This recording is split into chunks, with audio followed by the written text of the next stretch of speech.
Undercover Carson, secret agent.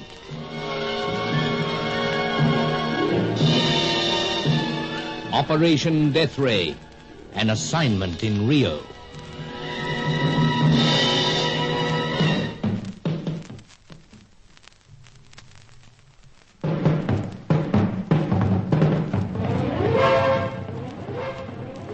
It was late on the eve before Rio's carnival.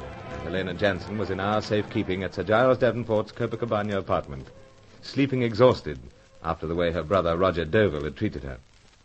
The next day would see the riotous start of the 3-day celebrations, and Charco would set about getting the last of the death ray information from the Cossack, scientist number 6. We knew that the Cossack would be parading somewhere in a traditional costume, but nothing more. Angelo was dead, and it seemed that his nephew was unable to provide us with any information. So we were at a loss to know just what to do. From the apartment balcony, Sir Giles and I looked out on the lights and the gay crowds, the boulevard choked with traffic. The whole city was humming behind us, and the beats of the cuica, the native drum, were becoming more and more insidious in the distance. But the old boy seemed to have lost heart. Let's go back inside, Carson. It's starting to get on my nerves. Whatever you say, sir. All these weeks and weeks of hunting and striving, and what have we? Practically nothing. I feel like turning the whole thing in. You're down in the dumps, sir. How about No, Carson, not for me. But have a snort, by all means, if you feel like it. I don't really want it, sir. Just that I thought perhaps it might cheer you a little. I'm rather beyond being cheered, Carson. Do take a seat. All right, sir. It's more than losing Angelo. It's just that the whole business seems so hopeless. But, Sir Giles, we can't turn it in. Oh, of course not, Carson. I didn't really mean that. We must do our best while we are physically able. And our new Angelo? Little use, I fear. He obviously hasn't the sway with his people that his uncle had. Yet he seems so desperately anxious to prove himself. Oh, indeed. But the relatives and acquaintances are in no mood to help us. Not while they're still mourning an old comrade. And he was a comrade, you know, Carson. Yes, mine also, Sir Giles. Saved my life a number of times. I lost count of the times. What tight scrapes we were in together. But to think that he should have given his life in what now looks to be a dismal failure. Oh, there's time yet, sir. You're very kind, Carson, but I don't see it. Deauville might give us a clue to the whereabouts of this Charco blighter. The same applies to Mademoiselle Corelli. But where are they? Well out of sight. There you are. All right, sir. We're desperate. But what are we to do? If I could lay hands on either Deauville or the Mademoiselle, either my treacherous friend Julius Grant or the erstwhile Miss Sally Bruin, I'd choke something out of them. But you've summed it up, Carson. What are we to do? Well, watch the mummers, the merrymakers, and so forth tomorrow. Watch for the troops of dancing Cossacks. And question each of them? We might gather something from the way they act, sir. Yet it would appear that Charco knows precisely where to act, to strike, to question. No. That's the longest of long shots. And then we sit here feeling sorry for ourselves. Oh, no. I dare say we'll get out and about. Make a very early start, too. Now, in that case, best you get some sleep, sir. Well, what about yourself? Fay Corelli and Deauville must be in town. Also, Julius Grant and Sally Bruin, as we call her still, for that matter. I thought I might take a stroll through the crowds. Oh, really, old chap, I think perhaps it... Oh, who might this be? Well, you told Angelo's nephew to ring if anything turned up. Oh, I did indeed. Well, we'll see who it is. Yes? Guess who? What is it you want, madam? Mademoiselle. Oh, it's you, Mademoiselle Corelli. Oui. String her along, sir. String her along. I'll leave that to you. Sir. Monsieur Sir Giles? Monsieur Bruce here. But what happened to Monsieur Sir Giles? Oh, he's very generously given me the pleasure. Where are you? I not know. Oh, now, don't be cruel, Fay. I'm desperate to see you. Let me pick you up, take you out somewhere. Somewhere gay. But I save up all this being gay till the carnival really commence. You're at home, then? At home? No, not at home. Oh, you're making me jealous. But I am alone. On my way home, perhaps. Oh. She's a tricky one. Look, really, Fay, I must see you. I like to see you. But unfortunately... Then why the blazes did you phone? Monsieur Bruce. You've been leading us a dance long enough. Very clever of you to walk out on us as you did. You seem to forget. Both you and Monsieur Sir Giles threatened to harm me. We wanted a little information. Nothing more. Then I give you some. That's why I ring. All right. Well, let's hear it. Tomorrow, I wear my fancy costume. You know it? The Harlequin costume? Of course. And you just phoned to tell me that? Oui. Or did you phone to find out whether we were home? Whether we were taking things cheerfully or otherwise? You act so strange tonight. You have none of the carnival spirit. Well, perhaps I'd get into the mood if you'd meet me somewhere. I would love very much to meet you, Monsieur Bruce. But I cannot. Good night. Say, it's no use. She has quite a flair for these vague calls and then hanging up on one. Sir Giles, Charco might be holding some threat over her head. But I've a feeling she's still playing the double game. Still trying to win out for the freelance agents. Well, but I must be off. Mind if I borrow the car? But you said a stroll. Now, there's a chance Faye's ringing from a phone booth somewhere. Oh, man alive, Rio's a vast city. How do you expect... Oh, needle in a haystack, perhaps, sir, but a chance. All right, take it by all means, old fellow. But do watch yourself. And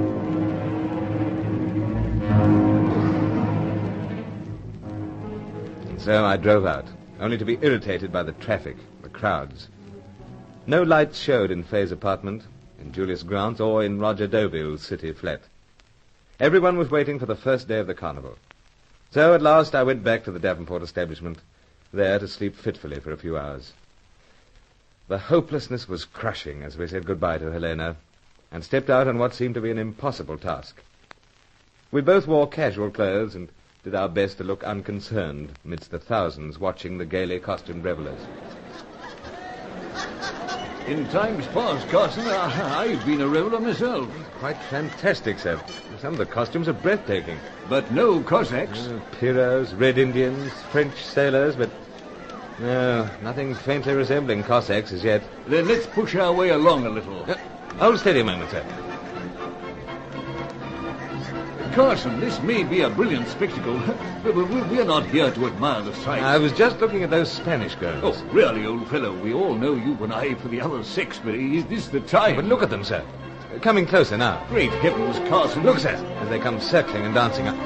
I could never mistake those legs. What is this all about? Fay Corelli, I'll swear it.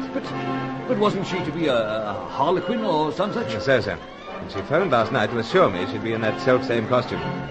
Howsoever, it seems that that was another of her lapses. If one of these dancers really is Mademoiselle Corelli, then she phoned you deliberately to put you off the track. Indeed, at last I see the point of that call. But which is the dear, devious creature? Just picked the best pair of legs, Sir Giles. I'm a little rusty, I fear. Coming this way now. I say, old fellow, just what are you proposing to do? Watch, sir. Another couple of steps and... Cyril! Monsieur. Of course, Monsieur Bruce. I thought it was you, despite the mask. Monsieur Bruce, you bring death to me. You must let me go quick. Not till I know the whereabouts of Charco. Believe me, he lurks even now in the crowd. I am ordered to dance. Why? And why in a different costume? Are you mad, Monsieur Bruce? Both of you? I must know. I will cry for help. Nothing unusual for ardent fellows to reach out and grab a fair wench at this time of year, so I'm told. Indeed not. Young lady, we must have this information. But what use can you make of it? None. Because already Charco has persuaded the Cossack to talk. Not really. It is true, Monsieur Sir Giles. By talking to me like this, you gain nothing. Charco knows all.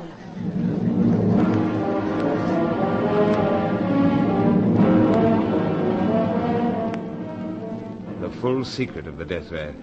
A weapon of frightening power at any time.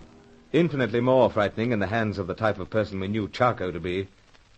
Faye's terror convinced us that it was dangerous to hold her against her will and so make ourselves conspicuous. And so, without gleaning just why she might be dancing as a masked Spanish girl, we melted into the crowd again. What was the next move? The answer came from behind us. Excellency, Senor. Excellency? Oh, it's you, young Angelo. My relatives and the acquaintances of my uncle have relented, Excellency. Their eyes have been busy, and for not one moment have you been beyond their sight and their protection. You don't say. Then you are following in your uncle's footsteps. They haven't tabbed Charco by any chance? Not Charco, Senor. But someone also? See, this one you call the Cossack. Good for you. You mean you spotted the fella? Indeed, Excellency. There are many of these dancing Cossacks. But of all of them, not one is able to dance with the abandon of this certain man. So fast are his feet that the eyes are unable to follow. But how can you say for certain he's our man? He speaks in a strange tongue. Sounds like him, Sir Giles. Well, we are prepared to consider anyone. Then come with me at once. It is not at a great distance. And there I will point him out to you.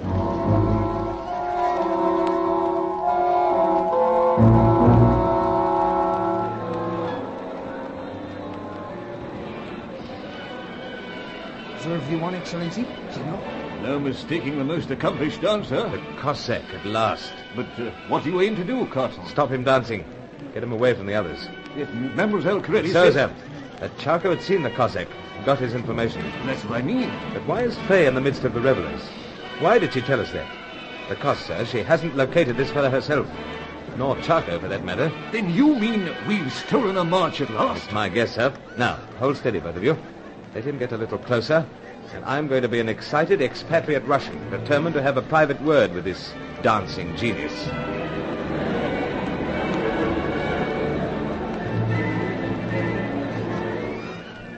No, my friend, your prize and your good wishes strike deep into my heart.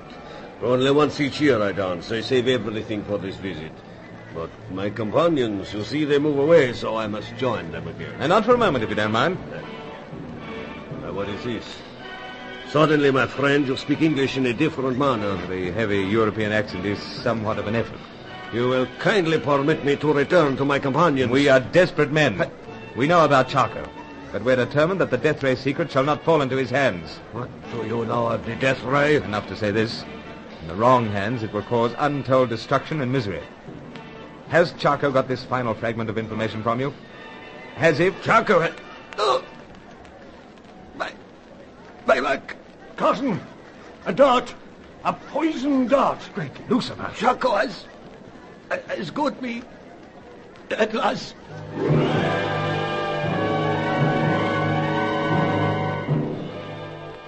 Many of these poison darts had struck their marks, taken lives in the course of our search. Now we knew they were from Charco.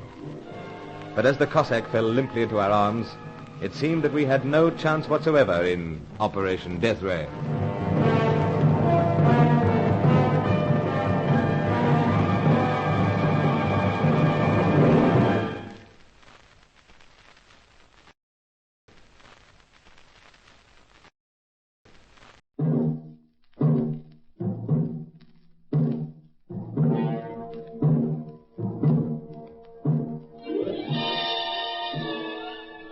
Undercover Carson, secret agent.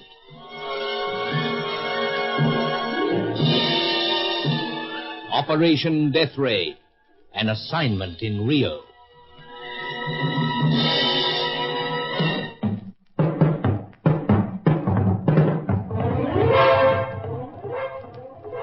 The carnival had started, and Sir Giles and I joined the spectators and revelers, not knowing where to start looking for the all-knowing Charco, nor the Cossack, the dancing scientist who held the last clue to the secret of the Death Ray. But being an admirer of Fay Corelli's lovely leg seemed likely to pay dividends, because I spotted her as a masked Spanish dancer. In a state of terror, she told us to leave her, and insisted that we were too late, that Charco had already extracted what he wanted from the Cossack. Then Angelo's nephew proved that he was going to be of great assistance after all.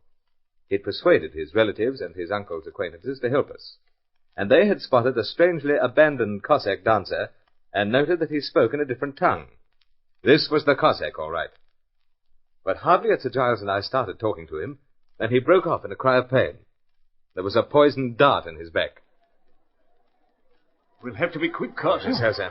Someone's gone for first aid, man. Yes, they seem to think he's nearly collapsed. I am finished. It is Charco. Listen, my friend, how can we find this Charco? Where's his headquarters?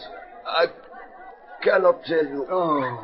For these many years, I have been but interested in avoiding him. But tell us, your information on the Death Ray. Charco hasn't got it yet? He has.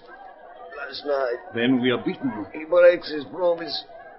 He says that if I tell all, then no harm would come to me. Breaks his promise. You told him all you knew? All, my friend. Too much, perhaps. Too much? How so?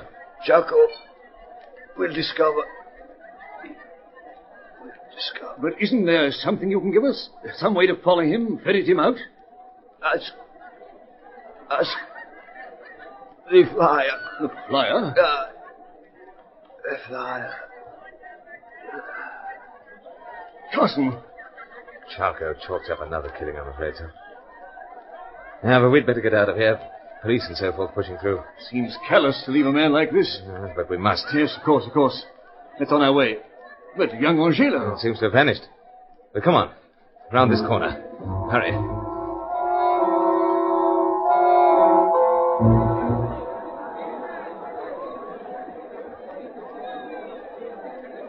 I think we might pause here in this alleyway. No chance of the carnival crowd suddenly streaming down here, sir? No, Carson.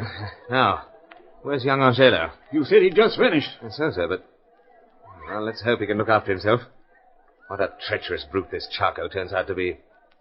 But, ask the flyer. Obviously, he means Carl Schmidt, the fellow who brought all these 6 scientists and their secret out from Europe. And Schmidt was one of Charco's earliest victims. That's if we label Charco with all deaths caused by the poison darts. So we're still groping. But Fay Corelli's latest stunt calls for a moment's thought. She tells us that Charco has gleaned all from the Cossack. Yet we're inclined to the view that she tells us that to warn us off, to persuade us that we might just as well give up. So, but apparently she's joining in with the revelers in the hope of getting at Charco herself. I think I get your meaning, old fellow. Charco's threatening her, and he's obviously boasted that he now has everything he wants. So, sir. Yet at the same time, that bewildering young lady is determined to get as much information as possible for the freelance group she's with. Exactly, sir. And that would account for the change in her carnival costume, for the mask she was wearing. Yes, it does all fit in. But I'm starting to wonder now what's sent young Angelo off like that. Perhaps, Carson, we should return to the apartment. That's the prearranged rendezvous, if by any chance we should be parted. Now, then, let's get back there. Besides, we must keep an eye on the fair Helena.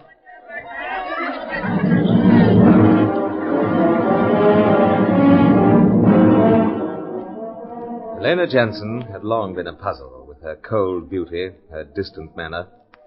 But now we knew why she was in South America, conducting an antique business in Rua de Uvidor, yet getting little apparent joy out of life. My former school chum, Roger Derville, was her brother, a brother for whom she had a deep affection, in spite of his many erring ways. But now she'd broken with him, and Sir Giles had offered her sanctuary in his spacious Copacabana apartment. She was deeply concerned at all we told her.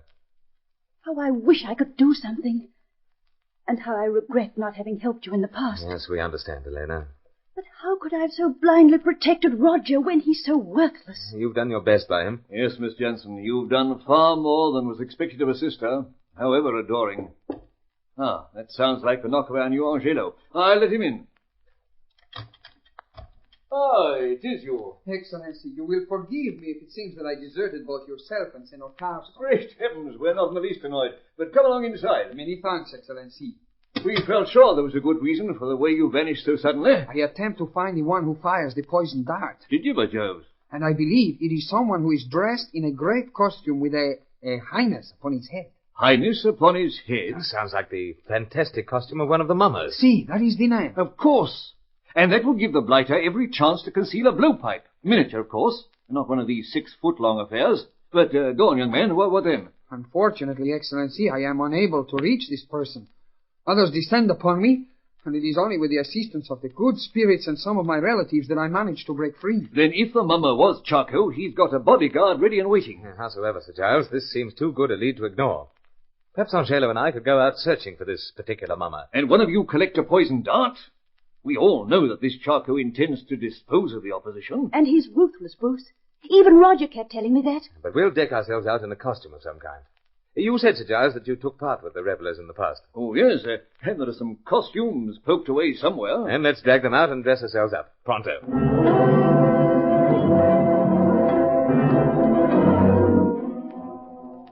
Well, Carson becomes a Negro footman, young Angelo a white-faced clown. Yes, you have been resourceful, old fellow. Would you recognize us, Helena?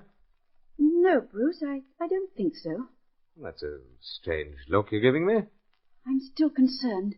It seems such a terrible risk. Precisely. But it's a chance to get close to that mummer. And I will be alert to protect Senor Carson, even as my uncle always was, Excellency. And you're being just as helpful. But if you must try this, you must. Good luck to both of you. Miss Jansen and I will be waiting anxiously.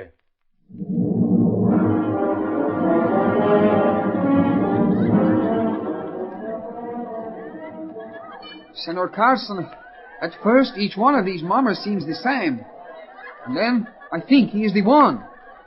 And then when we approach, I perceive again that I am mistaken. There's another one looming through a break in the crowd now, Angelo, you see? No. That's another that's not. Forgive me if I distress you, senor. No, I don't think that. You're doing your best, I know it. Now that the light of the day commences to dim, it makes the task more difficult. Ah, it's impossible, old chap. We've been out since morning, and now night's coming on. We'll get back to the Davenport apartment for a spell.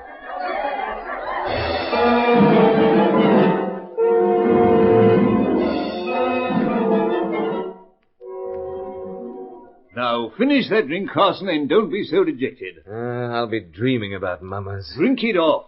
Don't be stubborn, Bruce. Oh, well. Here's luck. Now, Carson, we've been waiting anxiously for you.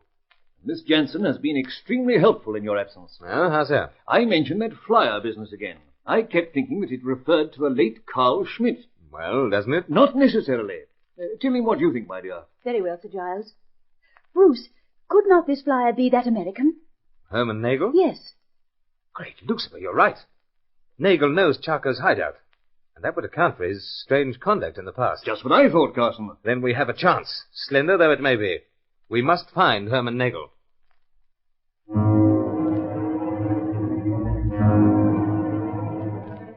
The point was, how to contact him. We drove down the bay to where his seaplane was normally moored. He wasn't there. We left Angelo on watch and returned to the apartment. A tense night passed. Monday broke and wore on, with the carnival tempo still increasing. This business of waiting around, Carson, most frustrating. You will forgive me, Miss Jensen, if I appear a bit abrupt. Sir Giles, I understand perfectly. You're being a great comfort to us in this very difficult crisis, my dear. Oh, I only wish I could do more. Without your cooking, we'd be gasping for want of nourishment. Well, one has to do something to pass the time. 4 o'clock, eh? Soon there'll be another day gone. I hate to admit that I'm beaten, Carson, but that may be young Angelo now. I'll take it. Hello? Howdy. I beg your pardon? I understand you want to get in touch with me. Oh, is that... Nagel. Nagel, why, Allow me, Sir Giles. Very well, Carson. Carson here, Nagel. Howdy. Look, we're most anxious to get in touch with you. I gathered. From this new man, Friday, you've got. Caught him snooping and forced it all out on him. Yeah. Well, that's how it is. Making money is my business, Carson. And I need it right now. Because I aim to get out fast from under. So if you'll get down to the moorings and meet my price, maybe I can do business. And the price, Nagel? We'll do the wrangling when you get here. But make it fast. Be seeing you. Pronto, Nagel. Pronto. Did you follow, Sir Giles? I did indeed. No time to waste. No, but I insist upon coming with you, just in case there's a trap of some kind. Nagel deals with all kinds, yet he's no double-crosser. Yet I insist upon coming. Pardon us, Miss Jensen, but this seems to be a lead that gives us fresh hope.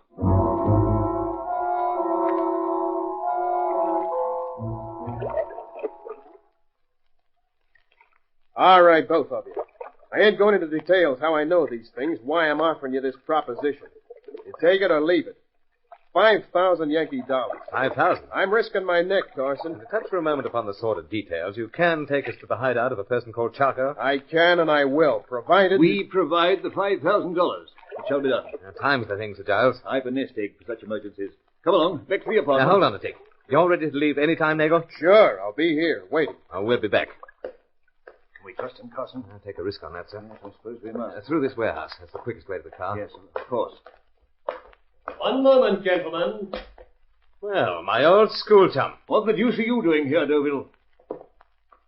You'll notice I have 2 guns. One for each of you. But, old chap, you wouldn't do anything unkind to a fellow who wears the same old school tie. The situation is beyond my control, Carson.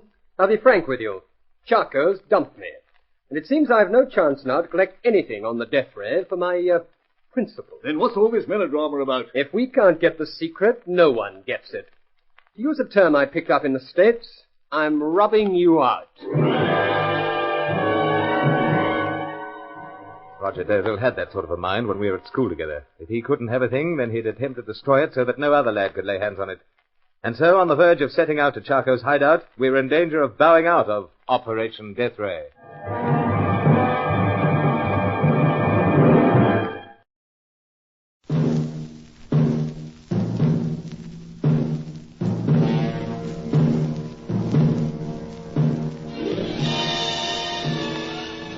Undercover Carson, secret agent.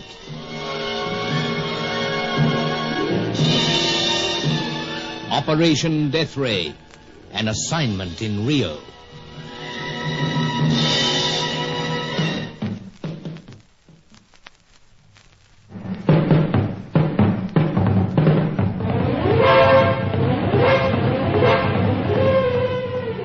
Six scientists had come to South America with the secret of a death ray, and all but one of them were dead. Charco still lived, and Charco now had full details of the weapon. As the Rio Carnival reached its climax, he'd departed to some distant hideout. It seemed we had little chance of discovering the whereabouts of this hideout, let alone the secret of the ray, until the American flyer Herman Nagel returned to the scene once again. He was prepared to help us, but at a price, a high price. But Sir Giles didn't hesitate to accept. And so we decided to return to the city at once to gather the necessary American dollars. But as we were passing through a warehouse to reach the car, a former schoolchum of mine barred the way. Roger Deauville had a gun in each hand and no kindly expression on his face. As I was saying, gentlemen, Charco tricked me. I've no chance now of getting anything on the ray, but I'm not letting anyone else get anything. What gives you the notion that Sir Giles and myself might glean anything? Yes, indeed. What? You've come to some arrangements with friend Nagel, haven't you? But Nagel's in business. What's to stop you making a deal with him yourself? Don't worry, Carson. I've tried. Nagel won't have me on. Oh, that was bad luck. You know, you're the one who should be complaining about bad luck, Carson. You and Sir Giles. Then you're really serious about rubbing us out, as you so romantically described it. I am. But what's to be gained? You're planning to leave the country and all your interests here. How do you know that? Because, old chap, we happen to know that you're aiming to raise the getaway money by selling out all the chattels and so forth in an antique business. How do you know this, Carson? Oh, little bird told me. That's it, old fellow. We are both bird-watching cranks, you know. The hobby often pays off. Or could it be that the pair of you were responsible for a certain person disappearing? Really, Deauville, we don't follow. I'm referring to the owner of that antique shop, Helena Jansen. Oh, your sister, you mean? So you know she's my sister, eh? So, the little bird again. Or has my dear sister gone running into your arms at last? Oh, she's always welcome, old chap. Carson, never mind about trying to be smart. Even back in our school days, you were a little too smug and sure of yourself. But Helena going over to you is the last straw. Nothing will stop me now. Deauville, perhaps we might come to terms. Sir Giles, what? Allow me, Carson. You're anxious to raise enough money to get out of the country. Well, then, perhaps we could manage that. Oh, really, sir, I don't follow it. You don't, Carson? I'd say that Sir Giles was suddenly concerned about his own neck. I've risked my neck many a time, Deauville. It's simply that I fail to see how your personal predicament calls for cold-blooded slaughter. You don't, eh? So if it's money you want... I'll raise what money I want in what manner I choose. I'm not risking any further interference by Carson or yourself. So this is a final... Oh, what the devil... Young Oshino, he's thrown a knife. A final... Goodbye. Watch out, Carson. Miss. He's falling. And drop the guns. Grab them, sir. Yes. I'll put the fella gently to the floor. Like so. Oh. You asked for this, old chap. Excellency, what else am I able to do? What else? You've done splendidly. It was either his life or ours. Carson, I've had this coming for a long time. Well, so, you have. As Helena always said, I've been a traitor. You have, Roger. I'm done for, Carson, but I'll tell you something. Tell me what? You don't know what a traitor really is. How so? You'll find out, Carson. You'll find out. He's gone, Carson. So. I never thought it would end here, abruptly like this. He's dead, Excellency? I fear so. I do not wish him death.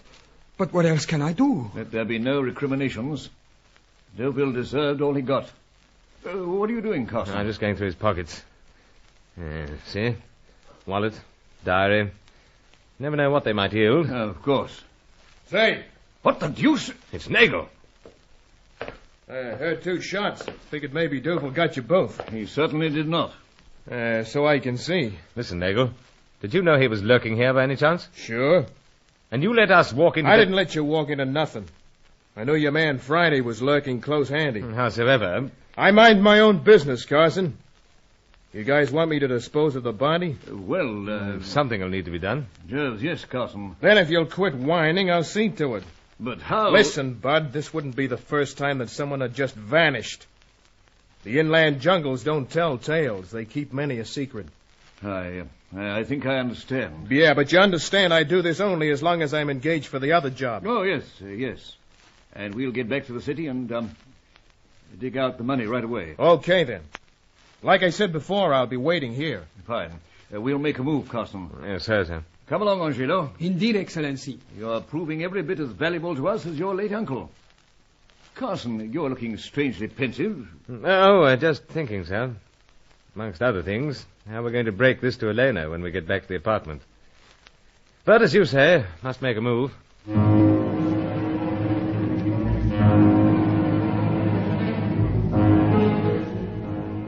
Young Angelo couldn't drive, so I took the wheel of the Rolls. We made good time along the bay, but had to slow down again when we ran into the carnival crowds. The merrymaking seemed to be mocking us. And once again I thought of what was hanging over the heads of these people. A death ray.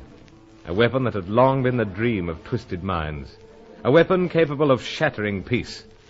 A weapon that was perhaps already in working order. But breaking the news to Elena became the immediate problem as we entered the apartment. However, we were in for a surprise. Miss Jensen? Miss Jensen! It's no use, Sir Giles. She's not here.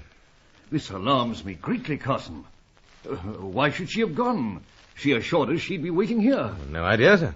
Hasn't the young woman any regard for her own safety? She'll be running into trouble. I can't understand it, sir. I don't like to say it, Carson, but I have a feeling that she's gone. Really gone.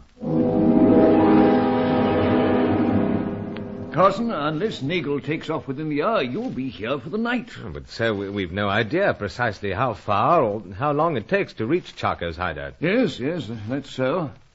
But I'd be very much happier if you could get out of town and on your way immediately.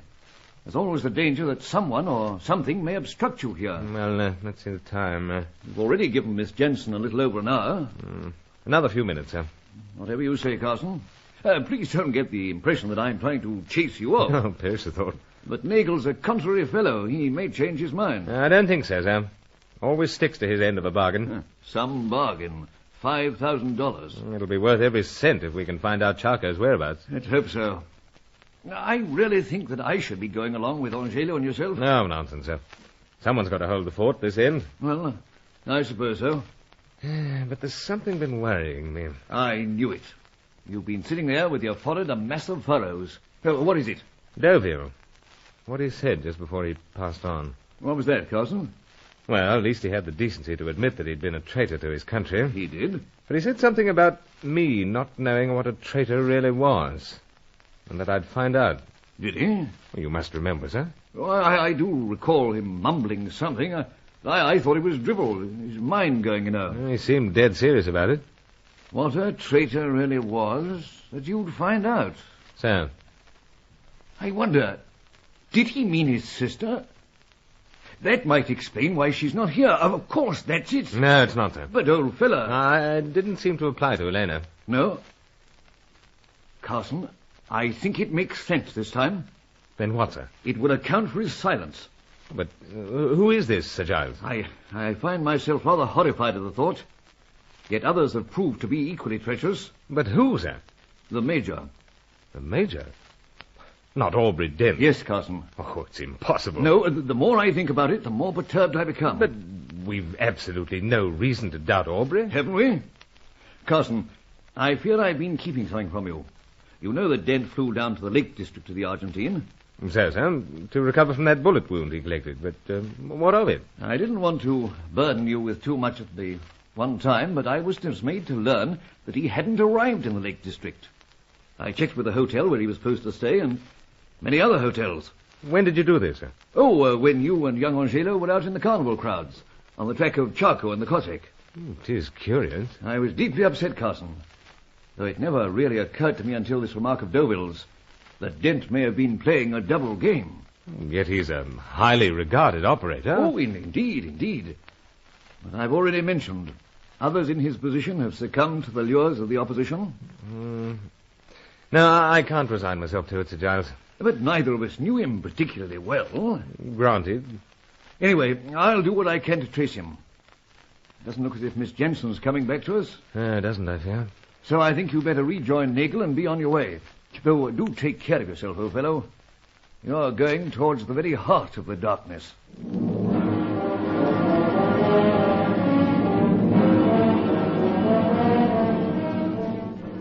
The old boy came right down to the street to farewell us. He was highly agitated, anxious that we shouldn't miss out on Nagel, doubting Helena, shaken at the thought that Aubrey Dent may have been playing a double game. We took a taxi back through the carnival crowds, then down to the bay. Herman Nagel was standing by. The late Roger Deauville was on board the plane that rode at the moorings some 50 yards out. A miserable end for a man, yet fitting to the life he'd led. In a shed near the end of the jetty, I handed over the $5,000. Right, Carson. I won't bother counting them. I'll just split them in half. Yeah, that ought to be around about 2,500. What's all this in aid of, Nagel? I'm leaving half here, Carson, just so as you'll understand that I'm on the level. Half goes into this locker. Oh, please yourself. But I'm prepared to take a risk. The only risk you take is having my plane cut out over mountain and jungle, or getting mixed up with this Charco guy. Well, here it goes. All locked up. The last place anyone would go looking for $2,500. Yeah, but before we roll out, you seen this newspaper? I haven't had much time to. You read the lingo. Take a glance at the headline. 2 airliners missing, same area. Vanished without trace. Yep, and it's in much the same area that we're hidden. What are you getting at, Nagel? I was just wondering whether both them planes might have fallen foul of a death ray.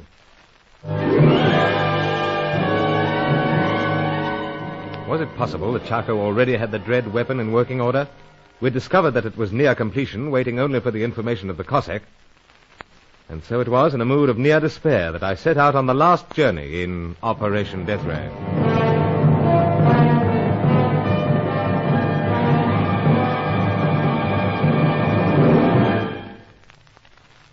Undercover Carson is written by Michael Noonan and produced by Reginald Goldsworthy for Macquarie Broadcasting Service.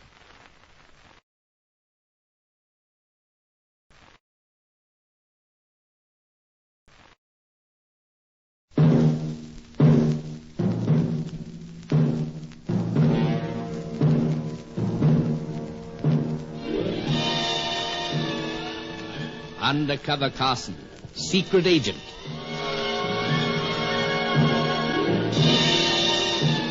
Operation Death Ray, an assignment in Rio.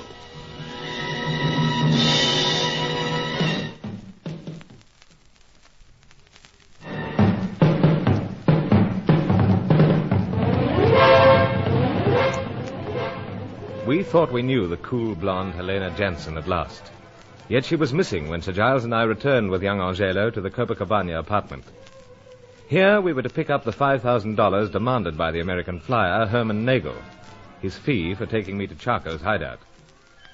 While we waited for the money to arrive and pondered on Helena's strange absence, I recalled a remark made by Roger Deauville as he lay dying. He admitted that he'd been a traitor to the land of his birth, but told us that we had yet to find out what a traitor really was. Suddenly it seemed to make sense, for Sir Giles revealed that Aubrey Dent, one of our men from London, had more or less vanished into thin air. It appeared we were hemmed in by doubtful characters. There was no word of Helena, so young Angelo and I set out for Nagel's seaplane moorings. He stowed half the money in a locker as a proof of good faith. Then, as we were about to leave, he drew my attention to the startling headlines in the afternoon papers. 2 airliners missing. Same area. Vanished without trace. And you say, Nagel, that this is the area in which Charco set up his headquarters? Near enough. And you think that he has the ray operating already? Well, it would explain why them planes are missing. But he couldn't be so monstrous. Seems you don't know the guy. Only second-hand. Small, dark, with piercing eyes. But of course you know him. Let's go, huh? What the blazes am I to make of you, Nagel? Like I have to remind you every time we meet up, Carson. I mind my business. And you mind yours, I know. Well, don't forget it. But listen, if this ray's operating, if it can bring down full-sized airliners, what about us? Getting cold feet? Well, nothing of the sort. Merely anticipating trouble. Well, leave it to me. But you better do something about Man Friday. Young Angelo? Yep, got a touch of the tremble, see? Huh? Oh, great heavens, yes. Angelo! Senor, forgive me. A lot of characters get this way when the carnival's been going a few days. There's too much raw backwoods rum. Yeah, but he hasn't been taking part in the festivities. Yeah, he's got all the symptoms. Now, steady a moment, Nego. Now, Angelo... Senor, I am not of a cowardly nature. I know that. Don't worry. But never before have I undertaken a journey in a ship of the air. A plane, you mean? Si, senor. In spite of myself, fear takes possession of me. Oh, nothing to worry about. Plane safe as a bank. Friend Nagel, superb pilot. Thanks, Carson. Yeah, but you are. The plane's a crate. If Man Friday's gonna panic, then we leave him here. No, I accompany Senor Carson. All right, then, quit whining. We want to get the first long hop over by sundown. Now let's get aboard and start warming up the engines.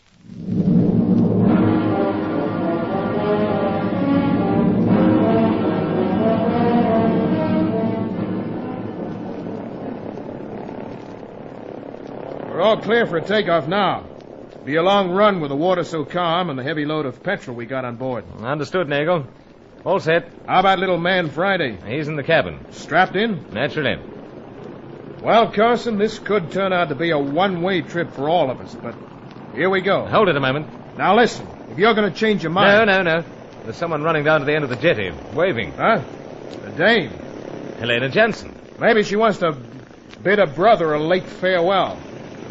They're too late. I got the body all sewn up and ready to dump. Must you be so callous, old chap? Carson, for what I figure you are, you've got a mighty sensitive ways. But Helena's waving desperately, and she's trying to shout something to us. Well, I ain't stopping the motors at this stage.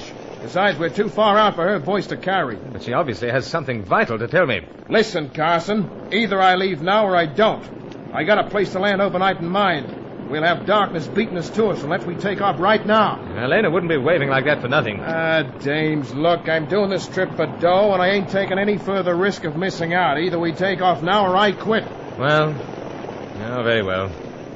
We'll have to wait till we get back to find out what she wants. If we get back. Here we go.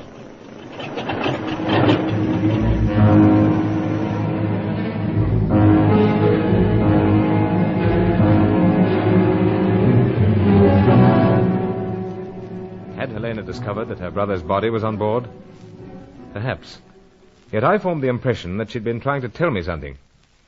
It was frustrating and disturbing, and no doubt accounted for the perverse attitude I was to take to Nagel. His heavy silence nettled me.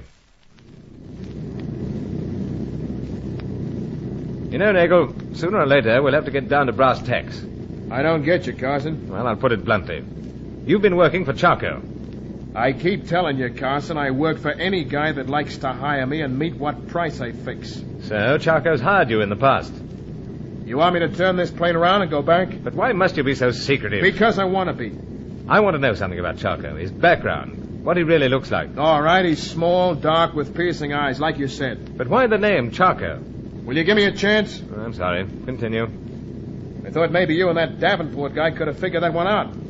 Don't Charco mean nothing to you? Well, we did notice some time back that it was identical with a pasture area in the north of the Argentine. That's right. And this Charco guy dresses like a gaucho when he's at home. I say, you don't mean that he originally comes from these parts? Sure he does.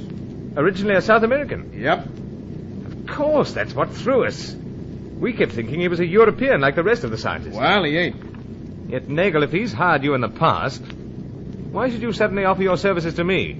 I got reasons, Carson, but I'm not going to confide anything more. Now let it ride. Well, please yourself. But, one further question. Not concerning Charco. It better not be. This route we're taking. Practically due east from Rio. I'm hoping to come down somewhere in the southern tip of the Mato Grosso by sundown. And tomorrow, do we continue due east? More or less. Well, that'll take us into the southern part of Bolivia. Or the northern part of the Argentine. Ah, so that's it.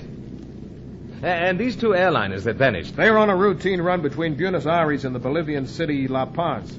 And round about where we intersect that route is Charco's hideout? Yep. I see.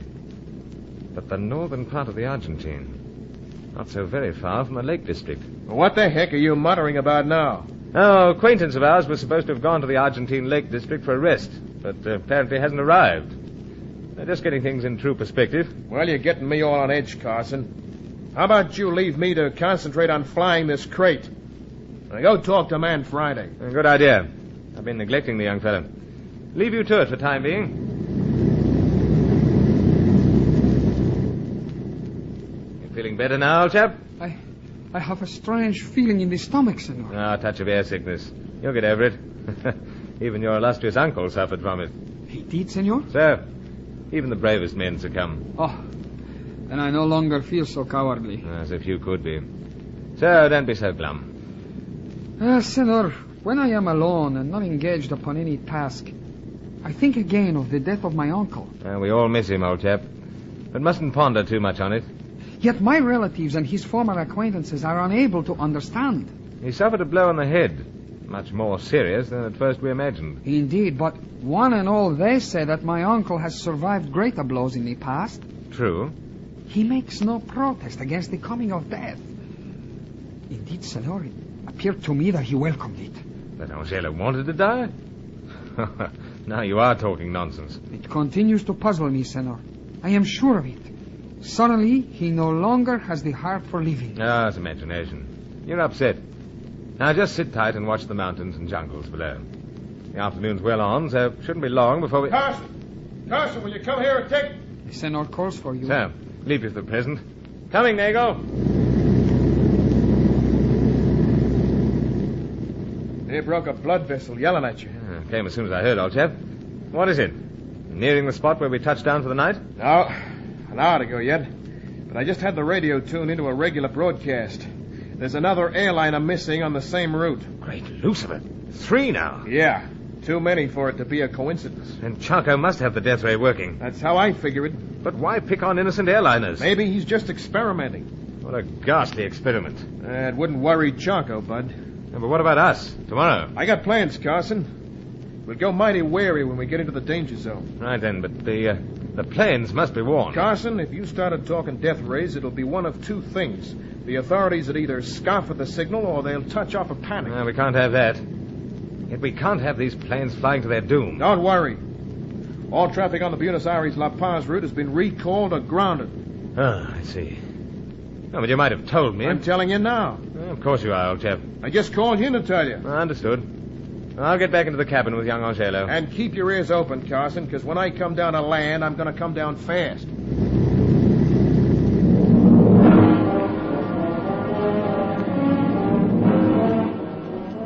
The jungle grew dark below us, the skies blacker. There was no sunset because of the cloud, and Angelo began to tremble again. I thought myself that Nagel was cutting things a trifle fine, but he came down suddenly, as he promised, on what was either a lake or a still backwater. We taxied right up to the edge and drifted under a canopy of trees. Nagel warned me that the country here was noted for boa constrictors, not the friendliest of snakes. But we did go ashore, there to bury Roger Deauville. An unmarked grave. And so another person mysteriously vanished from the land of the living. We slept on board, then were airborne shortly after dawn. I'm strictly an amateur, Nagel, but I'd say we were getting very close to the heart of things by now. Why do you think I'm flying so low? Not to give us a close-up of the treetops and the valleys, I feel. You've got a gift of rubbing me up the wrong way, Carson. Well, no offense meant, show you.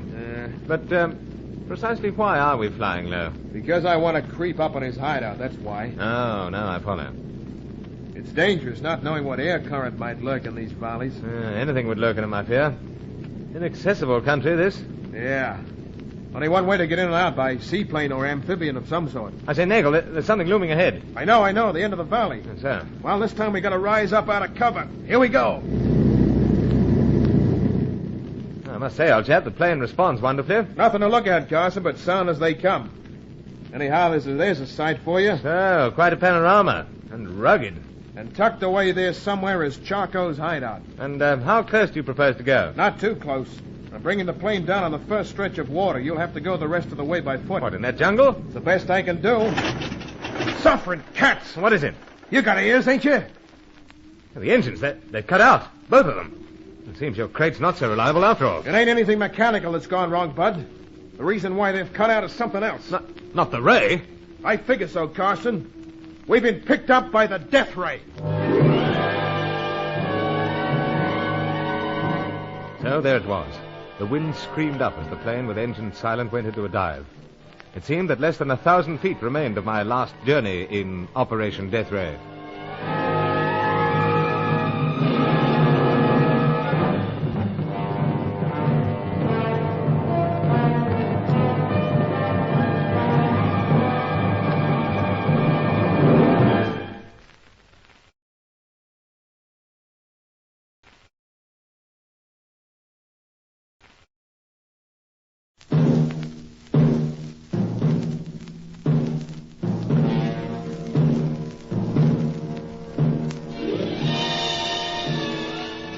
Undercover Carson, secret agent.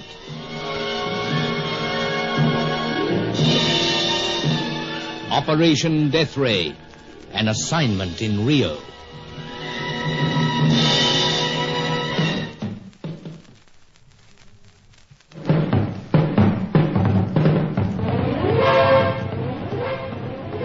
Young Angelo and I left Sir Giles Davenport in Rio to look into the strange behavior of Helena Jansen and the whereabouts of suspect agent Aubrey Dent.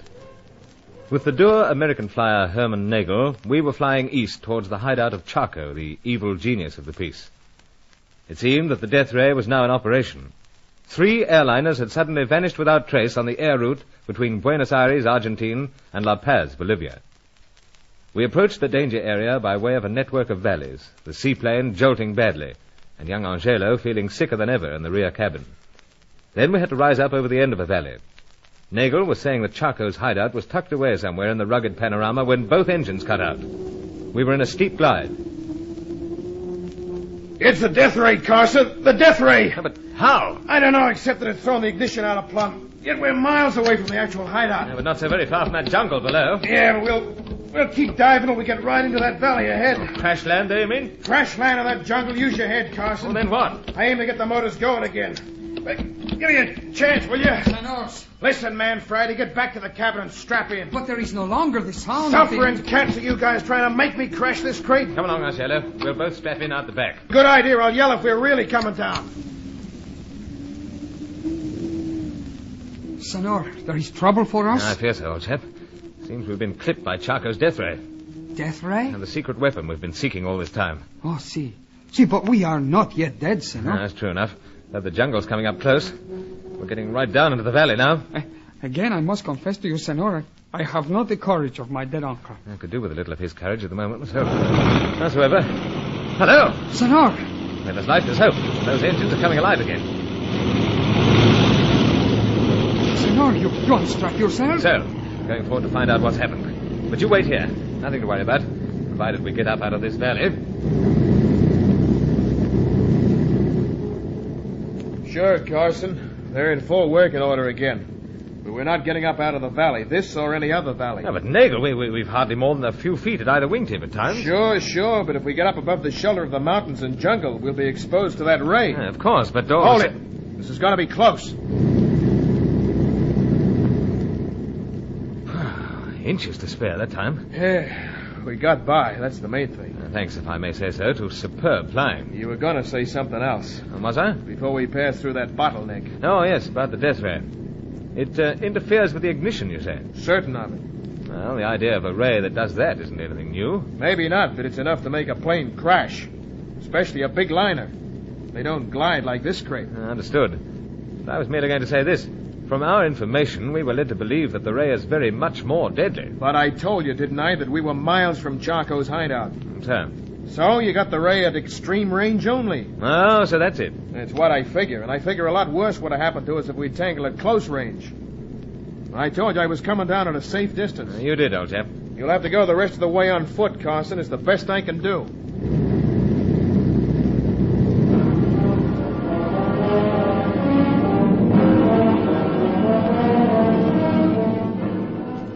With a disturbing nonchalance, Herman Nagel piloted the plane from one valley to another, all the time keeping us down behind the mountain tops, missing death by what seemed to be fractions of an inch, and all the time bringing us nearer the heart of the darkness, as Sir Giles put it.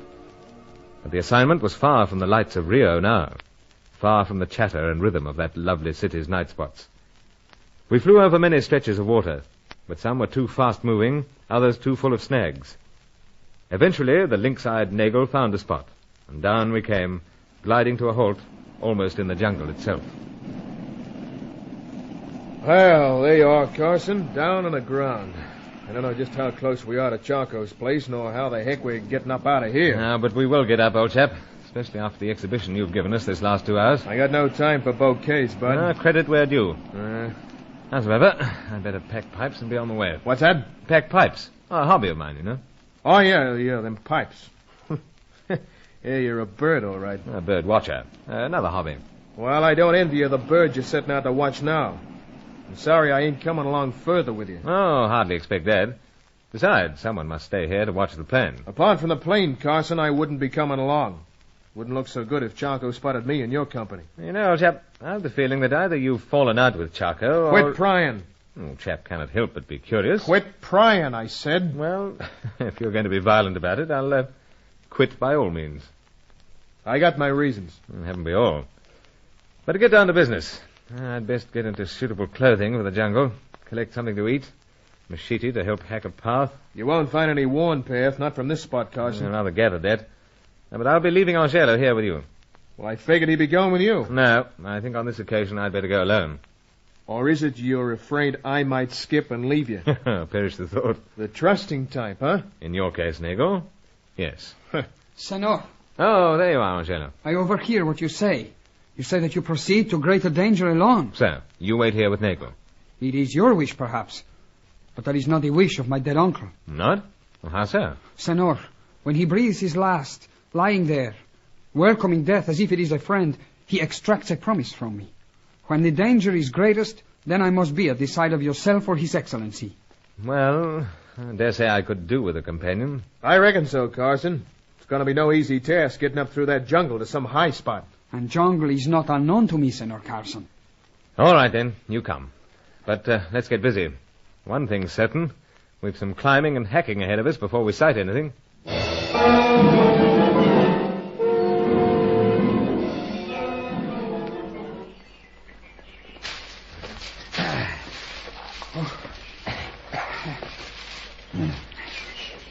Oh, we have a spell here, Angela. Si, senor. Clothes sticking to me.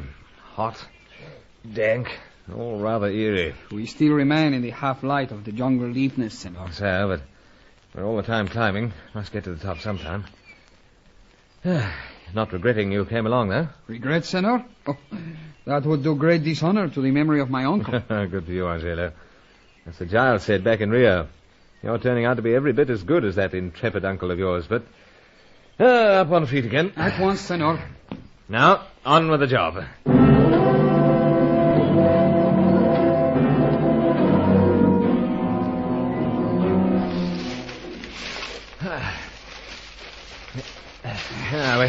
We're getting somewhere now, Angela. Indeed. All around us it grows lighter. Yeah, we're topping the rise. Something must show up soon. Already, senor. Between the leaves, the mountains erect their heads. So, something at last. The good spirits guide us after all. Well, a few more steps and we'll see precisely where they've guided us. Now, this should just about do. Now, for a look-see. Senor. Anything wrong, old chap? Follow where my finger extends, senor. Huh? Smoke, by Jove. Indeed. Now, I wonder... The abode of the man of darkness, senor? Perhaps. Or perhaps the smouldering wreck of one of the missing airliners. Or even the death ray itself at work. This death ray causes smoke, senor? Yeah, from what we've heard, Angelo, so. It could cause plenty of smoke. But, great Lucifer, what's that now? Below the smoke, great flames leap. And the tongues are slowly rising in a wide stretch across the top of that distant mountain. That's the death ray. And it's operating on the other side of the mountain. We must keep going, Angelo. Keep going and discover just where it's coming from.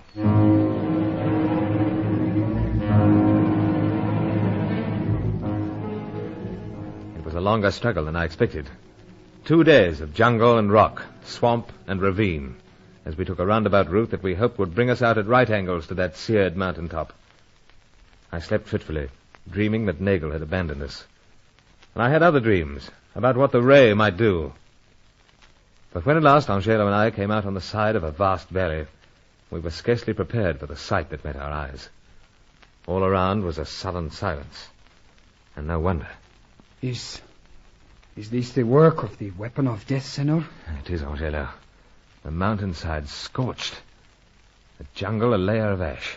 Square miles destroyed, almost. And yet, on this side of the valley, there is no sign of the destruction. No, Angelo. For the simple reason that Chaco's headquarters are here somewhere. Closer than we expected, perhaps. He is in league with the evil spirits. I cannot keep out great fear, senor, when I think that we visit his abode. No, you won't be, old chap. What? But, senor, I cannot abandon It's not you. a question of that. We don't want Nagel thinking that we've been done in and so go buzzing off. Besides, someone must return to Sir Giles, to civilization, with the location of this nest of death. But, senor... That's enough, old chap. All decided. My hands are a bit shaky and grimy, but I'll write out a report on all that we've found. You'll take it back to Nagel. I'll push on alone.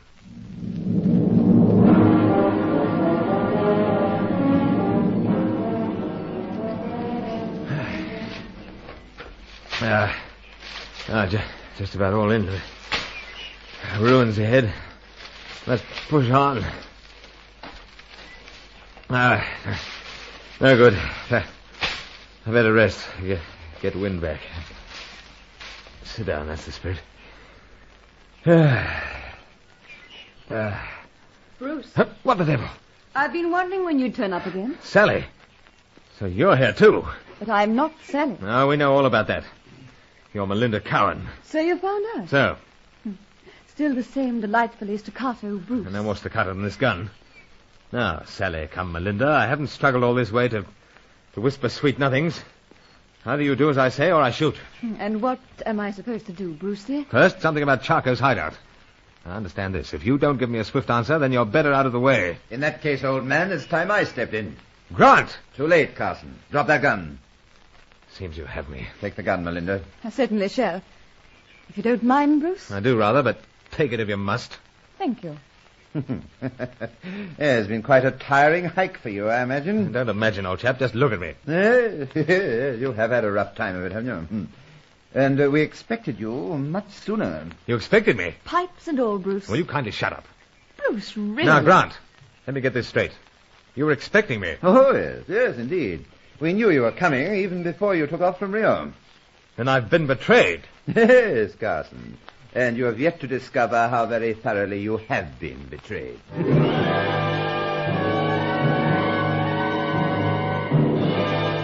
So, there it was again.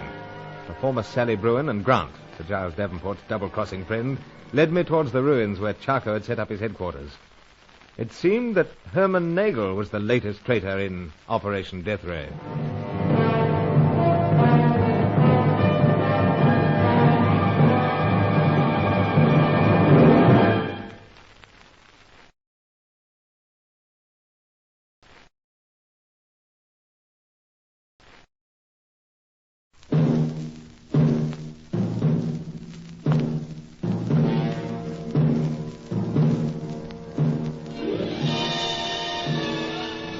Undercover Carson, secret agent.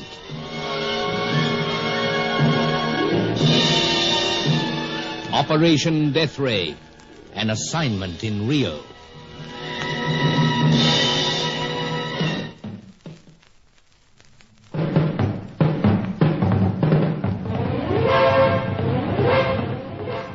It seemed that I'd come on a one-way trip, all right. And it seemed an age instead of only months since I'd met the dark and ravishing Fay Corelli in a Rio night spot. And so the first of the bewildering personalities of the grim hunt. But now I knew 3 airliners had mysteriously vanished. Now I'd seen the frightening destruction caused by the ray. And now I was a prisoner of Julius Grant, Sir Giles Davenport's renegade friend, one of Chaco's top men. Sally Bruin, revealed now as a disgruntled actress Melinda Cowan, had played the part of a decoy again, and so I was trapped. Grant led me along a narrow jungle path until we came to some ancient ruins on the mountainside.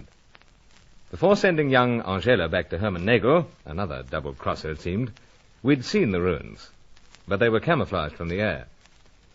Inside, I realized that they'd been occupied for a considerable time. From the window, I could see the scorched mountainside opposite, the grey ash that was once towering jungle. Make yourself comfortable, Carson. Sally's gone to tell Chaco. Make yourself comfortable? Not with that ghastly sight opposite. Oh, yes. The ray's working very well indeed. I suppose you're quite proud of your score. Score? I'm afraid I don't follow. 3 planes down and upwards of 100 innocent people killed. Well, they would come prying. Prying? It appears they were attracted by the smoke and flames as the ray ate up the jungle. So, for good measure, you turned the ray on the planes. Oh, my dear fellow, now that we have the secret, we must protect it. A terrible secret, Grant. How could a man like you come to be mixed up in such a wild scheme? But it's no wild scheme, it's very real. But you, a British commander, explorer of note. Of note, perhaps, but little substance. I found that my jaunts into the backwoods brought me recognition, but little more. Therefore, I started out to explore ways and means by which I could improve my circumstances. And betrayed friends like Sir Giles Davenport in the course of it all. Yes, indeed. Perhaps I did. You, got the final information from the Cossack, of course. We did. Such a pity that you tracked him down. Chaco was obliged to remove him, I fear. Chaco's done a lot of removing, all right. But concerning the Cossack, he wasn't able to give us his background and history. If you'll pardon my saying it, Carson, you're being somewhat stupid. Stupid? Merely asking about the Cossack? And all the time edging a little closer to me. Kindly remember that I have this gun very much in readiness. While Chaco is anxious to speak to you, he would not be in the least dismayed should you, like so many others, suddenly be removed. You don't miss much, Grant. I know you well enough to keep a very wary eye on things. Those pipes, for instance. Yes, that's why I insisted that Melinda, as we now call Sally, should remove them all. Yes, feel quite denuded without them. Then denuded you shall remain. But you were inquiring about the Cossack, poor fellow. I was. But why, poor fellow? A misguided soul, devoted his life to the medical care of savages, you know. Yeah, he did, eh? Don't come any closer, Carson. Chaco's taking his time, don't you think? No doubt Melinda has detained him a little. Yeah, that's another point. We've got the young vixen's background, but how does she come to be mixed up with Chaco? Oh, quite a touching story, Carson. But one moment. Oh, yes. Here's Chaco now. Perhaps he will tell you himself. Chaco, this is Undercover Carson.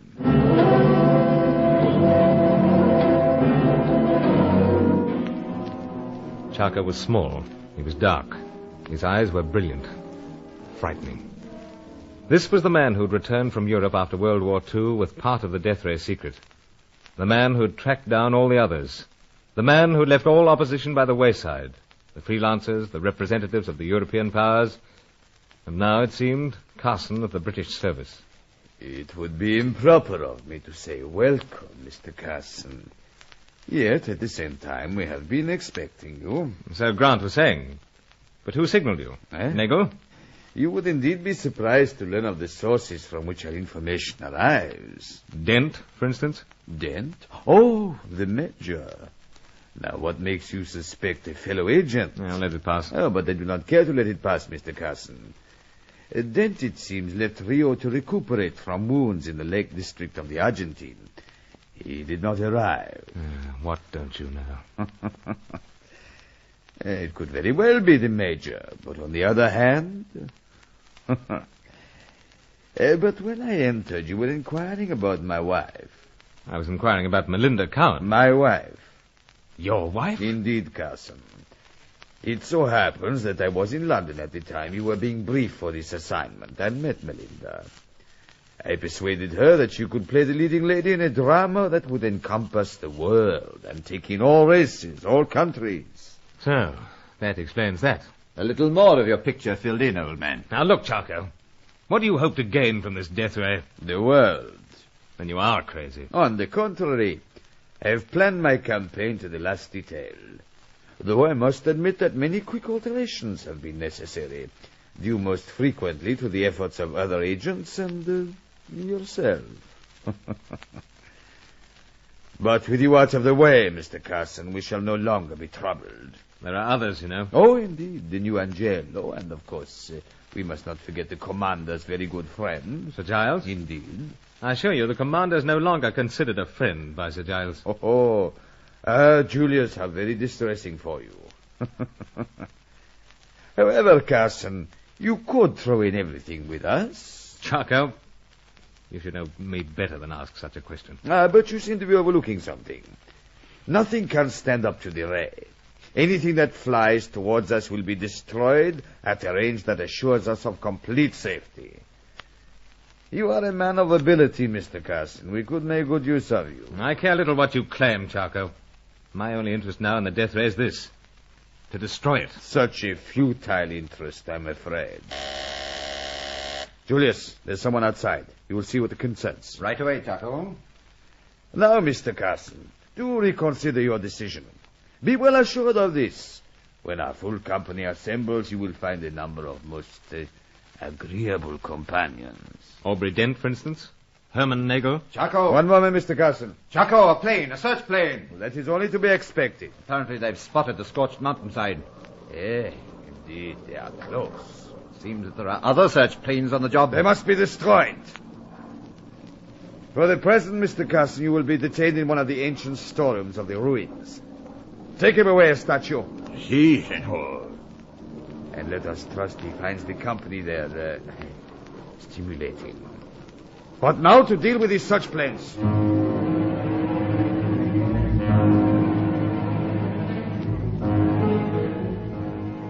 I struggled, but it was only a waste of effort. Yet another plane was flying to its doom, and there was nothing I could do about it. And if this death ray was as powerful as Charco claimed, then perhaps world conquest wasn't such a crazy dream after all. But there I was, without even the assistance of one of my pipes, shoved in a black storeroom, the door locked. Then I recalled Charco's remark about some company. I heard a movement and a familiar voice. Monsieur Bruce? I must be raving. Couldn't be. Monsieur Bruce, it is you. Fay! Fay Corelli! Oui. The places you turn up. It is not any desire of mine that I turn up in this dreadful place. Why, I don't understand. How do you come to be here? Why? I bring it all upon myself, I suppose. Oh, well, best you do some explaining to pass time away, at least. Eh bien, it is perhaps time that I explain to you why I act so strange. Well, I might as well get the full picture, as Grant says. How I loathe that man. And how I fear Chaco. But remember when first we meet, Monsieur Bruce? As if I could ever forget. The Black Macaw. I hasten to your protection because I'm being followed by a man. So? But I'm not being followed. Well, not, eh? That is all what you call the purpens. I often wondered about that. I must become acquainted with you so that I'm able to watch you. And so first come upon the secret of this terrible weapon that now dwells in this place. And, why must you first come upon the secret? Money? No, not for myself. Then what's been driving you? Love. Love, you say? Oui. Well, better explain further, my dear. Love for a certain man who must get this secret. He will never be himself unless that is so. Therefore, Monsieur Bruce, I decide to get the secret for him. And, who might this bird be? He was known to you, Monsieur Bruce. He was... What the blazes? It is the death ray working. Killing, you mean? What a monstrous thing it is. Ah, well, there, it stopped. No doubt another plane destroyed. And here we are locked up, helpless. But you were saying, Fay? First I say that Chaco says he will kill me unless I work in with him. I knew that. But who... Please, Monsieur Bruce. So I pretend that I work with him. I even come away here to this hideout with him and that awful Grant and that treacherous Sally that pull the cotton over your eyes. Wool, my dear, but go on. He still think I wish to be one of his. When I discovered that this man for whom I have the hopeless love, I discover that he is dead. I tell Chaco and the others what I truly think of them. So now they know, and here I am. And to persist with the question, Fay, who was the fellow you loved? You went to school with him, Monsieur Bruce. Went to school? Not Roger Deauville. Oui, Roger. Great Lucifer. I didn't even suspect that you knew him. We act as if we not know one another. Deauville and you, Fay. Well, as the full story unravels, I'm certainly getting some surprises. It is true, then. Roger is dead. Yes, Fay. Roger is very dead. And I dare say the same fate awaits us.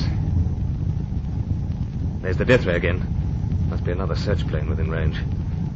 Yet there's absolutely nothing we can do. Nothing. Senor! Senor! Monsieur Bruce! Now, steady, Faye. Who's that? Angelo! Angelo? Faye! We're not without friends after all.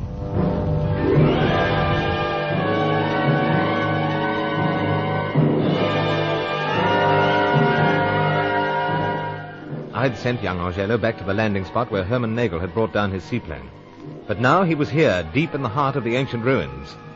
Hope flickered once again in Operation Death Ray.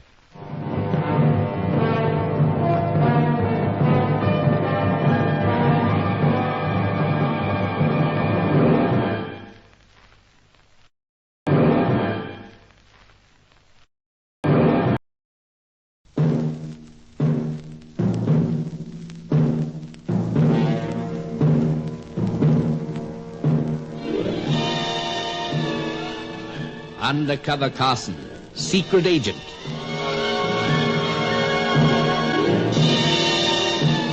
Operation Death Ray, an assignment in Rio.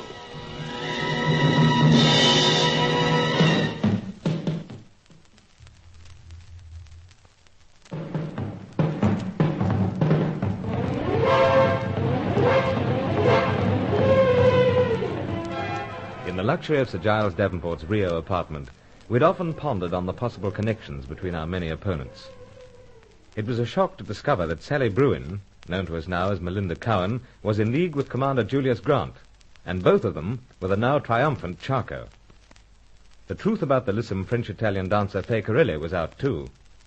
She'd been in love with my former school chum, Roger Deauville, and had worked as a freelance agent in an attempt to get the death ray secret for him and so win his heart. But Deauville was a heartless fellow, and only Fay and his sister Helena Jansen shed tears at his passing. But it was far, far from the Davenport apartment when I heard Fay's story. It was in a gloomy storeroom at Charco's hideout, deep in the wilds between Rio and La Paz, Bolivia. We could hear the dark hum of the death ray as search planes came looking for the vanished airliners. It seemed that there was little we could do to help them, or ourselves, until a voice came through the grating high on the storeroom door. Senor Carson, it is I, Angelo. Monsieur Bruce, it is a trick. Nothing of the sort, my dear. But it is not Angelo. I know, he is dead. But this is his nephew. Another Angelo? So, and every bit as resourceful as his uncle. But, old chap, I thought I sent you back to Herman Nagel. I commenced to return, Senor, but the burden of concern for yourself grows too great. Well, you're here, so must use you. The door does not yield. No, afraid not. Locked in, well and truly. But I have the gun, Senor. I pass it through. Now, hold steady now. But, Monsieur Bruce, we use the gun to blow open the lock. The trouble is sometimes they don't blow. Then we try again. What, and bring Charco, Grant, and the underlings scurrying? We wait until the rumble of the death ray fills every corner once again. That's still too risky. Oh, you waste precious time. No. Better way than this. Oh. Angelo, you know the layout of this place? I am able to find my way here, Senor. I know the way to escape. Do you know the big lounge up top at the front? See? Where this Charco, the evil one, makes his threats to you. That's it. Now, old chap, it was there he relieved me of my pipes. Of that I am also aware. Right then. I'd like to have the lot with me. Howsoever, we don't want anyone to spot that they're missing. Just get the one that becomes a skeleton key, you know it? Indeed, you explained to me well the powers of these pipes, Senor. Right then, go to it. At once, Senor. I will return when I have the pipe.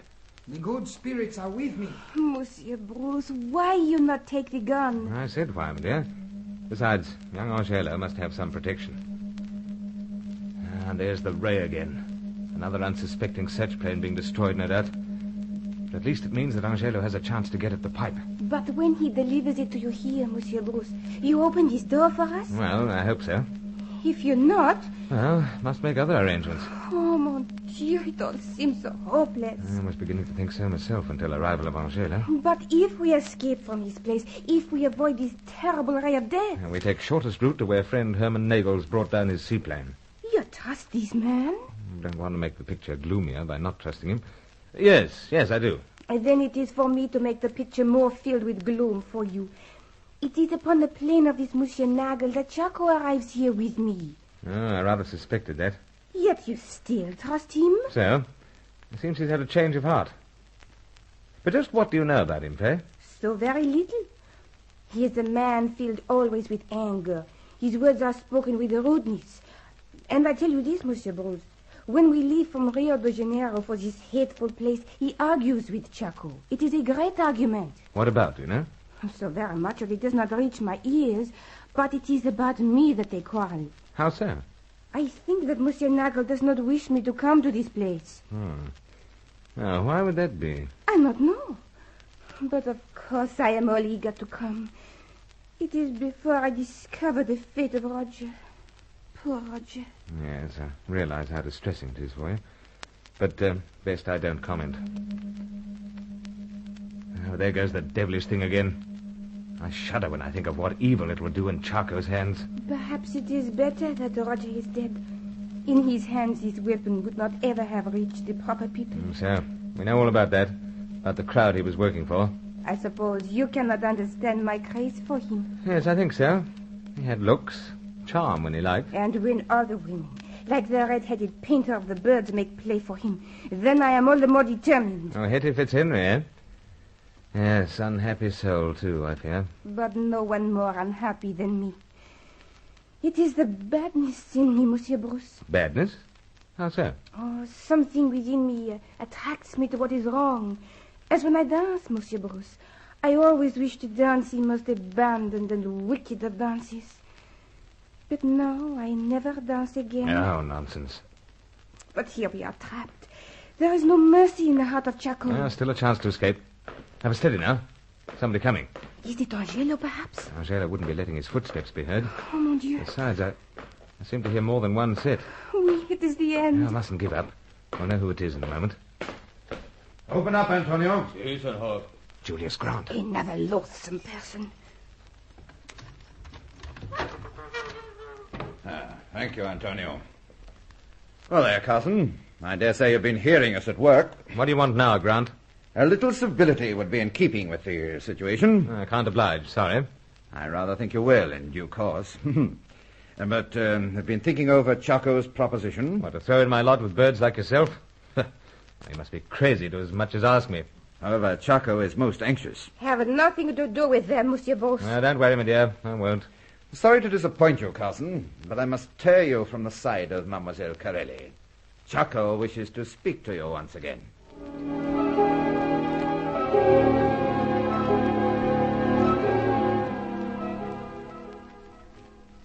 Chaco had disposed of 3 search planes and had amused himself by trimming the jungle from a mountain top a good 3 miles away. He was still strutting about in his gaucho costume, and his young wife Melinda was there. She had completely discarded the mask of helpless innocence that she'd worn as Sally Bruin. I stole a look towards my captured pipes, but couldn't make out whether or not they were all there. Of course, Mr. Carson. I never really thought you would decide to join up with us. Well, then why make the offer? Merely as a preliminary to a further proposition. But first I would like you to see a demonstration of the power of this weapon. I have a fair idea, Chaco. But you've only seen it from a distance, Bruce. Did anyone ask you to butt in? Take care, Mr. Carson. You are speaking to my wife. I'm speaking to a young woman who must have one of the most twisted natures I've ever known. I have warned you, Mr. Carson. I wouldn't trifle with our Chaco, old man. All right, then. Let it pass. You will understand, Mr. Carson, that Melinda is a person of great talent. With me in the position I will undoubtedly hold in this world of ours, she will have full scope for her very considerable histrionic and creative ability. But now, whether you wish it or not, you will see the ray in action. Commander. You wish the doctor to start? Indeed. Upon that mountaintop 4 miles away. Yes, he's standing by for the signal. There, I've pressed the button. Now, Mr. Carson.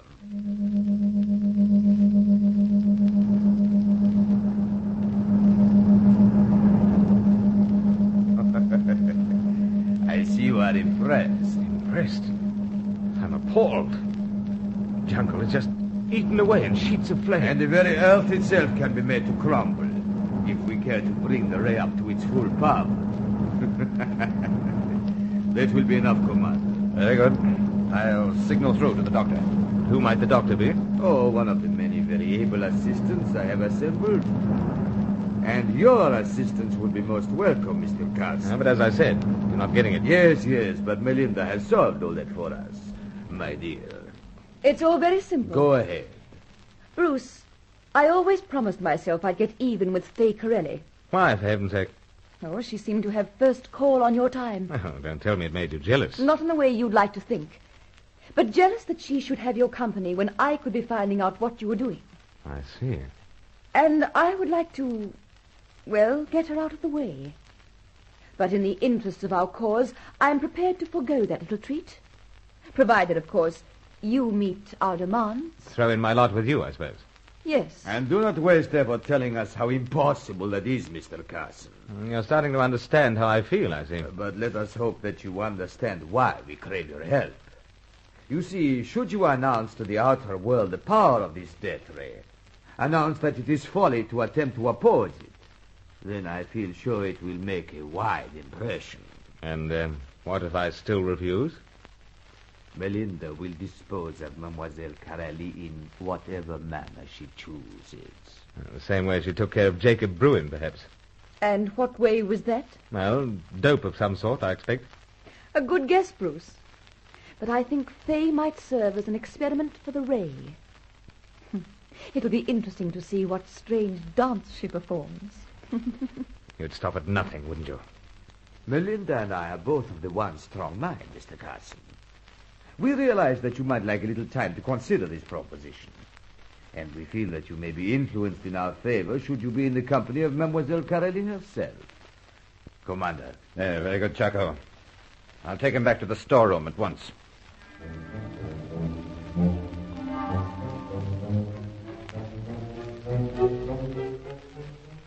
With that ultimatum, our only hope lay more than ever with young Angelo. As the traitorous Julius Grant escorted me from the smouldering eyes of Chaco and the mocking smile of his wife, I glanced again at my captured pipes. I couldn't spot the one that harbored a skeleton key in its long, fat stem, and when I was alone again with Faye, I could hardly wait for Grant and his Indian henchman to walk out of range.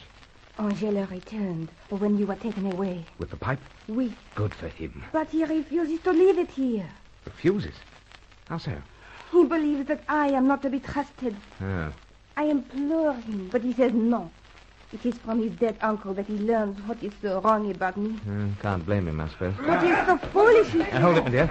I said we hear some sort of scuffle or something. Monsieur Bose, what is it? Quiet now. Don't waste your time struggling, young fellow. If you're so anxious to do something for Carson, then in you go with him and explain how you were caught. Oh, Monsieur Bruce, what happened? Seems clear enough. Young Angelo's been captured as well.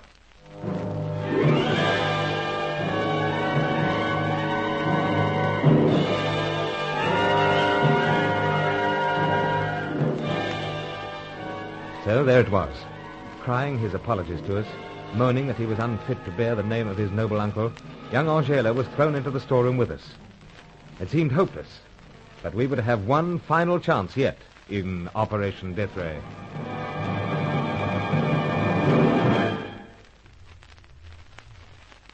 Undercover Carson is written by Michael Noonan and produced by E. Mason Wood for Macquarie Broadcasting Service.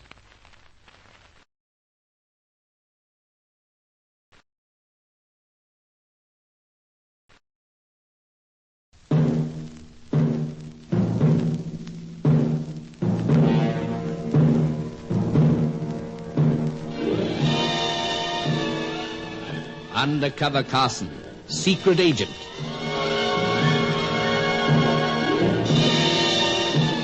Operation Death Ray, an assignment in Rio.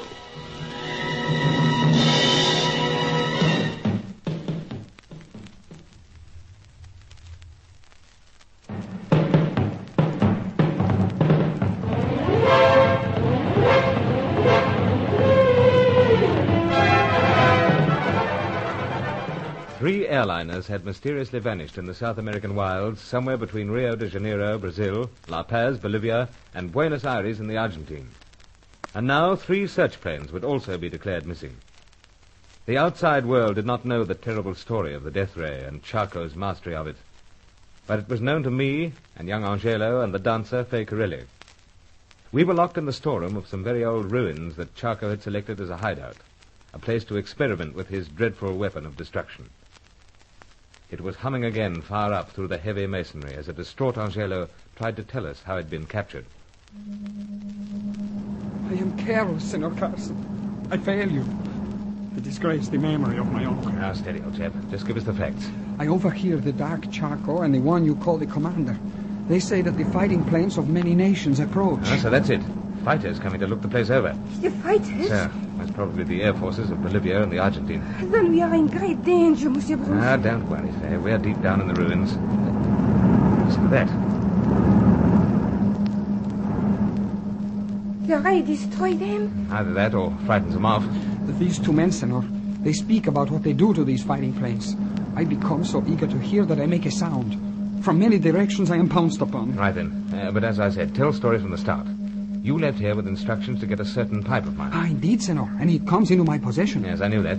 You returned here, found me carted off. And refused to give it to me. Senorita, You are most foolish. Now it is taken away from you. No, Senorita. I tell you that you are foolish. Monsieur Bruce and all of us not with a chance now. But I have the pipe. You what? Angelo. Si, Senor, I am searched and the gun is taken from me. But not the pipe. How so? Quick with the answer. Oh, do not play with that long hair of yours. But it is in my hair that... That you've concealed the pipe? Si, Senor. Stout fella. He take the pipe from out of his long hair. Oh, Monsieur Bruce, he is so clever. Most fair. And this is the very pipe I want. You see, the skeleton key concealed in the stem? But what give you this wonderful idea, Monsieur Angelo? Oh, it is something which I learned from my noble uncle. How fortunate for us that he teach you so very well. Now, steady on. The lock's not sprung yet. But you do it so simple, no? No, never really simple, my dear. Takes gentle fingers and a sensitive ear. So quiet. Let's see if we can hear something click open.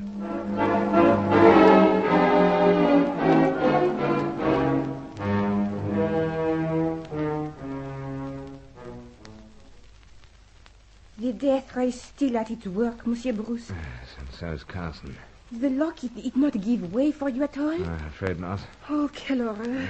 Trouble is, we're working from inside. Trifle difficult in this case. Let's have another try. Nothing yet? No. And all this time, Angelo called upon the good spirits of his people to assist you. That is the advice of my noble uncle, Senorita. You not as well known to them, perhaps. But I implore them. I might take some notice this time. Nearly had it a while back. Let's see how we go now.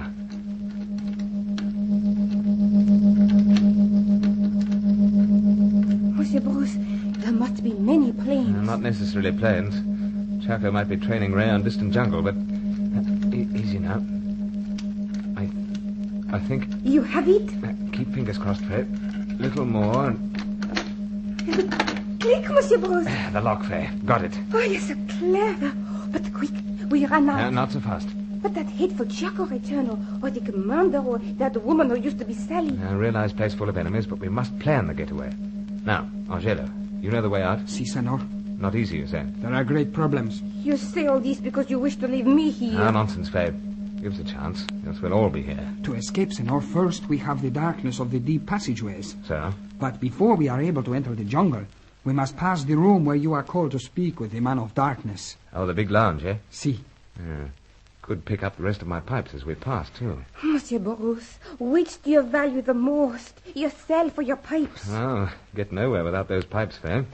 As you should well realize, my dear. Oh, nom de Dieu. But we won't dally any longer. We'll just open the door a shade. Like so.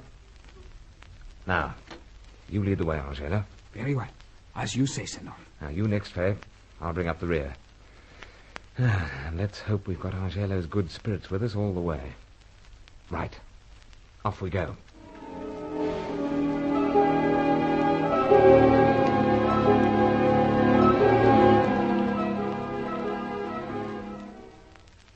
My father could never understand how a Carson could come to have pipes as a hobby. But they'd saved my life a dozen times on this assignment. So, as we set out to try and escape from that eerie hideout, I swore I'd have the family coat of arms altered to include them if ever we made civilization again. We groped through the darkness, the intermittent humming of the death ray slowly growing louder. Suddenly, Angelo whispered a quick warning, and we stopped.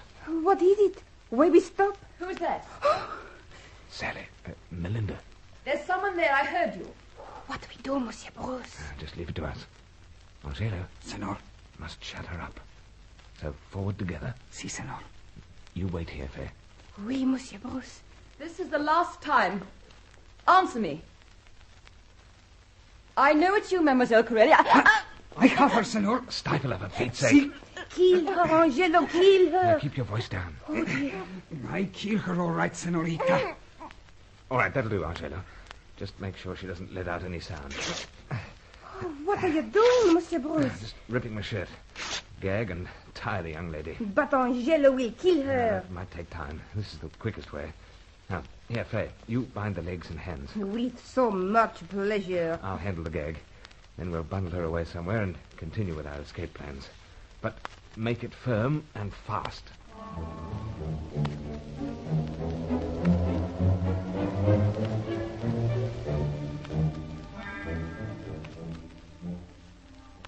All right, Angela, leave her here. But, senor... I know. It's not the best of hiding places, but we can't afford the time to go round searching. Oh, make haste. The humming is there above us no longer. So? Then drop her. Oh, no, we can't do that. Easy now, Angelo. Si, senor. Oh, mon Dieu, you're impossible, Monsieur Bruce. We've got to get her as far into this niche as possible. Right, that'll do. Oh, come on, quick then. Right. Farewell, Melinda. I'm afraid that won't carry far. If we meet again, let's trust that we're in the box seat. But now, Faye, Angelo, come on.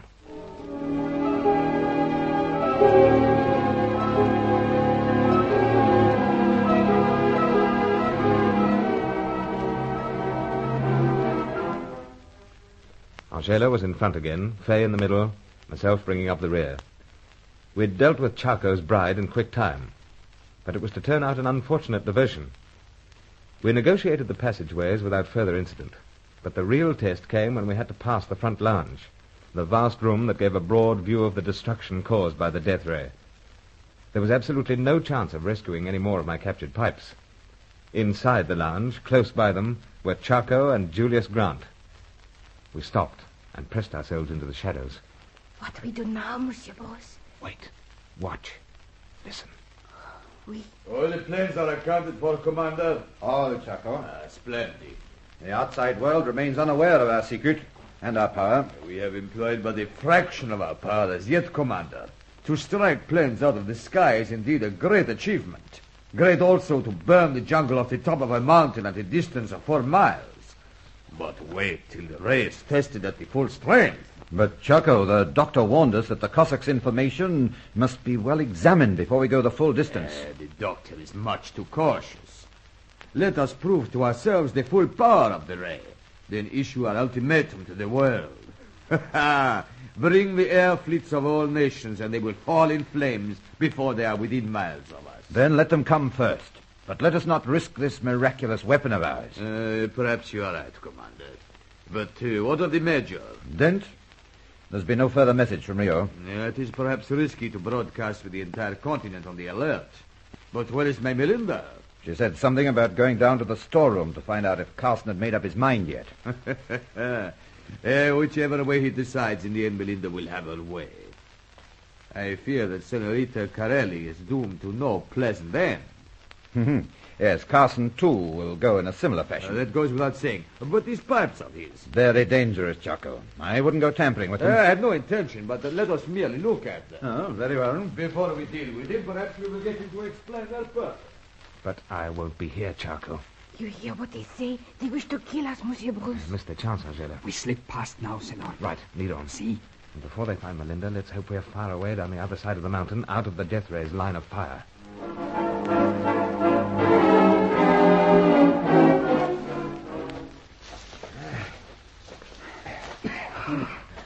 Oh, Monsieur Bruce, this is much more difficult than dancing. I hate to force you, Faye, but let's put all possible distance between ourselves and Chaco. And this go on for days, you say? A couple at least, till we reach Naval Seaplane. If it's still there. We won't ponder on that. Senor. Why the hold-up, old chap? Look. Fire behind us. The death ray. Searching for us, perhaps. More than likely, but in wrong direction. But slowly it is sweeping this way. It does seem to be. Yet we're down behind the ridge of a mountaintop. Flames up there can't touch us. But there is now more than flame. More? Great Lucifer, the mountaintop's going red hot, crumbling away. It is like the volcano. They must have it on full power. That's what Chaco meant when he hinted at the really terrible things it might do. Oh, Monsieur Bruce, this is the most terrible sight The whole mountain top is blown away. The fiery rocks tumble. So, if the ray swings over here, they'll be tumbling down on us. Come on. We're not out of Charco's clutches yet. Come on.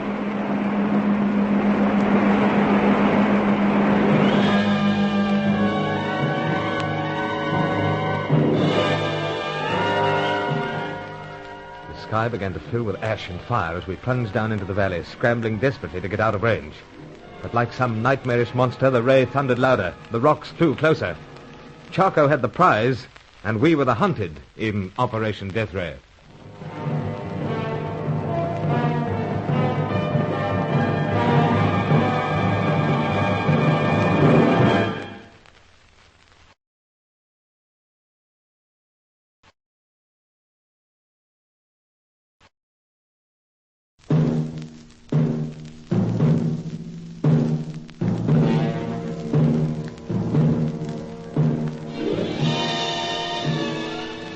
Undercover Carson, secret agent.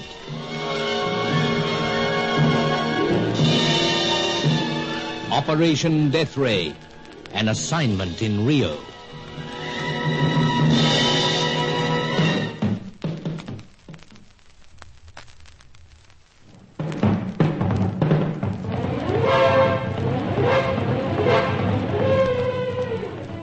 Charco had the death ray, thanks to his own lust for power, the help of Commander Julius Grant and the former Sally Bruin, and the treachery of someone else in Rio.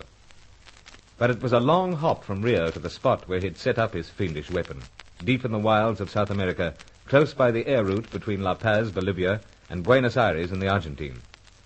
To demonstrate his power to the world, Charco had sent 3 airliners crashing in flames, then the search planes, then the fighters that followed.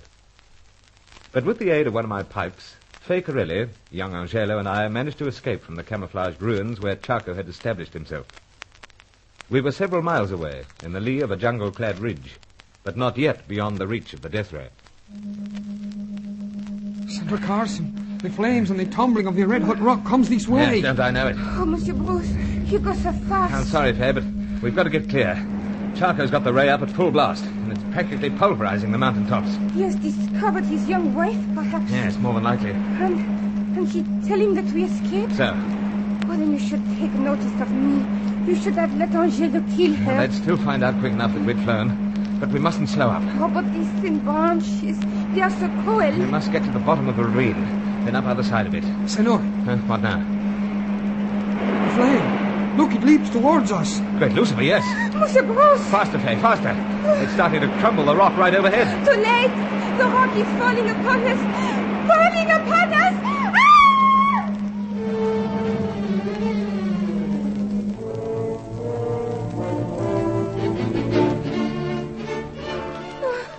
It is the end. The end. It did seem rather like the end of the world for a moment there. Angelo. I recover, Senor. But I never... Calm down, my dear. Calm down. See? The ray's a long way off now. But it come back, and it injured the other leg. Leg? My left leg. I cannot move it. Let's see. Oh. It's a lovely leg, you know. But no good to me now. Never again am I able to dance. No bones broken, Fay. But it feel all doubled up. A bad sprain. You'll dance again, never fear. You just say that. Oh, look at me. I cannot rise up upon my feet. Oh, how we walked the 2 days to Moussenegel, si plain. Now, don't rush all the hurdles at once.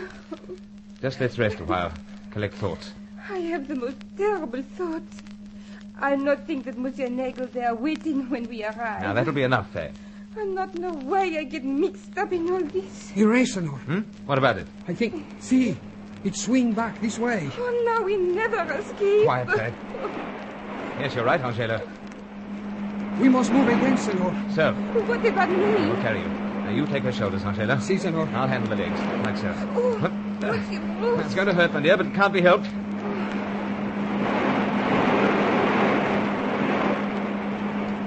Oh, the tumbling rocks are falling almost above us. Oh, leave me. Run for your own life. Leave you, Fay? Nonsense. I not want to leave now that they cannot dance anymore. In a moment, everything... Senor. Rumbling stopped. Rumbling stopped, perhaps, but not us. What the deuce? What caused the great explosion, Monsieur Bruce? It's quite some distance from here. Senor, look, rising into the sky.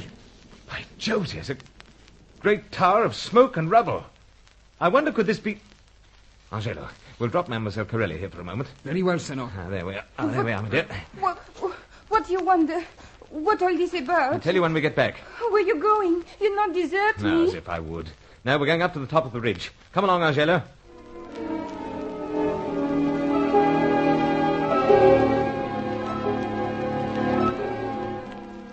After the long rumbling of the ray, the falling of the rock, crashing of the underbrush, the world seemed strangely peaceful. But it was a spectacle more frightening than ever that greeted us as we clambered through broken jungle and shattered rock to the top of the ridge. All around was desolation, scorched earth, the grey ash of jungle. And away over where Chaco had set up his headquarters, there was a gaping hole and a pall of smoke and dust. The place of the man of darkness, Senor. It is no more. No, Angelo. The death ray has blown up and everything with it. And the good spirits indeed come to our aid. And the aid of countless innocent people, it seems. But this was what Julius Grant meant when he warned Chaco not to try the ray at full power. But this Chaco is determined, Senor? No doubt he was prepared to take a risk to prevent our escape. And all this harks back to the dying words of the Cossack, one of the scientists who shared this secret of the frightful weapon. I am not at his side at the time, Senor. No, you weren't. Well, he was the chappie who knew how much power was to be applied to get best results. Chaco forced this information from him, then double-crossed him by killing him. With the poisoned dart. So. But it seems that the Cossack did a little double-crossing in his own way. That's where his dying words came in. He said that he told Chaco everything, but perhaps too much. It didn't mean anything to me until now. Then we have reason to honor the memory of this man. We have. You and I and so many others. No, but it's obviously no use going back there. Nothing left of the place. This Chaco, the commander, and the young woman of treachery. No one could have survived that blast. No one in a very wide radius. Then we continue on to unite ourselves with Senor Nagel. I'm afraid Mademoiselle Corelli's in no fit state for the hike. I think of that, Senor. I go alone to find Senor Nagel and return with him, maybe. And with the death ray gone, you'll be able to make much faster time. Indeed, I take the shortest route. All right, old chap. I'll wait here with Faye. And let's trust your good spirits have been keeping friend Nagel to his part of the bargain.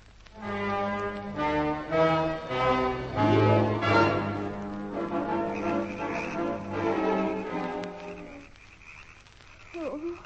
Legs still playing up, Faye? It's still so. I think I never dance again. Now, Faye, no more of that. Won't have it. You will dance. And just as divinely as ever. You are a great one for putting on the gay face, Monsieur Bruce. Always feel gay when you're around, my dear. No matter where or when. But in your heart, you have the doubt. Doubt? Concerning Monsieur Nagel. Now, Faye... I know that Angelo must reach him first, but already it is more than a day. So, but they must get back here. I have no faith in Monsieur Nagel. He sells himself too easy to so many. He does seem to have worked with all and sundry. But when he makes a promise, he appears to keep it. For a man in your occupation, you're much to trust him. As far as you've been concerned in the past, my dear, I'm afraid so.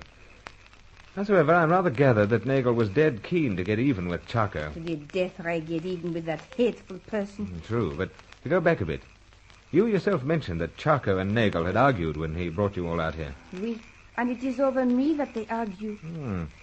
Well, it'll be interesting to hear the story behind it. If ever you see Monsieur Nagel again... I mustn't give up, my dear. Just take things easy. No Copacabana apartment here, but let's make the best of it.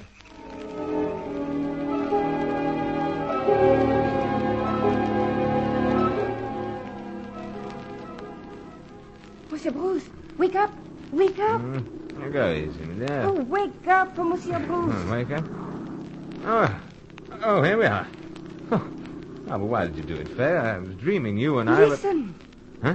The plane! Why the blazes didn't you tell me? Well, let's see now. Another search plane? No! No. It's Nagel. Monsieur Herman. So.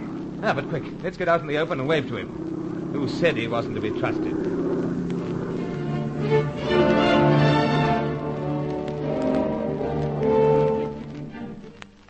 It was Nagel, all right, and Angelo was there in the cabin with him. They came down as low as possible, circling and dipping the wings. Then a message came plummeting down in a tight white ball, but Nagel had to repeat it twice before we managed to rescue it out of the jungle. He said that he was coming down on a waterway much nearer us, the one used when he had brought Charco to the end of his search. So Fay and I waited, and towards dusk, Nagel and Angelo arrived with food, warm drinks, and a light stretcher to carry Fay. The following morning, we were returning to Rio, and unfinished business. Ah, well, Nagel, old chap, if anyone wants to build a death ray, they'll have to start from scratch. Yeah, I guess so. In the development of modern weapons, most nations seem to have been bewitched by the atom and the effects of shattering it.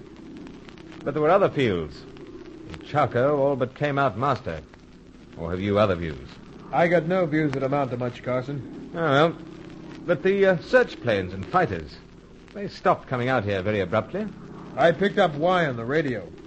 The area was declared taboo until an international commission figured out what was going on. Have they any idea? I guess they must have a notion, seeing that some pilot sent back some mighty hair-raising accounts.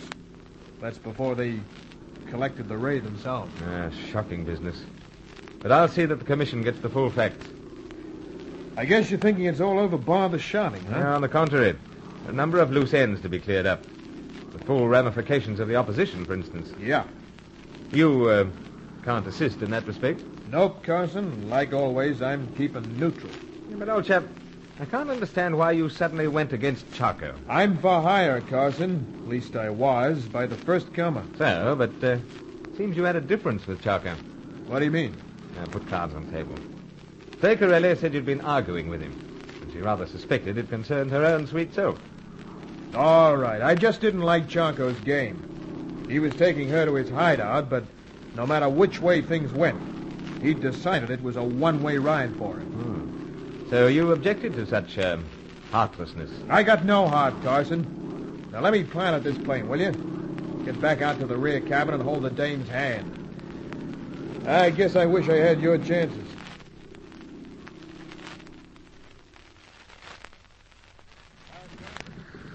Rio. We're down. We owe you a great deal, Nagel. You owe me nothing more than the $5,000 that you handed over for the job. And you've $2,500 to pick up from your locker in the jetty over there. Sure. I'm taking you and the dame and the new man Friday ashore. I'm picking up the money. And then I'm getting out of here fast. This is the end for me in these parts. Well, old chap, might I wish you good luck in the future? Thanks, but give me a chance, will you? By all means. You know, there's room on this crate for you, Carson. Huh? What's all this about? I'm offering you a way to save your neck. Save my neck? Mm-hmm. Old chap, I told you. I've unfinished business in Rio. And so have other people. They'll be waiting there to finish you. You go ashore, Carson, and the way I see it, you don't leave Rio alive.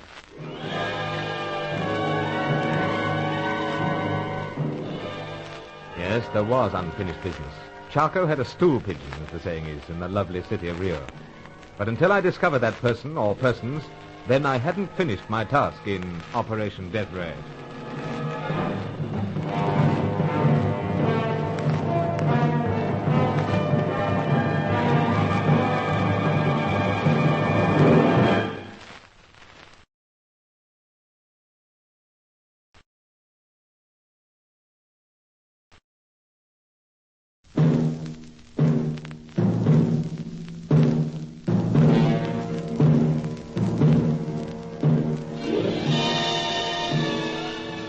Undercover Carson, secret agent.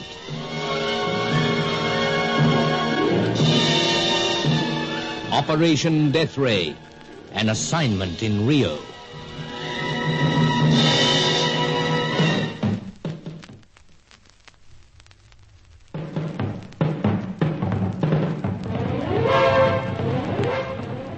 The search was over. The 6 scientists were dead. The death ray had existed for a few terrifying days, but now it had been destroyed, and Charco and everything with it.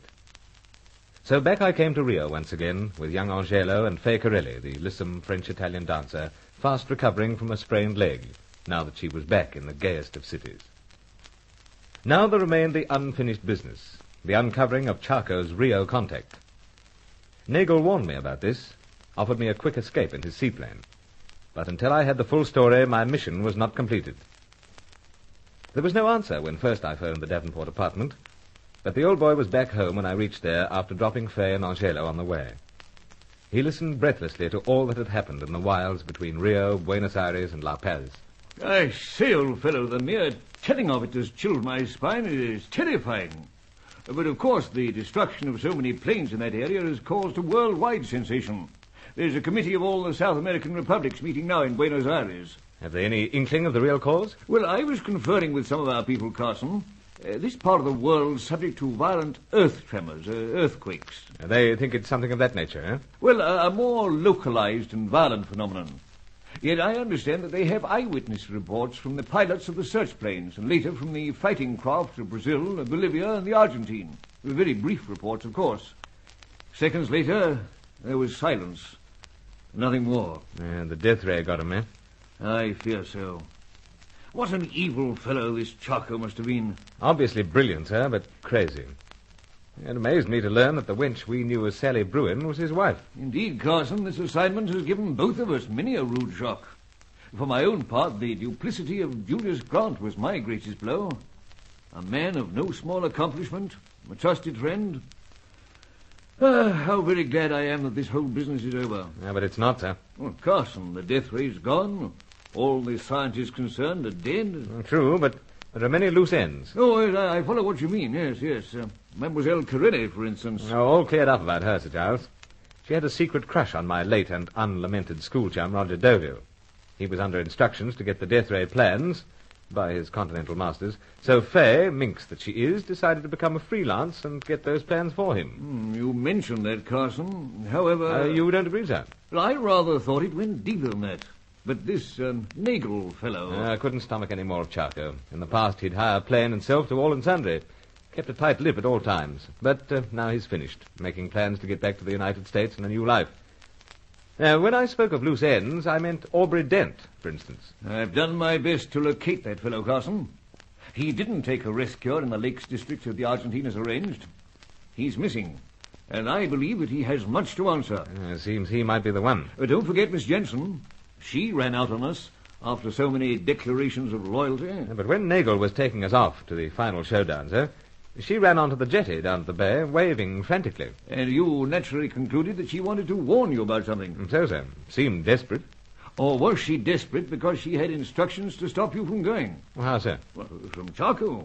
Oh, hard to imagine, sir, though... Yet Chaco was in touch with someone here in Rio. Sir, that's how he was warned of my coming. Then it could well be Miss Jensen. Much and all as I hate to have you utterly disillusioned, old fellow. Or it could be Dent. Quite. It wouldn't be the first occasion when the promise of power under a new regime had lured a trusted man from our fold, as it were. But there's been no sign of Miss Jensen and no word. What about that shop of hers, sir, in Rua de Uvidor? Still there, with the promised sale notice, but not open for business as yet. I've been looking for her, too, Carson. Going from one antique shop to another, attending sales and gatherings, all in the hope that I might get some whisper about her. But nothing? I fear not.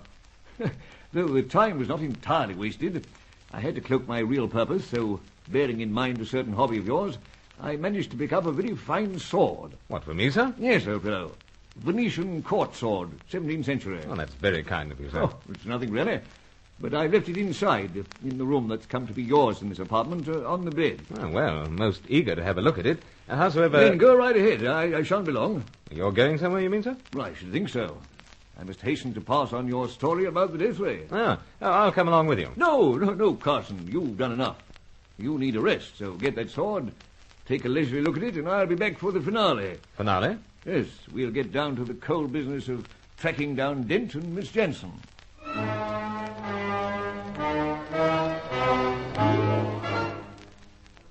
I thought about what the old boy said and mentally sifted through the evidence.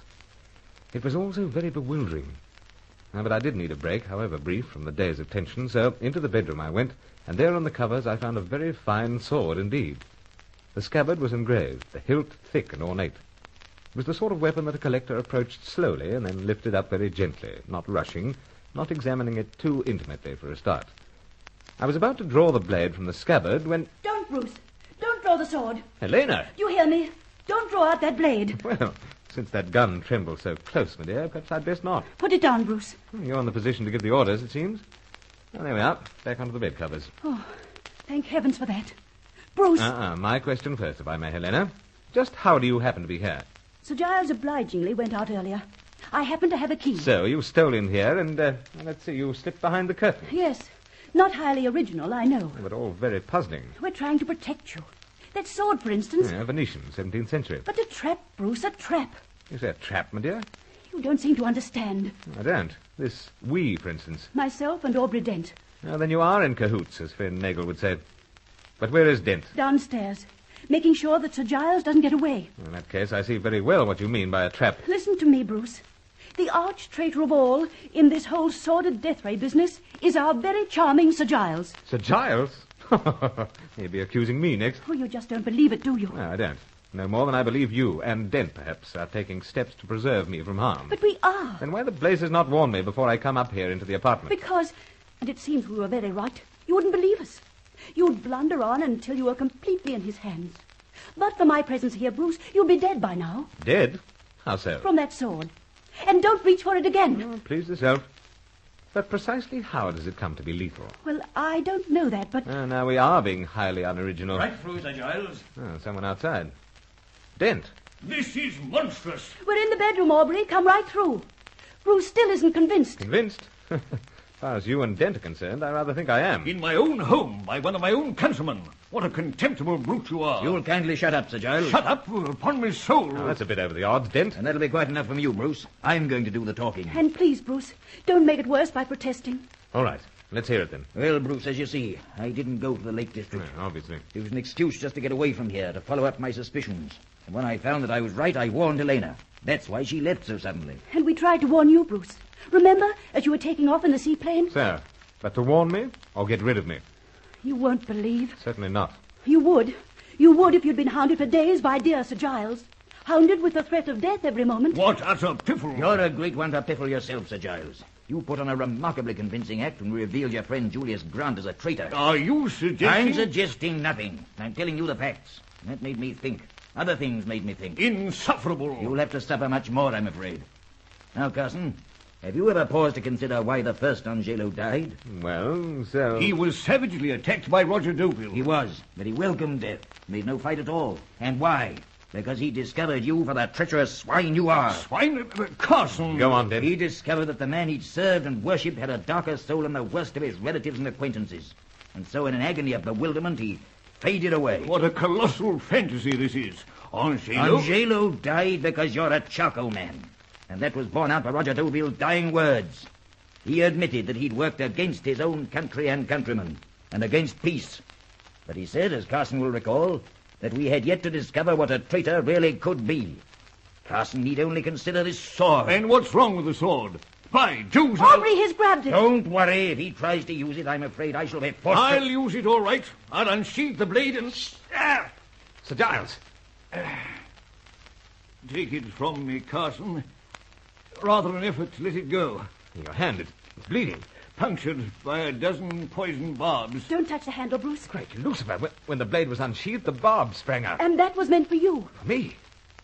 Sir Giles. As I was saying, Carson, the promise of power has lured many a trusted man from the field.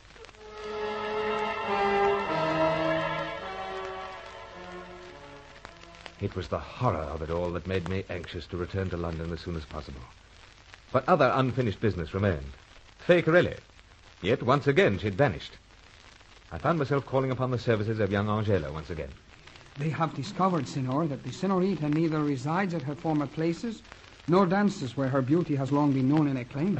Where the blazes does she get to? But among my relatives and acquaintances, Senor, there is the feeling that the Senorita is never truly in a state of affection for Senor Deauville. Not, eh? No, Senor. Nor does she attempt to uncover secrets so that she may rise in his affections. Always, she is eager to obtain the information for herself. Yes, I know, old chap. Helena's more or less threw out the story about Fay having a crush on friend Deauville. She was freelance agent from start to finish. But we must find her, Angelo.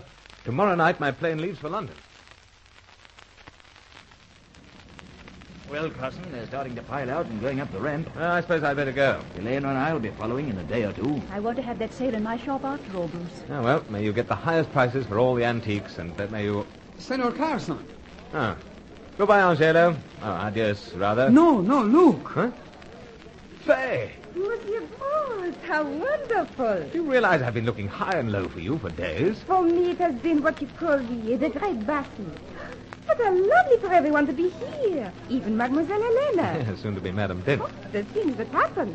Oh, but Monsieur Bruce, it is so terrible to have to say goodbye. Oh, but you take your bite from the mouth. You're going to kiss me. No, time enough for that if I think it's true. Carson, old chap, I think you'd better hurry along. But I'm the one who must hurry. So you are on the plane? Oui, Bruce. What will you fuss about? I go to Europe to further my dancing. You've an engagement there? No, not already. But I think perhaps I get one on the way. Any particular firm? No. Oh, then let's see what can be done. Come along now. Monsieur Bruce, you also on the aeroplane? I am, my dear. As if you didn't know.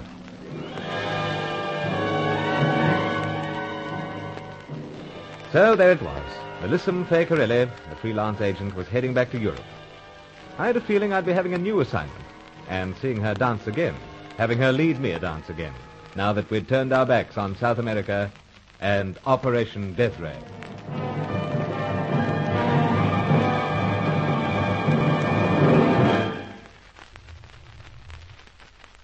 As Undercover Carson, you heard Barry Cookson with James Mills as Sir Giles Davenport and Audrey Teasdale as Faye Corelli. The program was written by Michael Noonan and produced by E. Mason Wood for the Macquarie Broadcasting Service.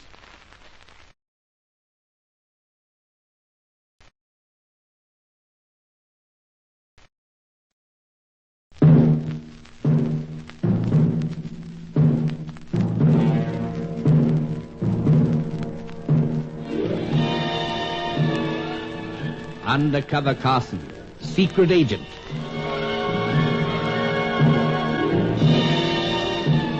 Operation Death Ray, an assignment in Rio.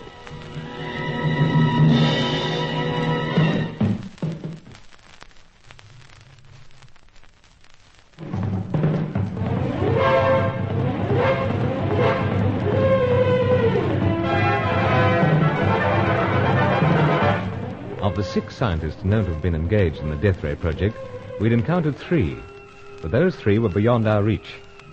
Dr. Diaz, Anton Zarowski, and Jacob Bruin, whose English daughter Sally was now on our hands in Rio.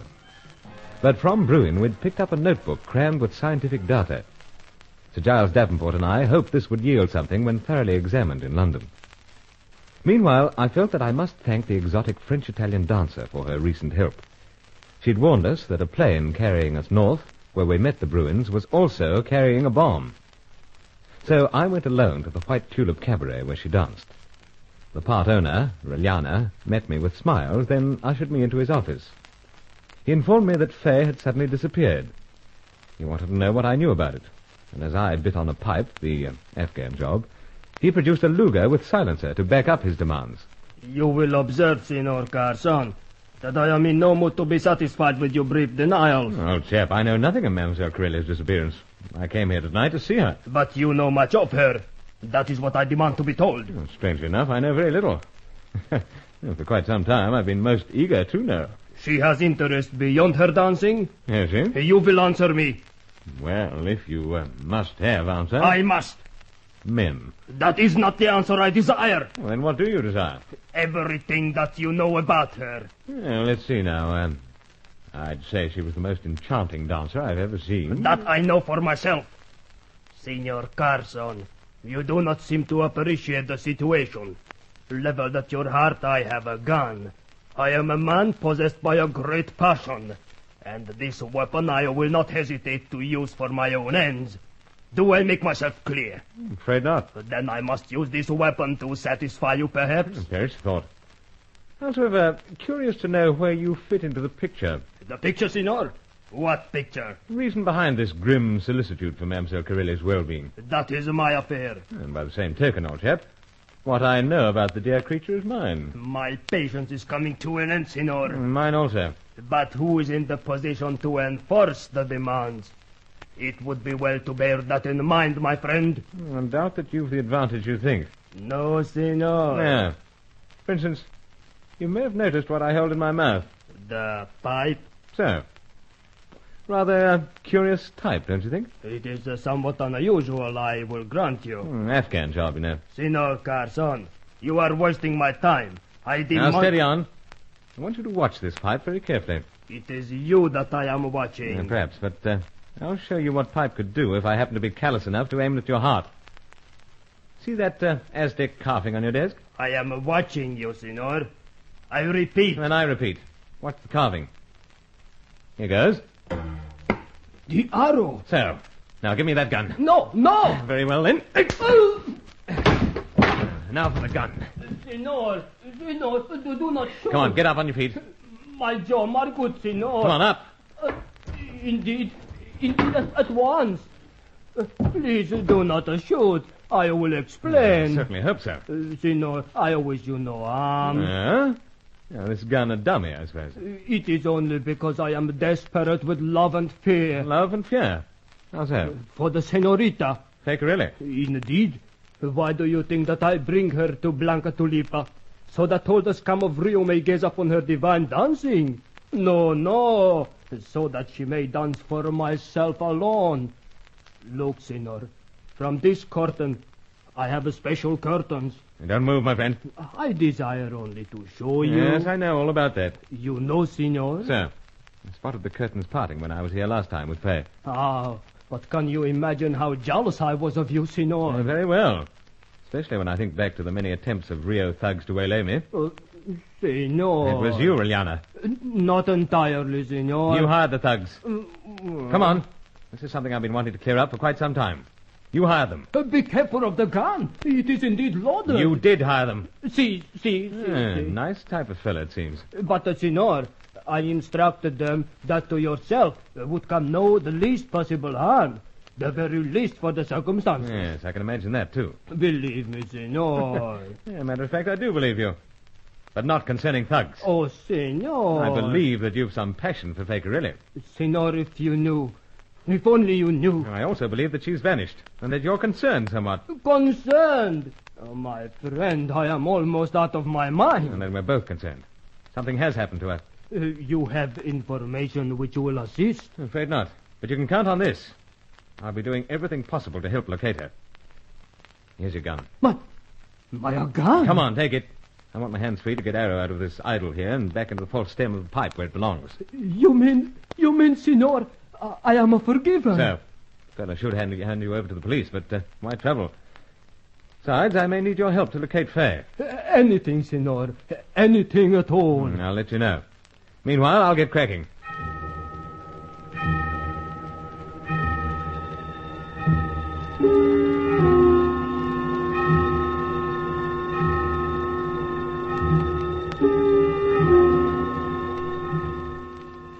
The question was, of course, how to get cracking. What did I know about Faye, other than the fact that she was a superb dancer, enchanting company, that she lived in a flat on the city outskirts, and that it seemed beyond all doubt that she was tied up with one of our many rivals in Operation Death Ray. Early the following morning, I got Angelo on the job. He would do the rounds of the various relatives and acquaintances who seemed to lurk in all the shadows of the city. Meanwhile, I had someone to look after. Please don't be worried about me, Mr. Carson. I'm really much better. You certainly look it, my dear. Slashing, in fact. You shouldn't say such things, Mr. Carson. If only you knew how much fella meant it. Howsoever, let's drop the Mr. Carson. Then what else am I to call you? Folks christen me Bruce. Well... Don't be shy about it. I'm afraid I am shy, Mr. Carson. I mean, Bruce. Yes, that's better. I love that. But stay shy, Sally. Though not over-shy. It'll make you too irresistible. Me? Yes, you, my dear. Anyway, let's stroll out and find a colourful cafe somewhere. Got something to tell you about future plans.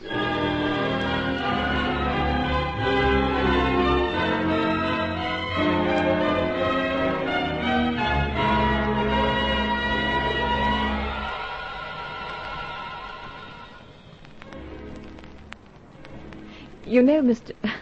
Bruce, when I passed through Rio, I wanted to sit at one of these footpath cafes, but... Well, why not? Well, I just didn't like sitting there alone. Too shy, eh? Oh, perhaps it's just as well you didn't. But why? Oh, Sally.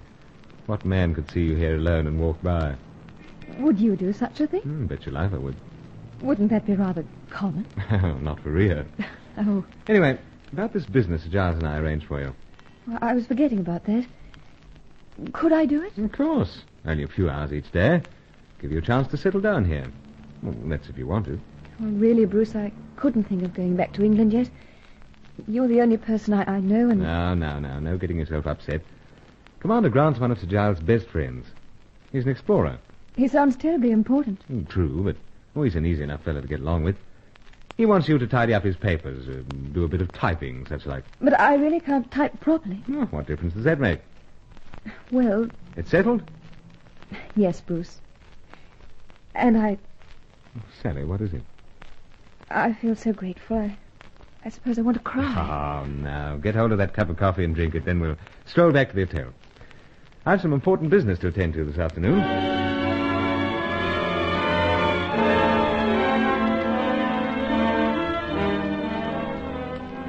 In spite of the urgent matter of Faye's disappearance, I found myself taking a wide detour back to the hotel. Compared with Sally, I seem to be an old-timer in Rio. We stopped at a few shops, and just to bolster up the big brotherly mood, I bought a few trinkets. A delight to have someone so frankly appreciative. However, at Sir Giles' apartment, the atmosphere was much more serious. Well, Carson, that notebook's on its way to London. In a day or two, we may have another lead to follow. Oh, good, sir. Meanwhile, I've something to keep myself occupied. Indeed, Carson, I wanted to speak to you on that particular matter. Yeah, something's happened to her, all right. I phoned Reliana, but he's still in despair. Look here, old man. Should this concern you... Well, I don't follow. I'll be frank. Mademoiselle Corelli's present whereabouts do not concern us. Oh, but Sir Giles... I know she contacted me, and so you were able to find that bomb planted on your plane. Oh, she virtually saved my life, and Langelo's. Perfectly true. However, I must remind you once again that chivalry plays no part in espionage work. Oh, really, sir, I couldn't be so ungrateful. Well, has it occurred to you that her disappearance may be some ruse to lure you into another trap? Well, she doesn't qualify as the deadliest of our rivals, perhaps, but we've ample evidence that she's working against us. Oh, but she's in trouble. According to the Reliana fellow. If you'd seen him when the tables were turned, you'd realize he was just an odious character, crazily in love. Well, I hate to be the doubting Thomas. Oh, I realize, of course, sir, we must be careful. Mademoiselle Corelli is a fair creature indeed. But there's so much at stake in this hunt that fellows like us must sacrifice our feelings towards her. Well, sir... How many times before have we been lured or lulled into believing that these lady friends of yours are innocent souls, only to discover otherwise? I hate admitting it, sir. We must be infinitely careful, Carson. Yeah. Ah, that'll be Angelo. About time he turned up. Is that you, old chap? Indeed, Excellency. Yeah, how I lap up that excellency business.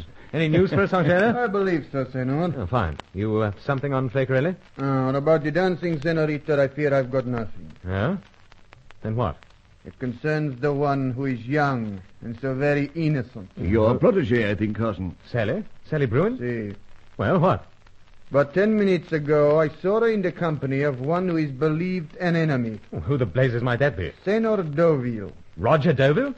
Sally with him? I fear so. Great Lucifer, Sir Giles. Yes. Yes, Carson. As I was saying, we can't trust these lady friends of yours.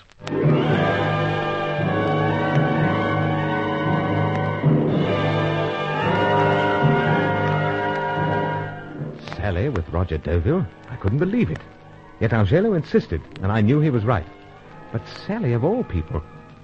Hearing that was one of the most sickening of all the blows we were to suffer in Operation Death Ray.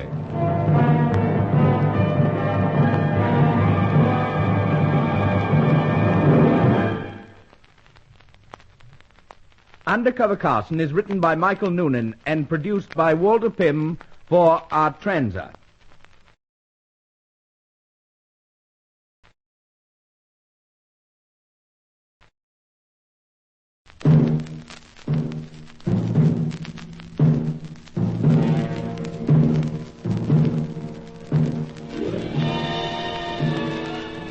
Undercover Carson, secret agent.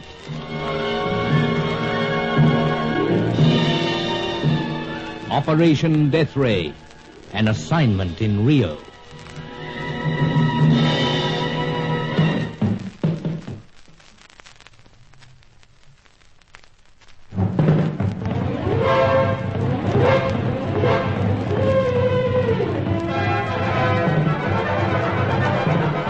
Many times during our search for this grim weapon of war, I doubted whether it could be as lethal as we imagined. But now, as I tell what brought me to this remote and evil place, and perhaps to the last hours of my life, I have no doubts. There, across the valley, the jungle is ash, the earth scorched. It's been a long hunt, full of mystery and deception. It seemed that Sir Giles and I were doomed to be surrounded with people we couldn't trust. Hetty Fitzhenry, the American bird painter, the blonde Helena Jansen, and the now missing Fay Corelli, the French-Italian dancer. But one of my greatest shocks was Sally Bruin, daughter of the late Jacob Bruin, scientist number 3 on our list. Sir Giles' servant, Angela, had been out seeking something on Fay. He'd seen Sally with a man who was high on our list of suspects, an old school chum of mine. Well, Carson, does the young lady by any chance know Mr. Roger Deauville? Well, I'm quite certain not, Sir Giles. Then this is bad. Very bad. Incredible, sir. Really, I can't believe it. There can be no doubt, Senor. No, not doubting, old chap. Just finding it hard to accept. But, where was this you saw them? Close to your hotel, Senor. I imagine that they had only recently departed from there. But she told me she was a complete stranger to these parts. Knew no one. Obviously, Carson, we very conveniently fallen for her wiles. Wiles, sir? This innocent air, this helplessness. Well, not rushing to her defense exactly, Sir Giles, but after all, her father was murdered by those savages near the ancient ruins. True. And she was greatly distressed. Ever heard of crocodile tears, old fellow? Oh, steady on, sir. I won't have that. I hate to shatter any illusion, my boy. However... Now, look, sir. There's something fishy about all this. Fishy? I should say sinister. No, I still won't have it. Then what was the young lady doing in Mr. Deauville's suave company? Well, best we find out. Now, let's not be too hasty. Afraid I'm not going to have any peace until I find out the truth. My dear Carson, this is as much a blow to me as you. It doesn't sound much like it, if you'll pardon me saying it, sir. I dare say you've greater cause for dismay, especially as you've been so gallantly playing the big brother role. I wasn't exactly feeling the big brother, the more I saw of her. It's most obvious, old fellow, from the way you're carrying on. I dare say I did tend to lose my head, sir. Sorry. Forget it, my boy. But if this young woman's to join the ranks of our rivals, enemies, or whatever we are going to call them, then we are fortunate in being warned. Now, Angelo, you obviously traced them somewhere. Indeed, Excellency. To the cafe which bears the name of Lilac. Lilac? Si, senor. Oh, yes, I know the place. Quite fashionable. Yes, it is indeed, Carson. And that's very curious. How so? Why is Deauville escorting the young lady so openly? I mean, to such a well-known place? The blight is apparently brazen enough to do anything. It is curious, though. Yes. Well, as I said, I'm going to get answer. Go ahead, then.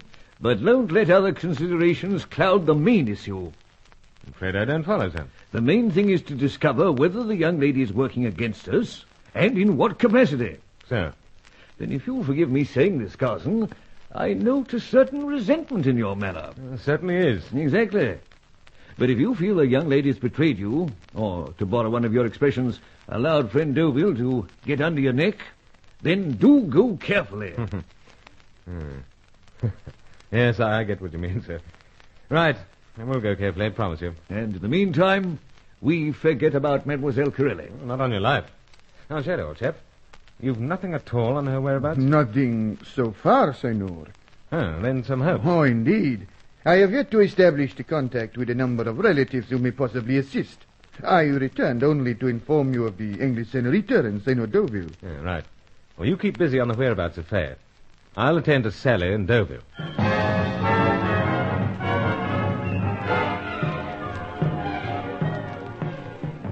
A taxi dropped me a block away from the cafe called the Lilac. I was still angry and stunned. Only that morning I'd taken Sally on a sightseeing tour. Those chestnut curls had been dancing as she turned her head right and left to fill those big eyes with this new and lively scene. She was there with Deauville, all right. I recalled my promises to Sir Giles. I waited until they came out, then followed. Deauville escorted her to our hotel, then went off. I waited. Then, inside, and up to the apartment I'd arranged there for her. Oh, Bruce. Mind if I come in? Mind? Oh, why on earth should I? Come on. Thanks. You, mind if I smoke? Of course not. Good. Besides, I love the smell of a pipe. You do, huh? Mm-hmm. And especially one of those lovely pipes you carry around with you. Really, you are such a different person. Thanks. Bruce, you seem rather strange. Yeah? How so? Well, blunt, even angry. Perhaps I am. Oh, I know what it is. You do? Yes. That man who's offered me the job, Commander Grant, he rang while I was out. I'm afraid I know nothing about Grant. However, you were out? Yes. Sightseeing? In a way. Now, look, Sally, I don't want to be even more deeply disillusioned by hearing you tell a pack of lies, but just what were you up to? Oh, I think you know something. I don't know enough. That's the trouble. But you know who I was with. So? Roger Deauville. At a place called the Lilac. Odd. Oh, but I can explain. Well, I'm all ears, my dear. Well, you see, I was down in the foyer when he came in. Apparently, he was looking for you. For me? Yes. You went to school with him, didn't you? So, but, go on. Well, they told him you were out. True. But they suggested that perhaps I might know something. So Roger came over to me and... Well, that's all it was. Bet you went to the Lilac. Oh, he suggested that. You said you were busy with your company affairs this afternoon, and besides, I don't want to be a burden on you, so that's how I went out. And you rather liked Deauville? Oh, he's very charming. Huh. Oh, you're angry with me, Bruce. No. Just that I couldn't understand, that's all. Oh, I suppose I should have told you the moment you came in here. So, wondering why you had to have it dragged out. Well, that was Roger's idea. How so? Well, he thought it would be a joke. He said that... Well... Said what? It's silly, really. Deauville never had that reputation. Come on. He said he wanted to pull your leg about me. Oh. He said he wanted to make you jealous. I told him it was crazy, but... Well, he is rather persuasive, so I promised not to say anything. Now, like a cad, I've forced you to break it. Yes. But under the circumstances, I'm sure he'll understand. You're seeing him again, eh? He asked if he could ring, and... Well, I said yes. After all, he's an old friend of yours. Of course. Bruce, I haven't done anything wrong, have I? No, not at all, my dear, but I feel responsible for you. I just want to know what's going on. Well, perhaps I should give Commander Grant a tingle now and make some arrangements. I'm looking forward to starting with him, and though, in a way, I'm not. Yeah? How so? The work will be very interesting. Should be. Grant's got a big name as an explorer and writer. He wants you to help with research and so on for his forthcoming book. It's the so-on that has me worried. Ah, my dear, forget about it. Doesn't matter if your typing's not up to scratch. There'll be no difficulties, assure you. I certainly hope so. You'll be a shattering success. Now, do you mind if I use this phone of yours? Help yourself, any time. Thanks. Well, you might be able to meet him right away. Let's hope so, anyway.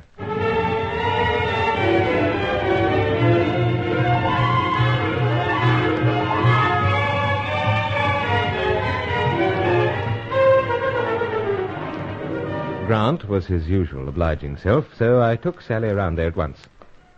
It seemed rather hasty, especially when I'd more or less decided to let Sally settle down first in Rio. But I didn't want any trouble from my old school chum. I kept thinking back to some of his smart and crafty ways and everything. I tried to persuade myself why I was looking him up. Though inside, I must admit I was rankling. I'm heartbroken, Bruce. Yeah? How so? Breaking up my little intrigue. Ah. I thought I'd get even with you. Even with me? For all the times you've come along and left me glamour boy number 2. Not too much glamour about me, I'm afraid. Young Sally seems to think there is. But, how you pick 'em. Oh, big brotherly act, this, old chap. I'll be frank, Carson. I'd like to be more than a big brother. Anyway, how'd you pick her up on that northern jaunt of yours? Oh, you didn't find out? No, I didn't. You're slipping. I say, Bruce, I think I've stepped on a corn. Oh, perish the thought. I do. Nonsense. And I'll tell you why I didn't press the questions. Sally seemed most reluctant to discuss that aspect of things. No doubt. We came down in the region of an old temple. Ancient ruins, you know. Found her there with her father. Ye gods, away out in the back of beyond. So? I say, Carson, you're an amazing bird. I thought you were out on some sort of cattle survey for your company. Yes, I was too, but fortunately I happened to be able to rescue Sally.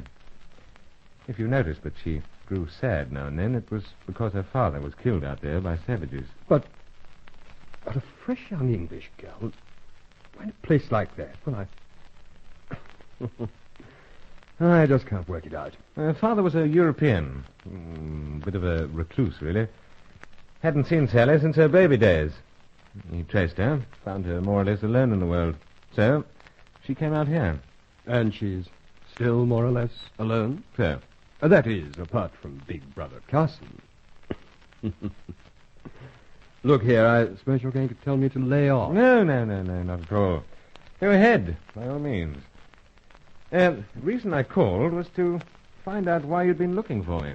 Great Scott, I clean forgot. Carson, this is serious. Yeah, extremely.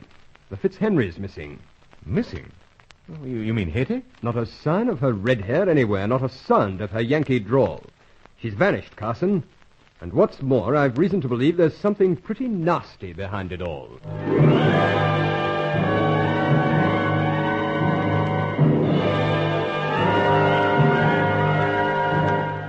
Strange that Hetty Fitzhenry should vanish at the same time as Fakerelli.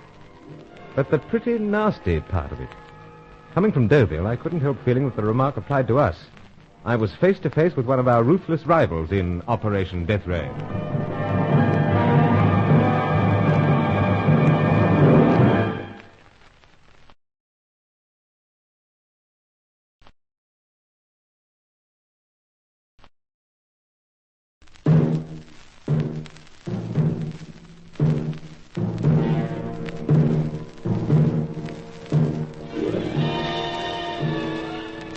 Undercover Carson, secret agent.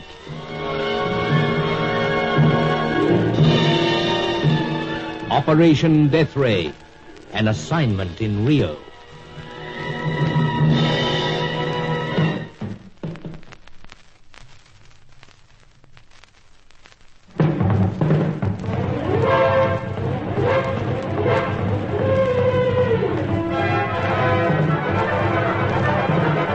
From our third scientist, Professor Jacob Bruin, we'd managed to get a small notebook crammed with scientific jottings.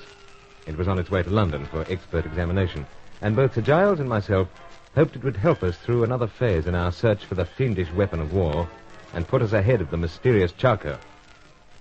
Meanwhile, there were other things to occupy me in Rio. The exotic French-Italian dancer Fakerelli, clearly one of our rivals, had vanished. Sir Giles pointed out that there was no room for gallantry in espionage work, but I was indebted to Fay. Angela was on the job. But someone else was missing. When I called in at the headquarters of the South American Travel Agency, conducted by my former school chum, Roger Deauville, I learned about a mutual acquaintance. Hetty Fitzhenry, the vivacious American bird painter, had apparently vanished also. Bruce, it's got me dashed concerned. How long's she been gone? 3 days since she's been sighted. Matter of fact, I had a feeling she might have chartered a plane and set out on your trail.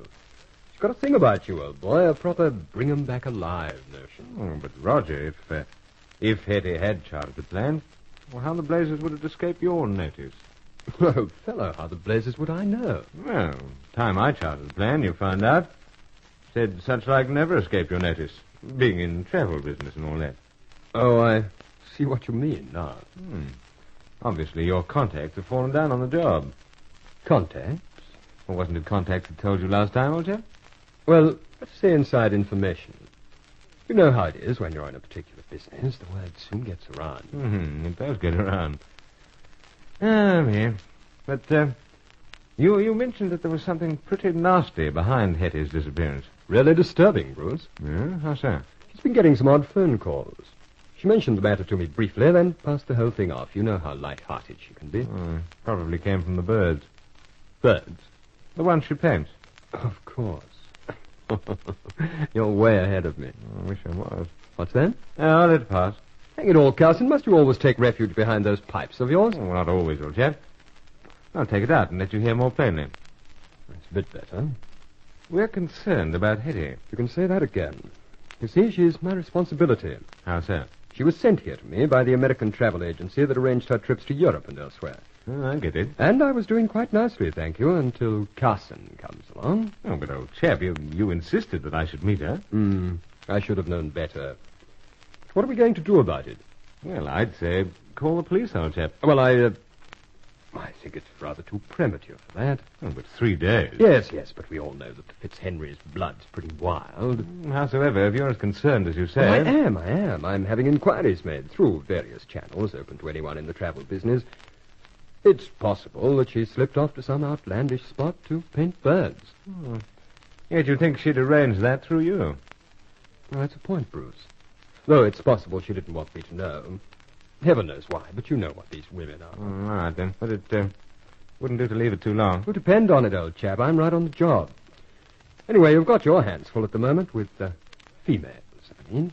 Oh, you think so? I'm referring in particular to the latest, Miss Sally Bruin. Well, big brother, you know. You want to grow out of that, old boy. Watch her. She's a gem. Yes, I will, Roger. Matter of fact, it seems they all need watching.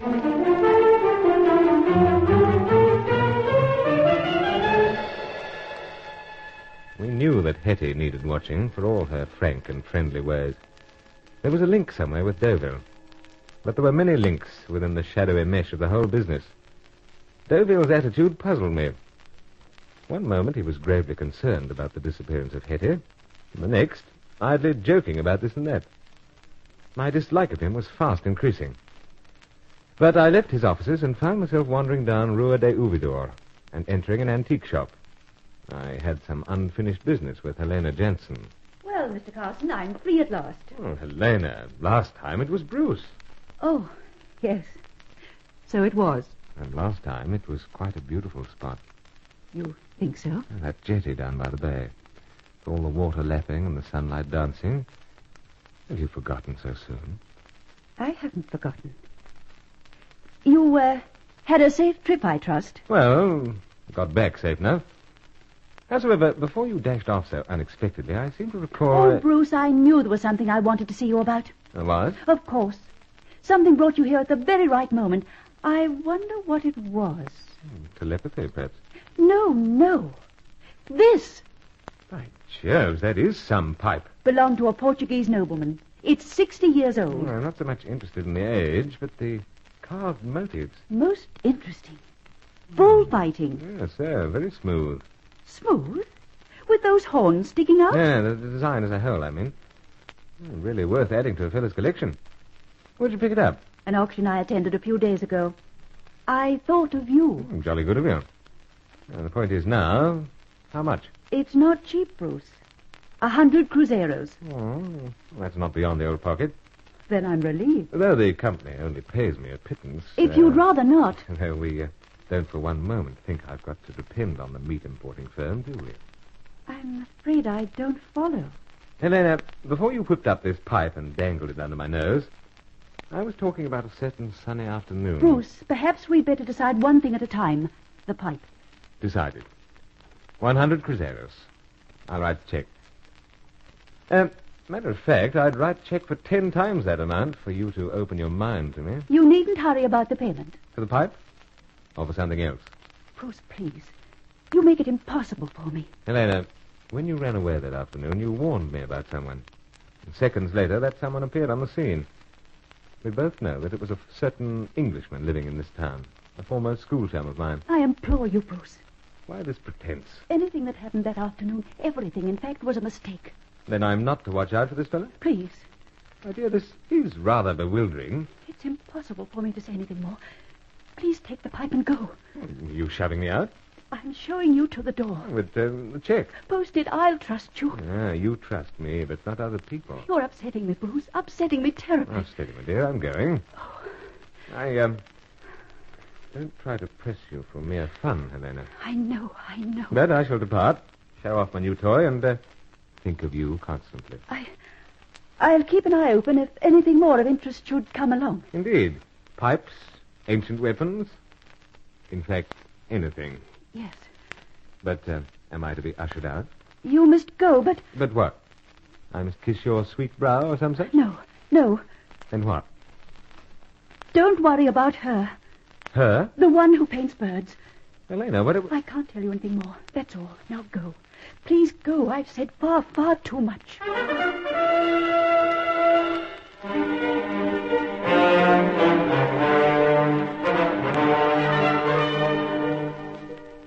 It was curious, no matter which way a fellow looked at it. If there was a link between Deauville and Helena, it seemed to be developing into a leak, a useful leak. But she was certainly a woman of fluctuating moods. Why this sudden and terrible fear to tell me things? Another of the puzzling aspects of the whole affair. Anyway, I called back to the Davenport apartment to put Sir Giles in the picture. The old boy wasn't exactly impressed by the latest trophy. Gad, Carson, how could anyone smoke that monstrosity? Absolutely bristling with the horns of a bull. Oh, someone did smoke, sir. Portuguese nobleman. Well, there's certainly no accounting for taste. It makes a very good addition to the collection, sir. Well, Carson, I won't make any remark about your taste, but do get the thing out of my sight. It looks like a lethal weapon. All right, sir. Back in the pocket. Like so. Ah, that's much better. Yeah, as I was saying, I took young Sally Bruin over to see Commander Grant. He's having a talk to her, then dropping her back to the hotel. Were you quite satisfied about her? That she wasn't up to any hanky-panky business with Deauville? Well, sir, she explained how she'd met him. Yes. He called at your hotel. And Deauville had wanted to tell me about Hetty being missing. And furthermore, he has a dashed persuasive way with him where women are concerned. Can't imagine young Sally being quite able to handle him. So, out they went for a stroll and coffee and such at the Lilac Cafe. That's all very good, my boy, except for one thing. That's the Giles? If we're to believe Miss Jansen, then Miss Fitzhenry is in no bother to speak of. Well, could be a plot hatched between them. It could well be. Though for what purpose, I can't imagine. Perhaps to start me searching and so into another spot of trouble. That's on the cards, too.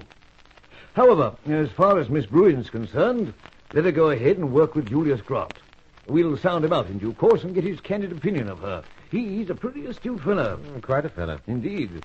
He's been exploring here, there, and everywhere in South America. But after taking it quietly for a year or two now, no doubt he can see things from a distance. It should make quite a book when he gets through it. Hello?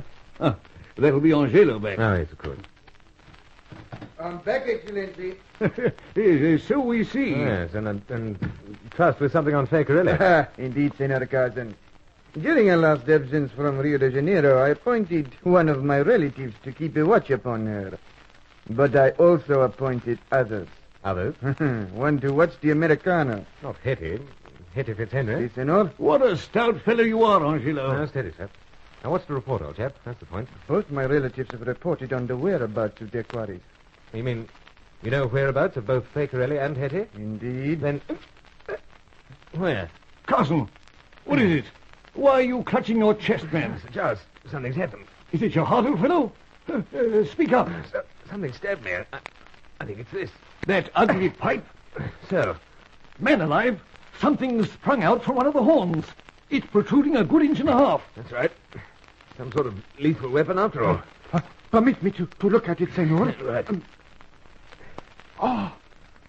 You're in grave peril. Yes, I've got the same feeling, old chap. The warmth of your body has caused this sharp point to spring out, and it's tipped with the deadliest of poisons. We have not much time.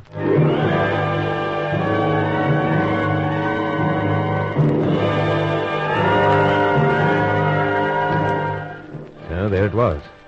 Pipes had been good friends to me in the past, but at the time it looked as if my pipe-smoking days were at an end. I felt quite numb. Was it the poison or the discovery that Helena was treacherously involved in Operation Death Ray?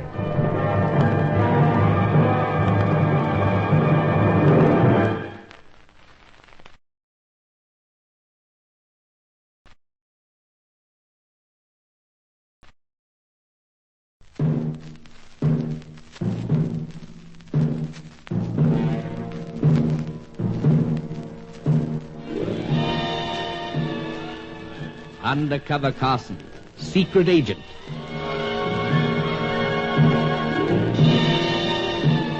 Operation Death Ray, an assignment in Rio.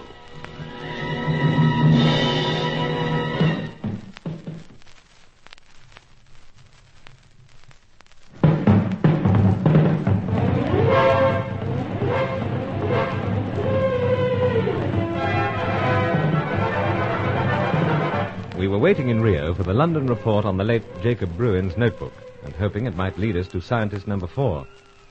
Meanwhile, there was ample to occupy us. 2 of our eye-catching female suspects had vanished without goodbye or adios. Fay Corelli and Hetty Fitzhenry. But a third remained to lure me into a clever trap. I prided myself on my undercover methods. None of the cloak and dagger stuff. Carson always tried to make the front page with his hobbies of collecting pipes and ancient weapons, of watching birds of the air. Helena Jansen had interested me in a Portuguese pipe. It had bullfighting motives round the bowl and many pointed horns. At the Devonport apartment, in the presence of Sir Giles and Angelo, the pipe had played a nasty trick on me. Oh, indeed, gentlemen. This pipe is an ugly device. Within the warmth of Senor Carson's pocket, it is suddenly grown dangerous. A spring is released, and ping! Into its flesh goes this point, and it is tainted with the deadliest of poisons. Dastardly. Carson, old chap, how are you? Numb, sir. What? Then the poison's taking effect? Not yet, sir. More numbed at Helena's treachery. Surely she can't be behind this. What time is this for such wondering, Angelo? I am not idle, Excellency. I'll say you're not. What the blazes do you think you're doing? Open your shirt, Senor. Leave it to me. Very well, Senor. Let me not alarm you, but there is little time. I know of these things. Carson, take his advice, old fellow. Right, sir. And there it is. I'm afraid I can't see any wounds. Puncture. I got my finger on the spot. Oh, yes. Yes, it's very small. Perhaps your shirt softened the blow. It is enough. Senor Carson is in grave danger. Then I'll get onto the phone. No, Excellency. I'm only ringing that doctor friend of ours, Dr. There is Mendel. not time. But what are we to do? There is but one chance. I must take it. Hey, that knife. By Jove, Angelo, what the deuce are you doing with it? You will hold it for a moment, Excellency. Well, very well. Angelo, what's going on? You will stand upon your feet, Senor. I want to know what's going on. Believe me, there is no time to be wasted. Carson, be a good fellow. Do as he says. Well. All right. On the feet. Now what? You would close your eyes, Senor. What close them. Please, Carson. All right, Sir Giles, but what for? So that I may get to work with my fists. Angelo! Another.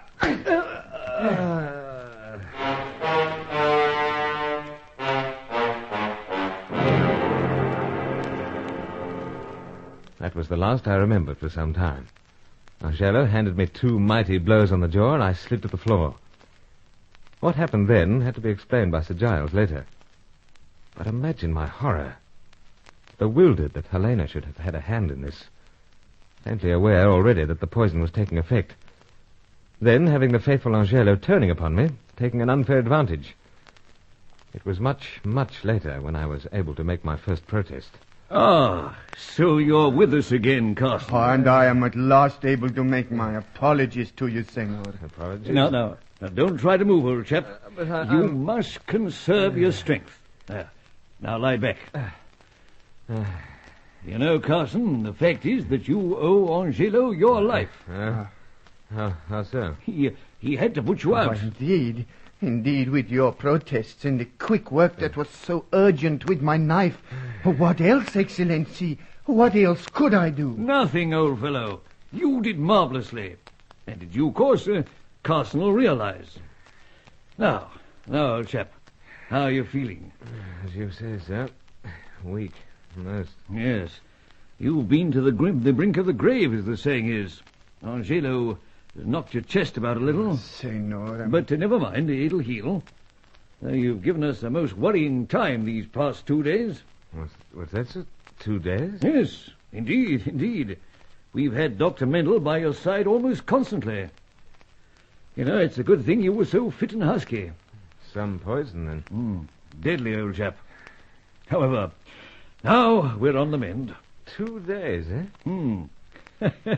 It's one quick way to pass the time. But that time's important to us at this stage, sir. Yes, it's true. But I rather think it's more important that you should be fit for further hazards. Not another one like that, let's hope. It should cure you of pipes. Or should I say, these lady loves? You haven't heard from Miss Jansen? Heard from her? Man alive. I owe her 100 cruceros for the pipe. Yes, but I think we'll forget that for the moment. I can't believe she did this deliberately, sir. Oh, there you go again. Not her form at all, sir. Well, we won't go into that for the moment. You've got to rest. That's doctor's orders. But what about the missing women? What was that, old chap? Missing women? Faye, Hetty. Angela was about to tell us something concerning their whereabouts when that pipe warmed up. I really don't think that I must know, sir. Oh, dear. Well, tell him, Angelo. Si, Excellency. Senor, the one who dances and the one who paints are both in Sao Paulo. Sao Paulo?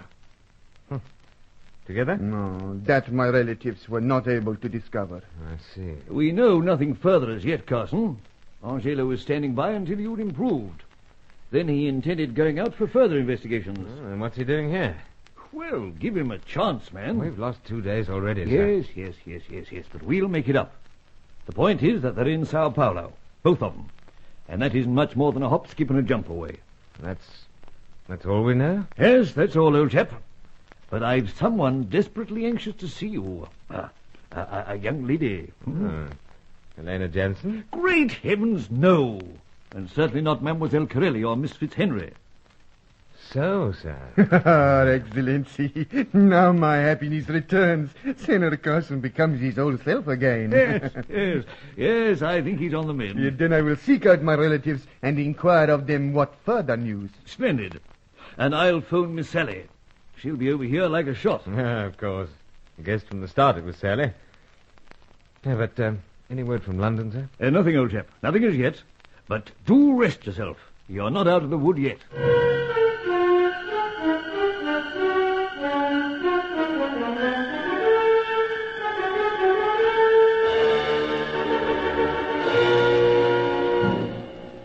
No, I wasn't out of the wood. Far from it. But Sally's visit made a great deal of difference. She was working as a part-time secretary now to Commander Julius Grant, the explorer, assisting him with papers on a forthcoming book about his adventures. Angelo went out, and suddenly Sir Giles decided that this was a convenient time for him to leave the apartment, too. I was enjoying myself, until I thought about a certain school chum, now resident in Rio. Roger. So, Sally, seen anything of him? Well... You're not shy, are you? No. Yet it seems terrible to have been out dancing while you were so sick. Dancing? With friend Deauville? Yes. But it's all right, isn't it? Why concern me? Well, after all, you seem to be the only person I really know. Well, what about Deauville? Well, he is different, don't you think? How so? Oh, Bruce, how can I answer that? Then, let pass. What's the joke? The way you talk, it's so funny. Well, it's not meant to be, isn't it? No, but so unusual. Oh, it's just the pipe. Have you always got a pipe in your mouth? No, my dear. I take it out quite often. Quite. Howsoever, you, danced with Deauville. Oh, you know. But I don't. Just a few times. I'm afraid I'm not very good at these Latin dances. But Roger's teaching you, huh? Yes. How did you know? As if I couldn't guess. Oh, but that should have been my privilege. Oh, Bruce, I'm sorry, but... Oh, don't worry. No, I was only joking. Well, it'd be no privilege. I'm awful, really. Awful? Graceful creature like you, Sally. Oh, never let it be said. Graceful, Bruce? My dear, from the tips of your fingers to... Oh, what's that? Oh, it's the door. See who it is. Very well. Oh, it's Angelo. Back, eh? In here, old chap. Come, Senor. Well, Sally, I'm off your hands. What do you mean? Sir Giles left me in your charge, but Angelo's back. You can go. Oh. And what is more, Senor Carson, I wish to have a conversation with you at once. Then you want me to go? Oh, not really, my dear. And I understand. But it's wonderful to see you better. It's wonderful to have your company, Sally. Angelo, old chap, show the senorita out, and straight back.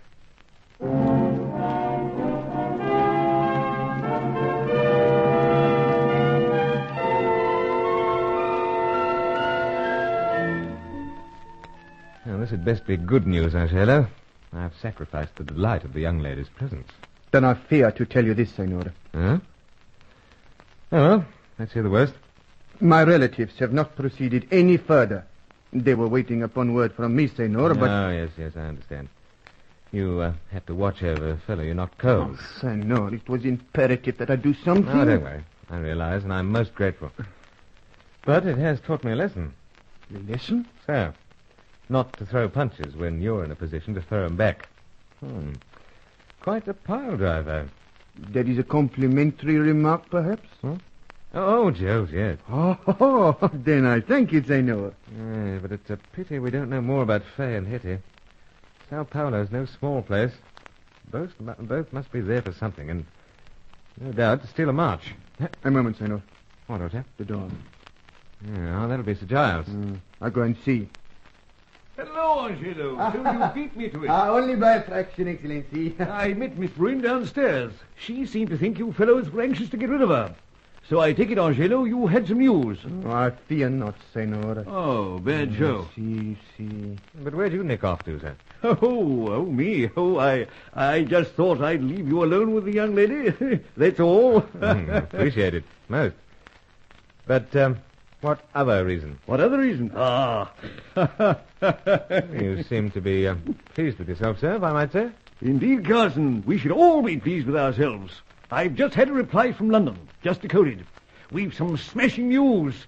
We've really got leads to follow up now in our search.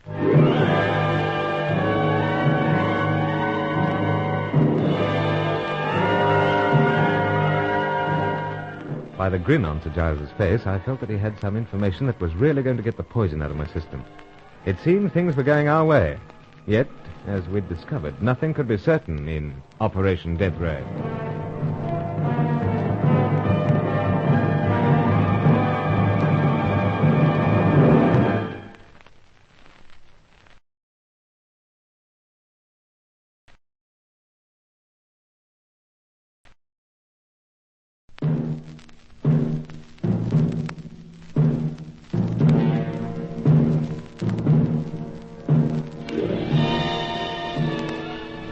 Undercover Carson, secret agent.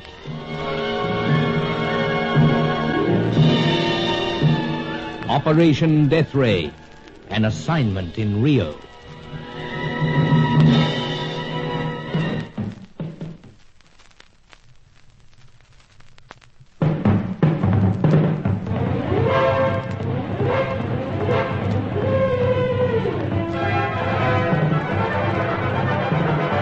Blonde Helena Jansen had been showing herself to be more a friend than a foe in the hunt for the grim secret. But after the episode of the Portuguese pipe and my near death from its lethal barb, Sir Giles Davenport rated her the most dangerous of my friends of the fairer sex. Fay Corelli and Hetty Fitzhenry were south in Sao Paulo, but precisely where and why we had yet to discover. Sally Bruin was working as secretary to Sir Giles' explorer friend, Commander Julius Grant. She called at the Davenport apartment where I was laid up, but it did me no good to hear that she'd been out to the night spots with my former school chum, Roger Deauville. It was from Sally's father, the late Jacob Bruin, one of the 6 scientists known to have landed in South America, that we received a boost to our search. Sir Giles had sent the Bruin notebook to London. He was highly elated as he told Angelo and me that a reply had come back. We worked like the deuce to get the message decoded, Carson. This is scarcely the thing to say to a sick man, but it's going to knock your eyes out. Had him knocked out already this evening, Sir Giles. Huh? You have, old chap? Well, practically. Young Sally was here. Oh, yes, of course. Well, I'll spill the beans. The notebook seems to be a valuable prize, though the actual worth of the scientific data is unknown yet. And why the fuss? Give me a chance, old chap. I'm sorry, sir. Go on. We know that the scientists setting out from Europe for South America had been engaged in various phases of the Death Ray project. Oh, so, sir. Anton Zorowski, for instance, on the construction of the plant. Exactly. Well, Carson, neatly tucked away amid the various notes was the general pattern. Pattern? Oh, you mean how each of the 6 chappies fitted into that pattern? That's the idea, except that there were 8. 8? Yes, indeed. Oh, Excellency, our task is greater than at first we believed. Now, the pair of you. Pause a moment. Think. 6 scientists arrive. However... Of course. When the plane crashed, 2 of them were killed. That's more like it. And those 2 we know. How so? Their names have been crossed out. Oh, good. So 6 are left. And we know 4 of them. We do indeed. Dr. Diaz? No use to us. Anton Zorowski? Dead. Professor Jacob Bruin. Also dead. The elusive Charco. And the man who beat us to Diaz, Zarowski and Bruin, and still unaccounted for. Now, for the other two, sir. Here they are. First of all, we have this name, Martin Schroeder. Martin Schroeder, Does it mean anything to you? No, afraid not. Well, at least it's a name. The other isn't quite so helpful. Oh, how so, sir? It appears to be a nickname, the Cossack. The Cossack? Yes. Means nothing as it stands. But man alive, at least we have some means of identifying our scientists. In the past, the difficulty has been to get any sort of a lead. We've been groping blindly. True, sir. We haven't exactly got home addresses, but with the aid of Angelo's numerous relatives and acquaintances, I've no doubt that we shall soon know which way to turn to take up the trail again. Rather thought we knew that, sir. Oh, Carson, how the blazes... Sao Paulo. Why Sao Paulo? Both Fay and Hetty have mysteriously deserted Rio for Brazil's other glamour city. Must be some reason for it, especially as they're not working under the same colours. Yes, old chap, but one thing at a time. Now, Angelo. I hear all, Excellency. Then you know what is wanted of you? Well, to a point, Excellency. To a point? Dash it all. We want you to track down a certain Martin Schroeder and someone nicknamed the Cossack. But the Cossack, Excellency, I do not understand. Oh, of course. Forgive me, old chap. I often take so much for granted. The Cossacks were famous horsemen of Russian origin. Ah, gauchos, Excellency. Well, yes, something the same. Oh, then this man of science is also a skilled rider of the horse? That's what we've got to find out, I fear. It will be attended to at once. Already I have both relatives and acquaintances engaged upon the matter of the two senoritas who disappear. Indeed, you have. But can they handle this fresh assignment at the same time? There are many as yet unengaged, Excellency. You hear that, Carson? So, sir. This fellow's got more relatives than the poor man who becomes a millionaire overnight. But why the frown, old chap? I'm just thinking, sir. I'm not enjoying being laid up. But you're staying right here for a couple of days yet. By that time, we should have our information and a plan to tackle the next phase. In the meantime, there's no knowing what further information that notebook may yield. But you can rest assured the boys on the Thames embankment won't be idle.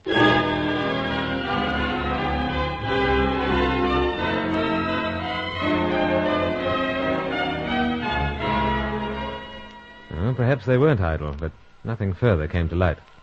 Nor did Angelo have anything to report in the 2 days that followed. Days of incredible frustration. Though regular visits from Sally Bruin broke the monotony. A most refreshing young lady. Howsoever, I demanded that I should return to my hotel. I promised to Giles I would take things quietly until something broke. It seemed no great effort to stroll through the crowds to a certain antique shop. Why was I so anxious to see Helena Jensen? Well, I had a debt to settle. There was a look of genuine concern on her finely molded features as she came towards me. Bruce. I just dropped by. Everything's all right now. I bustled through with that last customer. Rather noticed, then. Well, I was so concerned the moment I saw you. Concerned? At your appearance. Oh, best suit, best pipe. But you look so pale. You haven't been sick? Oh, a bit off colour, that's all. Nothing serious, I hope. Oh, well, let's say I took a little something that didn't agree with me. Howsoever, that little debt of ours. Debt? The Portuguese pipe. Oh, of course. But I told you there was no hurry. No, I insist. Here's the check. If that's how you want it. Oh, do. Yeah, take it. Thank you, Bruce. Lucky to get it, too. Lucky to get it? I'll let pass. Helena, I was wondering where you picked it up. The pipe, I mean. Oh, at one of the regular auctions.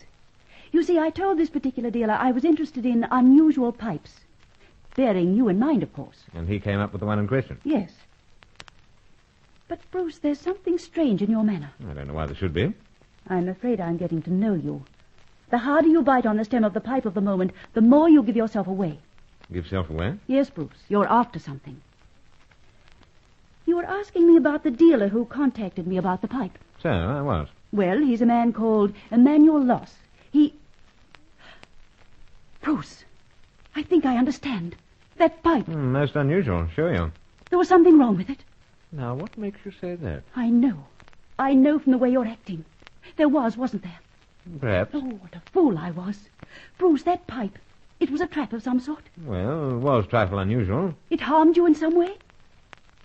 Well, aren't you going to answer? You just... Just smirk. You really know nothing about that pipe? Of course I don't. Then best you ask Emmanuel Loss. But tell him that the Carson bloodstream's been well injected with poison. It's practically immune. Bruce, where are you going? Back to my hotel? No, not yet. But there are people staring through the window. I feel sure they're coming in. Bruce, you must know this. Someone obviously sold that pipe to Emmanuel, hoping it would fall into your hands. I don't want to harm you, Bruce. As a matter of fact, I'm desperately anxious to protect you. And you must believe that. I'd like to believe that, Elena. Howsoever, I swear to you, Bruce, what else can I do? Quite a deal. Hurry, they're coming in. You could tell me how you fit into the whole business. But what business? Come, my dear. Really, Bruce, I wish I could. Someday, perhaps. But I can't say anything more. I dare not. You see, it involves a certain loyalty. Loyalty? Please, Bruce, you'll have to go. I must attend to these people. Then I go, Helena. I go wondering about this loyalty of yours.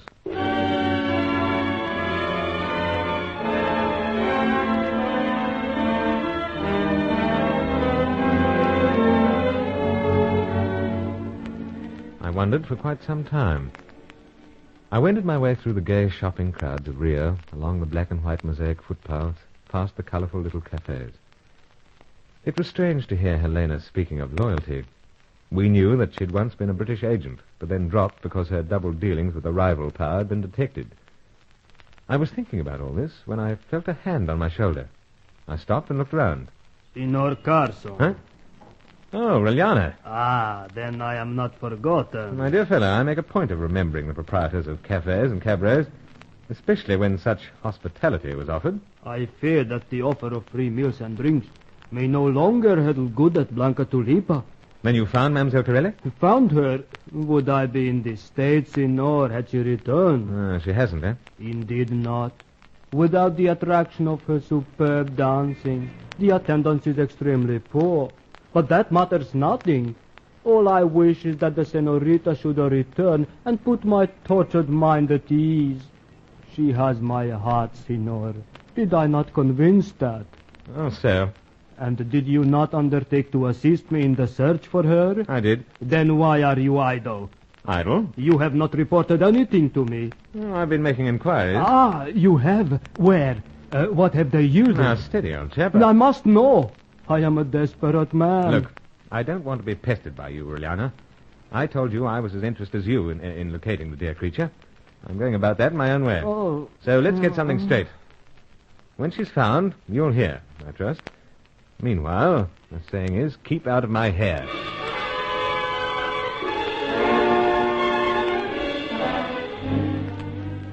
Well, Carson, as you say, this Reliana may be just a fool who's lost his head. I don't like the sound of him. Frustrated Romeo, Sir Giles, nothing more. Let's hope so. But what's wrong here? I come in and find you and Angelo sitting in a cloud of gloom. Our news is not the best. How so? It seems that our friend Chaco has beaten us to it once again. Chaco has? Indeed. In Sao Paulo. Sir Giles... I know. While we've been twiddling thumbs in Rio, the scene's switched to Sao Paulo. That's why Fay and Hetty were there. It would appear so, Carson. Then what are we doing here? I rather agree now that we might be in the wrong spot. Furthermore, Angelo has something on one of your lady loves. Fakerilli? Oh, no, senor, nothing of her as yet. Then Hetty Fitzhenry? See. Each evening she is to be seen at a dim place of dancing and wine. It goes by the name of the Eagle of Gold. The Golden Eagle, eh? Sounds an interesting sort of a nest. Well, best we find out what our red-headed American bird painter is doing there.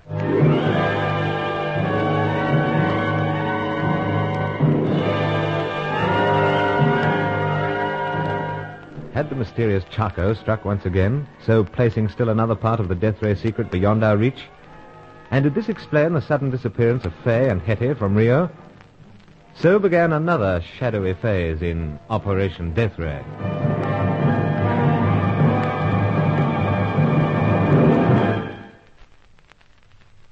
Undercover Carson is written by Michael Noonan and produced by Walter Pym for our Transa.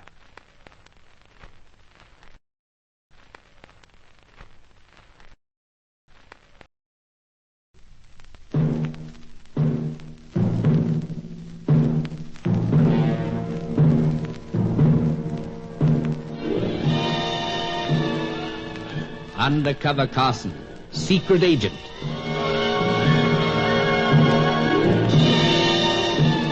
Operation Death Ray, an assignment in Rio.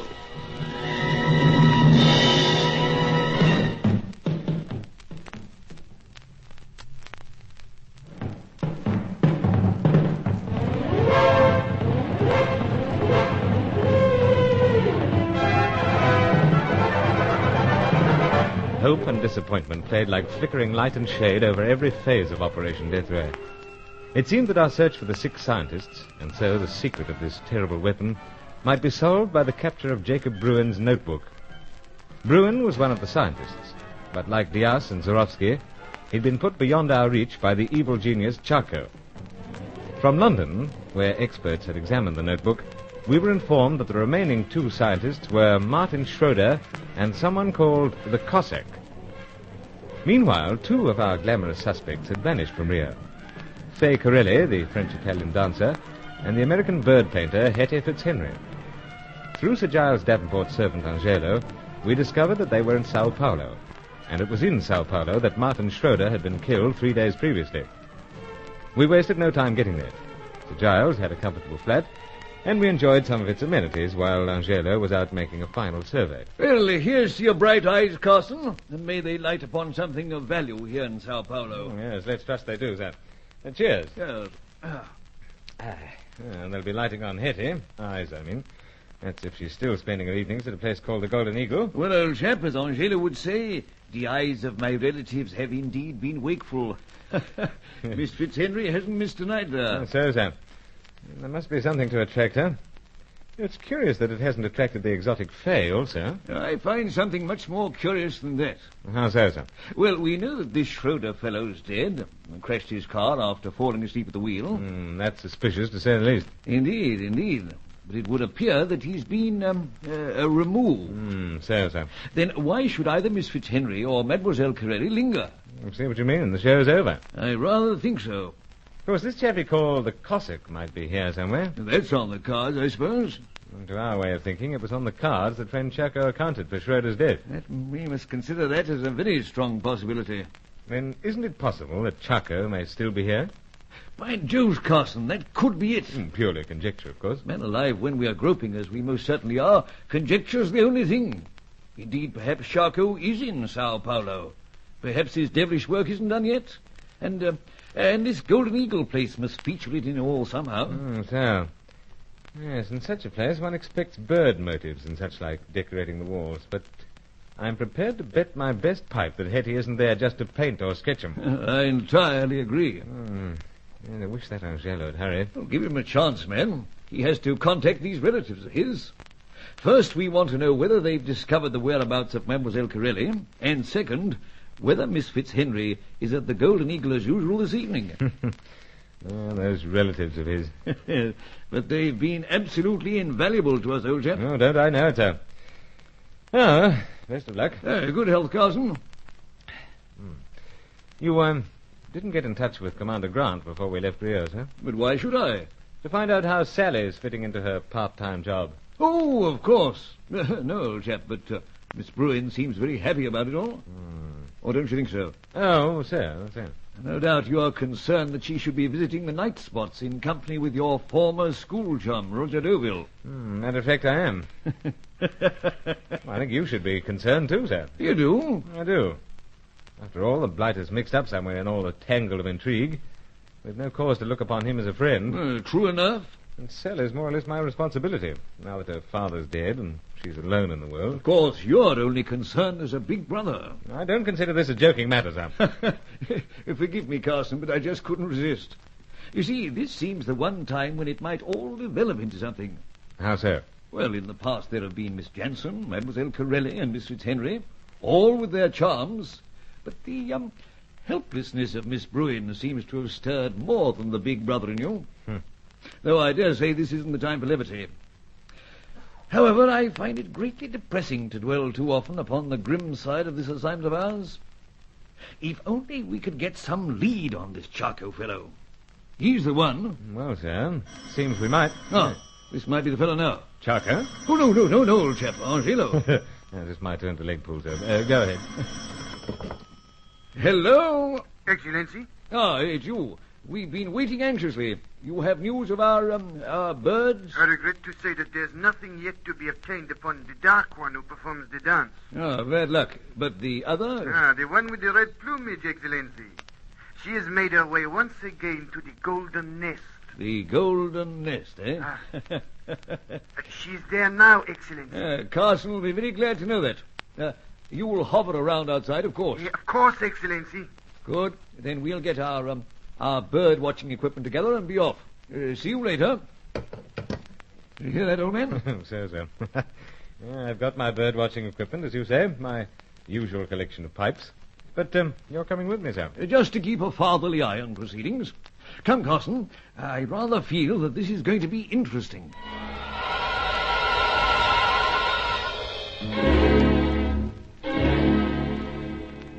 Extremely interesting, I thought.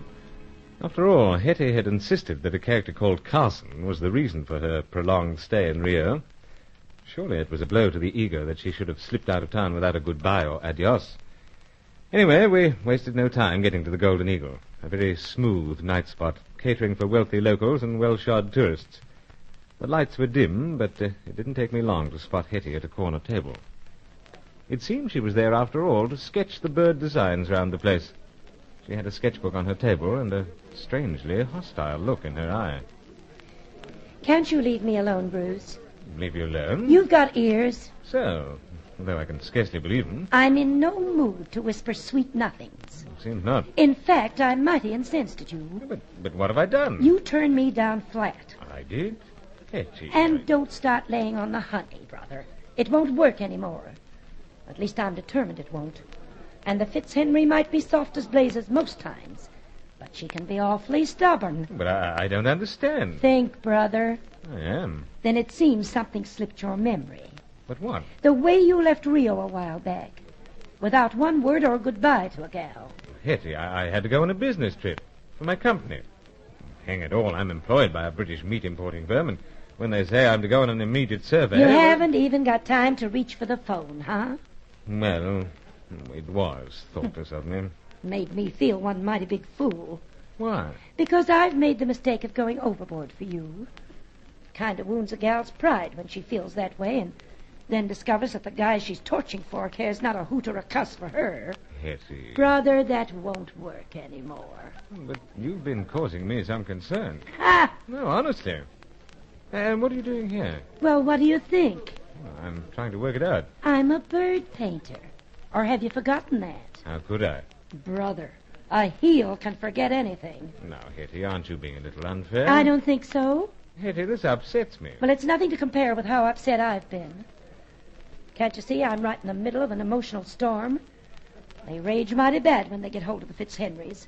And you're doing no good bothering me. Well, seems you don't want me here. I don't. Best you amble back to the old guy. He's looking like this way as if he could be worried. Well, then I'll join him pronto. Sorry I've been such a disappointment with you. But what precisely brings you to this place? Well, for crying out loud, I paint birds. So, but what's that got to do with it? Don't you know where you are? The Golden Eagle. Well? You haven't come here, surely, to sketch these decorations.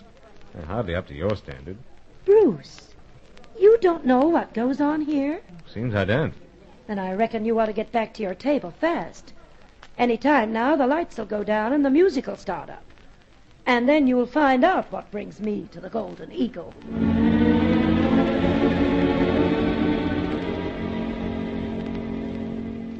I had to make a lot of apologies as I went back to Sir Giles. The brush with Hetty had so bewildered me that I kept knocking against chairs and tables, dazed by this sudden change in her manner. And what was it about this place that drew so many patrons and a bird painter? Sir Giles was determined to take one thing at a time. Well, first of all, Carson, toss that drink off. So. I need it. Now, old chap, how do you account for the dear creature's sudden change? Well, it seems she was much more serious than I thought. But you don't really think that? No, I suppose not. It's possible that she wanted to get rid of you. Yes, it is. And she did it rather successfully. You know, old fellow, it could be an act. Come to think of it, the whole business did ring false. Exactly. Perhaps it was an act. Well, you should know, Carson. How so, sir? With your experience of the fairer sex, their wiles and their whims. Don't class myself as any expert. Well, the more I ponder, the more false it becomes. We may conclude, then, that Miss Fitzhenry is anxious to keep you at a distance. Expect so, sir. I say, the lights are dimming. Oh, so, sir. The band's starting up. Indeed. It seems we are about to be entertained. This is what Hetty meant about us finding out what happens at the Golden Eagle. Joe's Carson, look. Floor show starting. But the costumes. Yes, rather flamboyant. Everyone dressed in most brilliant feathers and masks. Oh, that's why Hetty's got a sketchbook here, perhaps. A brilliant subject, Carson. I'd say they were based on the costumes of the Aztecs. Still, this hardly explains why Miss Fitzhenry is acting so oddly. What can be at the back of it all? Well, Sir Giles, I can see through at least part of it. I don't follow you, old man. You see that dancer in the middle? Yeah? In perhaps the most magnificent feathers of all? Yes, indeed. Look at her. Oh, breathtaking. Yes, so. Oh, I say. Oh, look. Oh, what a fearsome mask. Ah, yes, the mask may be fearsome, sir, but what divine legs. I'd recognize those legs anywhere. Hey, what did you say? What's this about legs? Here, you recognize them? So, sir. Behind that fearsome mask is Mademoiselle Fay Corelli.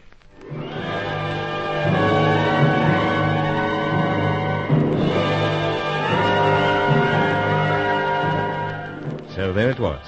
Hetty Fitzhenry was in the corner of the Golden Eagle, and she was putting on an act. Fay Corelli was dancing a lead part in an Aztec floor show. But what parts were they playing now in Operation Death Ray?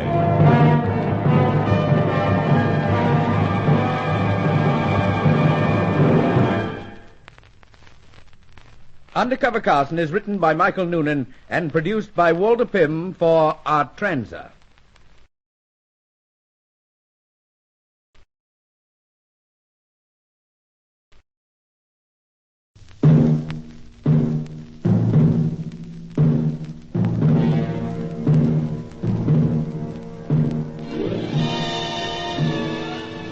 Undercover Carson, secret agent.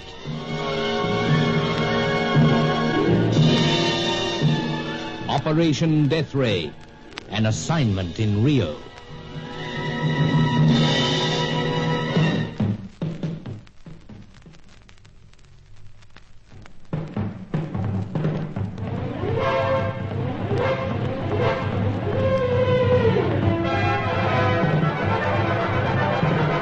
The scene had switched for the moment south of Rio to Sao Paulo. It was here that another of the 6 scientists had met his death 3 days previously. And once again, Sir Giles and I suspected that the mysterious Chaco must have been at work ahead of us. But it seemed that the French-Italian dancer, Fay Corelli, and Hetty Fitzhenry, the red-headed American bird painter, had also stolen a march. We located Hetty at a smart night spot, the Golden Eagle. She acted in a strangely hostile fashion to me. And when I asked why she had her sketchbook at this place, she told me that I would find out presently. I returned to Sir Giles. The band struck up and a floor show commenced. Out came dancers dressed in the fearsome masks and brilliant feather costumes of the old Aztecs of Central America. That was perhaps one answer to Hetty's presence and sketchbook. But there was another answer. The precise whereabouts of Fay Corelli. As the floor show ended, Sir Giles had his doubts, but I was certain. An amazing spectacle, Carson. But how can you be so sure that the leading dancer was Mademoiselle Corelli? I keep telling you, Sir Giles. Her legs. Well, I must admit that I'm not as well acquainted with them as yourself. However... No questions, Sam. I've seen Fay dance dozens of times. Could never mistake them. You should know, old chap. But it's so dashed bewildering. It is rather. What is she doing here? What's Hetty doing? Trying to make out she's drowning a broken heart, or so she told you. So? Or perhaps sketching these flamboyant costumes we've just seen. Well, that would be a good excuse, sir. Exactly. But there's still something more. By Jove, there is. You know, Carson, this is fast becoming the most amazing assignment upon which I've been engaged in 20 years in these parts. It certainly is the most important. Yes. A death ray. Makes me shudder merely to think of it. But can we make anything of the situation? I think so, Sam. Then do go ahead. If I had a jolly hangover, my mind wouldn't be so befuddled. Well, Sam, Hetty might be here to watch Fay. Yes, quite a possibility. But what is Mademoiselle Corelli doing here? She's watching someone else. And that someone? Either a member of the staff of this place or a client. Well, a distinct possibility. But who? Well, once again, that sinister name pops up. Charco. The blighter. If past efforts are any indication, he was responsible for the sudden death of Martin Schroeder 3 days ago. Granted. So it's possible that he's still in town. Even here, at this moment? Why not? If only we could get a glimpse of him. We know something of his appearance. So, smallish, dark, devilish. Well, Carson, as I cast my eyes around this place, I see quite a number of fellows who could fit the description. So, sir. How dashed frustrating it is. Say, old chap, where to? Surely not your bird-painting friend to be scolded once again? No, sir. Backstage, dressing rooms. But to see Fay. Oh, yes, old chap. But do watch yourself. Oh, don't worry, sir. I'm not alone. Oh, then I'm to come. No, I suggest you wait, sir. Keep an eye on Miss Fitzhenry. You have your pipes? So? Well, I haven't your high regard for them, I fear.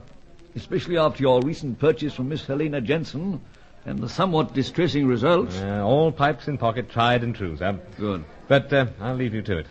Anxious to hear what Fay's got to say for herself.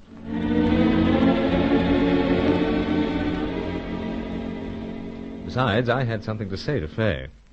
The last we'd heard of her was a phone call to Sir Giles in Rio. A call that saved myself, Angelo, and our gruff pilot, Herman Nagel, from a sticky end in mid-air. A couple of bombs had been planted on the seaplane, and but for Fay's timely warning, bomb number 2 would have written finis to the career of yet another undercover man. Anyway, I took a header through the kitchen of the Golden Eagle, then out to a corridor. I could hear the chatter of female voices behind the closed doors. I was wondering where to knock when I felt a tap on my shoulder. You seek someone, Cyril? Yes, old chap, but I see you know I'm English. That was apparent in your remark as you hastened through the kitchen but a few moments ago. I made some remark, you said? Indeed, you said, hold tight, fellas. I did, eh? You were amusing yourself, perhaps. No, I have definite purpose. Then you are looking for someone. So, Mademoiselle Corelli. Mademoiselle Corelli? Fay Corelli. Dancer, you know? But I fear I do not know. It seems you don't know what goes on around this place. Senor, of all concerned, I should be the best informed upon what goes on. How's that? I am merely the manager of the Golden Eagle. Oh. And I assure you, Senor, that you will find no one here by the name of Mademoiselle Fay Corelli. Odd. It is indeed most odd that you should be prowling in this part of the establishment. Now, steady on. Senor, I must ask you... Steady, I said. There's something odd, all right. Who was that leading dancer in that Aztec sacrificial dance? Senor, it is not the policy of the Golden Eagle to reveal the names of the dancers. They must be protected from the marauding male. Oh, understood. Howsoever... You will go, Senor. If you don't mind, old chap, I've rather made up my mind to see your leading dancer. That will not be possible. Now, do unhand me, old fellow, as saying is. I am escorting you out. Oh, no, you're not. You anger me, Senor. Feelings mutual, old chap. Afraid this must be done. Yes. Caught you, my friend. Now, just lie you on passage floor for bye-bye. Like so. Well, now, to investigate. Try this door first. Oh, pardon me, girls. Wrong door. Clumsy of me. Howsoever, try another. Mind if I come in? Monsieur Bruce. So. And I'm in. Oh, allow you in. Allowed myself. But I tell Raoul that I am not to be disturbed, especially by you. Is this Raoul, a rather well-built fellow, 40-ish, rather fair? Oui, that is Raoul. Well, I had to deal with him. What you do with your pipes this time? I'm afraid I didn't use anything that smokes, though it is rather bruised. You use feast? So, such was my determination to see you, my dear. You stop that, my dear. I have nothing to do with you. Oh, it's fair. The chappie wouldn't let me see you. And why? Because, as I tell you, I say I wish to see you never. What What is it about this place that turns women into harpies? You play the harpy if you're not careful, Monsieur Carson. Oh, Monsieur Carson now, eh? From now on, always. That is if I ever see you again. Now you will go. But, Faye, we've a few things to talk over. Back in Rio... Back in Rio was another lie. I make the mistake ever to have anything connected with you. No regrets myself. Howsoever, when I spotted those lovely legs, I knew at once who it was. But why'd you vanish so suddenly from Rio and the White Tulip? Mine host Briljana is frantic, to say nothing of himself. Senor Alana suffer very much from imagination. And you also, Senor, if you think I care at all for you.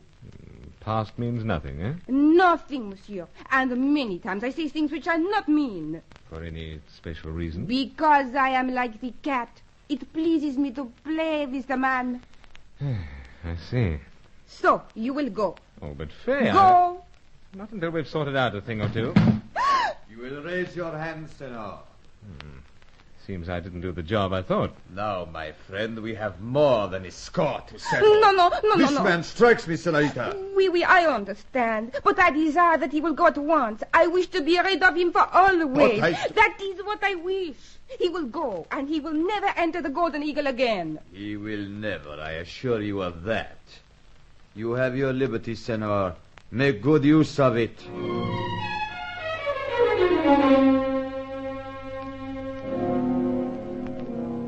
Considering the circumstances, I made very prompt use of it. Sir Giles tried to tell me that Hetty Fitzhenry had left, but a certain urgency in my manner told the old boy that it might be judicious for us to leave. We had words outside with Angelo and left him to continue his investigations. We returned to Sir Giles' Sao Paulo flat to sort things out. By Jove, Carson, I can do with this drink. Yes, me too, sir. Well, cheers. Good health, my boy. Well, it's quite a monkey puzzle, eh? Yes, 'tis, sir, most. Who was this Raoul fellow? No idea, sir, beyond the fact that he manages the Golden Eagle. And Mademoiselle Corelli also gives you the brush off, as the saying was in my younger days. So, sir. Coming right on top of similar treatment by Miss Fitzhenry, you must find it somewhat disconcerting. Most. It is a blow to the ego, as you seem to think, Sir Giles. But, what's behind it? Oh, yes, Carson. Forgive me. No time for liberty. They both disappear from Rio, and they both more or less disown me. It strikes me as being more than the ordinary whims of the female. Much more. Yeah. Hello, this might be Angelo. You want me to... No, old fellow, I'll attend to it. Hello? Monsieur Sir Giles? Well, upon my soul, your dancer friend. Take it, old man. Faye? Incredible. Monsieur Sir Giles? Monsieur Carson here? Oh, no, Monsieur Bruce. Oh, please forgive me. I carry on terrible at the Golden Eagle, but I think over things. I am wrong. Meet me, Monsieur Bruce. Permit me to demonstrate my sorrow. Oh, I am nasty and unkind. Please meet me at once. No. Steady on, Faye. First, how the blazes did you know where to find me? I not know where, but I am told where to find Monsieur Sir Giles, so I ring. Ah, I see. But meet me. There is so much to talk about. You can say that again. But where? Almost at once. At the front of the building of the flat. You mean this front? Of course, silly. I call for you by the taxi cab. Well... Careful now, Carson. So. It is decided, Monsieur Bruce? Right. Oh, I am so happy. Meet you down there in a few minutes. Bye for now. What is all this about? Sour one moment, sweet the next? I aim to find out what it's all about. Well, it's extremely odd. Yes, it is. Hold steady a moment, Carson. This will be Angelo now. Hello? Oh, Sir Giles? Great thunderation. What is it, sir? What is it? Another cooing voice. Take it, man, take it. Hey there. Sir Giles. Carson here. Oh, the very man I want. How are you, you old son of a gun? Hetty. How am I? How do you think I am? Well, I guess you've good cause to be mad at me, Bruce, but I want to see you right away and make it all up. What do you say? What do I say? I'm caught between two fires. Two very strange fires. It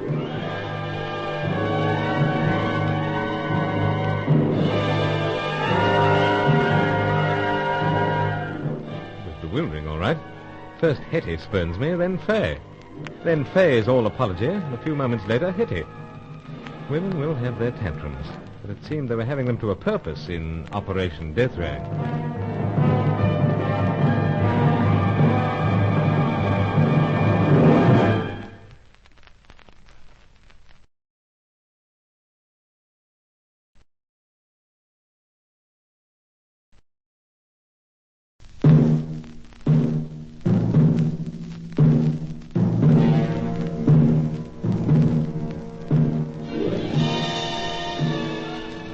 Undercover Carson, secret agent.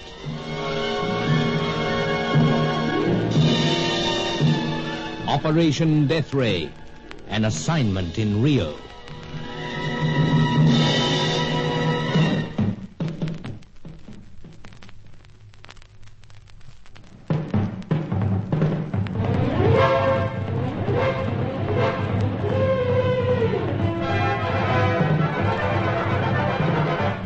Martin Schroeder, another of the 6 scientists we were seeking, had been killed under suspicious circumstances in Sao Paulo. French-Italian dancer Pecorelli and the red-headed American bird painter Hetty Fitzhenry were missing from Rio at the time. Then we discovered that they were in Sao Paulo, and that they'd been there at the time of Schroeder's death. My Rio contact, Sir Giles Davenport, had a permanent flat at Sao Paulo, a starting-off point for his bird-watching exploits, in more ways than one.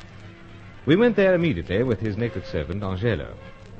While Angelo was engaged in further investigations, Sir Giles and I looked in at the Golden Eagle, a night spot where we believed Hetty was to be found each evening. She was there, but made it very clear that my presence was resented. I recognized Faye as one of the dancers in a floor show, based on some ancient Aztec festival dance. She, too, seemed to make it clear that I was no longer wanted. But back in Sir Giles' flat, I was amazed to hear first from Faye, then from Hetty. Watch her, Carson. You can't be careful enough. No, don't worry, sir. Hey, Bruce, are you still there? Of course, my dear. Well, what's going on at your end of the line? Well, Sir Giles was just asking who owned the charming American accent. I can imagine. But, Bruce, honey, I was in an awful mood when I spoke to you at the Golden Eagle. You didn't seem yourself. I was livid. You cut me to the quick, you know. Oh, you make me feel awful. I won't rest 1 second until I can make amends. That's more like the Hetty I've been dreaming about. Steady, brother. It's a fact, though. All right, all right. But let me do some explaining. You see, when I saw you come in with Sir Giles, it got the Fitzhenry blood right above boiling point. Well, how so? Well, I'm trying to forget a certain good-looking guy, and in he walks, just as handsome as ever. You flatter me, Hetty. Go on, Carson, you know it. You're making me feel much, much happier. I'm glad, but not the way I'd like to. Oh, Hetty, my dear. Don't get carried away. No, don't worry, sir. But, Bruce, how about you meet me? Come over to my hotel. Well, I'd love to, Hetty. Swell. Only I'm tied up. Oh, no. I'm afraid so, my dear. Oh, I know. While I've been sulking, some other girls moved in. Oh, no. No? Then when am I going to see you? Well, how about the Golden Eagle tomorrow night? Oh, Bruce, why waste the morning? But I am rather anxious to attend the Golden Eagle under more cordial circumstances. We can talk that over, huh? How about you ring me in the morning and we'll have coffee or break the drought, eh? I'm staying at the Central. Right, then. I'll ring you. And mind you do. Else I'll run you down and haul you out. Bye for now, you hunk of man. Bye, Hetty. Well, sir? Remarkable, Carson. Quite remarkable. I simply don't understand these women, Carson. They do the oddest things. One moment they're telling you what an utter brute and cad you are, and the next they're all apology. Dying to lure you off with sweet words and promises to some midnight rendezvous. That's the cynical Sir Giles talking, eh? I fear so, old man. Oh, it is confusing. By Jove, it is. Yeah, but Faye's supposed to be picking me up outside here by taxi. I'd better move, sir. I don't like it, Carson. Do watch your step. I will, sir. What's this business of saying I will and patting yourself on the chest? Got a brace of the old pipes. Oh. Well, I shan't be too cynical. But, man, play her at her own game. Find out what the deuce is happening or about to happen at the Golden Eagle.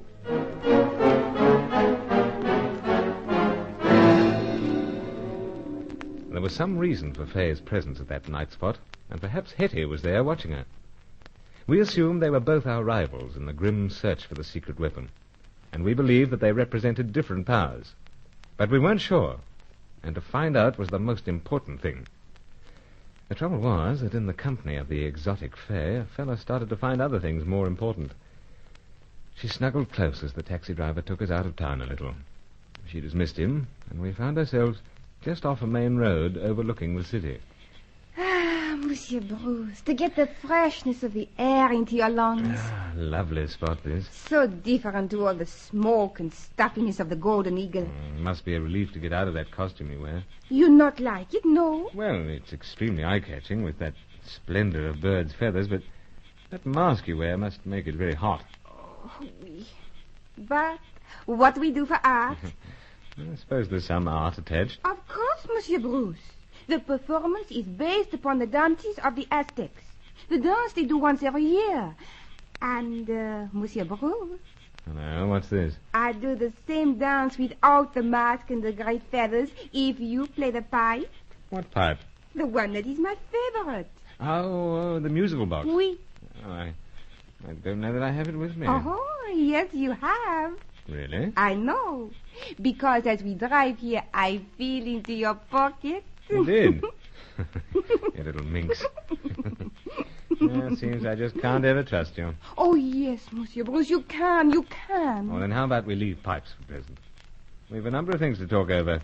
Oh, Monsieur Bruce, I wish to show you I am sorry. You believe me now.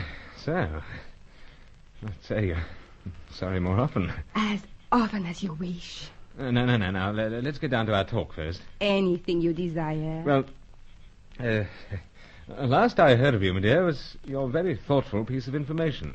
I not understand. Well, I chartered a seaplane to go north of Rio on a pasture survey. You contacted Sir Giles and told him there was a bomb planted on the plane. Oh, that. It wasn't really something to be shrugged away, my dear. After all, it did save our lives. You find the bomb? We did. Then everything is all right. Why make the fuss? Well, first of all, I want to thank you for it. For the bomb? You not think that I... No. I certainly don't think you did it, my dear. Oh, for a moment, Monsieur Bruce, I think you imagine I wish to get rid of you. Oh, how could I? But I'm curious to know how you came to hear it was planted. I get a telephone call. Who from? The man. He said to me, "You friend of Monsieur Bruce Carson?" I say, "Oui, I am the closest friend of all." He say, "You desire to see him again ever?" I say, if I not, I think I kill myself. He say, "You better do things quick because the big bomb in the plane is in the disguise of the fire extinguisher." Who was this man? Oh, how do I know? I never heard his voice before. He just phoned out of the blue, huh? Oui. Curious. Oh, perhaps. But so many strange things happen about you, Monsieur Bruce, that I no longer think it curious. It never matter what happened. All right, then. Let that one pass. But when I get back from my pasture survey, I find that you've vanished. How you discover that? I went to the White Tulip Cabaret. Senor Reliana, the owner fellow, said you just disappeared. He said other things, too. What else he say? Well, that he was desperately in love with you. Oh, oui. That's why I leave. Ah, I see. No longer am I able to tolerate his advances. He grows so jealous, so, what you call, possessing. So you, just decided to come to Sao Paulo? Oui. And overnight you walk into the leading part in a very brilliantly staged floor show at the Golden Eagle. Oh, no. Raoul asked me persistently to come. Ah? Raoul also possessing, but in a different way. How so? Oh, to him, whatever I say is the law. He think I dance rather well. Don't we all? But he is the expert. Once all over Europe the people cheer for him. He staged the floor show. I see. He is very angry that you used a feast on him. Oh, but, my dear, I just had to see you. Oui, but I make up my mind that to care for you is a waste of time. I decided I no longer desire to see you, because I grow so upset if I think you are with other women. And tonight I see you talk with the one with the red hair. Well, I just happened to find her there. You come looking for her, oui? No. Just happened to drop in. How would I know she was there? And why is she there, Monsieur Bruce? She paints birds. Perhaps she's sketching your feathered costume. She tell you that when you come to the Golden Eagle? No, on the contrary. She didn't want to have a thing to do with me. No? No. Matter of fact, I got a pretty poor reception all round there. Oh, Monsieur Rahl most angry with you. He not let you in again. But, Fay, I thought it was your idea that I wasn't to be let in. After all, I only wanted to see you. And this Raoul fellow tried to stop me. Monsieur Bruce, I changed my mind, but he will not. Stay away. It saves so much trouble. I'll try. And now, we forget everything. Hold on, Tick. What is it, Monsieur Bruce? Thought I heard a rustle. But we are not the only lovers here. Monsieur Bruce, allow me to prove how sorry I am.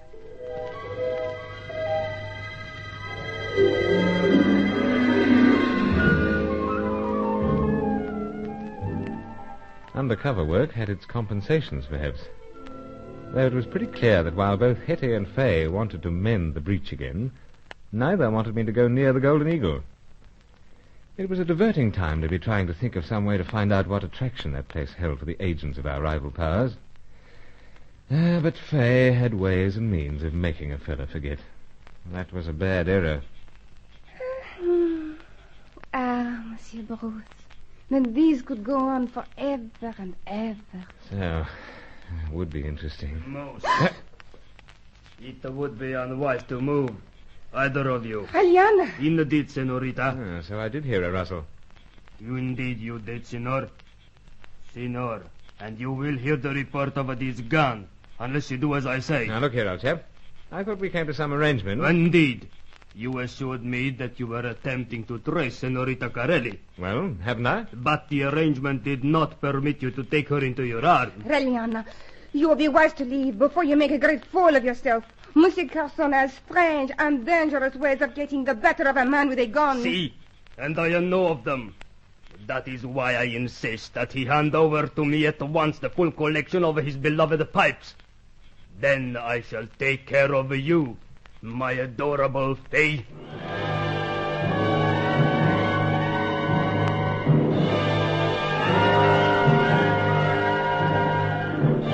So there it was.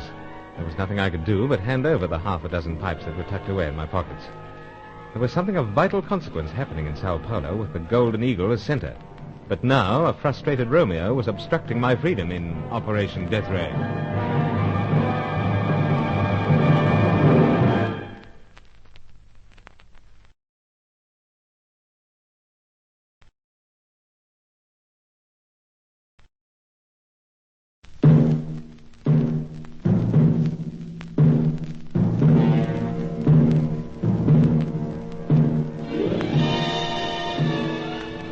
Undercover Carson, secret agent.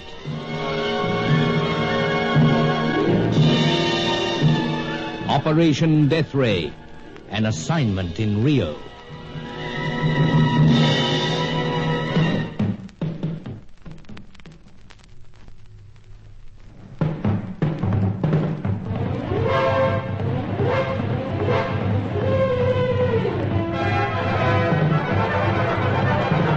Another of our scientists was dead. Martin Schroeder, killed under suspicious circumstances in Sao Paulo 3 days before we got wind of it. Yet Fay Corelli and Hetty Fitzhenry obviously knew there was something happening there, and so they slipped away from Rio ahead of us. But it was certain that all was not over yet in Sao Paulo, and more especially at a night spot called the Golden Eagle. Here I encountered Hetty and Fay in strangely offensive moods. Yet I was hardly back in the flat Sir Giles Davenport kept in Sao Paulo than both phoned to apologize. Fay apologized in no uncertain fashion towards midnight when we drove to the rim of the city. But the blissful interlude was shattered by the arrival of Senor Reliana, owner of the White Tulip Cabaret in Rio, and one of Fay's most ardent fans. Sir Giles was dismayed when I told him about it all next morning. You were robbed, you say, Carson? So. First of the divine Fay, then of my pipes. Pipes? Why the deuce should this Reliano fellow want them? Well, he knew how effective they could be in a tight corner, sir. Upon myself, Carson, had I known you were in all that bother, I would certainly have been pacing the floor.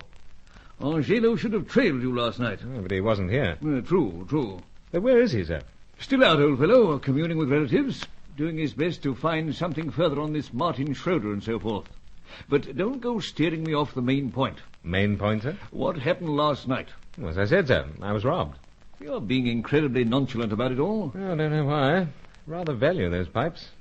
Afghan job, musical box, pistol... Yes, no need for an inventory. What of your dancer friend? Riljana drove her off. Little else she could do but go along. Anything could have happened to her, I suppose. Oh, Sir Giles, you say that without any feeling whatsoever. Well, if it comes to that, Carson, you seem rather unconcerned. Riljana's stuck on the young lady. I feel certain she won't come to any great harm. Besides, she didn't seem worried at being forced to go off with him at gunpoint. No? Exasperated more than anything. Well, what do you make of that? She'll be able to handle him. Well, I'm somewhat annoyed. I had quite a walk before I picked up a taxi. In a sense, old chap, it serves you jolly well right. You seem to be in far too much of a hurry to rush out into the moonlight with the young lady. Yeah, it was worth it, perhaps. But was it worth anything to our major purpose? Well, not a great deal. There you are. No inkling of why the Golden Eagle is so important, I suppose? None. Except Fay seems desperately anxious that I should not put in another appearance there. Then it's all too clear, my boy. Everyone's waiting for something to break there. So, sir. But to get back to this Riljana. Oh, yes, he owns the White Tulip. I had a brush with him before we left. Yes, and you keep calling him a frustrated Romeo. So, sir. But is he? We've got all the signs. But they might all be cloaking something much more dangerous. I'm not entirely satisfied as yet about our friend Riljana. Then I'll say this much, Sir Giles. He could be more than just a passing nuisance in Operation Death Ray. I'm glad we agreed upon that. Yes. Now, who could that be? Angela? It's only 9. He said it to be somewhat later before he phoned. I've an idea it might be Hetty. Oh, yes, of course. She said she was going to keep on your trail. You answered like a good fellow. These women, you know... Right, sir. Carson? I get you first time. Oh, Fay. How are you? Wonderful. Oh, but last night... Oh, we carry on. I twist him round my little finger. You did, eh? Oui. He's soon simmer down. Well, I haven't. Oh, Monsieur Bruce, it is a terrible thing to leave you like that. After so beautiful a night we were having, I am most angry with Senor Aliana. He takes things much too far. So, especially when it comes to souveniring my pipes. But they are safe. They are? I have them. How so? I persuade Aliana to give them to me. That's a relief. Oh, but you not get them unless you are a good boy. No. You must promise that you will not come to the Golden Eagle tonight. Promise that I won't get... Oui. Otherwise, you'll not get the pipe. Oh, now, Fay... I'll not listen to arguing. If you come, you cause a trouble, perhaps. Promise? Or I throw the pipes into the river. Looks like I have to promise. I see you get them back tomorrow. But hold on. Where'll they be in the meantime? I'll look after them somewhere. All right, but don't start meddling with them. Of course, no, Monsieur Bruce. Once when I meddle the arrow, it jumps from under the pipe and goes into your arm. And I wouldn't want it to be your arm or anyone else's. But where can I get in touch with you? I keep that secret. Oh, but Fay... No. And do not forget, keep away from the Golden Eagle, or the pipes, they never come back to you. Goodbye, Monsieur Bruce. Fay! She hung up. Yes, and I gather, old fellow, that she's more or less blackmailing you into keeping away from the night spot this evening. It certainly is. Something must be going on there. Well, sir, I'll have another shot at finding out. I'll ring Hetty. We'll have coffee or something this morning. I'll see if the Fitzhenry section of the opposition can be probed, bribed, or what have you. Otherwise, we're a long way back in the hunt.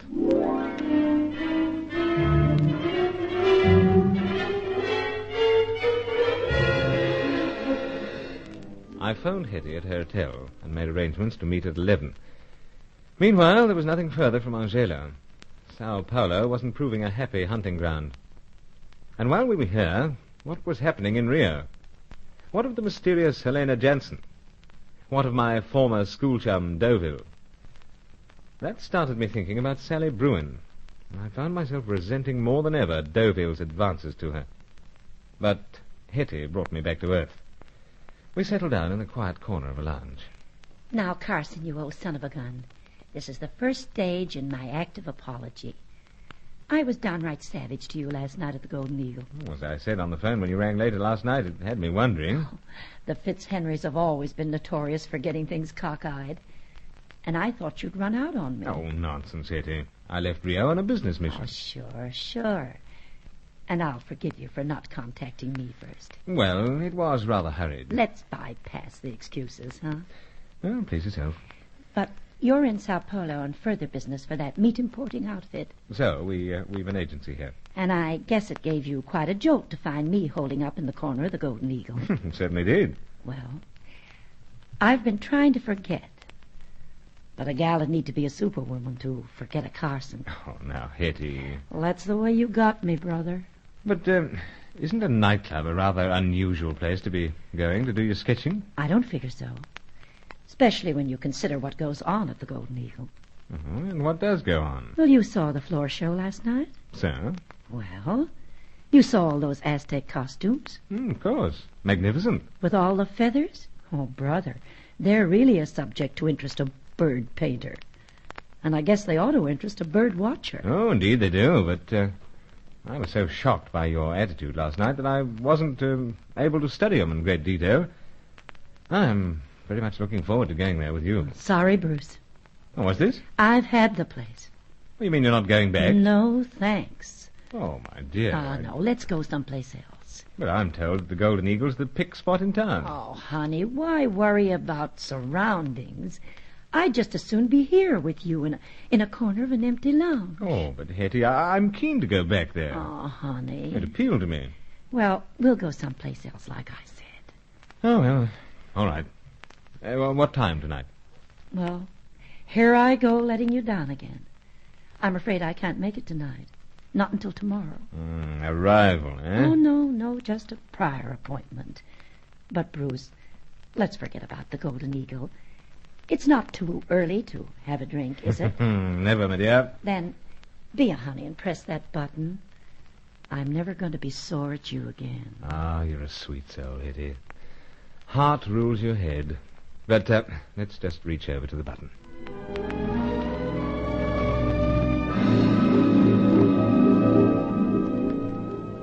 The trouble was that friend Hetty's head most definitely ruled her heart. Here was a second lady friend most anxious to keep self away from the Golden Eagle. She had a prior appointment, eh? Well, I was willing to bet my remaining pipes that she'd be in that very spot that night. And I was somewhat anxious about those pipes. But nothing could be done, so I strolled back to the Davenport flat. Sir Giles had heard from Angelo. Well, Angelo hasn't been idle, Carson. Then what is it about the Golden Eagle? Hetty gave away nothing. That's not clear as yet. Angelo is hoping to get something more in the very near future. For the moment, he's furnished us with quite an interesting morsel. This Martin Schroeder was killed under circumstances that seem strange to us. So, he fell asleep at the wheel and crashed the car. It would appear that he deliberately crashed it. Oh, you mean suicide? Yes, I fear so. But, sir, why? He was employed as an analyst of some sort in the coffee industry. It's really big business hereabouts. So, sir? Well, for quite some time, he's been in an extremely depressed state, even afraid. Well, how do we know this? Well, Angelo's been in touch with his wife. Good for Angelo. She's also afraid. She says that Charcot's behind it all. Charcot again, eh? Yes, Charcot. The evil genius. Yes. But go on, sir. Well, on the evening of his death, he came home in a great state. He seemed a little mental. Went around calling himself Judas. Judas? Yes. Said he'd betrayed mankind for a sum of silver and gold. Sir Giles, just a minute. Could it be that he sold his information to Charcot, then regretted it, knowing that Charcot was planning to use this death ray for purposes of destruction? That's precisely what Angelo gathered. In his shame and bewilderment, Martin Schroeder took his own life. What a monster this Charcot is. Yes, and what a monstrous weapon is falling into his hands bit by bit. Yes, sir. It's frightening. I'll take it. Hello? Excellency? Yes, Angelo, old fellow. We have discovered more, Excellency. Tonight, at the place called the Golden Eagle, amongst those present will be the man, Charcot. Charcot? Tonight? At the Golden Eagle? Indeed. Hear that, Carson? So, Sir Giles. And now we know why it's such a center of attraction. Howsoever, the point is, how are we going to manage to be present?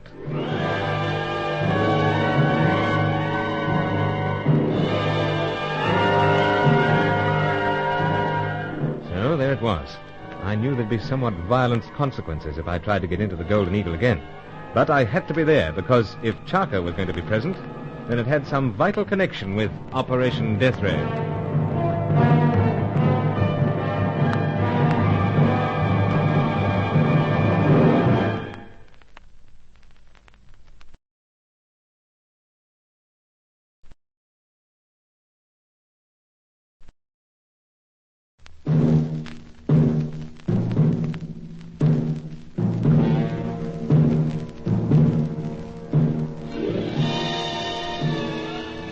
Undercover Carson, secret agent.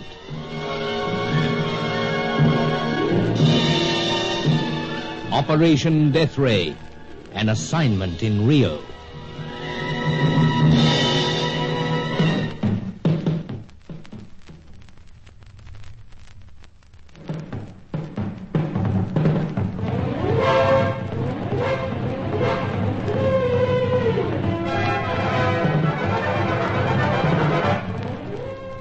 Of the 6 scientists believed to have shared the secret of the death ray, we had tracked down Dr. Diaz, Anton Zurovsky, and Jacob Bruin, only to find that the sinister Charco, another of the scientists, had been busy before us. And now in Sao Paulo, some 200 miles from Rio, Charco had been a jump ahead of us once again. He had driven scientist Martin Schroeder to suicide. Also in Sao Paulo were 2 of the glamorous rivals in the hunt, the French-Italian dancer Fay Corelli and Hetty Fitzhenry, the American bird painter. Something attracted them to a plush night spot called the Golden Eagle, and both seemed desperate that Carson and company should not be there to look over the wine list and such like. Meanwhile, through his native servant Angelo, Sir Giles Davenport had discovered why. That's it, Carson. Tonight at the Golden Eagle, friend Charco will be watching the Lovelies and so forth. And that explains why both Fay and Hetty are watching the place, sir. Indeed. And it would appear that they both want you out of the way at the time. So, sir. But I wonder what Charco's doing there. Angelo doesn't know that? He didn't say over the phone, but he's coming straight here to the flat. He has much to tell us yet. For instance, how he managed to contact Martin Schroeder's widow. Oh, through his relatives and friends, undoubtedly.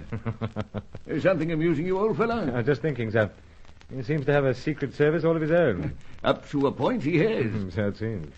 As I've told you so often, without the help of these shadowy fellows, I'd have failed lamentably in my many assignments in these parts. Though I'm not altogether happy about the way this assignment is progressing. Charco's keeping too far ahead of us. And Joe's he is. Diaz, Zurovsky, Jacob Bruin, and now Martin Schroeder. All this in addition to what information he possessed originally. It is grim, sir. Indeed, Carson, indeed. There remains only scientist number 6. The Cossack? Yes. And then? And then Charco has the lot? Well, old fellow, it's more than a possibility. It seems clear enough what drove Schroeder to suicide. Well, of course, Carson. Charco induced him to hand over all he knew on the death ray. With money. Yes, it speaks all languages, as the saying is. But Schroeder suddenly regretted this. He realized that he delivered this vital information into the hands of a man who'd make anything but good use of it. He felt that he'd betrayed mankind. So. Consequently, in a mood of black despair, he took out his car and crashed to his death. Leaving a wife. And leaving her in terror. Of Charco. Indeed. Quite a reign of terror this chap has started. By Jove, yes. Howsoever, I'm looking forward to seeing him. Must be at the Golden Eagle tonight. But you're barred, old fella, after starting that rumpus out of the back with the manager. So. And Fay has my pipes. Threatens to throw them in the river if I go to the Golden Eagle, whether it's to see her dancing that Aztec ritual or for any other purpose. But we must be there, Carson. Must, sir? Well, we shall have to call upon Angelo once again. How so? He's quite a master when it comes to disguise. Oh, I see. We could both sport a beaver, as they called a beard in my young days. Suits me. Or does it? But why is Charco going there? That's the big question at this stage. We may find out from Angelo. The rogue shouldn't be so very long now. We'll have a snort while we're waiting.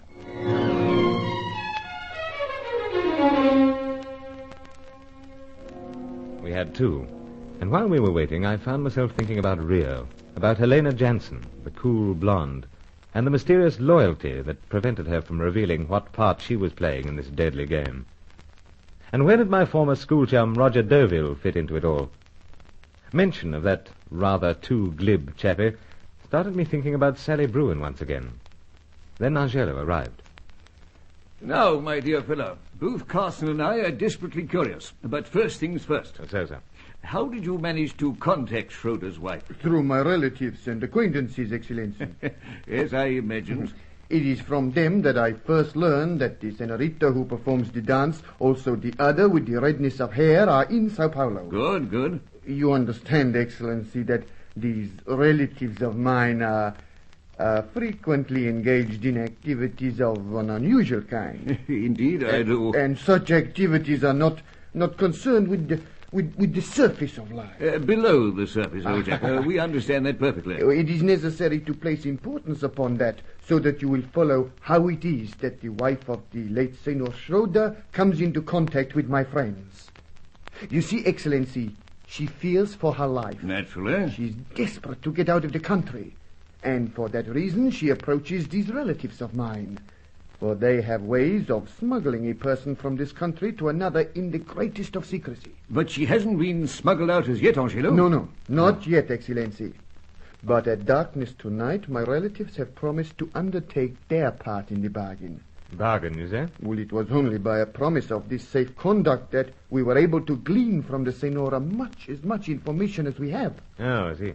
She insists that this person, Chaco, will be at the place of the Eagle of Gold tonight. Yes, but why? For no peaceful intentions. Well, that seems obvious enough, but precisely why? Well, upon that matter, the Senora remains silent. But she knows, perhaps. Si, Senor, she knows. Then why the blazes won't she tell? Oh, because she desires to retain this information for the purpose of further bargaining. Further bargaining? How's that? To make certain that my relatives do not desert her. Yeah. But as I have said, the Senora knows much more. Then she must speak. It is my belief, Senor, that the appearance of yourself and His Excellency will persuade her that the information is desired for honorable purposes. And where do we find her? In the care of certain of my relatives. In a small hut upon an estate which is devoted to the raising of coffee. But she moves out when darkness falls. See. Well, we've time enough. Let's get cracking.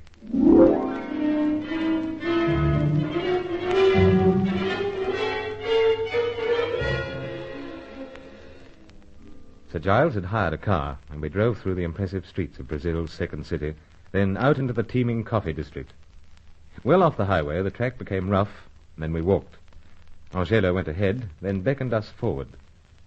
In the hut, we met Vilma Schroeder, a woman in her middle 30s, attractive in a heavy way, but drawn and obviously terrified. However, we were able to persuade her that we wanted the information to protect mankind, not to destroy. You must stop this, Chaco. He's out of his mind with this lust for power. That's our whole aim and purpose, my dear. But the point is, can you help? I can only tell you what I know. Then let us have it. But you promise that you will assist me to escape from here and return to Europe. You have both my word and Carson's. So, sir. Very well. To your servant and his associates, I have said that I am the wife of Martin Schroeder. But I did not explain that I was the wife that deserted him. You see, gentlemen, I refuse to tolerate the periods of gloom into which Martin was plunged. To me, there was no reason for it. But now I know Chaco was at him again. You mean Chaco had been pestering him for some time? That is so. On the night of his death, poor Martin came to me. For the first time, he unburdened himself, and I understood. Chaco's demands became so insistent that in the end Martin gave in. Then he realized what a terrible thing he had done, and so he killed himself. Oh, believe me, this is a monstrous weapon. We fully realize, my dear. And Chaco is a fiend, so very clever and so very boastful. You've seen him then? No.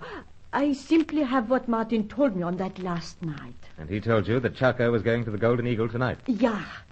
In his elation, Chaco revealed much of his plan, and it was this that Martin passed on to me. He boasted that he would have the full secret of the death ray in his hands once he found the Cossack. The Cossack, eh? Yeah. Your husband explained who this chappie was. He knew, perhaps, but I didn't ask him. Pity. It was agony enough to hear all that this terrible Chaco had said. Of course. Poor Martin, I have been so thoughtless. We hate to press you, my dear, but we must know these things. I understand, Sir Giles. I will answer your questions as best I'm able. You say that Chaco hasn't found the Cossack yet? Yeah, that is so. But he boasts that he knows where to find him when the time comes. In the meantime, he will attend to the disposing of his rivals. Disposing of rivals? Those who also search for the secret. Chaco's got him tabbed, eh? He boasts that he knows of 3 separate rivals.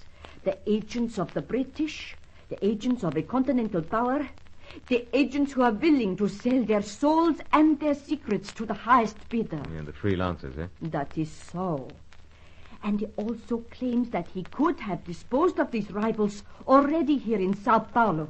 And what stopped him? His twisted sense of humor. How so?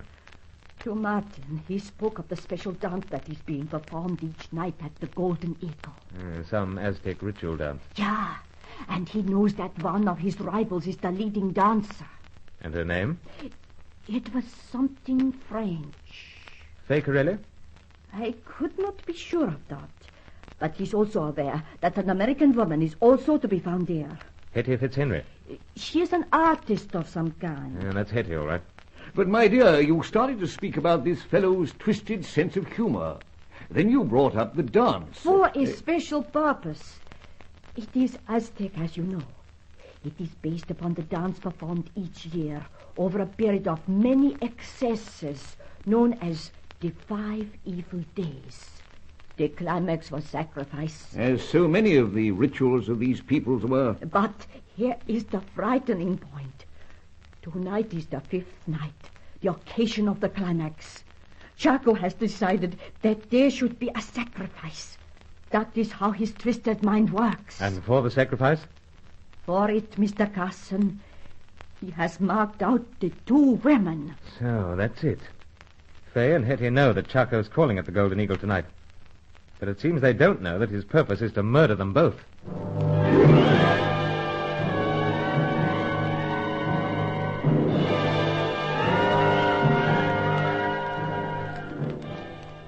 Hetty Fitzhenry and Fakerelli were our rivals in this desperate hunt, but they were also human beings, exceedingly attractive ones.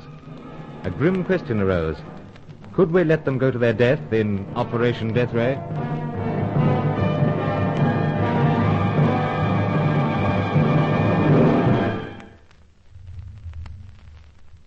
Undercover Carson is written by Michael Noonan and produced by E. Mason Wood for Our Trancer.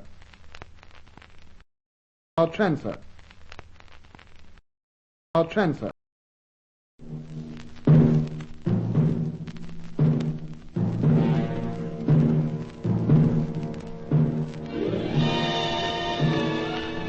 Undercover Carson, secret agent.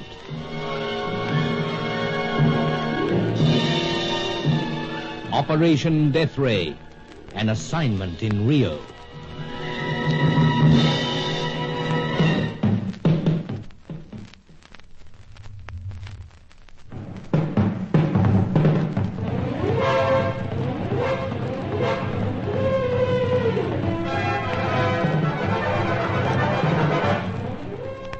In Sao Paulo, Brazil's second city, we were beaten to scientist Martin Schroeder by the increasingly sinister Chaco. But we managed to speak to Schroeder's widow, Wilma, before Angelo's relatives and friends smuggled her out of the country, out of Chaco's reach. What she told us was gravely disturbing. Chaco had boasted that he merely needed the information of the remaining scientist, known only to us as the Cossack, and then he had the full secret of the death ray. He had boasted also that he knew where and when to contact the Cossack, and meanwhile he was going to attend to the disposal of those other people who were also seeking the plans of this frightening tool of destruction. But through Wilma Schroeder, we had discovered something of the importance of that elegant night spot, the Golden Eagle, where Fay Corelli danced in a mask and feathers, and where Hetty Fitzhenry sat in a corner with her sketch pad. On the 5th night of the performance of an Aztec ritual dance, Charco was due to visit the Golden Eagle. And tonight is the 5th, Carson. So, Sir Giles. It's all based on the 5 evil days. Indeed, I recall something of it now. The Aztecs had an odd sort of calendar. Though they knew that the year had 365 days, they had broken it up into 18 months of 20 days each. Leaving 5 over in the ordinary year. That's right, old fellow. 5 days which they believe were the property of the gods of evil. Wild dances and many excesses filled those 5 days each year, and the climax was human sacrifice. Generally the young and beautiful members of the fairer sex. And in this modern day and age, Charco's settling for the exotic fae and the red-headed Hetty. If we can accept the word of Wilma Schroeder. No reason to doubt her. I agree. Her husband obviously told her the truth before remorse and despair got the better of him. Charco boastfully related all this. The same Charco seems exceptionally sure of himself. Well, Carson, he has 5 out of 6 parts of the information, it would seem. And he has a notion where and when to find this Cossack chappie. Well, sir. This Charco must certainly have a twisted mind. Yes, and clever, sir. I fear so. Howsoever, Sir Giles, are we going to allow Faye and Hetty to be sacrificed? I rather feared you'd bring that up. We can't just stand by and let them go to their death. It does seem ungallant, I suppose. Ungallant? Callous, sir. True, Carson, true. They can't know about this. You don't think so? Well, look at it this way. Hetty and Faye have both done their best to persuade me not to go to the Golden Eagle tonight. It seemed pretty clear why. They've got the whisper that Charco's due to appear. They want to look him over without our interference. Perhaps. But on the other hand... And you have some other theory? No, Carson, just pondering. All right, then. But you must admit this, sir. Both divine creatures walking into trap. Indeed, and I hate to appear callous, as you say. But should friend Charco in any way, eliminate them, wouldn't that, simplify matters for us? It would, perhaps, sir. Though surely we don't have to be so cold-blooded. My dear Carson, please don't run away with the idea that this won't cause me some distress. I agree, it's a horrible thought. But consider what is at stake. Yes, I realize, sir. The lives of so many. True. And can it be said that either Miss Fitzhenry or Mademoiselle Corelli is labouring in the better interests of mankind? Not that we know of. We may conclude, in fact, that they're both working against peace and harmony. That they are the agents of greed and disruption. Perhaps, sir. In that case, there we lift a finger. Yeah, but we just can't stand by while they're sacrificed. We must steel ourselves to it. I don't know that I'm cut out to be an undercover man. And we must be prepared to watch and see this thing happen. I don't know that I can. Then perhaps I'll go to the Gold Eagle alone, if that would help at all. Afraid it'll be worse waiting. Please yourself, old chap. Trouble is, I seem to be too fond of the enemy. Remember the number 1 enemy, Charco. Cry, sir. Tonight we hope to set eyes on him for the first time. And if he sets eyes on us, he'll see a pair of bearded gents. 2 English dons on a world tour. Time's moving along, sir. Angelo better get busy with our disguises. Oh, he's been at work this last half hour, preparing the beavers and so forth. He's out in the kitchen, so let's join him. Right, sir. And we must decide what we're going to call ourselves. Professor Whatnot and Doctor something or other. Anyway, we'll work it out.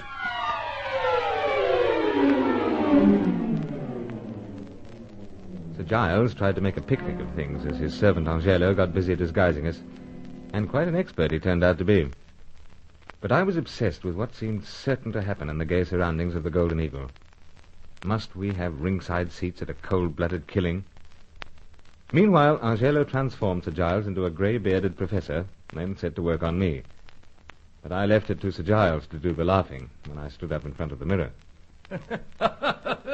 Dr. Carstairs, and you certainly look the part. I hardly recognize myself. It's to be hoped that no others recognize you, Senor. Sir. In particular, the manager of the establishment, and more especially the agents of this Charco, or that gentleman himself. I'd say it was impossible.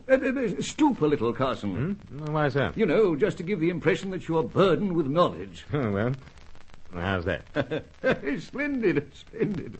But, Sylph, Professor what? Well, let's say noble. And of what? Well, anatomy? Anatomy? Professor of anatomy? Sir. Get out with your Carson. You're having me on. About time I fought back. I should imagine that you're the fellow with the qualifications when it comes to anatomy. Oh, how so? Well, all these lady loves of yours, if I dare mention them at such a time. There's hardly time to joke about them, sir. True, my boy, very true. Howsoever, we must be dons of some description, just in case anyone asks awkward questions. And then we're a pair of ornithologists. Oh, suits fine. What is this, Excellency? Men who study birds and their habits.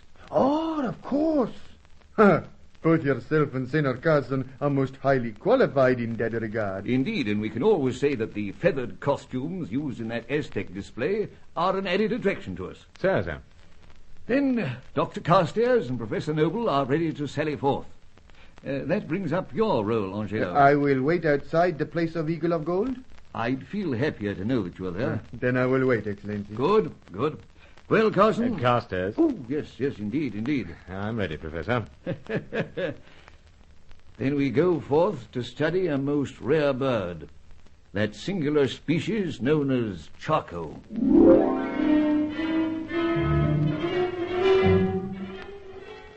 Felt an odd sort of bird myself in that beard and with the heavy spectacles. Ordinary glass, of course. We arrived at the Golden Eagle by taxi. Angelo was already hovering in the shadows across the street. Sir Giles, or rather Professor Noble, did the talking, and we were shown to an excellent table. Gave us a full view of everything. But I couldn't help feeling that it set us up as a very easy target.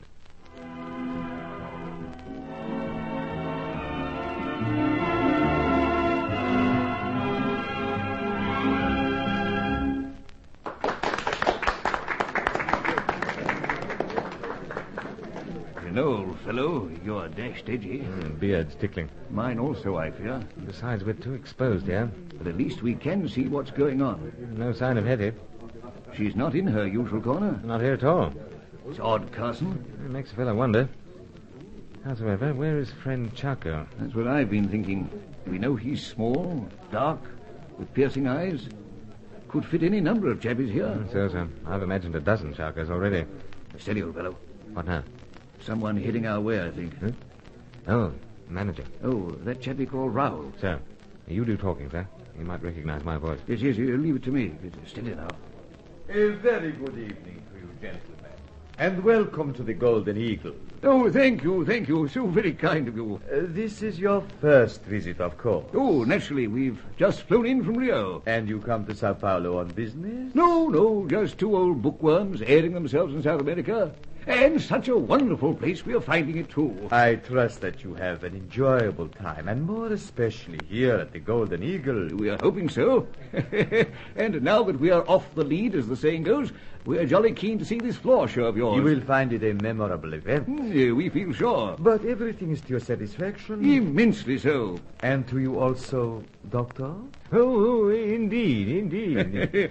I'll have to watch this fella closely, you know. Devil for the ladies. Really, Professor? May have to call for help when that floor show comes on. Gentlemen, I see that you are determined to have a happy evening. Yes, we most certainly are. Then let us know if there's any way in which we can help you. Call on the waiter, and I will come at once. Thank you, old fellow. True Latin hospitality. It is a pleasure, especially when the visitors are so distinguished. Anything at all, gentlemen. It makes you feel so much at home. Or should I say, makes you feel a bigger target than ever. I'm afraid so, sir. That fellow was fishing. He was. I don't like it. Well, we're here. Let's have a drink anyway. The floor show must be due any time. That could well mean the start of the fun. So? But where the blazes is Chaco?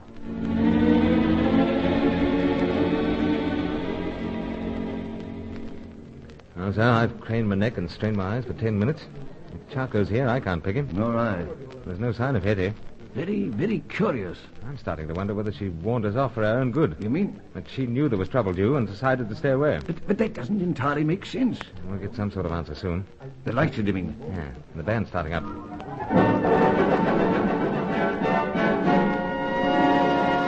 We heard that fanfare last time. Yes, introduces the floor show. Of course. There they all are at the side of the stage in those gaudy costumes. Quite a brilliant sight. They're coming out. By rights, Faye should be leading them. Well? She's not. Not? I say, positive. Those divine legs of hers are not anywhere. What the deuce did all this mean? Carson! Carson, the shooting's starting! I know, sir. Under the table and fast. Yes, sir. We're the number one target. It's us he's after.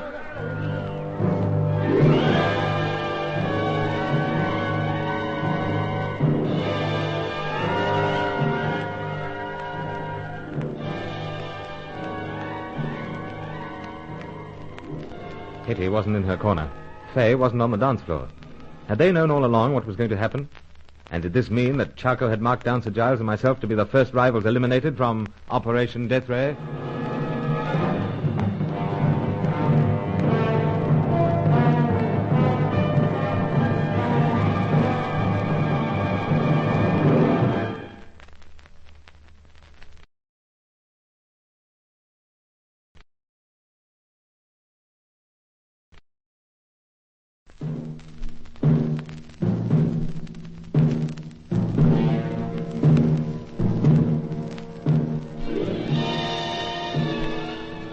Undercover Carson, secret agent.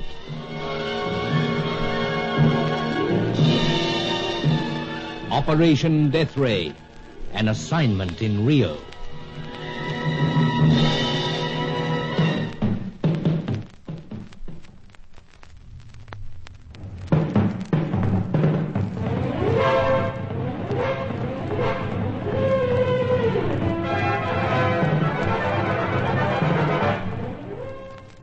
The restrained sophistication of Sao Paulo's Golden Eagle was somewhat shattered the night Sir Giles Davenport and Bruce Carson dropped in as two bearded ornithologists out to see how the wingless creatures of the earth enjoy their nightlife. Nevertheless, we were seeking a bird called Charco, one of the 6 scientists who had come to South America with the secret of the death ray. Charco boasted that he knew where and when he could snare scientist number 6, known only as the Cossack. Meanwhile, he intended enjoying himself by disposing of the opposition. The first 2 victims were to be dancer Fay Corelli and the red-headed American bird painter Hetty Fitzhenry. But as Sir Giles and I settled down at the Golden Eagle, a little warm in our bearded disguise, it seemed that Hetty had decided not to arrive. The floor show began, but there was no sign of Fay Corelli amongst the dancers. It seemed that the mysterious Charco was to have a lean night until the shooting began.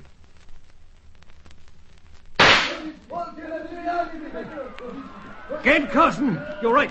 It is us you're shooting at. Yes, so, Sir Giles. This upturned table's little protection. No, but the point is who? Keep down, sir. Who's popping off at us? Some chappie up in the gallery opposite. Charco? Who knows? Caught only a glimpse before I tumbled us to the floor. Yeah, quite a tumble. But I hate to miss this opportunity to see the blighter. Down, sir. Don't worry. But Carson, the lights. So, sir. Out. The lot. The place is bedlam. This is our lucky break. Yes, but where to? I've been out the back once before. We'll try there.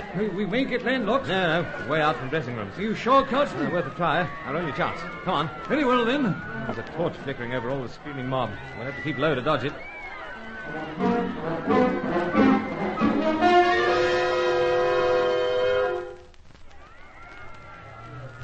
Shooting stopped out there. But not the uproar. The longer it keeps up, the better our chances. In here, sir. But where? Where? Dressing room. Was Fay Corelli's. It's all very well, but I should seriously suggest we try getting out of this place altogether. There are windows here. Wait till I strike a match. I've got a box in my... I got one, thanks. Here goes. Oh, there is a window, with the blinds drawn. So, our getaway. I fear not.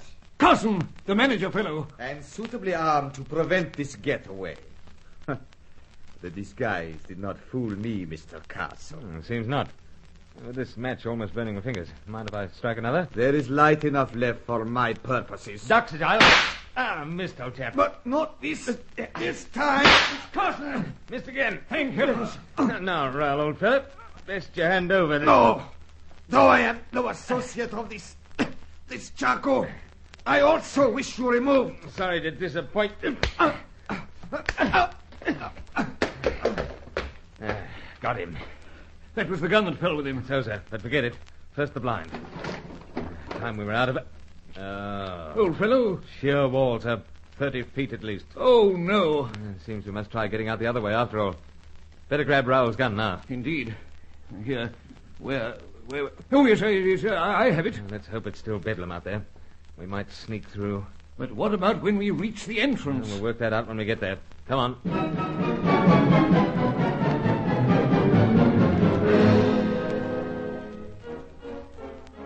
Raoul, the manager, was some sort of an associate of Fay Corelli's, yet he had nothing to do with Charco. Worth following up. But this was no time to sponge his face, bring him round, and get the story. Outside, the main lighting system was still out, the place still in an uproar. But as we groped our way past the dressing rooms, a torch shone in our faces. Carson! Have no fear, Excellency. Angelo! I will lead you out. Well, upon my soul, how... I steal across the rooftop with the aid of my relatives, then down into this building. Can we get out that way, old chap? If we hasten... Then let's go. Yes, already the sirens of the police vehicles converge upon this place. They'll have the riot squad out. But if the spirits favor us, we will have time.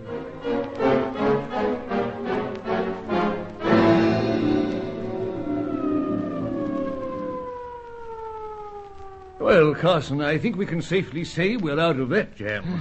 So, Sam. And thanks once again to you, Angelo. Oh, it was nothing, Excellency. I was already upon the roof. But what in the name of goodness induced you to go up there? I desired to be in a position to plunge the entire place into darkness. I don't follow. Simple, sir. Angelo was responsible for the blackout, right? Si, senor. What a gay devil you are. Excellency, perhaps the good spirits warn me. Perhaps it is because I have time to ponder on all that might happen within the Eagle of Gold. But I decide that if the firearms commence to chatter, it will be safest for you if you're shielded with darkness. And how well we were shielded. Charco's plan was thoroughly upset. A close shave, though. At the moment, sir, I feel rather like another close shave. Eh? The beard, eh? So, sir. Yeah, mine's rather a one-sided affair at the moment. But let's get back to the flat to tidy ourselves up and sort things out generally.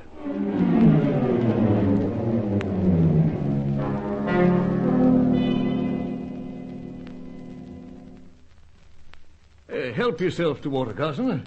Will, sir. Well, here's to your health, Carson. And yours, Angelo. May the spirits continue to watch over you, Excellency. Hey, thank you, old fellow. Good luck, Sam. Good luck. Well, now, where are we? Hardly in a position to rejoice, even though we saved our necks.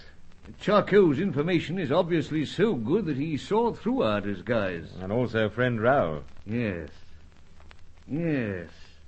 Where does he fit into it all? He said he had no association with Charcot. Yet he has something of the kind with Mademoiselle Corelli. So, Sam.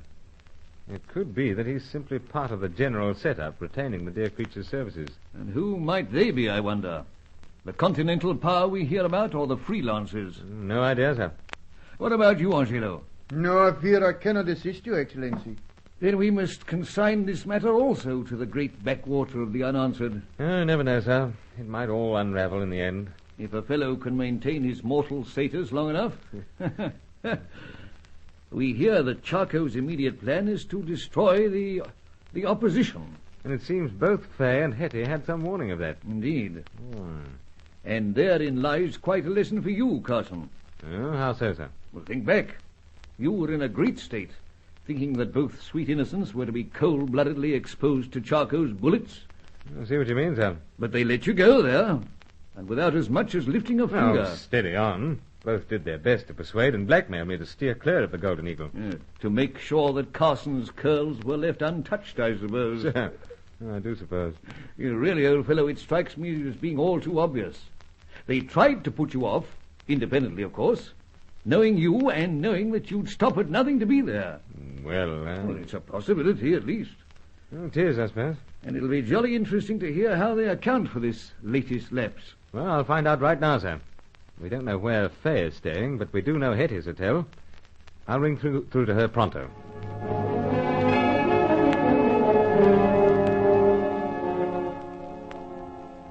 Off and on for half an hour I rang the hotel, but Hetty didn't answer.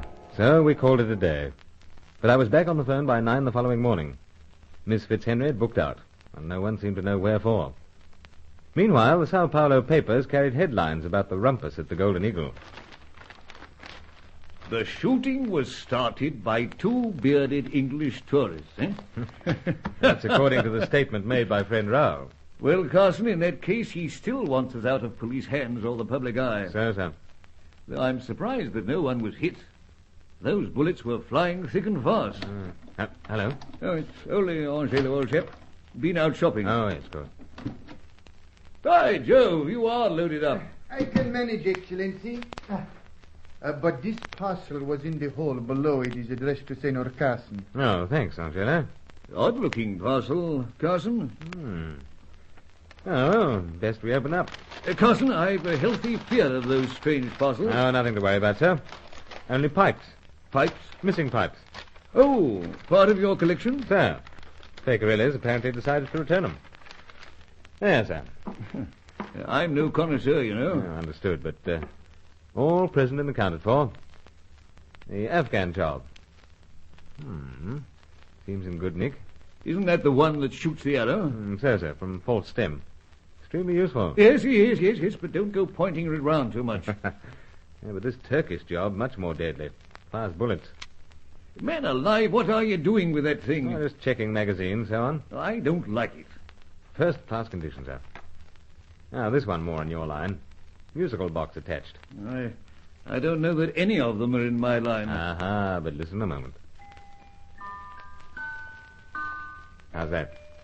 Senor, for my part, it is the finest of all this collection of strange pipes of yours. Sir Giles doesn't seem to think so. I don't know, Carson. It is rather fascinating. Yes, quite fascinating. Look here, could I have a closer peep at it? Oh, certainly, sir. Here we are. Now, just look at it at your leisure. Thank you. It does get you in, I must admit. Yes, charming. Indeed, quite remarkable.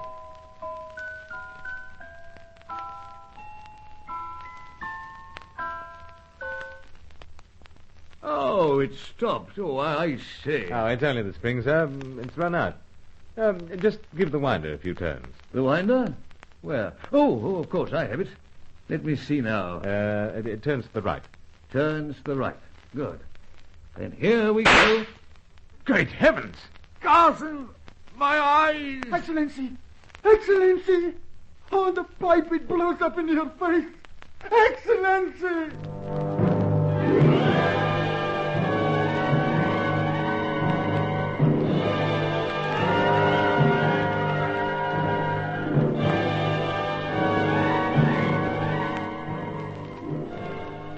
The most innocent pipe of all had been tampered with. Sir Giles fell back, his hands to his face, the blood streaming. It seemed that the still unseen Chaco was not the only one determined to eliminate us from Operation Death Ray.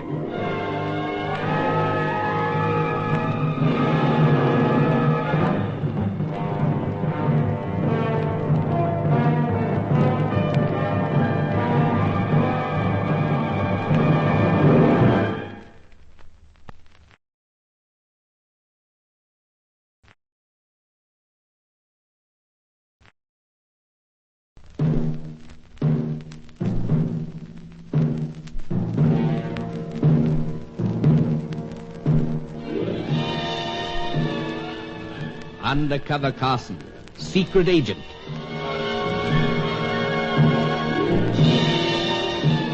Operation Death Ray, an assignment in Rio.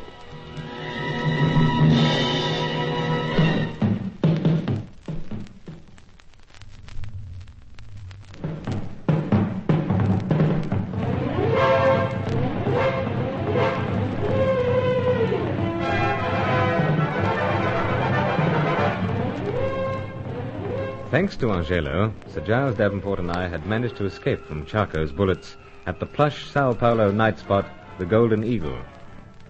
Back at the Davenport flat, we had much to sort out. Why had Fay Carilli and Hetty Fitzhenry stayed away from the Golden Eagle that night? And where were they? And the Chaco we hadn't seen as yet. He claimed that he knew where and when to locate the Cossack, and so lay hands on the last of the information on the death ray. But suddenly, another crisis arose. The Divine Fay had half a dozen of my favorite pipes. They were returned in a parcel. I opened it in the presence of a cautious Sir Giles, never a pipe fan. But there was the pipe with the musical box attached. It won him over. But as he wound the spring to set it playing once again, the whole thing exploded in his face. Hours afterwards, Angelo was still inconsolable. Senor Carson, Of all that could happen, this is the worst. No, Angelo. Things are not so bad. Oh, but His Excellency, he lies there, his whole head a mass of bandages. Yes, he's cut about quite a deal. And his eyes. Oh, perhaps never again is he able to see. Now, we mustn't go thinking the worst. The doctor won't know for a while yet. But mark this well, Senor. If His Excellency is afflicted for all time, then the Senorita will also lose her sight. You mean Mademoiselle Corelli, of course? I do. And such lovely eyes. She is the most treacherous of all treacherous women. Wonder. Senor. Yeah, but somehow this is not like Faye. Oh, so you are determined to play the gallant role, Senor. Now, look, old chap. I know you're upset. And the same goes for myself. However, I'm not so sure that Faye is responsible. But these pipes of yours, they were in her possession. So. But don't forget how they came to be so. She steals them from you. No. Chappie called Reliana did stealing. You know, fella from the White Tulip Cabaret in Rio. He is an accomplice of the Senorita. Possibly, but an ardent admirer anyway. Can't help feeling that he doctored the pipe to play a short and sharp tune. Really, old chap, he was jealous somewhat. And this is just the sort of thing such a man might do. The equivalent, you believe, to the throwing of acid in the face. So, we do know that Faye Corelli is working against us. Though I'm far from convinced that she's as brutal as this. You must forgive me, Senor, but the picture of His wounded Excellency insists upon arising in my mind, and I'm full of hate. And in my anger, I fail to address you with due respect. Ah, don't worry, old chap. I understand. No, but what are we to do? Well, can't very well move from here. Though something I'm most anxious to know. And that, Senor? Whereabouts of both Hetty Fitzhenry and Faye Corelli. Hetty, for instance, has booked out of her hotel. As far as Faye concerned, we never knew where she was staying. I will speak with my relatives. I was going to suggest that. And it will keep me from dwelling too greatly upon the misfortune of His Excellency. Exactly. I'll go at once, Senor. Good show. Oh, Angelo, and anything you might pick up on friend Chaco will be doubly welcome. Senor, as for that one, he remains the most sinister and the most elusive of them all.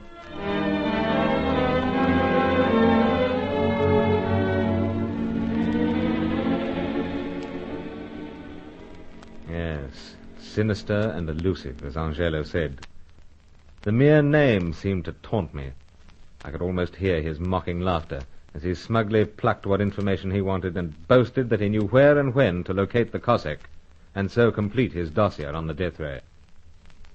We had come to Sao Paulo with high hopes, but now Sir Giles lay in a dangerous darkness, and it seemed we were without a worthwhile lead to follow. Now, Carson, we mustn't get too despondent. I must say, Sir Giles, you're incredibly cheerful. I've battled through worse than this. Much pain, sir? No, that's practically gone. In the morning we'll have an expert opinion on my chances. In the meantime, we'll try to sort things out. Yeah, but you're supposed to be resting, sir. Oh, man alive, how can I rest when this charcoal blighter's almost got his hands on the whole caboodle, as the saying is? Howsoever, the doctors said that you... Oh, blow the doctors. Now, Carson, where are we? Well, we're stuck in Sao Paulo, with no lead to follow. Right, then. The obvious thing to do is to follow the trail back a little. Now, how was it that we came to get the names of the late Martin Schroeder and this Cossack chappie? From Jacob Bruin's notebook. The late Jacob Bruin. Scientist number 3, as far as contact went. Well, then, that notebook may yet yield something. Nothing from London as yet. True enough. But it may take time, no matter how urgently they work, to sort out that jumble. Let us say that is one possibility of getting something on the Cossack. Slender, sir. Yes, indeed. But slenderness has played a jolly important part in this whole business. How so? I was thinking of your lady loves. Oh. No word as yet of the whereabouts of either our dancer or painter. Angelo's been out on the job for a couple of hours. And meanwhile, what of the Rio contingent? Contingent? Well, there's Miss Helena Jensen. Scarcely a contingent, one person. Oh, there's Miss Bruin, too. Oh, but Sally comes under a different heading. So I've noticed. Well, she merely happens to be a momentary responsibility. Well, Carson, we won't bait you too much. Well, why worry about her? She's in the good care of your friend, Commander Grant. True, old fella. And Julius is bound to be keeping a fatherly eye on her. However... we were following the trail back. Oh, yes. Now, Carson, Charco seems to have efficiently disposed of his fellow scientists. Swarovski, Bruin, Schroeder. But what of Dr. Diaz? Charco left him raving. Yes, he is indeed. But I'm wondering if he might have a moment or two of lucidity. It's doubtful, sir. But as a desperate measure, he could be contacted again. Well, sir. And believe me, Carson, the time is fast approaching when we must take desperate measures. In fact, I think we should dispose with the kid gloves almost immediately. In what way, sir? Well, we've a sizable gallery of suspects. Miss Fitzhenry, Mademoiselle Corelli, Miss Jensen, and your former classmate, Roger Deauville. I rather feel that we should take steps to force them to reveal what they know. This, force, sir? I leave that entirely to Angelo. Yeah. He's been rather effective in the past, but I never ask too many questions. Desperate situations call for desperate measures, Carson. So, sir. And there are so many innocent folk involved in this frightening business that we can't be too scrupulous. I suppose not. Especially when our opponents are so obviously ruthless. Now, Carson... considering my present predicament, old fella, I think you'd better... Yes, right, sir. I'll fix it. Hello? Senor Carson? Oh, Angela. Indeed. I have news. Oh, good. Both have returned to Rio Janeiro. Both Hetty and Fay? Si, senor. What's this I hear, Carson? Hetty and Fay, sir. Both returned to Rio. They have, bejewels. And, senor... Here, old chap. This Charco has vanished again also. Expected as much. But anything more? Only that the senoritas appear to be in a great haste. Perhaps to get clear of Charco and his current plans. Or would it be, senor, that in Rio there is something of greater interest for them? Possibly. But thanks, old chap. I'll talk it over with Sir Giles. And I will make further investigations with my relatives. Good work. Well, Carson, that decides it. Back to Rio. Oh, now, steady on, sir. You're in no condition to... I'll stay on till things clear up. Sir Giles, I couldn't leave you at a time like this. But, Carson, what is at stake is infinitely more important than an old codger's eyes. You must get back to Rio. Well, make immediate arrangements, I suppose. But I don't leave till I hear the doctor's decision on your eyes.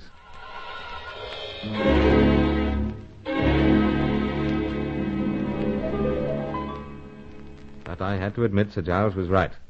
No matter how desperate his personal plight might be, it could not stand in the way of our struggle for the grim prize, the secret of the death ray. Why had Hetty and Fay moved out so suddenly? As I was pondering, a long-distance call came through from Rio itself. I wonder who this could be, Carson. I'll find out in a moment, sir. The exchange told me to stand by. Might be the company. Company? Outfit I work for. Oh, yes. So dash long since you've shown up there that I forgot all about it. It's supposed to be the reason for my stay in South America, sir. Oh, of course. Senor Carson? Oh, sir, waiting. The caller from Rio coming on now. Good. Hello? Is that you, Bruce? Helena? How did you know? Why, the voice. As if I could ever forget it. Miss Jensen, eh? Yes, sir. But why this pleasant surprise? I rather feel that I'm overstepping the limits again. Oh, but that's the whole point, my dear. You haven't. And I've been waiting. Really, Bruce, must you be so cheap? Sorry, my dear. You infuriate me when you carry on like that. Oh, slip of the tongue. But to get back to it, why the call? Well... Don't be bashful. I shouldn't be telling you this. Come on, my dear. You'd better hurry back to Rio. I'd better hurry back to Rio, eh? Yes, Bruce. Waste no time. And why? Because... Well, that young lady you've taken under your wing... So? Sally Bruin? Well, amongst other things, she needs looking after. Looking after? Please don't press me, Bruce. But what's the trouble, Elena? Well, you might say that it's a former schoolmate of yours. Deauville? Pestering her, you mean? Yes. But that's all. Hurry back, Bruce. Hurry back. Helena? No use, Carson. She hung up. Heard it herself. And you gathered the rest, I suppose? Indeed.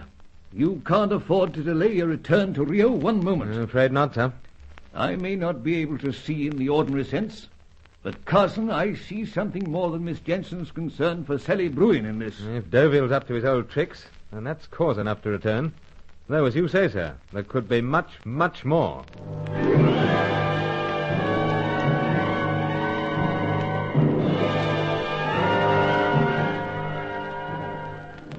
And so the scene shifted back to Rio. Sir Giles didn't know whether he would retain his sight, but meanwhile further darkness was to fall over our efforts in Operation Death Ray.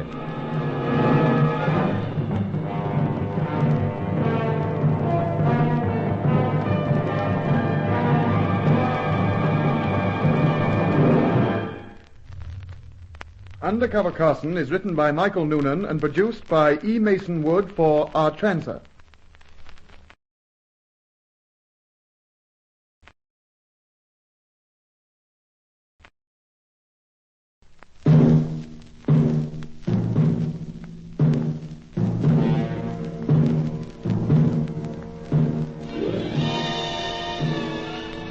Undercover Carson, secret agent.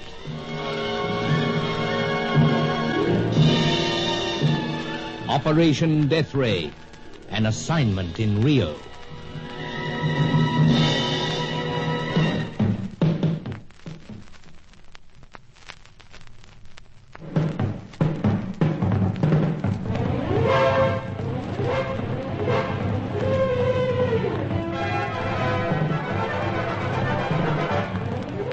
Our hopes of seeing the all-knowing Chaco came to nothing in Sao Paulo, Brazil's second city. But one scientist remained to be traced by him, someone known only to us as the Cossack. And once Chaco had his information, then he had the full secret of the death ray. But it seemed that the scene must move back to Rio de Janeiro. French-Italian dancer Fay Carilli and the red-headed American bird painter Hetty Fitzhenry had both returned there. Furthermore, the mysterious blonde Helena Jansen had phoned me to say that my former school chum, Roger Deauville, was paying too much attention to Sally Bruin. However, I was reluctant to leave, with Sir Giles Davenport's conditions still uncertain. Fay Carilli had borrowed some of my pipes. The one with the musical box attached had been tampered with. It blew up in Sir Giles's face. Oh, Senor Carson, I must adjust my feelings to this. His Excellency will never regain his sight, and now he needs my faithfulness more than ever. Now, steady on, Angelo. The specialist said there was hope. But consider how long he has been in there with His Excellency. Oh, it took time to set up the equipment in the bedroom, you know. But I feel the presence of evil spirits. And believe me, Senor, should His Excellency lose by this, then I will take my revenge upon the Senorita. Mademoiselle Carilli? Indeed. Best we find out first who actually tampered with pipe. It was this treacherous woman. I'm afraid I can't agree. Might well have been Reliana of White Tulip Cabaret.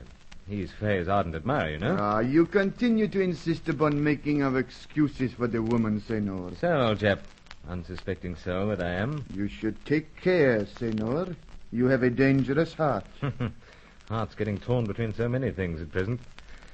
I would expect I must hasten back to Rio. But you will wait upon the report on His Excellency. Of course, old chap. But, roving eyes of those relatives of yours. Anything seen of the fellow Chaco? To them as to us, Senor, he remains the complete man of mystery. He is sure of his plans. Seems so. Says he knows where and when to find this Cossack bird. Prepared to bide time. And in the meantime, has he not made the threats that he will destroy all who oppose him in this race to gain the secret? So? And we, of course, number ourselves among those who are threatened. True. Though since we started this hunt, we've been more than threatened. Indeed. Yeah, but must agree that specialist is taking time, Mr. Giles. Senor. What is it, old chap? The pipe. Perfectly harmless. Senor, if you do not mind, after what one of those pipes of yours did to His Excellency, I am uneasy in their presence. Oh, this is only to smoke, nothing more. Strictly orthodox style. Senor, you propose to light it? Of course. One of uses I find for pipes, you know. Match. If you will forgive me, Senor, I feel a little safer over here. Please yourself. Yeah, that's got it. Won't blow up, I assure you. No, perhaps not, Senor. But Senor? No, forgive me. I think you are the explosion. Explosion? Of the pipe of Senor Carson. Senor Carson, is this peon all right? Yes, Doctor. But he doesn't trust my pipe. It is an ordinary-looking pipe? So, but just quirk of his, you know. But, what is the verdict on Sir Giles's eyes? Basically unharmed. Bravo! You hear that, Angela? Indeed. It will be necessary to retain the dressing for some time. Of course. And keep him in bed. No. No? There is nothing to prevent his return to Rio de Janeiro. Great news. We'll take the Cruzeiro do Sul back to Rio tonight.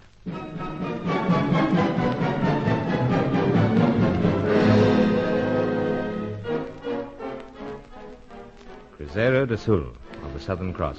The overnight luxury train running between Sao Paulo and Rio. The old boy was shaky, but we dressed him, packed, then arrived at the crowded station with plenty of time to spare. We seated Sir Giles out of the way of the bustling porters while we checked on our carriage. But Angelo suddenly gripped me by the arm. Senor, look! Careful, old chap, you'll break fella's arm. But look, Senor, His Excellency. Huh? Do you see what he does? Great heavens, tearing the bandages off his eyes. Oh, indeed. Come on. Old boy's carrying on an odd fashion, all right. Oh, the explosion, Senor. Perhaps it has damaged his bride. Well, he's in a hurry to get the dressing off. Oh, why is this? Let's push through the crowd. See. Find out in a moment. But he's still determined to get whole business off head and eyes.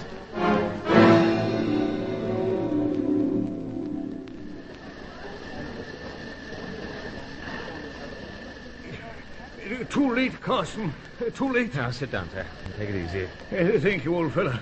It rather exhausted me. Oh, Excellency, by this strange conduct, you endanger your eye once again. I just had to get that dashed dressing off. Well, sir, you created quite a stir, but now that people are moving off, what's behind it all? Chaco. The evil one, Excellency? Indeed. And somewhere in the crowd. Shortly after you left me... Oh, that we should have been so neglectful. No, Angelo. No harm done. Oh, perhaps, Excellency. I assure you, once I get this dressing back on, then all will be well. Yeah, to keep to Chaco, sir. Yes, Carson. I felt sure there was someone hovering near me. Then he spoke. And at first I thought it was a voice I'd heard before. Before? But I can't recall it, Carson. What type of voice, sir? Low, confident, cultured, you might say. Spoke English? Oh, yes, though with an accent. European of some description. Any particular part, sir? Well, not French, nor Spanish or Portuguese. However, the point is that he said he was going to deal with Undercover Carson at some stage of this trip. Oh. Then at once we must cancel the bookings. Steady, Angela. Oh, but this person is diabolical. Now, don't get rattled. Now, what else, Sir Giles? Leave the dressing to me. I'll fix it. I charged him with being Chaco. He laughed, and ever so confidently. Yeah, but didn't admit it. Oh, indeed he did. Cocksure, blighter. Reserves he is. Then he moved off. I made a lunge at him, but missed. Then started to tear off this dressing. Hoped I'd get a glimpse of him. Yeah, but no? No, Carson. The lights more or less blinded me. Yes, understood. Everything seemed a jumble for seconds. By the time I'd sorted things out, he was hopeless. So, Chaco's around. More than likely booked on the train. Well, we know he's smallish, dark, with piercing eyes. But, analyze, Carson, that could apply to so many men. Particularly in this part of the globe. Yes, sir. But to be so close and so helpless. Ah, helpless indeed, Senor. Especially if he is determined to carry out this threat. Oh, we must leave the train. No nonsense, old chap. We'll travel as scheduled. But, Senor... May give us a chance to see the devil, at least. See, but you insist to forget that he makes this threat. We've a private compartment. He can't do anything. In fact, this might well be our chance to turn tables. Now, Sir Giles, let's get this dressing fixed, then on board the train.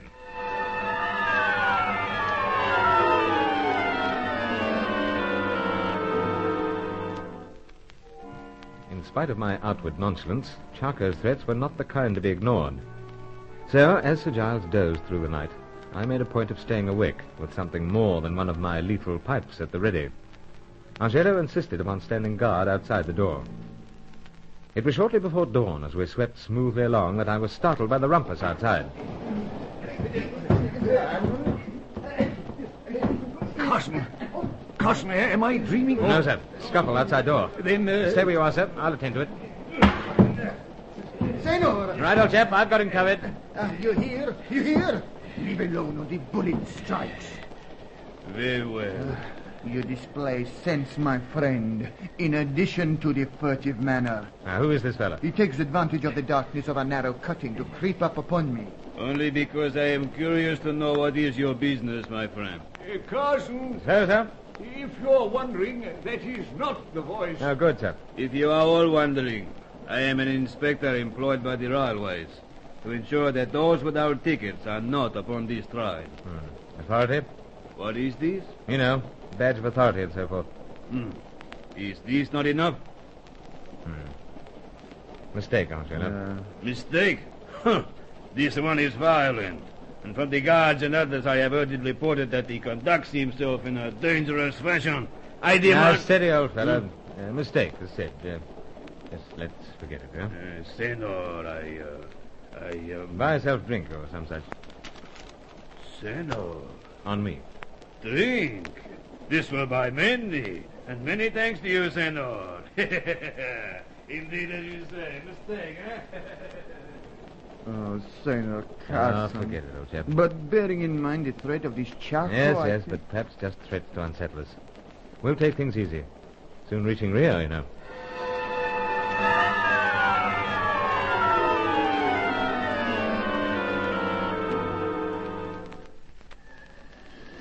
Oh, dash it all, Carson, it does make me feel so jolly helpless with this business around my head. Yes, realize that, sir, but just crowded station. Yes, I know. And I've seen the Rio establishment so many times. Right, then. Take it easy. Another step. Thank you, old fellow. There we are. Now we've reached Rio, safe and sound. Safe and sound, in spite of Chaco's threat. Senor, this causes me much puzzle. A mere threat to disturb, as I said. But, come on. Let's get taxi outside. Senor, a moment. Someone comes. Huh? Oh, yes. Inspector fellow. Senor Carson, I have been fortunate to reach you in time. In your compartment, you leave something. Leave something? I checked all corners. But this was found. Oh, that pipe. It is your possession? So, one of ordinary jobs, you know, but thanks, old chap. It is a pleasure, Senor.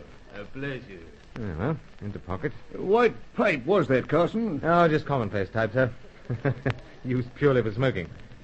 Howsoever, we'll go. Chaco may have been on the train, but his threats apparently are nothing but hot air. And don't look so disbelieving, Angelo. Oh, Senor, for your sake, I am still afraid.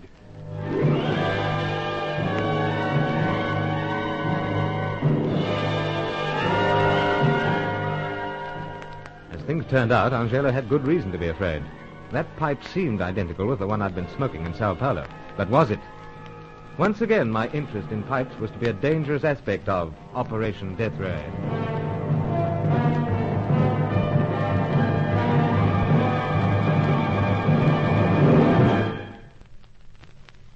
Undercover Carson is written by Michael Noonan and produced by E. Mason Woods for the Macquarie Broadcasting Service.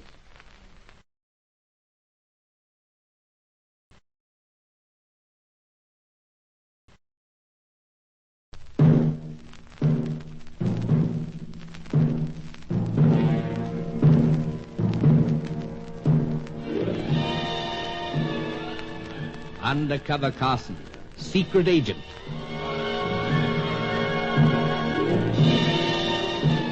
Operation Death Ray, an assignment in Rio.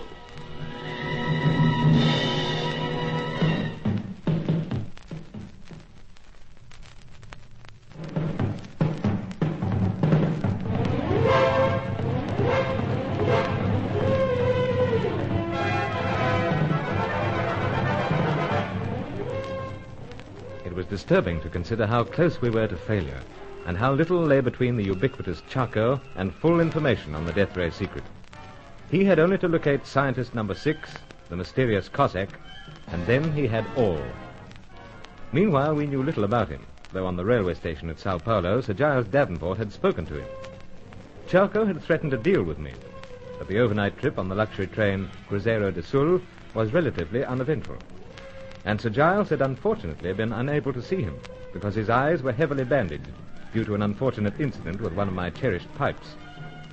Howsoever, on the Rio station, I was hailed by a railway inspector.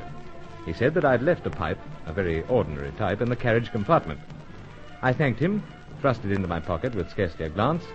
Then Angelo and I set about getting Sir Giles to his Copacabana apartment. Ah, home sweet home, eh? Ah, so. How are you feeling? Oh, splendid, Carson, though annoyed. Annoyed? How so? I just hate having these deuced dressings round my head, and I feel such an encumbrance. Ah, they'll be off in a day or two, Sir Giles. And I can't see how encumbrance haven't handicapped us at all. You're so very reassuring, Carson, but I should have seen that Charco fellow. Now, look at it this way, sir. If I's not bandaged, would he have approached you? Undoubtedly not. Then we've gained something. I don't follow. Like this, sir. We know how he speaks. Oh, yes. European accent, you say? Most decidedly. Cultured and so very sure of himself. And what is most intriguing, a voice you've heard before. I thought so at first, Carson. But not now? Well, the harder I think about it, the more I seem to question my first impression. No, don't worry, sir. It might suddenly come in flash. But where have I heard it before? Well, these things often come with a drink in hand. A drink? I'm not against doctor's orders, I trust. Oh, I should think not. Then you'll join me, says Carson, helping himself to Davenport cellar. I should certainly think so. But I fear you must do the honours. Pronto. Water, sir? Yes, same as usual. Sir. There we are, sir. Thank you. And same for myself. Well? Good health, Carson, and good hunting to all of us. So. But where is that rogue? Angela? Yes, Carson, Excellency, I'm here. Well, you're being remarkably silent. It is because while I am here, in my thoughts I am at the same time far away. Then let's hear what all this is about. Come right over here. Very well, Excellency. Now, old fellow. This Charco. Yes, the blighter. At the railway station of Sao Paulo, he makes a certain threat which involves Senor Carson. True.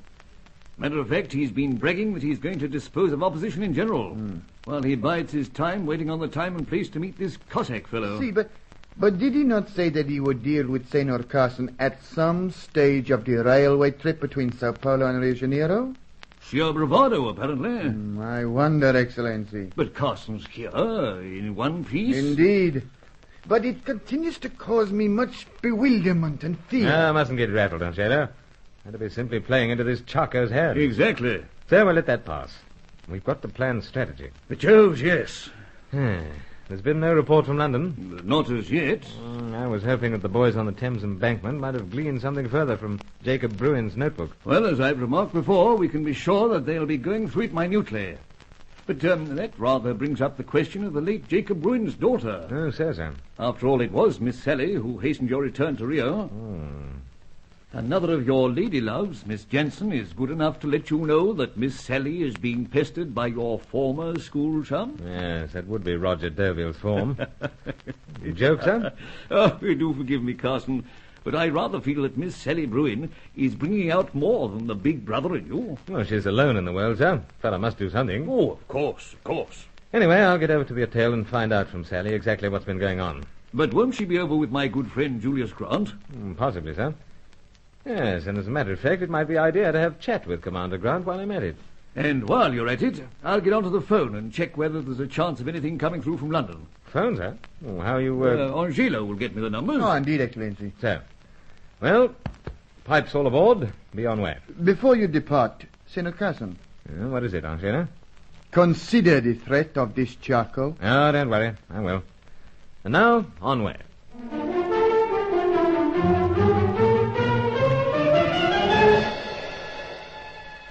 Sally Bruin, the English-reared daughter of Jacob Bruin, one of the scientists on our list, was booked in at my hotel. She wasn't there, so I slipped over to Commander Julius Grant's residence. He was an explorer of note in South America, now mainly occupied by writing about his travels. Sally Bruin was working part-time as a secretary. It gave her something to do, something to take her mind off the death of her father. But she was out on an errand of some sort. Do take a seat, Carson. I don't expect her to be long. Oh, thank you, Commander. That is, if she doesn't get waylaid again. Waylaid? She finds Rio such an intriguing place, with its shops, its flower stalls, its curio sellers. Oh, I see. But she is a gem. Well, she told me she couldn't type too well. Don't you believe it? She's doing splendidly. My notes are in some sort of order for once. And I do hope you're not going to deprive me of her help. Why should I? Well, Carson, she's more or less at your mercy, that is, from what I can gather. No doubt she told you how she happened to come to South America. I gathered it was to see her father. So, sir. He died, I believe. That's right. I didn't like to pry, you know, and since Sally was silent on the matter, I left it at that. I see. You say that in a very odd way. No, not meant to be. But to press the point, are you going to pack her off back to England? I shall be so terribly disappointed, you know. I assure you, Commander, nothing contemplated for the time being. Sally's got to make a new start in life. And what better place than Rio? Then I'm so glad we had this opportunity for a private chat. But how did your business go in Sao Paulo? Oh, routine. It did rather puzzle me, if I might say so. How so? Well, I hate to appear to be prying, but you're in the meat importing game. Yes, unfortunately. Why, unfortunately? It's big time. But dull. So? Howsoever, the puzzle... Yes, but, it's nothing really, only Sao Paulo is essentially a coffee centre. Oh, well, we arranged a conference with our agents from Buenos Aires. Thought we'd make Sao Paulo the place for it. And so see something of the country. So that's it. But, excuse me a moment, Carson. Anything wrong, Commander? There's somebody at the door. It's probably Sally now. I'll see. Chap is in deuced haste, as Sir Giles would say. Curious. Very curious.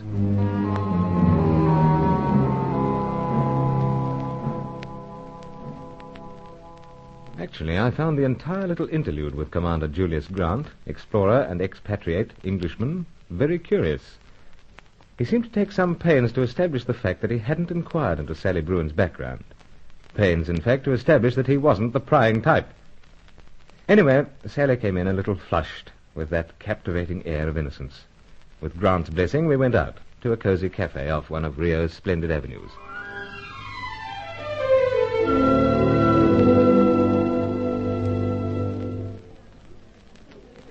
Just coffee, thanks, Bruce. For two. Very good, Senor. In a moment. Now, Sally, how are you? Wonderful, Bruce. Enjoying the drudgery? Drudgery? You know, with Commander. Oh, but Bruce, it's not drudgery. Oh, the Commander's a pet. I do scarcely anything. And to say that it's drudgery... Hey, now, steady. But you certainly got the wrong impression if you think... only pulling your leg. Oh. Oh, you're awful. I couldn't resist. However, what have you got to tell me? Oh, nothing, really. Oh, come on. Must have been doing something. Well... Night clubbing, perhaps? A little. And, who's been the lucky fellow? I wouldn't say he's been lucky. I'm still so terribly awkward when I try to dance. I must find out for myself. That's if this chappie not booked you up completely. Oh, no. Anyone I know? Yes, Bruce. Roger Deauville. See. You're annoyed. Annoyed? Nonsense. If you want to go out with him, do so by all means. But really, I'm not madly keen. Hey, not he? No, truly. He's, not making a nuisance of himself, but just... Well, he is persistent. Your coffee, Senor. Oh, good. Thanks, old chap. Bruce, you're truly not annoyed at me having been out with him? No. I mean, I don't want him making a nuisance of himself, that's all. Howsoever... Oh. Was something wrong? That pipe. Rude of me, dragging out one coffee to drink. But always reach for pipe, you know, when pondering on anything. You're not going to light it? No, I promise you. But you're acting as if you've seen a snake or something. Well, I was rather surprised. How so? Well, it's such an ordinary pipe, for you, I mean. Oh, this is a pipe I use purely and simply to indulge in smoking. Matter of fact, I'm lucky to have it.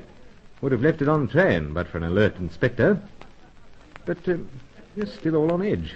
I've just remembered something. Some mistake you've made in the commander's notes? No. It's just something that Roger said. Roger? Well? Well, I was talking to him about your pipes, and he said that he'd bet me anything that you wouldn't part with any single one of them. Yeah, he did, eh? Well, just to prove friend Deauville wrong... Here. Oh, but... Take it. Next time you see him, hit him over the head with it. Meanwhile, I'll be having something to say to my old school chum.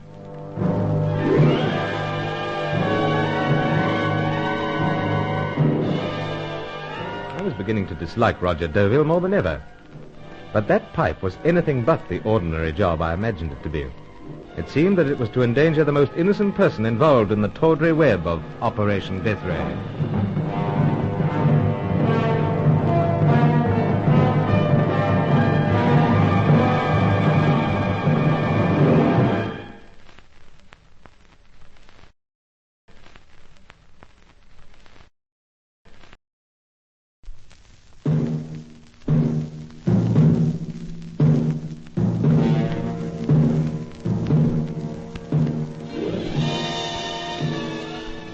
Undercover Carson, secret agent.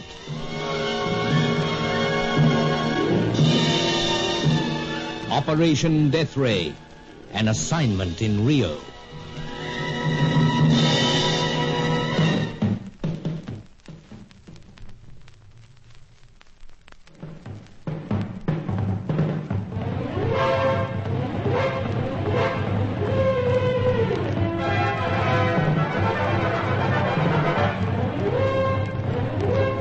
We were back in Rio, not knowing which way to turn to trace the Cossack, the last of the scientists on the list. Time was running out. Sir Giles Davenport and I were hoping that something more would be gleaned from the notebook captured from the late Jacob Bruin. It was in London, and we were waiting for some word. Meanwhile, I was concerned about Bruin's daughter, Sally, my responsibility to a large extent. My former school chum, Roger Deauville, seemed to be pestering her, and that rankled with me. He had said to her that I could never be persuaded to part with one of my beloved pipes, so I hastened to prove otherwise. But back at the Davenport apartment, where Sir Giles was still recovering after an unfortunate incident involving another of my pipes, his faithful servant Angelo was deeply perturbed. It was because of the pipe I had handed to Sally and the all-knowing Charco's threat upon my life.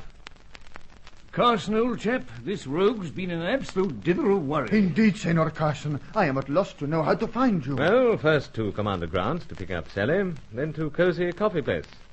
Oh, but why the concern? I understand now the nature of this Charco threat. You do? See, the pipe. Huh? The pipe with which the inspector on the train comes hastening to you. But I left it in the compartment. No, Senor, no. Now, Angelo, You will observe this, Senor. But, great heavens. In your baggage, I find it. But, well, this doesn't make sense. I fear it makes rather devilish sense, Carson. Indeed. The pipe which was said to have been left in the compartment was merely a duplicate of this one. A duplicate? Yes, of course, that's it. There have been other attempts to harm you by playing upon this passion of yours for pipes. Oh. Therefore, Senor, the duplicate may well be a deadly device. If you have it upon your person, you walk in grave danger. A touch and match Now, may steady, be... old chap. I haven't got that pipe now. But then where is it, Senor? I gave it to Sally Bruin. Oh, then she is in grave danger. So. Why the deuce give it to her, Carson? Well, to settle a bet of a sort. But I must get it back. Not back, old fellow. Well, get her to dispose of it fast. Well, on the other hand, I'd like to inspect it. Oh, no, Senor. Simply to see how it works. You desire to have the trouble similar to His Excellency? Perhaps for you it will be more serious than an injury to the face. No, destroy it. Carson, I rather think that should be the course adopted. Yes, I expect so. Well, I'll get cracking. Oh, but Sir Giles. Senor. Anything from London yet? I'm waiting on a call back. Senor, please. I'm going now, old chap. Don't fret. But I hope young Sally doesn't get to playing around with that pipe. It's dynamite.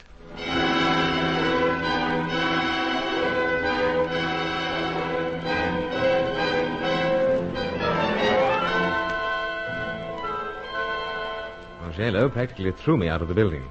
Not that he was concerned about Sally. He wanted that pipe, if loaded, out of the way before it could do me any harm. So I took a quick taxi ride to my hotel, where Sally also had a suite. According to the desk clerk, she was in. But I was hardly prepared for the face that greeted me. My former classmate at school in England, Roger Deauville. The man himself. Where's Sally? Singing under the shower. I'll wait. Come right in. Thanks. Well. Long time no see. Yeah, I've been busy. Company business, you know. Ah, dear, you big shots. Glad you realize. But, You said singing under the shower. Well, she's getting ready to go on. Dinner, then a show. You've been getting around. You think so? Up country, down country. I believe you saw the great Fitzhenry in Sao Paulo. So, she's back here. I believe so. You haven't seen her? Hetty's deserted me, I'm afraid. Oh, how so? Well, being the modest travel agent that I am, I arranged her movements here and there in South America, but she seems to be slipping off these days without letting me know. You're slipping, old chap. To borrow a phrase from old Staccato Carson. How so? Well, in past, you usually kept Lady Love's tab. Oh, yes, but I'm not Carson. One at a time. And the current one is Sally, eh? Bruce, I never discuss affairs of the heart with other men. But I rather think I'm entitled to insist this time that you do. Entitled? So? Look here, Bruce, this is my affair. But Sally happens to be my responsibility. Seems you want 'em all. I don't follow. Well, you've got Hetty drooling. Have I? Of course. Go on. Then there's that French-Italian dancer, Fay Corelli. To say nothing of that Jansen woman with the antique shop. Quite a bunch of lovelies. Quite. And as well as that, you seem to have a premium on Sally. I just don't want her spoiled, old chap. Spoiled? You know what I mean. I don't think so. Now, look, Deauville. Deauville now, eh? So, I rather think it should have been that from the start. I'm starting to recollect that we didn't get along so very well at the old alma mater. I'm starting to recall that your reputation for moving in was well established even in those days of comparative innocence. Just what are you suggesting? It's an old Victorian word, old chap. Cad. You know, Carson, ever since you arrived in Rio, I've been wanting to do something. And that? Just this. Oh! Why, you... Sorry to beat you to it, but... If you want to mix it, Carson, I'll... What is going on here? Oh, Roger and self were discussing old times. Very funny. Roger, there's something wrong. Under your eye, it looks red. Ask Carson. Bruce, what is it? Roger was flicking ash off a cigarette. Little finger slipped, you know. Roger. Don't worry. But Carson wants something.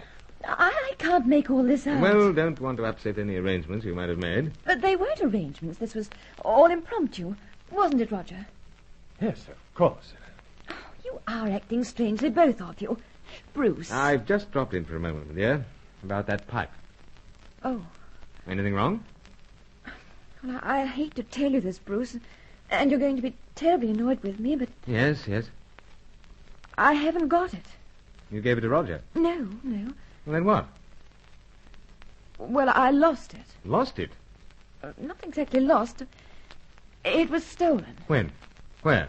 As I was walking along the street, just after I'd left you outside the cafe. But how stolen? Well, you see, I had it in my hand, and well, I suppose I was swinging it in my arm, and then all of a sudden someone snatched it. Who? I only caught a glimpse of him before he vanished into the crowd. A shabby little man, but terribly quick. I see. You must be angry with me, I know. No, certainly not. I'm relieved. Howsoever, I only dropped in about the pipe, as I said. Did you want it back? Well, just thought I might exchange it for something somewhat less unusual. Unusual? I'll let pass. Anyway, I'll toddle. Have a good time, you two. See you later, school chum.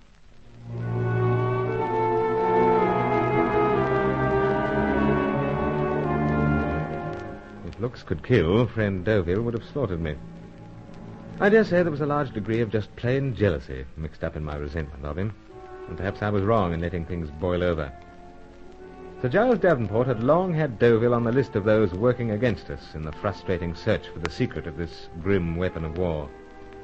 But back at his Copacabana apartment, he certainly had ideas about Sally. Since you rushed out, Carson, I've been pondering, as you'd say. It's very, very odd. How so, sir?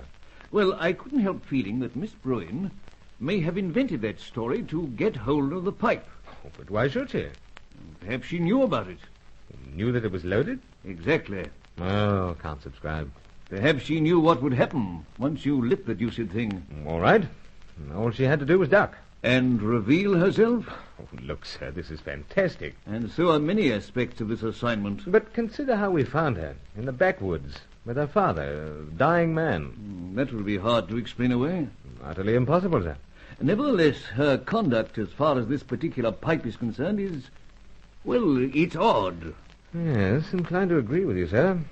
My pipes might not be the friends I imagine them to be. And another thing, Carson. The young lady suddenly loses the pipe. Just as well. It would be one way of preventing you from examining it. The pipe was snatched out of her hand. That's all there was to it. Yes, I wonder. To suspect Sally is, well, Yes, Carson, I understand how you feel. But as I keep pointing out, we must suspect everyone. Even Julius Grant, for instance? Oh, no, Carson. That's below the belt. Oh, how so? Well, after all, Julius Grant is an old friend of mine. A Britisher, an explorer, a regular tower of strength. Ah, well, sir, let pass. Ah, glad you say so. I should certainly think so. Hello. Ah, key in the door, Carson. So? Having this deuced bandage round me eyes makes me ears unusually keen. Yes, I think it'll be Angelo. I am returned, Excellency. Ah, good, Angelo. Come along in. And tell me now, has that signal from London been decoded? Indeed it has, Excellency. Signal from London, sir? Yes, Carson. Of course, don't get excited. It could be merely routine. No. It is of strange importance, Excellency. It is? Oh, I say, Carson, you will have to do the honors. Yes, very well, sir. Yeah, thanks, Angelo. Yes, senor. Good.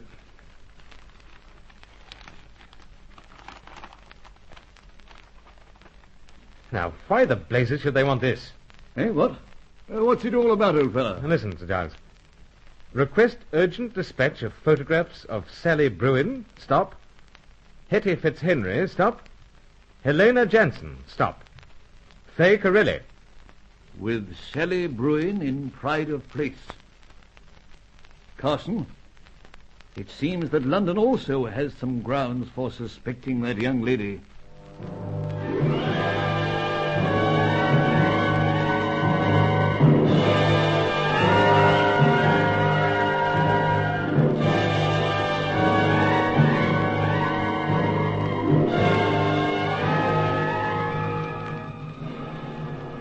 Giles insisted otherwise, but I tried to convince myself that it was merely a routine checkup.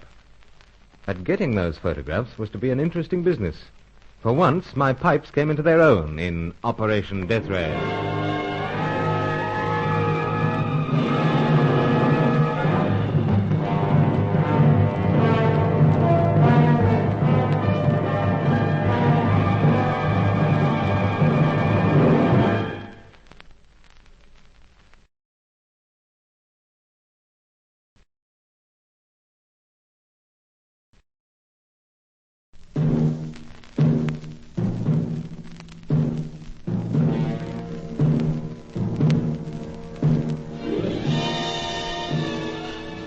Undercover Carson, secret agent.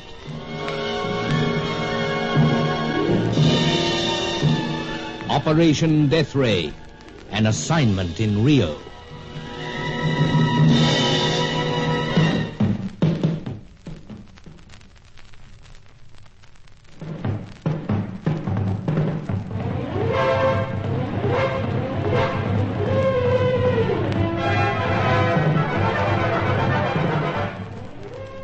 The lull before the storm, when we should have to take desperate measures to beat the mysterious Charco to reach the Cossack, last of the 6 scientists who'd shared the death ray secret. However, it was gusty enough. According to the faithful Angelo, my pipes were lethal weapons. One of them had been tampered with. It blew up in Sir Giles's face, and his head now was a mass of bandages. But my pipes were about to come into their own. London had requested photographs of 4 creatures, each in her way delightful. The French-Italian Fay Carilli, the red-headed American bird painter Hetty Fitzhenry, blonde Helena Jansen, and Sally Bruin, innocence personified. While I was outraged that anyone should suspect young Sally, Sir Giles had another concern. Let us not argue that point, Carson. What concerns me is this. How are we to get the photographs of these young women? Oh, easy, Sir Giles. It wouldn't appear so. You can't see what I'm holding up, of course. No, Excellency, Senor Carson has another pipe. Well, keep the deuced thing at arm's length. Indeed. It won't harm you, I assure you. We've heard that before, old fella. But a pipe... So, sir. Head of pipe carved like the giant of Greek mythology. Oh, Cyclops. Correct. Carson, you do carry around the oddest pipes. And the most fearsome.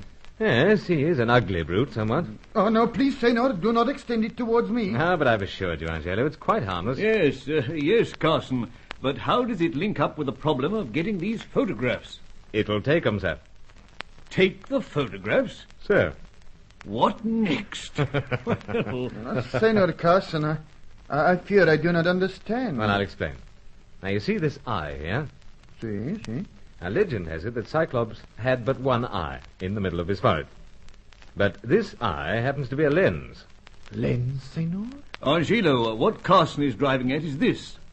The pipe is a miniature camera. What, to make the picture? Exactly.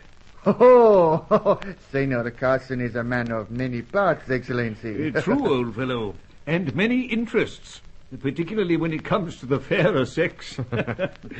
Well, sir, I must get busy clicking the shutter. I say, Carson, won't it be noticeable, though? Mm-hmm. Noticeable? The clicking business, the shutter. Oh, no, sir. If any questions, then it's merely my teeth biting on the stem of pipe or some such. Oh, of course. But while I'm busy on this angle, I thought Angelo might ask these relatives of his to give us a helping hand again. In what way? Anything they can find out on either Charco or this chappie the Cossack will be interesting, to say the least. By Jove, yes. Angelo... Excellency, I don't... No, what is this? You prefer not to do as Carson suggests? Oh, no. But it will mean that you must be left alone. Well, what of it? Well, with those bandages about your eyes and the shock still in your system, Excellency. Oh, bosh, I'm perfectly all right. Go about your respective tasks. Well, Angelo can get cracking pronto. Only thing I can do at present is line up the subjects. Why the delay, Carson? Well, it's late in day, sir. Light failing. I can't advertise the fact that pipe is miniature camera by using flashbulbs. Oh, of course. But, as I say, line things up. Besides, I'm anxious to have a chat with Fay and Hetty. Same goes for Elena.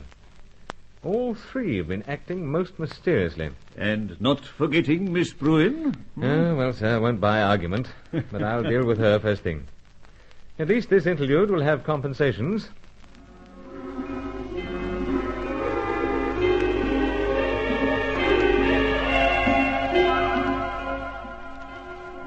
Both Fay and Hetty had left Sao Paulo without goodbye or adios to anyone. Fay could not be fully excused from having a hand in the pipe that blew up on Sir Giles. As for Helena Jansen, she had warned me to return to Rio post-haste, as my former school chum seemed to be paying too much attention to young Sally Bruin. Anyway, I began with Sally. I waited outside the hotel next morning as she set out for Commander Grant's place, the explorer chappie who was employing her as part-time secretary. As she came down the steps, I leveled the pipe and tickled Cyclops under the beard, thus working the shutter. Bruce, what on earth are you doing here? Waiting on one of the rarest sights in Rio. Oh, why? Is there an actress or someone staying at the hotel? You don't class yourself as an actress, or do you? Me? Yeah. Really, Bruce? I mean it. It was you I was waiting for. You do get the strangest ideas about me. Ideas, anyway. Howsoever... Oh, and that pipe. Oh, old Cyclops. Yes, you like him? Not really. Yes, ugly brute, I agree. It's a wonder you can stand the weight of all that. I used to weighty things. But, you on your way to the drudgery? Bruce, I told you that working for Commander Grant wasn't drudgery. It's such fun and so interesting. What an enormous amount of this country he's seen. Yes. Yes, Sir Giles tells me he's been quite a chappie in his time. Anyway, are you walking? Yes, I always do. Oh, then I'll come part of the way. You, enjoy yourself last night? I'd rather not talk about it. No, why be bashful with Uncle Bruce? Come on. Well, Roger wasn't the best of company last night. Yeah? Bruce, last evening up at the suite, the two of you had quite an argument, didn't you? Did friend Deauville say that? No. Only, well... Well, what? Well, I dragged it out of him. And it was something to do with me. To a point. Bruce, I'm trouble enough for you without causing ill feeling between you and an old school friend. Don't worry. Roger Deauville and I are whacked by the same cane. But most times we were anything but bosom pals. Well, I don't want to make trouble. So I told Roger I didn't want to see him so regularly. You did, eh? Well, if you're thinking it means you won't have so many outings, I'm sure that can soon be remedied. But I must leave you here, my dear. Got to drop into a place in Rua de Uvidor. See you later. Oh, well, goodbye for now. Now, steady on. In these parts, it's adios. Well, adios. That's the spirit. Number 1 face in the can.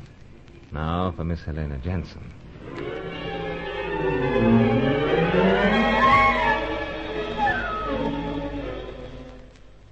This is the vase, Bruce.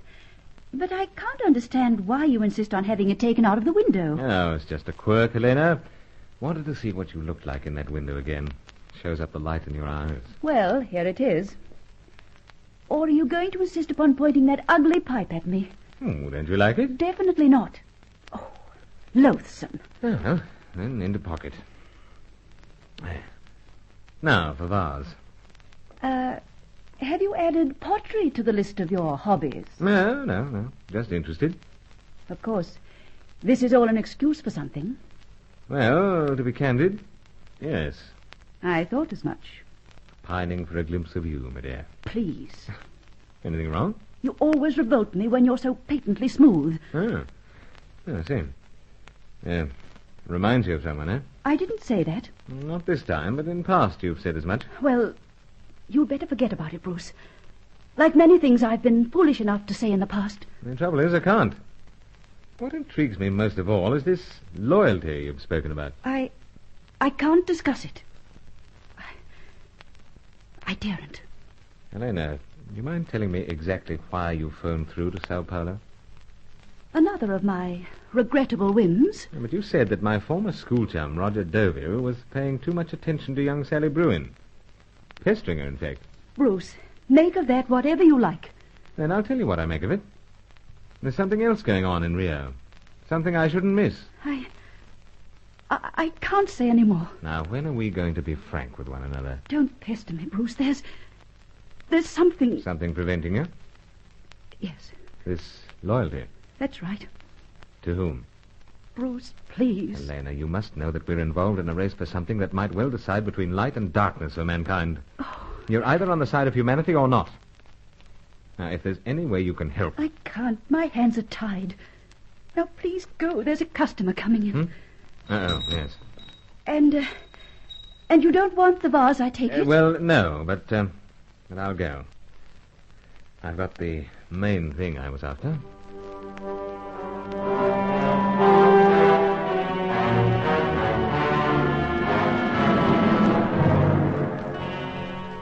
Helena Jansen continually came to the brink of revealing where she fitted into the whole dark pattern of the hunt. Then suddenly, in fear, she retreated. I had no alternative other than to go. Besides, I had an appointment with Hetty Fitzhenry. Over the phone, she'd sounded unusually glum. When I joined her in the selected cafe, she was far from the gay redhead. All the sparkle seemed to have gone. I know I look a fright, Bruce, but you don't have to stare. As if you could ever look a fright. Oh, forget the honey. Hetty, Bruce, I've been doing some soul searching. Well, matter of fact, I've been puzzled about you. For instance, one moment you're in Sao Paulo, the next you're back here. Well, besides being a bird painter, it seems I'm a bit of a bird myself. Oh, but such a gorgeous one. Quit that sort of talk. I'm sorry, my dear. No, I've been having one heck of a time. Soul searching? Yeah. Well? Well, how do you expect a gal to talk with that monster staring her in the face? Oh, the pipe. Sure. I nearly died of fright when I saw you outside this joint with that darned thing in your mouth. Oh, then I'll put it away. There. That better? A little. Now. Bruce, I wouldn't be feeling like this, only he's driven me to it. A gal can stand just so much, but he's gone too far. And who might he be? The darndest devil I've ever known. Oh, I don't know how I came to be mixed up in all this. Or perhaps I do. The Fitzhenry blood. But I'm not the gay innocent I've been making out. No? I've been tagging you along, Bruce. But I can't go any further. I'm going to spill the whole business. But you must believe me. I was lured into it. And it's not until I'm right up to my neck that I realize what a rotten business it is. Steady, Oh, you're a decent guy, Bruce. Better than all the rest of them put together, so I'm going to take... Hetty, what is it? Oh, no. What is it? Oh, I guess it'll have to wait. But why? There's that old buddy of yours coming this way. Oh, Roger Deville. Oh, Bruce, don't let on I've been upset. Act just as if we were talking over birds or something innocent like that. If he suspects anything, he'll kill me.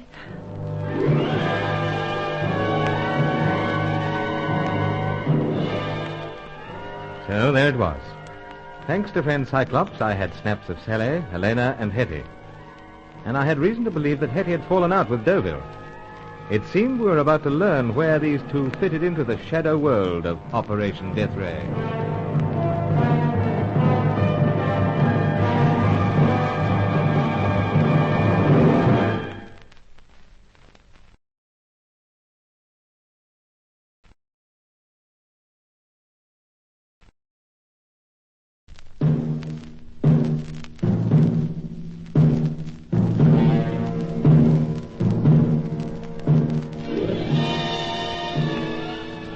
Undercover Carson, secret agent.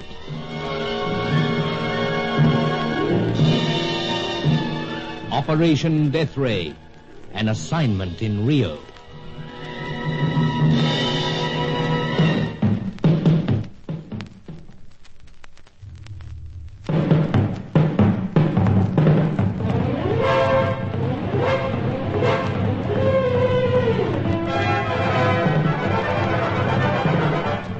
We had reason to believe that there were 3 women, lovely creatures all, working against us. Fay Corelli, the lissom French-Italian dancer, the red-headed American bird painter Hetty Fitzhenry, and the aloof and mysterious Helena Jansen, unbending one moment, distant the next. But the boys in London seemed to think there might be 4, and so they included young Sally Bruin, and instructed me to supply photographs of each. I went to work with a pipe shaped like Cyclops, its single eye conveniently the lens of a tiny camera. First I snapped Sally, then Helena, and I lined up Hetty as she arrived to meet me at a Rio cafe. But she was in a strange mood and promised to make a startling revelation. But then my former school chum, Roger Deauville, made an unexpected appearance, and Hetty made a desperate effort to be her gay and vivacious self, even though she'd whispered that if Deauville suspected anything, he would kill her. Well, Roger, honey, this is unexpected. Just happened to drop in, Hetty. But aren't you and Bruce going to say howdy? Why not? How is the great staccato Carson? Howdy, old chap. Say, you two aren't acting like a couple of characters who went to school together. Yeah? How so? Well, I kind of sense an air of hostility. Nonsense, Hetty. Of course.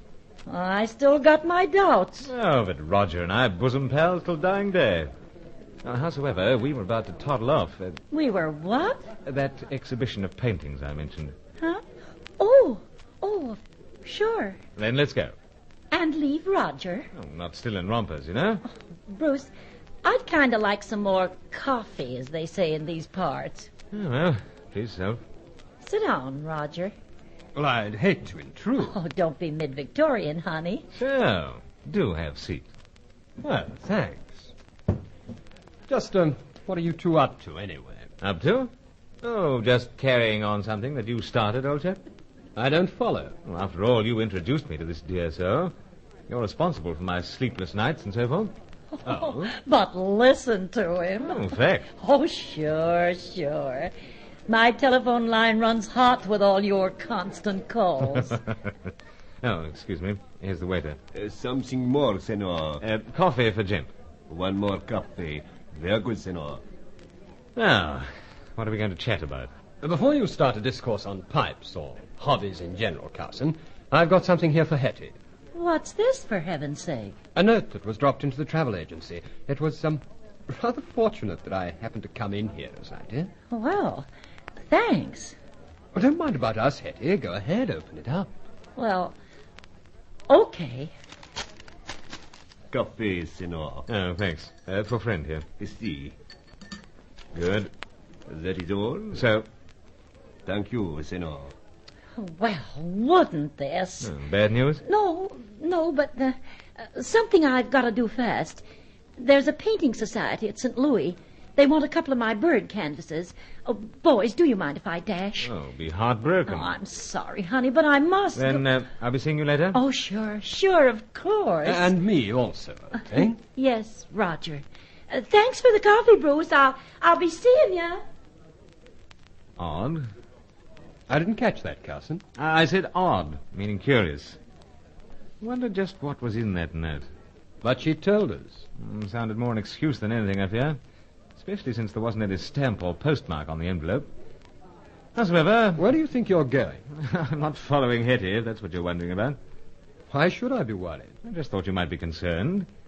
Besides, we might get talking, and the subject of Miss Sally Bruin might arise. And we mightn't exactly be bosom pals. See you later, school chum.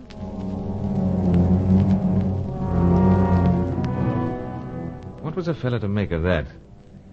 Well, as I sauntered along the mosaic pavements of lovely Rio, I came to the conclusion that the alleged note from St. Louis was an instruction from Deauville telling Hetty to get going. He had some hold over her, but what? Meanwhile, I had to get some photographs of Fay Corelli. She wasn't at her apartment, so I decided later to drop in at the White Tulip Cabaret and ask her bloated admirer, Reliana, a question or two. Signor Carson. So, evening, old chap. And what is it that brings you here? I always make a point of patronizing the best cabarets in Rio. The Senor had always the ready answer. Oh, thanks for compliment. It was not intended to be such. But you desire a table? Well, could wait. And why wait? I thought the fair Fay Corelli might be appearing. Then you are to be disappointed. Oh, not dancing here? I fear not. Slipped through your fingers again, old chap. No, Senor. Then, where is she? To inform you of that would be a break of promise, Senor Carson. She does not wish to be pestered with your kind. Seems susceptible to it in the past. Howsoever... Si, Senor? Look, might we have a private conversation? For what purpose? Well, the fact is, I'm rather anxious to see her. But I explain. She has no desire to see you. Quite a blow. Even so, if I could explain... I thought, for instance, we might slip into your office. Of course, Senor. This way. This way. Thanks, old chap. Here we are. Enter, my friend. So kind. Now, Senor. I thought I remembered you having this place somewhat liberally decorated with photographs of our Fay. Not our Fay, Senor. Now, steady on, Reliana. I wish to make it exceedingly clear to you that your attentions are not welcome where the senorita is concerned. Now, that's strictly from your point of view, of course. I can be a dangerous enemy, Senor. Already had some indication of that. Then allow this private conversation to have this conclusion. You will forget about Senorita Corelli. I'm afraid it's too much to ask. I insist, Senor. Well, don't want any bother. You know that I am a cost too much. Yes, caused plenty in the past with your bruises and their quaint ways, but, tell you what, how about I take some of the photographs? I fear not. Souvenirs of delightful interludes. No, Senor. Then must help myself, seems. What is this? Just remarking. Pity, no sight screens. Sight screens? I do not understand. No, just a term used in cricket. Cricket? Old English sport. Helps batsmen sight bowlers, and since you've been tossing up the googlies as batsmen, I hereby... Now, let's help you to a chair. There. Sixer, or equivalent. Now, to help self to photographs and retire. Otherwise, this liable to be sticky wicket.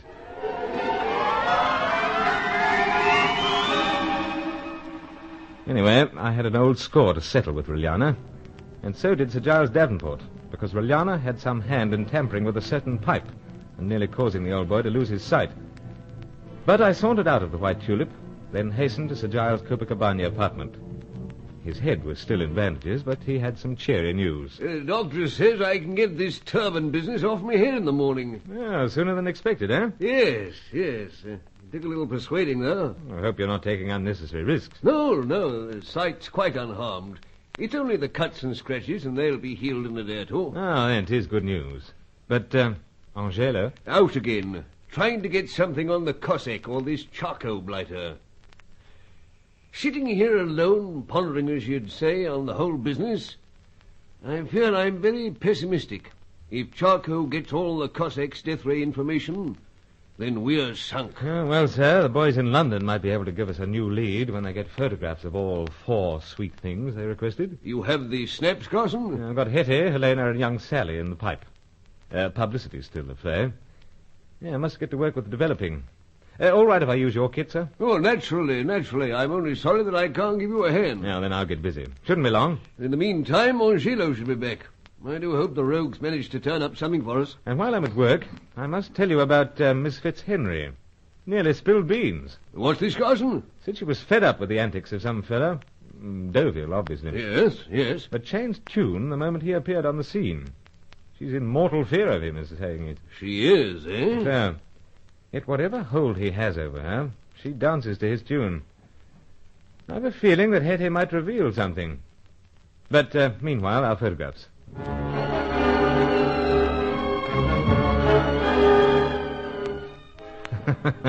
No doubt about old Cyclops. What's this, Carson? He has an eye for the ladies. Oh, it's that deuced pipe you're talking about. Yes, sir. Pity you can't see these snaps. They're clear? Very. Just look at young Sally. Innocence personified. I wonder. And Helena. Perfect features. Mysterious. Most mysterious, Carson. Playing the most perplexing sort of game. And Hetty. Not her usual gay self at all. But Fay... Yes. You've already explained the nature of those stolen photographs. Such costumes, sir. Enough to stir the heart of any philatelist. Oh, well, we send them off to London and await results. That's right. Now, if they're trying to judge the Rio beauty queen, some task they'll have. Hello. This might be Angelo. We'll soon see. This is the residence of His Excellency, Sir Giles Davenport. I say, really, old fellow. Is that Angelo? No, Hetty, my dear. It's Carson. Well, what goes on? My idea of a joke, I'm afraid. But, Hetty, why this call? Bruce, I've been trying to contact you desperately. I still want to tell you that... Yes? Yes, Hetty? He's caught up with me again, Bruce. Bruce, he's caught up with me. Help me. Help me. Ah! Hetty!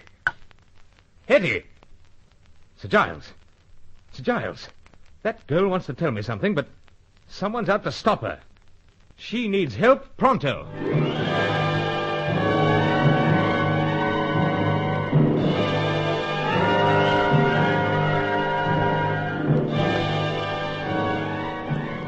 So there it was.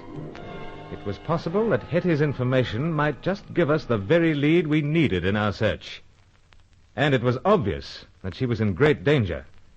Something must be done to help her, or another lovely face would vanish from Operation Death Ray.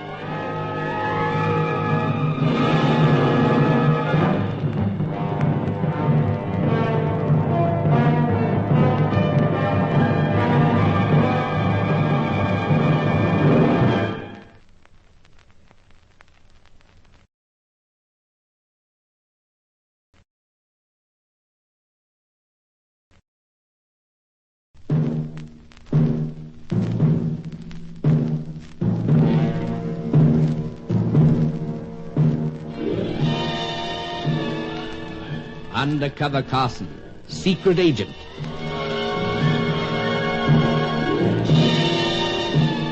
Operation Death Ray, an assignment in Rio.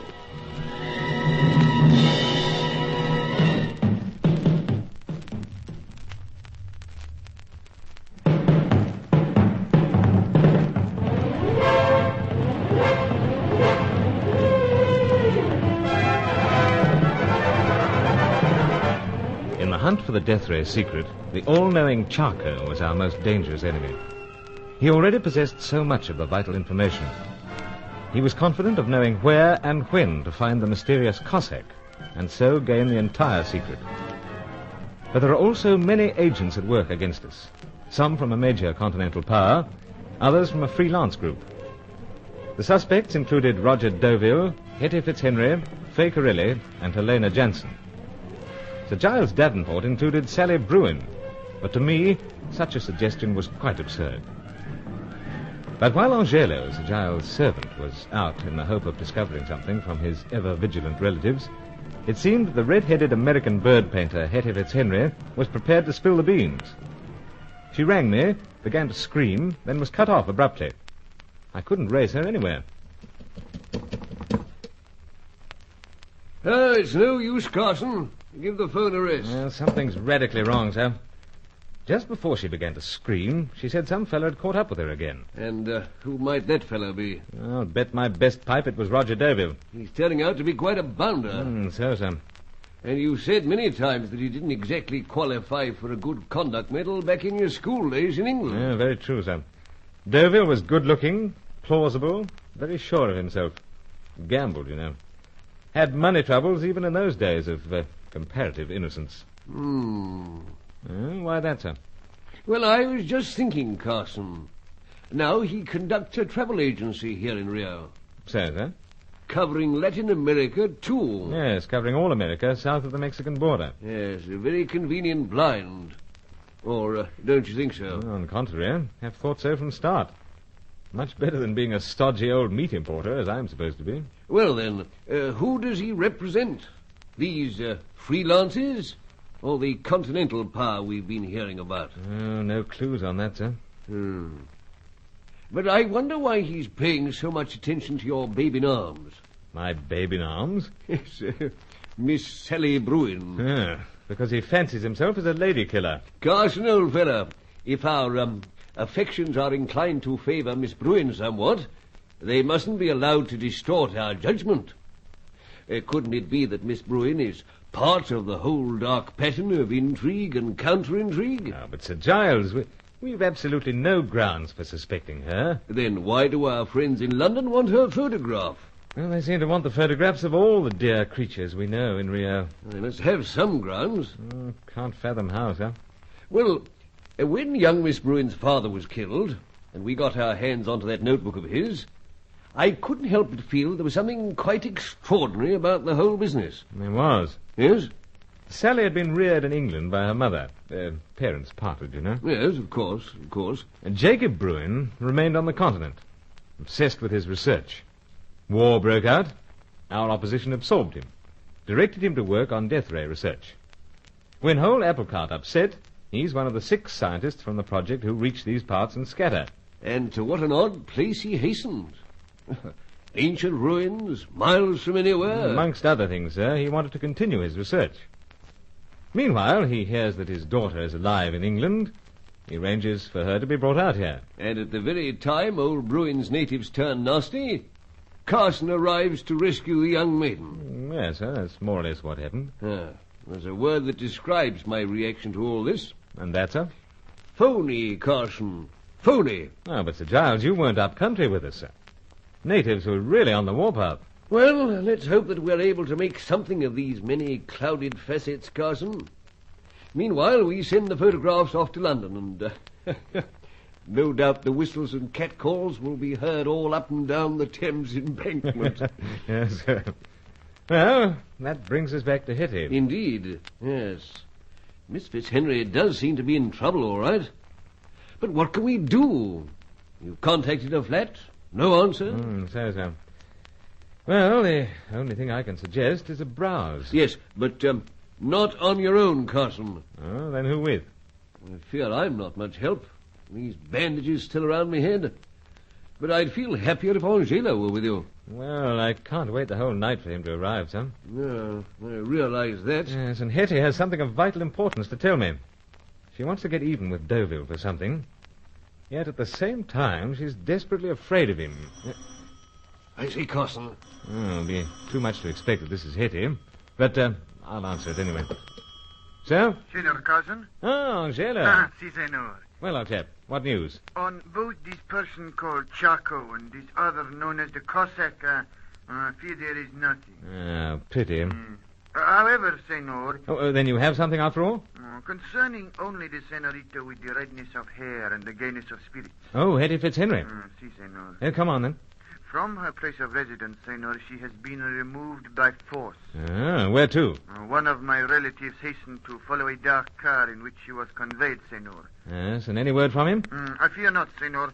I am not in the position to receive his communications. Just where are you? Close by the entrance to the residence of the Senorita. Then wait there for me. I'll get a taxi pronto. Very good, Senor. Right. You followed that, Sir Giles? Indeed, Carson. And it would appear that someone's exceedingly anxious to get that young woman out of harm's way. So, sir. And she must be found. You'll be all right here, sir? Man alive, why not? Well, sir, with those bandages round your head... Oh, have no fear, Carson. I'll be quite all right. And if the telephone goes, I've only to reach out and lift the receiver. Well, I'll get in touch as soon as possible. Meanwhile, I meet Angelo.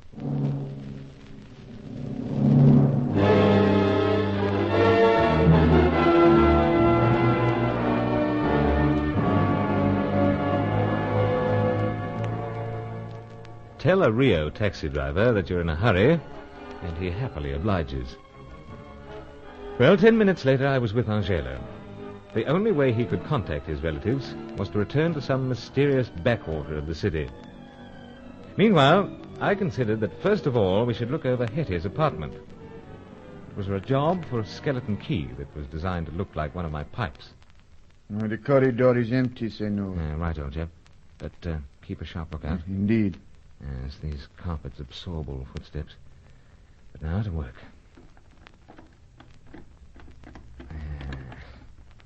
That's not easy. Some difficulty, Senor? Just feeling my way. Senor! Huh? Oh, it's only a lift. But if on this floor it comes to a halt... Then we make ourselves scarce. But hello? You have it? Yes, I think so. Right. Open door. The lift halts, Senor. Then inside, smartly. See. And shut the door. So far, so good. Now, for light. Oh, Senor, perhaps it would not be very wise. How so? If in the lift there is conveyed someone who is also interested in what lies behind the door. So, old chap. Yes, you're right. Best I use pipe. Pipe?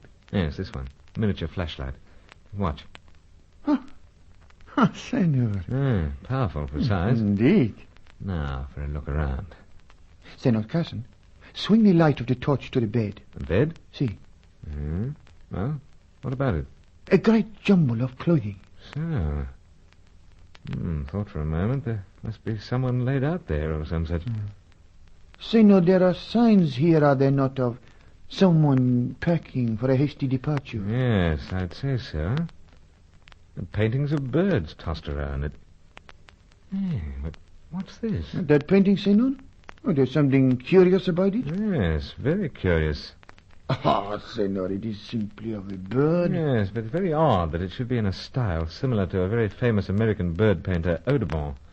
Died 100 years ago or so. Oh. Well, then what is the meaning of this, Senor? It makes a fellow wonder. Perhaps we could turn on the light now and get a better picture of the place. Now, let's see. Must be a switch somewhere. Senor. Yes, I heard. A key in the door. So, old chap, quick. Behind curtain of shower recess. This is going to be interesting. Most.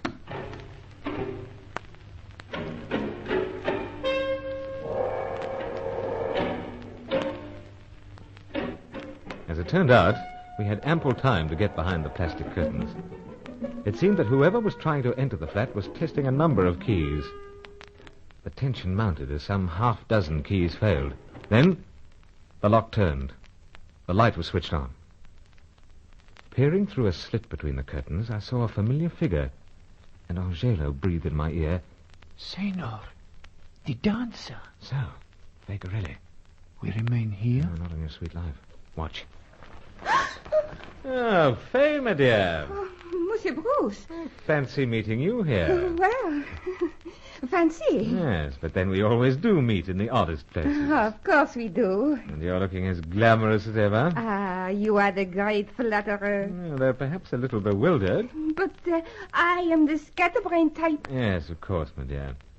Suppose that's why you need such a walloping bunch of keys. Oh, these. Odd for a little girl. I just carry them around. Now, Faye, I think it's time we laid our cards on the table. Play cards, Monsieur Bruce? Enough's enough, my dear. Just what are you doing here? I begin to wonder myself. I'm afraid I must know. Angelo. Senor? Come on out. Si, senor. Monsieur Bruce, I hold something as well as the keys. Senor, in your hand. See, old chap. A gun. And, Monsieur Bruce, I am told that it does great harm if I press upon this trigger. Information correct. Then perhaps it is wise of you not to stop me from what I am going to do. And that? I am going to leave here, and you are not going to follow. Well, I am cruel to you, I know, Monsieur Bruce, but I must insist. But, Senorita, I insist. No move, and Monsieur Bruce will... Senorita, I Then don't... I must... Senor! Oh, forgive me, Monsieur Bruce, forgive me. Oh, Senor Carson! Collected something, old chap. Best you give me something to lean upon. These women, you know, never trust them.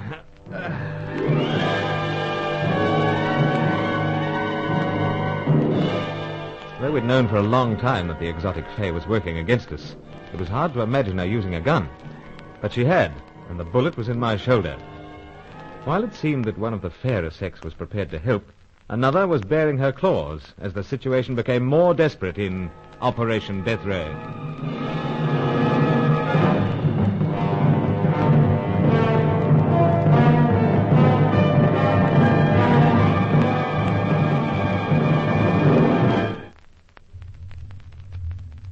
Undercover Carson is written by Michael Noonan and produced by Reginald Goldsworthy for Macquarie Broadcasting Service.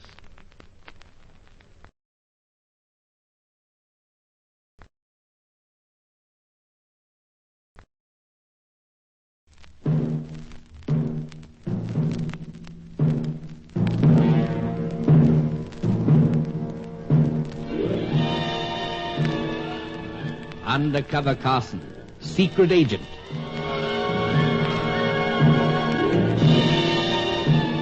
Operation Death Ray, an assignment in Rio.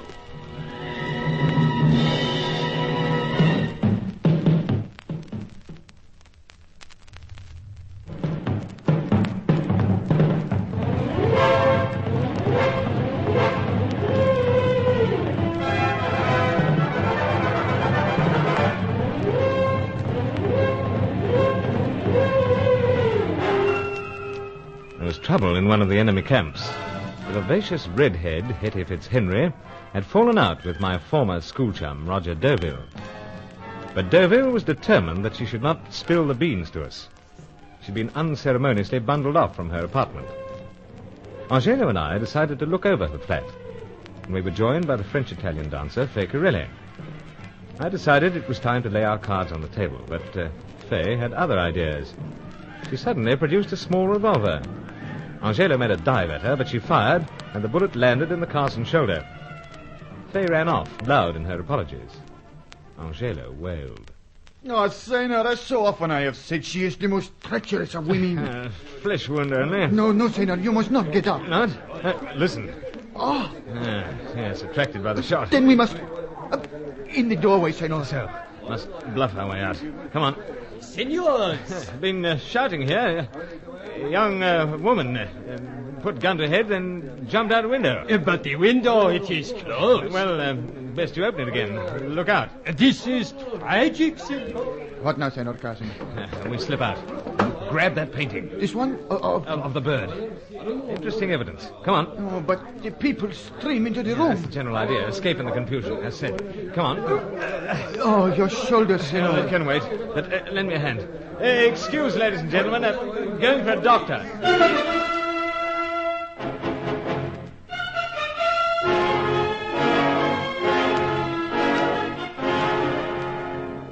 And what did the doctor say, Carson? Oh, flesh wound only, sir. Bullet's been taken out. Yes, but your right arm, isn't it? So, sir, but I always did land best punches with the left. You won't be landing any punches for a while, old fella. Oh, don't worry, Sir Giles. I feel quite up to it. You amaze me, Carson. Huh? How so, sir? The way you bob up full of beans. Can't afford to be left behind in this hunt, sir.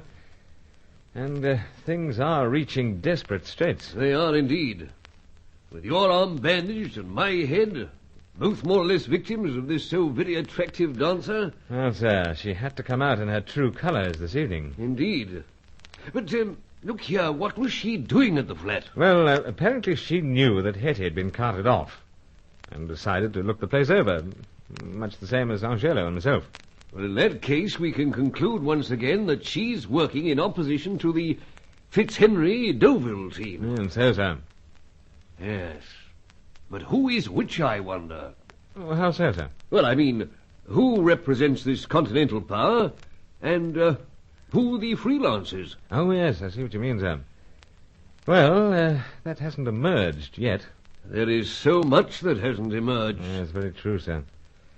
Though Angelo's, what he calls his relatives, may be able to give us some idea where Hetty has been taken. Angelo's out contacting them now. Yes. But let's get back to your visit to Miss Fitzhenry's flat. You souvenired a painting out of all the jumble. Yes. Very interesting, too. It's a pity you can't see it. You'll have to describe it to me, old chap. Well, it's a grey hawk, sir. American species. Yes. But whereas Hetty has a distinctive style when it comes to painting birds, this particular painting is pure Audubon. Audubon? You mean... Yes, the famous American of last century. What does this mean? Well, sir, since the painting's only half finished, and with marks of relatively recent attention... The young lady's been aping Audubon's style, then? Possibly. Yet, on the other hand... Well? Could be a forgery. Forgery? So, sir. Dash it all, Carson, here we are, trying to get the information on perhaps the deadliest weapon known to mankind, and we are faced with a forged bird painting. Where does it fit into the pattern? Well, if we could only find out, sir, we might be a little nearer getting our hands on Charker or the Cossack, and so the secret. But it is a far cry. I mean, look at it. Death rays to forged bird paintings. But who'd associate someone as lithe and lovely as Fay Corelli with murderous intent? She's an incredible creature, no doubt of that. She shoots at you, inflicts a painful wound, and then rushes off sobbing her apologies. Yes, sir. We seem to be hemmed in by bewilderment, Carson. Well, what are we to do now? Wait for Angelo, sir. And, meanwhile, we might have a snort. By all means, Carson. Now you're talking. You do the honors. You know where everything is. So. And let's hope that the dear rogue will find out something.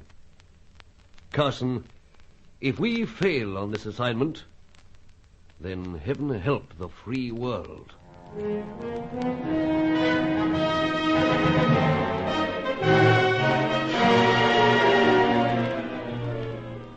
Several drinks later, Angelo phoned. He had nothing to report. Nothing on Charcot, the Cossack, nothing on Hetty or Fay. I stayed at Sir Giles Copacabana apartment that night, hoping that a more cheerful call might come from Angelo. And with my shoulder throbbing, it wasn't difficult to remain awake. But the phone was silent until the middle of the morning. Sir Giles had removed the bandages from his head and was examining the forged Audubon when the phone rang at last. That might be the rascal now, Carson. I'll take it, sir. Oh, very good. Hello? Monsieur Bruce? Ye gods. What is it now, Carson? Monsieur Bruce? Bring him here. So, sir. Are you there? Miserable audacity. Monsieur Bruce. This is Monsieur Bruce, what's left of him. Oh, dear. I never realized you liked me so much. Oh, but Monsieur Bruce, it is all a mistake. If you had my shoulder, my dear. It was only in the shoulder. So, only. Oh, but I am so ashamed. And how can I ever make the amendments to you? Amendments? But you are not so bad as I fear. No? Well, you are able to laugh.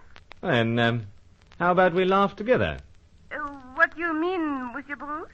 Let's meet somewhere. No, not yet. What's to stop us? I have other engagements. But I cannot sleep for worry about what I do. So I telephone first your hotel. You're not there. Then I think I try Monsieur Sir Giles. And where are you ringing from? Oh, a place. A place, but just where? I must go, Monsieur Bruce. Oh, now, Fay, now, wait a minute. Truly, I am very sorry. Truly, Monsieur Bruce. She hung up. As I said, Carson, an incredible creature. Yes. Well, it was very thoughtful of her to inquire after a fellow's health. Have no illusions, old fella. She was only anxious to know whether or not you were still on deck. Or on this plane of existence. Precisely. She's playing a deep and dangerous game. Deep and dangerous game. Yes, aren't we all? By Joves, yes, Carson. Hello. Who's this? I'm back, Excellency. Ah, splendid, Angelo, splendid. But I fear I have nothing. Nothing? Oh, not really. No, my relatives, they find no trace of the senorita with the redness of hair. Well, of course, this is a mighty city. Yes, We can't expect Angelo's underground to know everything that goes on, of course. Yeah, but we must find out what has happened to Hetty. Especially now that she's prepared to give me some revealing information. I wish I could suggest some way to go about it. You've already suggested the way, sir. I have? So, sir. When? When we were discussing a little while ago what measures we might have to adopt. You said that desperate situations call for desperate measures. Yes, that's right, so I did. I think it's time we confronted one of these suspect-come rivals. No, Carson... I've made up my mind, Sir Giles. And I'm rather looking forward to a proper showdown with Deauville. Deauville? What do you intend doing? I intend to force the whereabouts or fate of Hetty from him. Oh, Senor, recall that only last night a bullet hit you in Yes, but the arm's mobile. Look, Angelo, I can wave it around. Yes, but not very convincingly, old chap. Enough to take care of Deauville. Well, I'll call at that city office of his travel agency. If he's not there, I'll ferret the fellow out.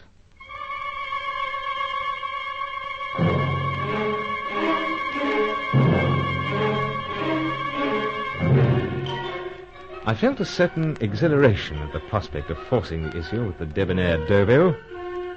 Sir Giles was gravely disturbed, however. He insisted that I should have Angelo in the offing at all times. Well, Deauville wasn't at his travel agency. Darkness had fallen by the time I discovered he was at his city flat.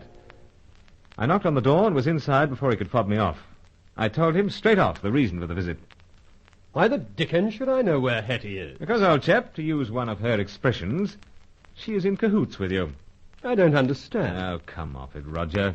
You've more than an inkling what brings me to Rio. I understood you came here as the rep of some British meat importing firm. And I understand that you're a travel agent.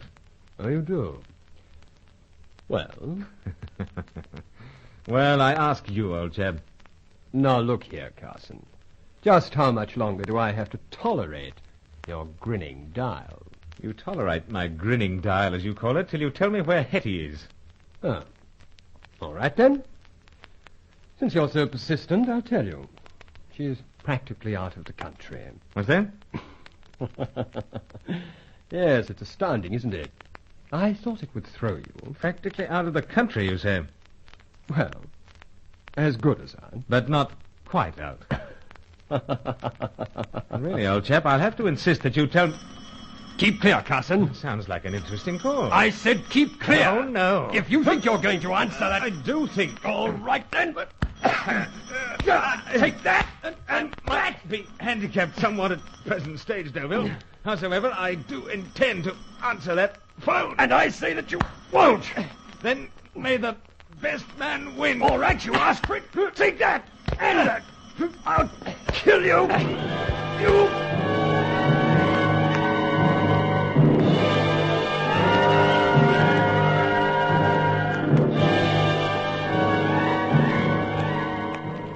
First, the shoulder gave me agony. But then the fight became so desperate that I didn't even notice it. As we rolled around on the floor, the phone kept ringing. I had to answer it, because the call was clearly something of vital importance to Operation Death Ray.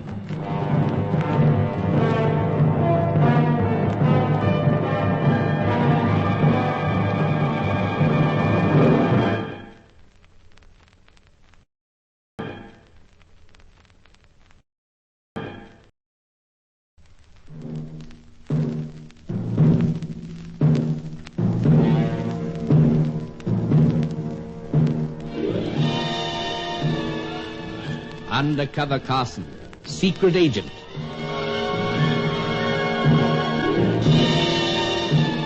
Operation Death Ray, an assignment in Rio.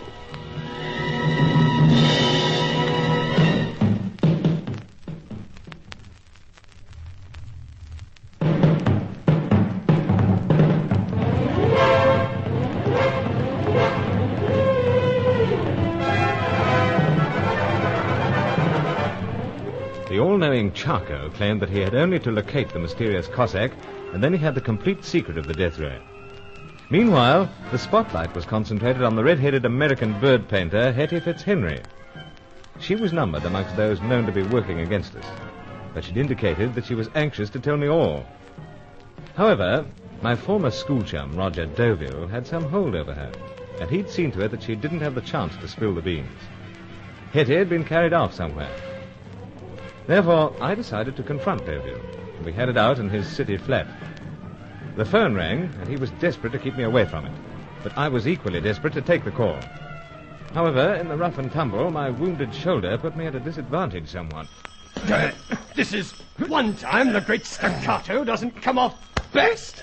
Not out yet, old chap. Then try this for size. And another. I seem to remember that I've owed you this since we were sweet. Why, what the blazes? Senor Carson. Angelo. This is for you, Senor Deauville. No! And perhaps a second to make certain. Bravo, old chap. Are you all right, Senor? Considering, but must get to the... What is it, Senor? Phone. Oh, perhaps... Oh, it stops. It would. Senor, you put your hand to your right shoulder. It's not the best, I'm afraid. Not exactly in condition for fisticuffs. Howsoever, at least in one part, friend Deauville would have murdered me. But did I not warn you that it is dangerous to confront this man when your shoulder is in such a condition? Yeah, so, old chap. And now, Senor, I see you regret it. I only regret one thing. Didn't get to that phone soon enough. Some very important call was coming through. Otherwise, Deauville not so anxious to get in first. And now, Senor, perhaps we hasten to depart. Not on your sweet life. But please. Since we're here, we'll look the place over. You never know what might... Hello? This might be the same party trying again. Hold tight, Angelo. I'll try to make out I'm Deauville. Here goes. Hello? Why the heck didn't you answer? Sorry, I was out for the moment. You said you'd be standing by. Oh, yes, so I did. Well, how about it? I think that's up to you. Up to me? Listen, Deauville, what's wrong with you? I've just had some bad news. Yeah? Aunt died in England. Well, would that worry a character like you? Yeah, but she cut me out of the will. Well, I guess she's a mighty good judge of character. That's if you don't mind me paying compliments to the customers. Not at all. Well, doggone it, you don't sound yourself. Well, what are the instructions? Do I take the dame over the border as arranged? Oh, yeah, you might as well. Well, either I do or I don't. I'm all set to take off whenever I get the word. Well, perhaps you'd better leave it until midnight. Any special reason? I'd like to have a few words with the young lady first. But if you can get a word in, then I'll back myself one-handed against the Dodgers. When'll I expect you at the moorings? Oh, in half an hour, sir. Okay, Mr. Doble, and don't forget the dough. The dough? Sure. The whole 500 Yankee bucks. Oh, yes, of course. No, I won't forget it. Oh, brother, that aunt sure upset your apple cart. Well, we'll be seeing you. But Miss Fitzhenry is on the plane? Well, sure she is. Bound and gagged, just like you wanted. What's wrong with you? Just a little vague. You can say that again. But I'll be there in half an hour, sir. Cheerio for the moment. Yeah. So long. Senor Carson. That was Herman Nagel, chappie with the seaplane. The Americano? Yes, who took us up north to the ancient ruins where we picked up Sally Bruin. Oh, this mystifies me much, Senor. How so? But this one who lies at our feet, did not he warn us that Senor Nagel is not to be trusted? So? And yet he is now in league with this silent relative of an unspeakable insect. So again. It is most strange. Well, perhaps Nagel meant what he once said.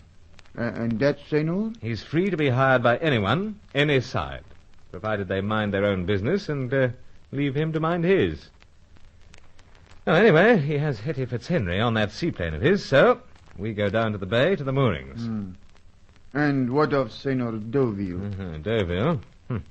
We'll give him the same treatment as he's handed out to Hetty. We'll bind and gag him, then look over the place. Then we'll be on our way. And, might say, I rather feel Nagel may have his suspicions.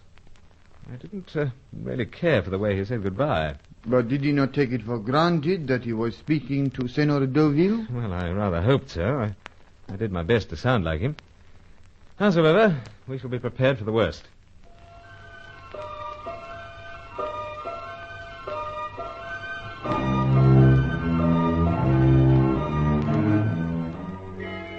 Deauville's pockets yielded the $500 American demanded by Nagel, so we thought it only common sense to take them along with us. In the few minutes that we spent looking the place over, nothing worthwhile came to light. So we left friend Roger neatly packaged in some of his best bed linen, and then set off for the seaplane moorings in Sir Giles Davenport's Rolls. We stopped half a mile from the jetty. For what purpose is this, Senor? I must look things over, old chap.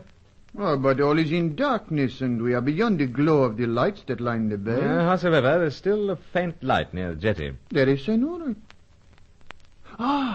Indeed. So, let's get out. See.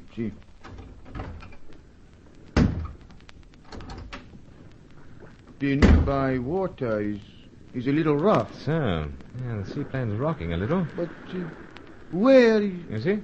Short distance out from the jetty. You see it? The dark shape? Of course, Senor. I can't see any sign of friend Nagel on the jetty. Then we advance upon foot? First, have a look over, as I said. Oh, but, Senor, from this distance don't worry. I've got the very gadget to fix. But what is this? Yeah. What is this you extract from your pocket? A pipe. Oh, Senor, what is a pipe able to do? You watch, Angela. First pull apart a little, then put together, like so. And you have a jolly handy set of night glasses. Oh, Senor. What will come next with these pipes? I've got a few to meet emergencies yet. Yeah, but let's just take a careful look at the jetty. You observe anything? No, afraid not. Now for a look at the seaplane. Is there anything yet, Senor? Doors open close above the waterline, but no light. Simply riding water in darkness. And upon the seaplane is the senorita with the redness of hair? Yes, as far as we know. And what of this Senor Nagel, the flyer? Well, once again, as far as we know, he's on the jetty. Well, Senor? Well, I'm wondering if perhaps we should make a direct assault on the seaplane and so bypass Nagel for the present. But to reach the seaplane, Senor... Swim. Swim? Only myself. Oh, yet this wounded shoulder of yours... It's only a slight flesh wound. I'll manage. Senor, you lack nothing in courage. Often wonder whether it's that or lack of intelligence. I've been told that I was dropped on my head many times as a child. Howsoever, old chap, I'll strip down a little for the swim. Leave you here to keep an eye on things. And may the good spirits swarm over the water with you, Senor. Thanks, Angelo. Might as well have all possible help. Anyway, now to take the plunge.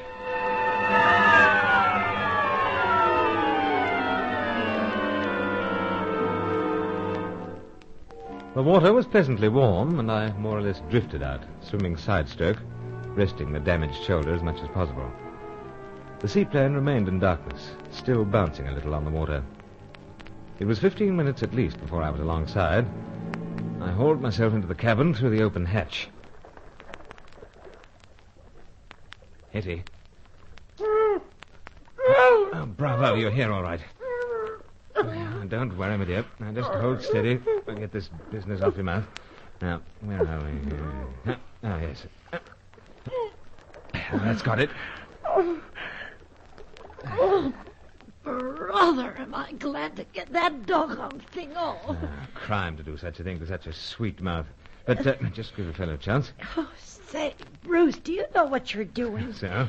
Untying your hands. Oh, sure. But this Herman Nagel character, he mightn't like this. To say nothing of dear, sweet Roger. Don't worry, we've attended to Roger. You have? Yes, at the present moment, he's bound and gagged and he's sitting flat. Good for you. He had it coming. Now, hold steady a moment. Oh, sorry, honey. Now, that's got the hands. Thanks, Bruce. Oh, They feel so numb they hardly belong to me. Well, you get the circulation back while I attend to the ankles. Well, maybe I can do... No, my dear. Besides, I've always been an admirer of your ankles. Bruce, you sure do pick the oddest times to palaver to a female. But what's all this about, for goodness sake? The rescue? Yeah, Well, you hinted that you had something to tell me. I didn't want to miss out. just as I figured. And, brother, have I got something to tell you. The great Deauville did his best to smuggle me out of the country before I told all. And I guess I'm going to get my own back on him after all. Well, that's got the ankles. Sure. Now I can move round. Now, Hetty, I think perhaps we're down to... Hello? You see that flash of light? That'll be Nagel from the wharf. It usually means he's getting ready to row out here. Row out here? Let's see. Great heavens, yes. I can just make out a shadow getting into the dinghy. That makes it rather awkward, eh, honey? Well, you're not slipping through his fingers this time. Hetty, can you swim? Well, not especially well. No, it's a pity. But, Bruce, I could go overboard for you any time. So let's get out of here.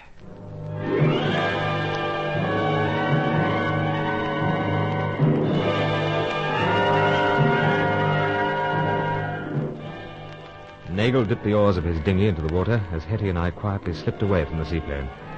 If I could make the shore with her, then we had a long-needed break in Operation Death Ray.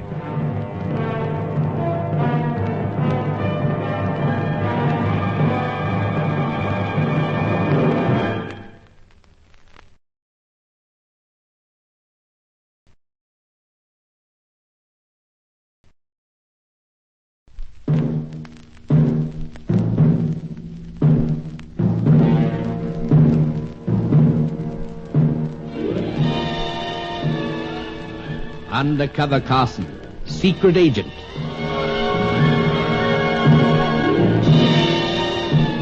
Operation Death Ray, an assignment in Rio.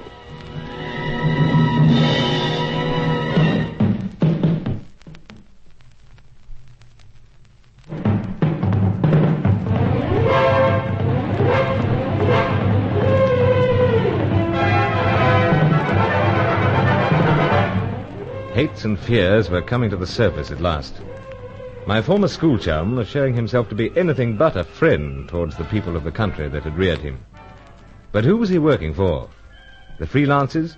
The agents of some continental power? Or even the shadowy Chaco himself? It seemed that the red-headed American bird painter Hetty Fitzhenry was suddenly eager to spill the beans. Deauville had taken bold steps to have her smuggled out of the country, but fortunately we got wind of it. He had hired Herman Nagel's seaplane, and Hetty was on board. Leaving Angelo with the Davenport rolls, I swam out to where the plane was moored. In view of the gag and ropes, Hetty was more than pleased to see me. Nagel was starting to row out from the jetty as Hetty and I slipped into the water. Where are we heading, Bruce? To the shore, about half a mile up. Half a mile? That's where Angelo's standing by. Oh, Bruce, I'll never make it. Of course you will, Hetty. Honey, I'm having one heck of a time staying afloat. Oh, you're doing fine. But this swimming style of mine isn't much above the ancient dog paddle. Oh, never mind. I'm here to help. Now, just take it steady. I sort of gathered that we had to make the shore with all due haste. Nagel's nowhere near the plane yet. But he'll be in one mighty rage when he finds I've skipped. By that time, we'll be well out in the darkness. I hope so, but Bruce. What is it, Hetty? Oh, I feel like something's taking a tight hold on the back of my leg. Something got you? Well, no. What? I think I'm getting a cramp or some such. Well, just take it easy, Hetty, and let me help you. There's an old mooring pile looming up. We'll take a rest there.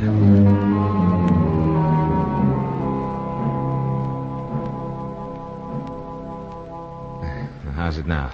Leg, I mean. Well, Bruce, it's eased up since we've been clinging to this pile. Good. But do I feel bedraggled? You still look divine. Oh, as if you'd know in this dark. It couldn't be otherwise, my dear. Staccato Carson. I reckon you'd be just the same even if you were being put up against a wall to be shot. No such thing impossible. Oh, don't you fret, brother. There are plenty that'd like to do just that to you right now. Well, Now, best we get swiftly to shore and hear all about it. You ready? Well, forgive me pressing you, my dear, but friend Herman Nagel's already in the seaplane. He's been flashing his torch all round. I know, but what?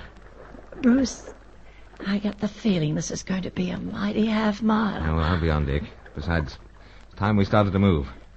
Can't see much as you say, but I think Nagel's getting back into his dinghy. He is? So? Well, then I guess we do get going. Right. Here goes.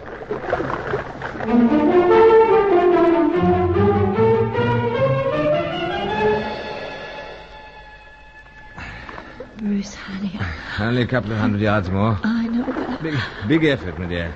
Bruce, my leg's giving me the devil. After being ripped up, I guess it... Yes, my dear. Understood, but just... Sorry, I'll just have to rest. Oh, just hold on to me. But I don't know that I have the strength. No, Hitty, come on. Bruce. When I thought Nagel was rowing after us, I guess I made too great an effort. Since he's gone back to the jetty, I sort of... Hitty, hold on. Oh, sorry, Bruce. I can't even do that. Hitty! Passed out. Well, must get it ashore. Can't afford to lose a star witness. Here goes.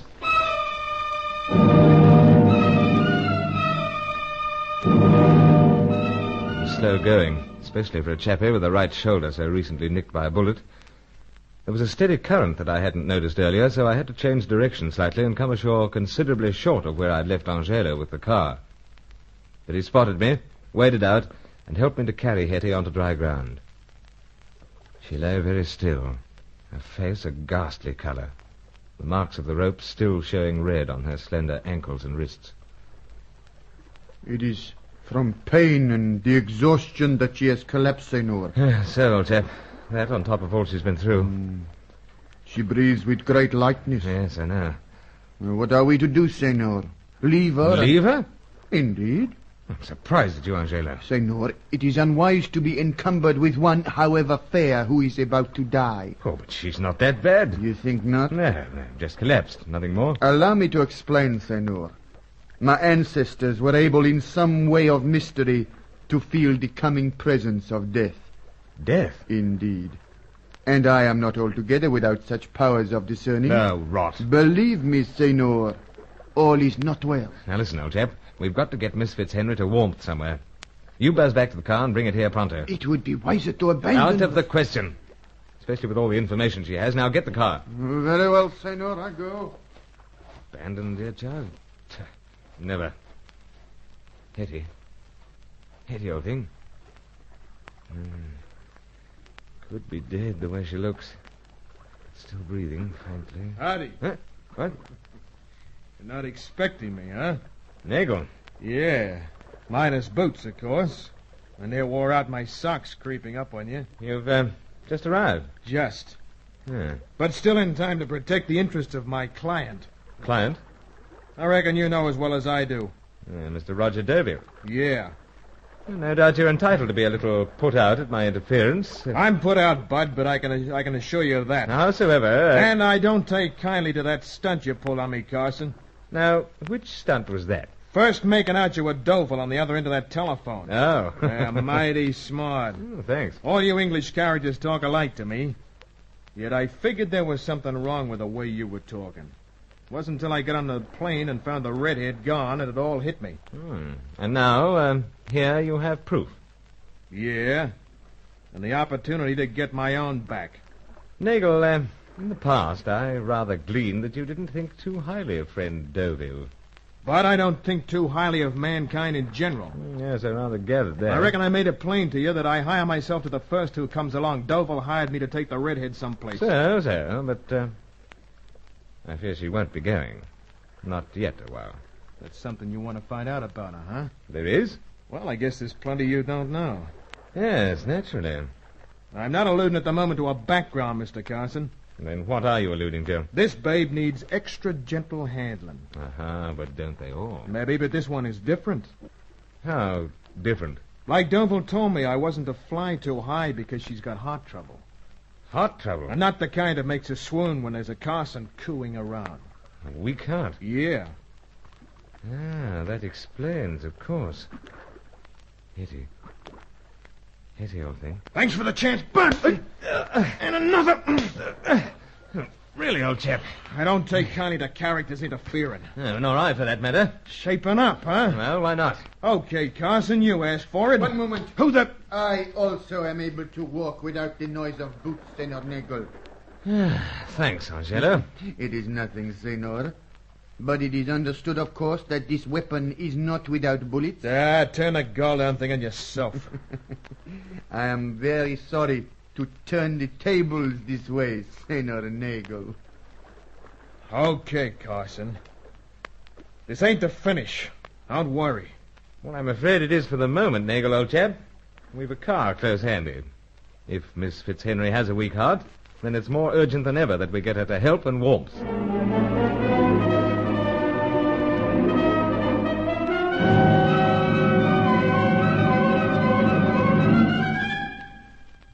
Angela was still insisting that we should abandon Hetty as I carried her to the rolls. But that we should do that was completely out of the question. We drove off, leaving a scowling Herman Nagel to bite his fingernails in the darkness. There was a rug in the car, but very little else to help. Hetty was still limp and a ghastly colour as I carried her up the back steps to Sir Giles Davenport's Copacabana apartment. When we arrived, the old boy wasn't exactly overjoyed. She's in a bad way, Carson. Well, Sir Giles, I've forced a good slug of brandy down her throat. Yes, but to no avail. Well, not yet, sir, but it may take a little while to take effect. May. Of course, we could call in that medical friend of yours. No, Carson, we could not. But why not, Sir Giles? I don't mind imposing upon his good graces when the cause is relatively unimportant. If the young woman's going to pass on, then he'd be obliged to report the matter to the authorities and... Yes, I understand, sir. The whole thing had come out. Yes, it would. That's exactly what would happen. And we'd be implicated in a public inquiry. With things as they are, that's the last thing we want to happen. Yes, Excellency. I urge Senor Carson to leave the senorita. All right, you did. I'm sorry, you must forgive me, Senor. I know. I'm a character with a weak heart, too, as friend Herman Nagel might say. Well, Carson, it's madness to keep her here. Look, Sir Giles, she's promised to tell us just where she's involved in this whole death ray business. Yes, it's true. But looking at her, old fellow, I'm afraid I doubt very much if she'll ever rise to the occasion. Why didn't she tell me about this weak heart? Obviously she knew. Yes, of course she did. A great pity. But we can't afford to have her on our hands dead. So. But, look, Sir Giles, give her a chance to come round. I know this is callous, old fellow, and I hate having to act in this manner, but there are the lives of millions at stake in this death ray business. Yes, of course, sir. Understood. Therefore, I suggest we get the young woman off our hands immediately. We must take her back to the waterfront. I'm afraid I can't, sir. Carson, believe me, I realize only too well how you feel. But we mustn't let personal affection upset our judgment. We must be cool and calculating. It's late, Sir Giles. Couldn't we wait until, say, dawn? Very well. That'll give us time to get her out. All right, Carson. But if she doesn't regain consciousness by dawn, then we must abandon her. This is the unpleasant sort of decision one must make in our so-called game. So there it was. We had Hetty Fitzhenry where we wanted her, but she couldn't speak. As I looked down on her fine features, pale with the pallor of death, it was one of my most troubled moments in Operation Death Ray.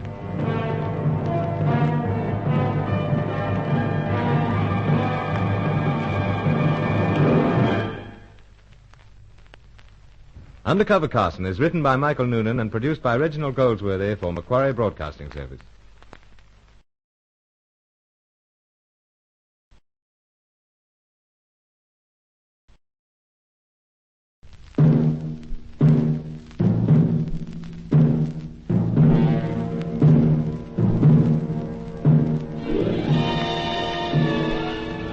Undercover Carson, secret agent.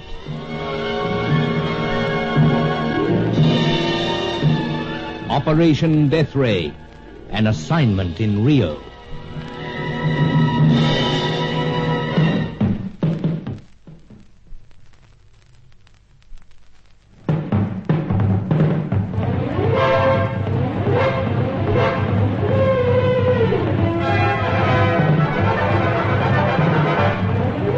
This assignment was remarkable for the shadowy figures that lurked and struck in the background.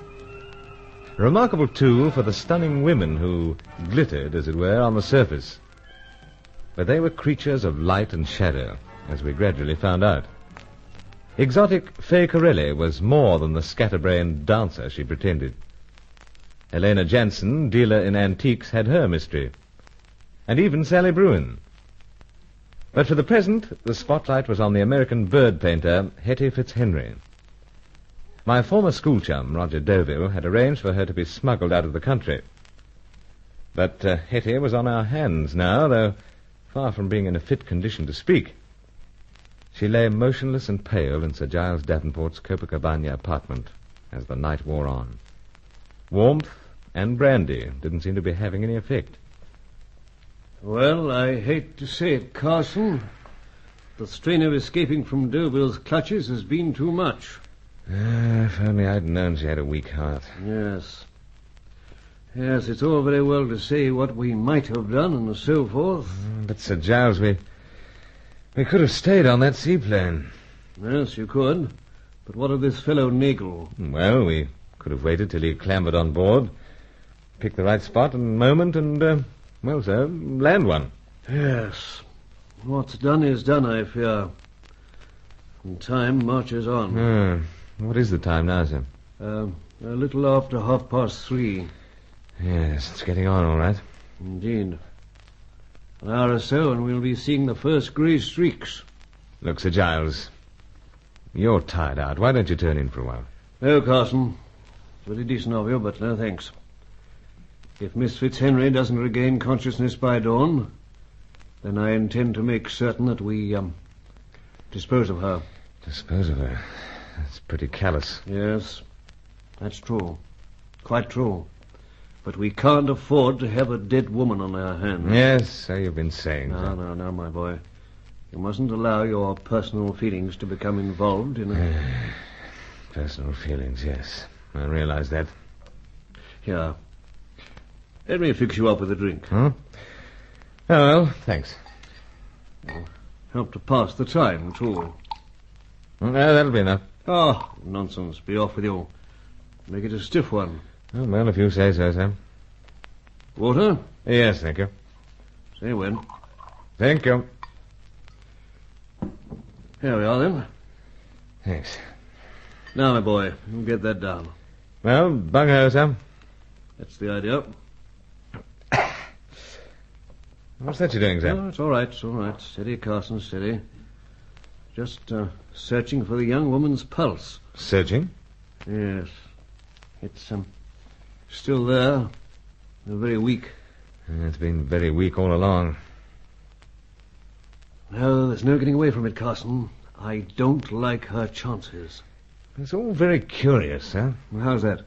Hetty's usually been so gay, so full of energy. Yes, but look at a diabetic. Climb to a mountain top, then out into a fatal coma, should the life-giving insulin be denied. Out into a coma, eh? Indeed. Sir Giles. What now, Carson? That shirt. The one I wore when I swam out to the seaplane. What are you talking about? Before we left the plane, Hetty groped around, found a handbag, took a few things out, and handed herself. Yes, here we are. So. Lipstick, keys. And small bottle of pills. I say. Sir Giles, I'll bet my entire collection of novelty pipes that this is the answer. It could well be. My good friend Julius Grant has suffered from heart trouble. He constantly has a small phial of something or other with him. Well, sir, I'll try getting a couple of these pills down Hetty's throat. Yes, I think it's worth a try. By dawn, Sir Giles, perhaps we'll be hearing a very interesting story.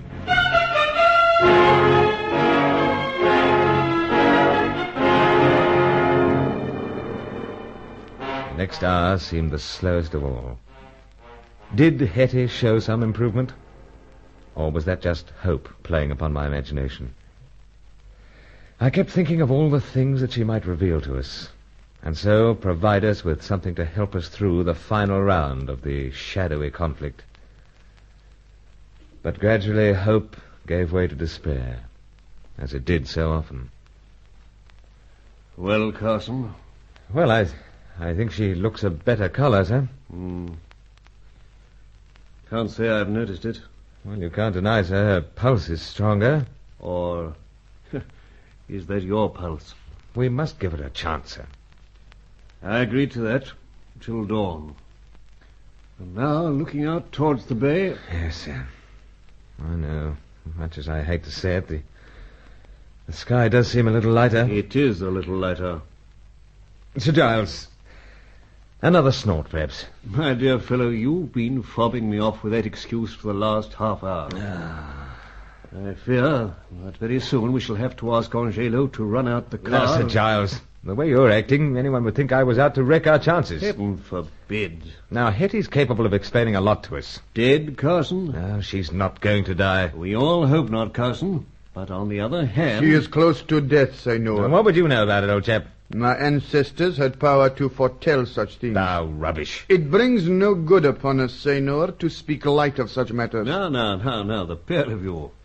Apart from what you may think, something must be done before it dawns upon us. We take the dying senorita to some place on the waterfront? Yes. Now, Excellency? Now.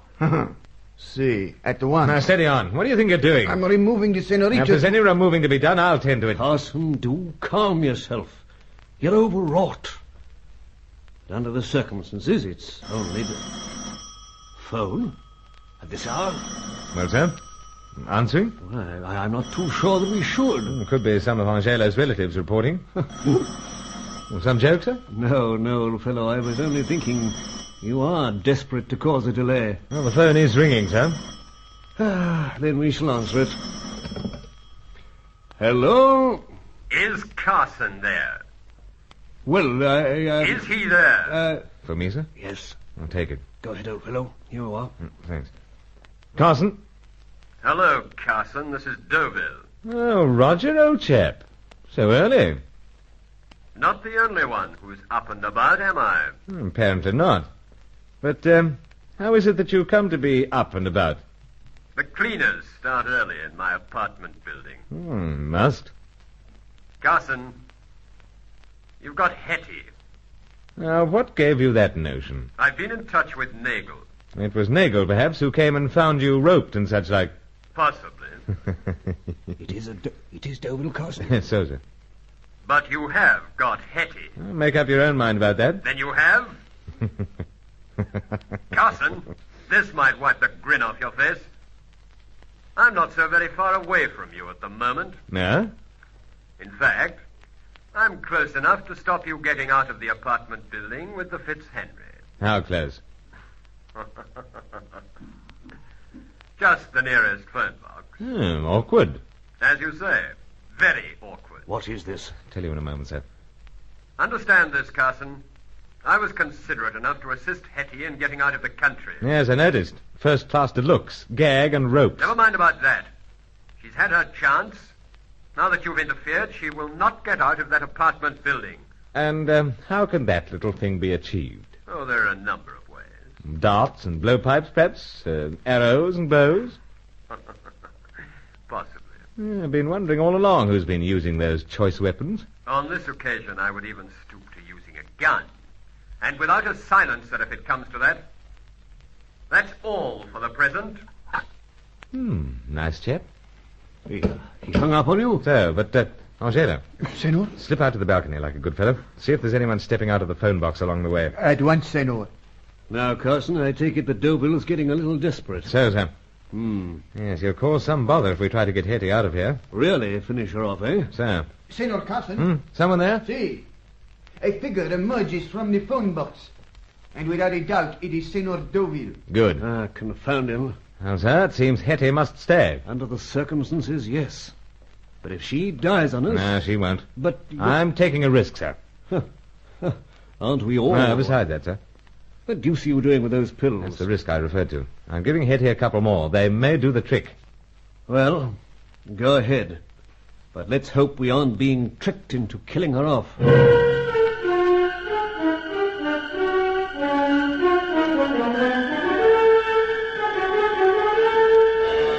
By the time another hour had passed, it was light over the bay. Sir Giles had to agree that Hetty was a better colour, that her pulse was stronger, and Angelo very reluctantly admitted that perhaps the dark powers from his ancestors had betrayed him. He kept watching from a window near the balcony while Sir Giles dozed. Seems that I must have dozed off, too. Carson. Carson, you sleepy-headed son of a gun. Wake up. Hetty, Sure. you're with us again. What's Well, that? Miss Fitzhenry's made a remarkable recovery, Sir Giles. Jove, she has. My dear, you gave us a dreadful fright. So, we even thought of abandoning you. No, Carson. Hey, what is this? Hetty, we didn't know about your heart. Oh, You complained of cramps when we were swimming ashore from Nagle Seaplane. I know. But I didn't like to tell you the real reason. It's an old Fitzhenry failing. I see you found the pills. So? I'm sorry for all the trouble I caused you, but, well, I guess I can make it up to you. Yes, Hetty. Take things easy for the time being. Then we'll get down to business. Senor, Excellency. Huh? What is it, Angelo? Deauville Roger, what? Now, take it easy, Hetty. Go on, old chap. is joined by many men of my people. They walk towards this building. Carson, I don't like this. Nor I. Hetty, I think we'd better get this story of yours pronto. Deauville seems to be organizing something, so get cracking.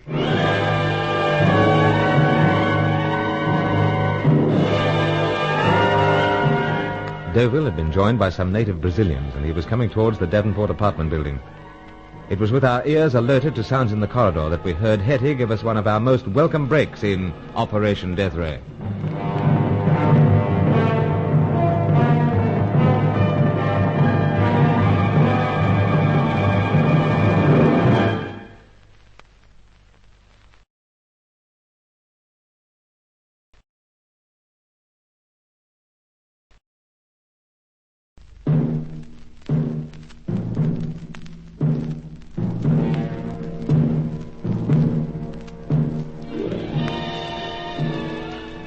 Undercover Carson, secret agent.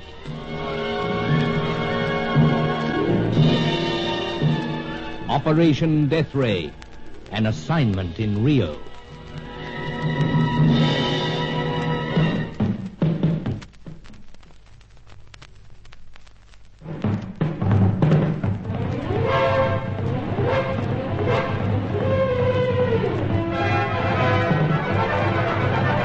All-knowing Charco had only to track down the mysterious Cossack, and it seemed he had the full secret on the death ray. Meanwhile, Sir Giles Davenport and I, with indispensable assistance from his servant Angelo, were following up every possible avenue. Hetty Fitzhenry, the American bird painter, was all eager to spill the beans about my former school chum, Roger Deauville, and we had forestalled his attempt to get her out of the country. It was early morning in Sir Giles' Copacabana apartment when Hetty sat up, ready to tell everything. But Deauville had been lurking on the boulevard outside. Now, with an ugly bunch of peons, he was moving towards the apartment building. Bruce, Sir Giles, understand this. Roger Deauville is liable to try anything to stop me blabbing about his private affairs. Realize that, Hetty. But the fellow wouldn't dare walk into this building. He wouldn't dare. Excellency, before the entrance they halt to confer. Just let them try barging their way into this apartment. They'll get a lively reception. In addition to Senor Deauville, Excellency, they number 5. 5, Joe? Si. 6 in all. Don't particularly care for it, Sir Giles. Nor I. But, Angelo... By the back approach of the building, Excellency, I leave at once. Why, old fellow? The situation demands the attention of my relatives. Relatives? Oh, well... I'll return with many of them, Excellency. Yes, but will you be able to get out of the place? Indeed. If Angelo is able to get out, couldn't we all get out? The exit which I use demands the risk of a difficult descent. I'm willing to tackle anything. It would be much too difficult for the senorita. Excellency, I will hasten. Very well, then, and see that the door locks after you. Indeed. Best of luck. I have already spoken with the good spirits. Well, now... keep hardware handy. Hardware? Gun. Oh, yes, of course. Well, here we are. And I have something more substantial than pipe. Bruce, I can't understand how you two characters... Oh, pardon the expression, Sir Giles. I think it's most delightful. But do go on. Well, I just can't understand how you're so cool and collected. Why waste good energy being het up? Now then, what's all this about you forging paintings? Or is Carson wrong? I don't think so, sir. Here's a sample, Hetty. Carson, you son of a gun.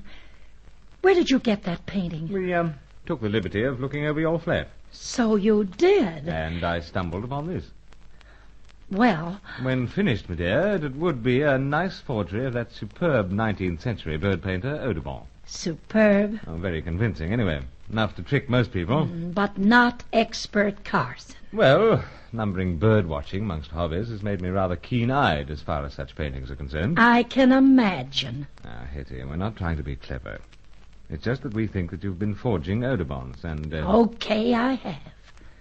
But I started it during the war in the States, when Roger was down to his last cent. Rather suspected something, I guess. He's the rottenest character ever I met. I did it to help him out. And ever since he's held it over my head. Blackmailed you, eh? Yeah. Blackmailed you into acting as his accomplice in certain, underground activities here. Yes, again. Miss Fitzhenry, let me make something very clear to you. The fact that we know this will never mean any trouble and discomfort for you. Oh, well, I guess I've had all the trouble and discomfort I want. Being forced to snoop on Bruce and snoop on other people. But why did you allow yourself to be ordered around to such an extent? I guess I still had a spark of affection for the guy. Fitzhenry's never amounted to much, but they have got a crazy streak. And, of course, Hetty, something's driven you to, our arms, let us say. Something certainly has. Oh. Hetty. Oh, it's the way he's been carrying on with that Sally Bruin. Ah, so that's it. But Hetty... The old trouble, Bruce. Oh, just sit back. Thanks. And don't try to force the story. I guess I can't. It's just that when I think of what he's done to her and to Bruce, I get so fighting mad I can't do anything about it. Hetty. Out to it again. White as a sheet once more. Better give her another dose of those pills. Now, meanwhile, Sir Giles, what about Deauville and his retinue? I'll go to the balcony, Carson. Well, sir, if they're going to force this issue here, one thing's certain. We won't be able to move Hetty.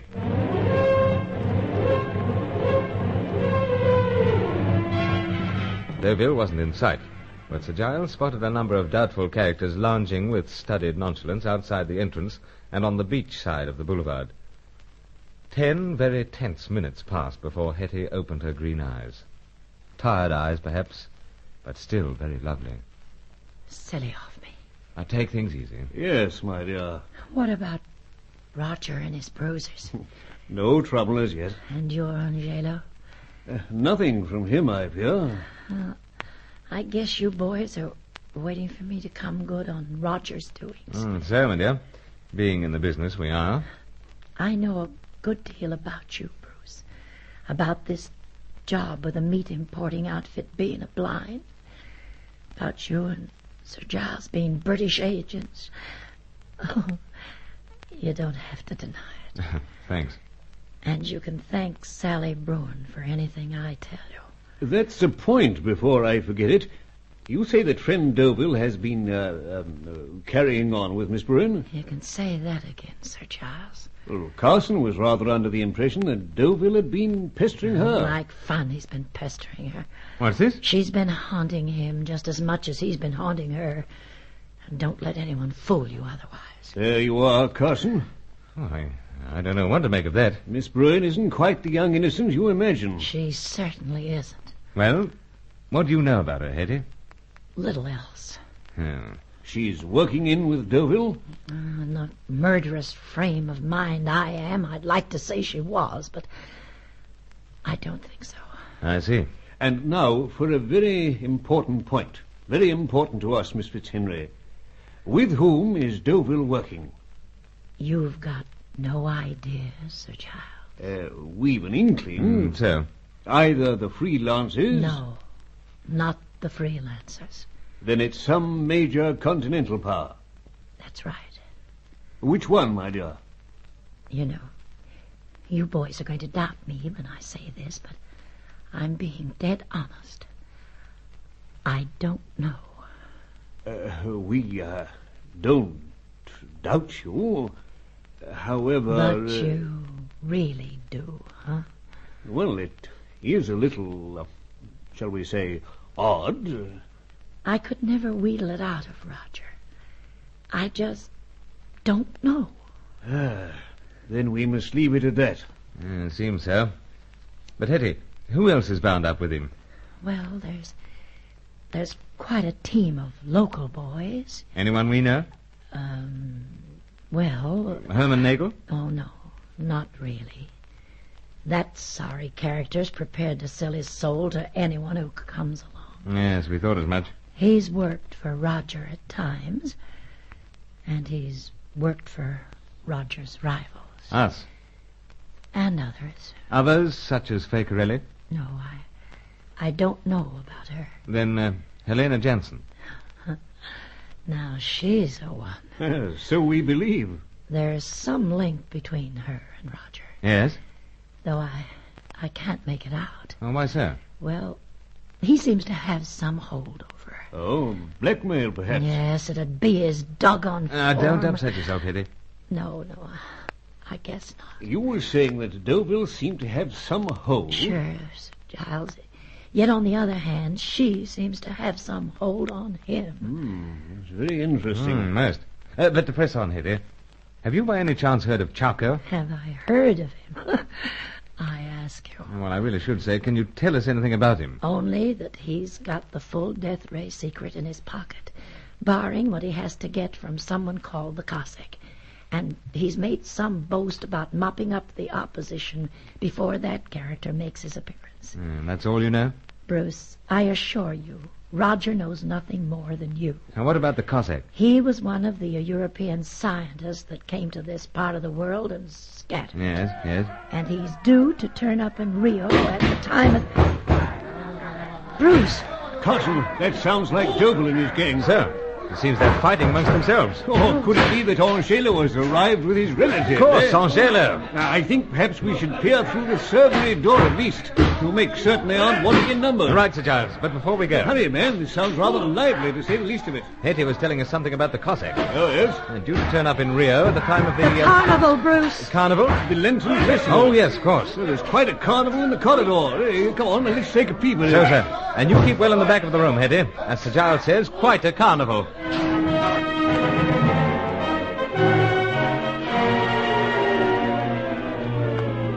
Angelo and his relatives were putting the finishing touches to Deauville and his offsiders when Sir Giles and I took our first peep. We went outside to find that only Deauville remained of the opposition, and he was dishevelled and surly, as Angelo made certain he couldn't escape. Sir Giles chiefly explained to the neighbouring tenants that there was nothing amiss, just a friendly warm-up for the carnival. Angelo dismissed his relatives and accompanied us back into the apartment. By Jove, Angelo, old fellow. Quite a murderous-looking bunch of fellows. I dare say friend Deauville agrees. Was something wrong, school chum? Not talking? Apparently not. Well, we're going to insist. I rather agree, Carson. Yes, we've been hearing quite a deal about your clandestine activities. We have. For instance, we'd like to know for precisely what continental power you're working. Indeed. And furthermore, Deauville, how you come to know that the mysterious Cossack will be coming to Rio for the carnival. Now, old chap, you were never tongue-tied at the old alma mater. Speak up. I'm sorry, but he won't be speaking up. Hetty. Senor, Excellency. Yes, Angelo. The young lady has a gun. Quite menacing, my dear. It's meant to be. But why this sudden change of heart? Never mind. But Roger won't be answering those questions. I'm afraid I've suffered a change of my very weak heart.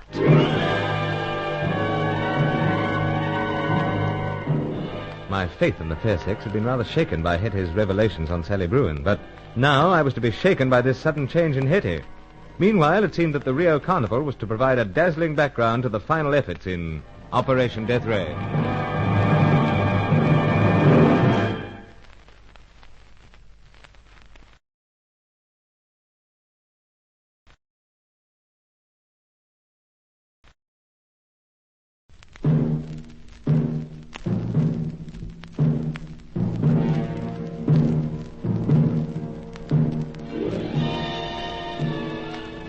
Undercover Carson, secret agent.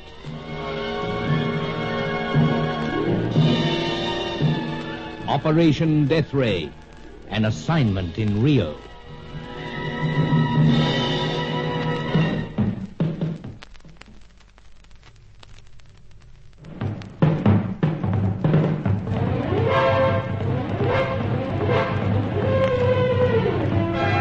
Fay Carilli, Helena Jansen, and Sally Bruin were in the background for the moment as the spotlight fell on the red-headed American bird painter, Hetty Fitzhenry. She had plenty to tell us. My former school chum, Roger Deauville, was working for some continental power in the death ray hunt, and he had blackmailed her to work in with him. Precisely what power this was, she claimed not to know, but she did know that the mysterious Cossack, last scientist on the list of 6, was due to arrive in Rio at the time of the carnival, the great Lenten festival. Meanwhile, Deauville tried to storm Sir Giles Davenport's Copacabana apartment, only to fall into Angelo's not over-gentle hands.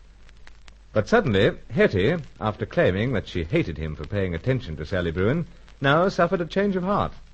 It was obviously a weak heart in more ways than one. Make no mistake, Bruce. Or you, Sir Giles, or you, Angelo. I've more than strength enough to press this trigger. This is most bewildering, madame. It is indeed. But friend Deauville's got something to say for himself at last. Fortunes change. Apparently they do.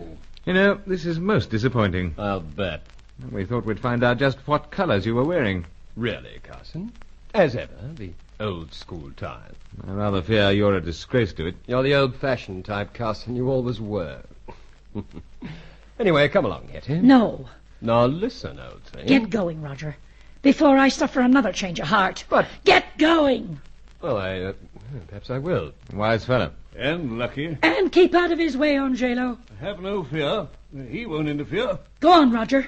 Out! I won't linger, I assure you. I oughtn't to be doing this. And why do so, madame? Quit interfering, Bruce. I wish I really could. It's the wild Fitzhenry blood playing up again. Well, I must say I'm very indebted to it, Hetty. Get out through that door, doggone it, and close it! Very well. But, seeing you all. Well, young woman, what are you going to spring on us next? I know it was wrong, but the mere sight of that guy sort of... Oh, Bruce. Oh, I understand, Hetty. Just hand over the gun. You shouldn't have left it lying there all ready for that crazy notion that came into my head. All right, Hetty. We're to blame. Well, you are. Of course. Now, just sit down and take things easy. Otherwise, you'll be having more heart trouble. Brother, have I had a share in my time? Perhaps so, Miss Fitzhenry. But I can't help wondering this. Would Deauville have shown you the same consideration under similar circumstances? I don't know. Ah, steady, my dear. I hate him. And yet I can't get the guy out of my system. Well, with all due concern for your feelings, Hetty, I don't think he'd give a hoot, as saying is, to get you out of the way. I know. That's the heck of it. You're in very serious danger as long as you stay in Rio. Then why wouldn't you let Herman Nagel fly me out of the place like it was all arranged? Perhaps we have been a little unkind. You're telling me. Where was Nagel going to fly you? Oh, someplace back of Buenos Aires. And from there? It was arranged that I get a boat back to the States. My papers were all okay for getting out of the Argentine. And those papers? I abandoned them, like a heap of other things on Nagel's seaplane.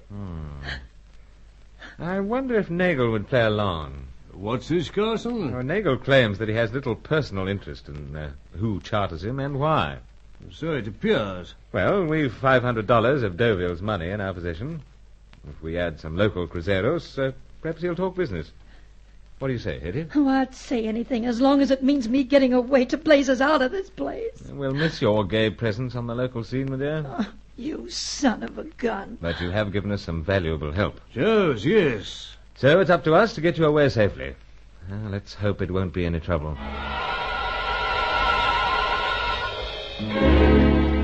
It was a little unnerving to have Angelo hulking there, glowering suspiciously all through, not interrupting once.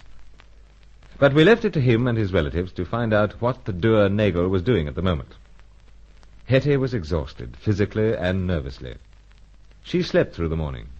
But Sir Giles and I had other matters to discuss. In a few weeks, Rio will go crazy. And this carnival. Indeed. It's a wild and colourful business. Yes, and the Cossack comes to town. And Charco moves into the kill. Must beat him to it. It's a pity we don't know more, though. And we seem to have all that Hetty knows.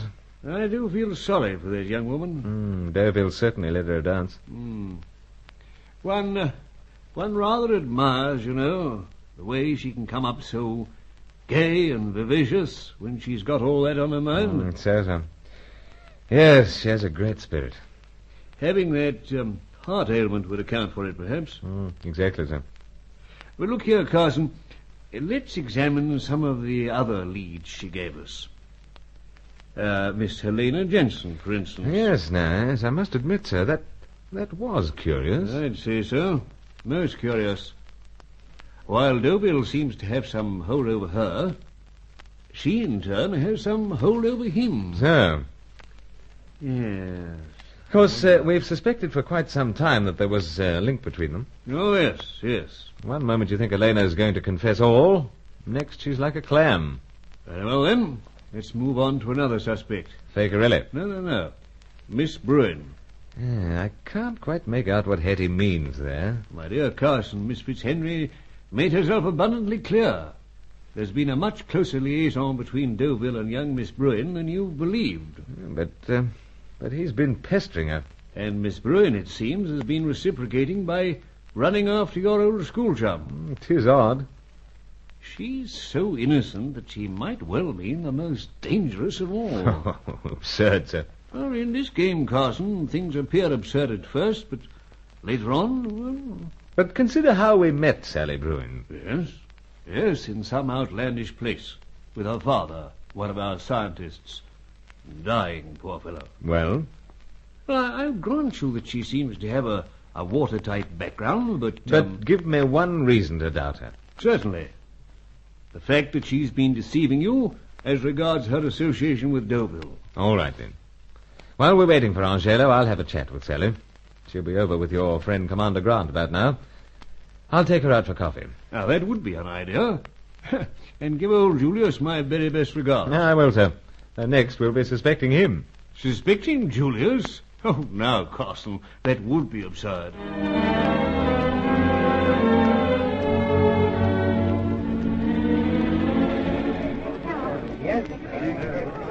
More coffee, Sally? No, thank you, Bruce. Anxious to get back? Well, I have quite a lot to type for the commander. But he didn't seem to mind you slipping out. He's such a dear. He'd never let on. Then we'll go in a moment. First, I want to say that I'm disappointed in you, Sally. But why, for heaven's sake? Deceiving me. Deceiving you? So? Bruce, what's all this about? You're so grim. Yes, I feel it. But Bruce... I'll explain. Well, I wish you would. Concerning your sweet self and Roger Deauville. Oh. You admitted that you were seeing more of him than you let on. That's true, Bruce. But he's so hard to refuse, so persistent. So persistent that you've been running after him? Oh, that's nonsense. Howsoever... Bruce, who's been telling you all this? Oh, I heard. Well, someone's making trouble. Yeah? Perhaps I did call on him. So you did? Yes. Quite often at his travel agency. Yeah, it's coming out now.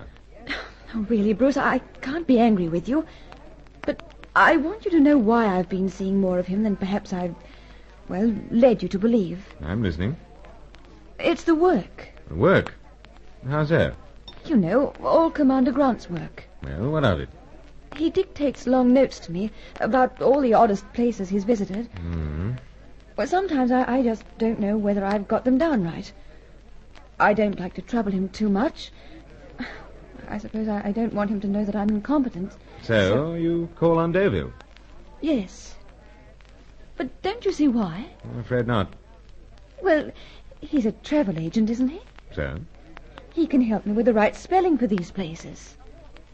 Is that the truth, Sally? Of course. Ask Roger. I doubt that I'll go that far. Truly, Bruce, you're the last person I'd deceive or... Or what? Or hurt. You do believe me? Well, yes. Thank goodness. But in future, come to Uncle Bruce. Now, let's get out of here. I've got a business call to make.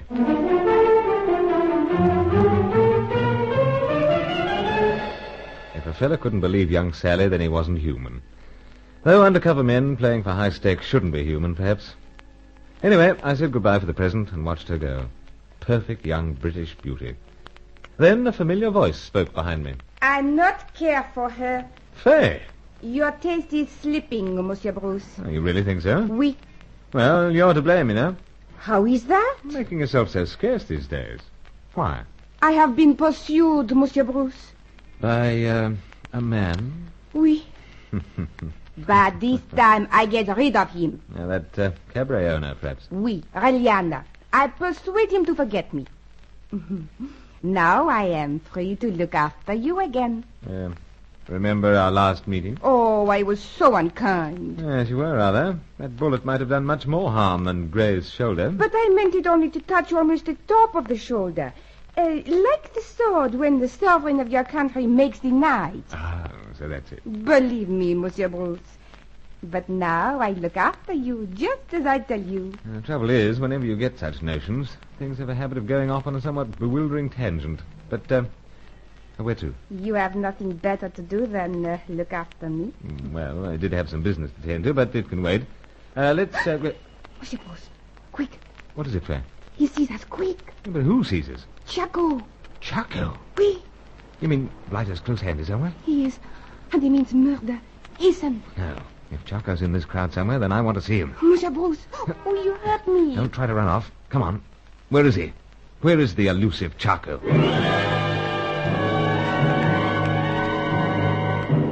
Things always did grow lively the moment Facorelli appeared, but rarely as quickly as on that day in the Rio crowd. Chaco was close by somewhere, and in spite of all his threats, he remained the person I wanted to see above all others in Operation Death Ray.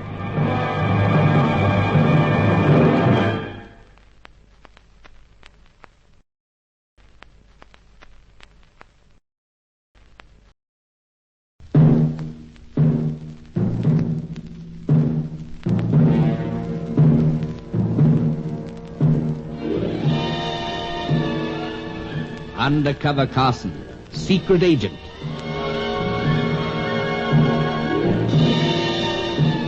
Operation Death Ray, an assignment in Rio.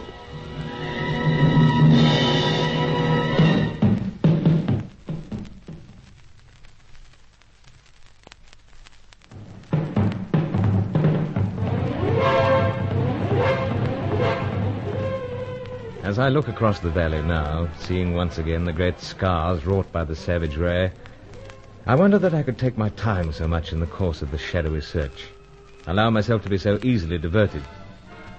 But at the stage when we waited for something about the Cossack, the last of the 6 scientists, there was Faye Corelli, Sally Bruin, and Helena Jansen to be considered.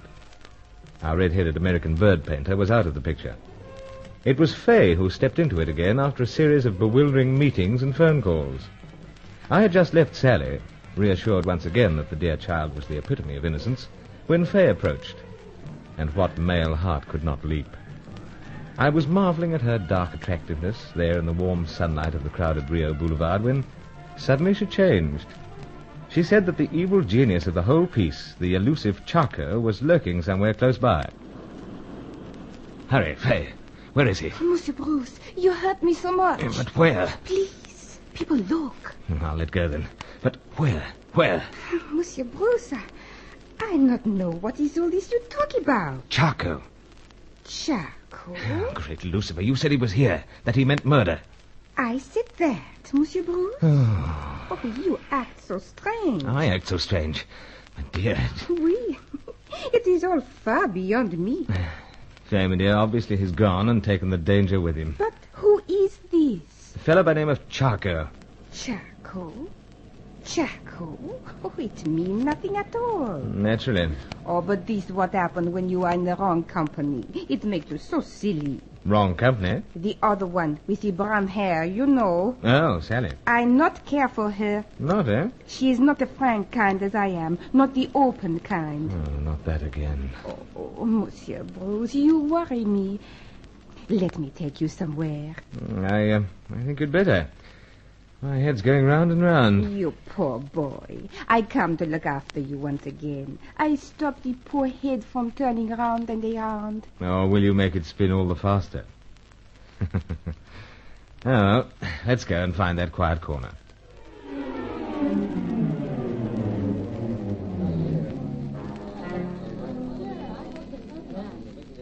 Well, let's not allow good champagne to stagnate. Chin-chin, old thing. Chin-chin. Like it? Oui. But not the old thing. I'm not like that. Oh, but, my dear, that's just an expression, a term of endearment. Now, forgive me. Otherwise, I'll be deeply hurt. But how could I hurt you, Monsieur Bruce? How could I ever hurt you? I seem to recall that rather recently a small gun went off, nicked my shoulder. But true, Monsieur Bruce, so very true. I do not mean that. Bewildering creature. Your head still go round and around? I'm afraid so. But to steady it a moment, to get off the champagne surface of things, to pry into our true doings. Just who are you working for? Who am I working for? I think you know what I'm getting at, Faye. Oh, where am I dancing? Oh.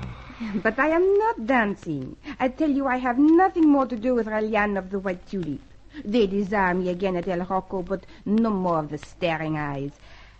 I am for you alone, Monsieur Bruce. Faye, you see what I'm doing? Oh, you draw on the cloth with the pencil. A name. Read it. Charco. Charco. It seems we're both concerned about him. But how can I be concerned with a total stranger? Then I give up. Monsieur Bruce, you promised me tonight. I'll not give you up, Faye. That is much better. Give up trying to fathom you. There is so little to me. Shallow, you call it. All that is in me is the wish to please, Monsieur Bruce. So I see you tonight. So, tonight. And I have the surprise. Faye, my dear, you're full of surprises. But drink up. Must go.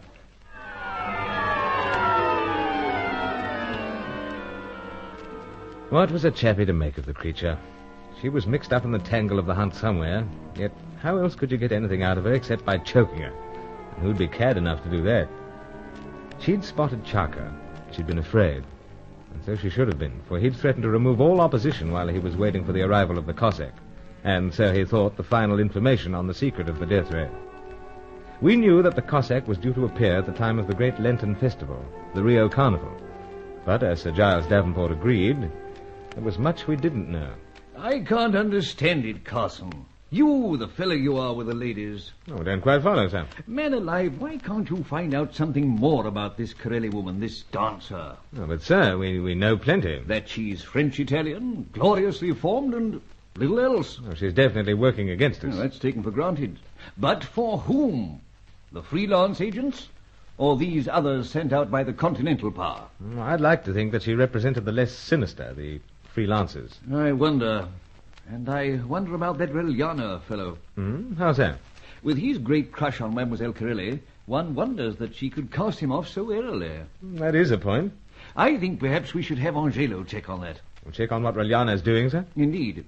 He seems to feature in this business mainly as a rather fanatical admirer, but he may be more deeply implicated. Yes, that's quite an idea. I'll instruct Angelo the moment he comes in. But where is he, sir? Out, Carson. And that brings up another matter, or should I say, another of your lady loves, Miss Sally Bruin. As said, Sir Giles, just before I met Faye and lingered, I'd been with Sally. Yes. After putting some questions to her, blunt and otherwise, you were quite convinced she was beyond all suspicion. Quite, sir. I really do hate to disillusion you. How so? Now, please don't regard this as any lack of confidence. But I sent Angelo out to keep an eye on her after she left you. Oh, Sir Giles... No, old fellow. One can't be too careful. Could be construed as lack of confidence. No. Please don't be upset. Try not to.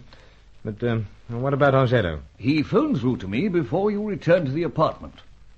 After bidding you farewell, old fellow, Miss Bruin made at once to a certain travel agency. Not Deauville's? I fear so.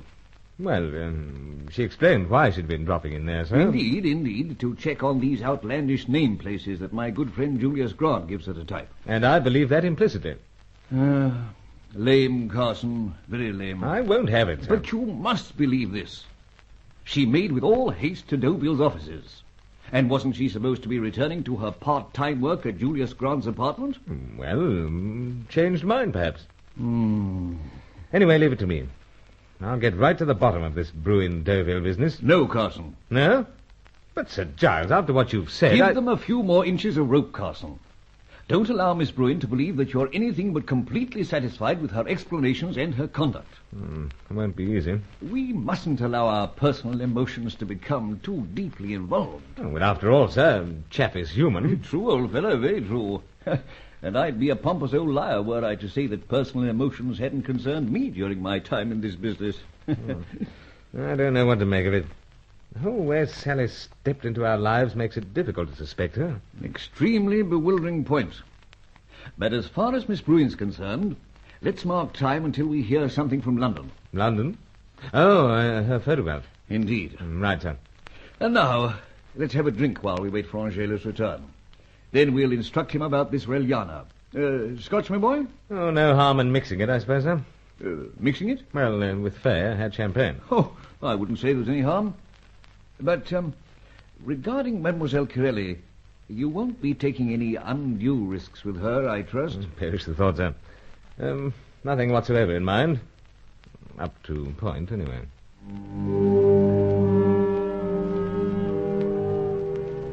The chap is only human, as the old boy agreed, and I was human enough to feel some resentment. That's why I decided to go my own way as far as Faye was concerned. After all, she did know something about charcoal. Perhaps she could help us with the Cossack.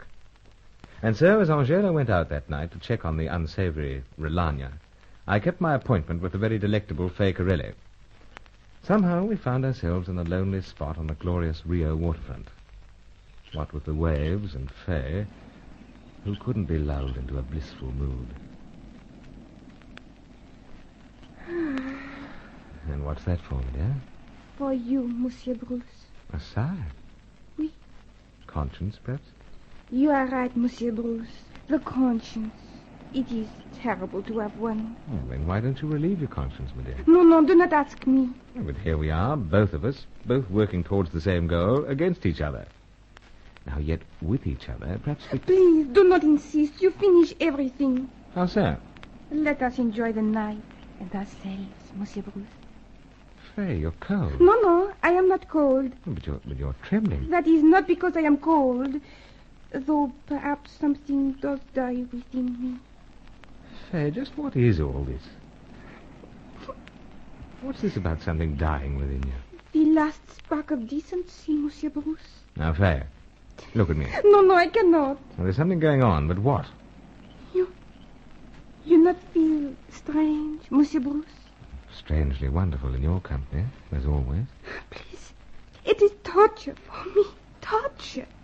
But you said you feel strange. Why? Oh, this is terrible. Terrible. But what is it? It is impossible for me to keep it from you any longer. I am ordered to do this.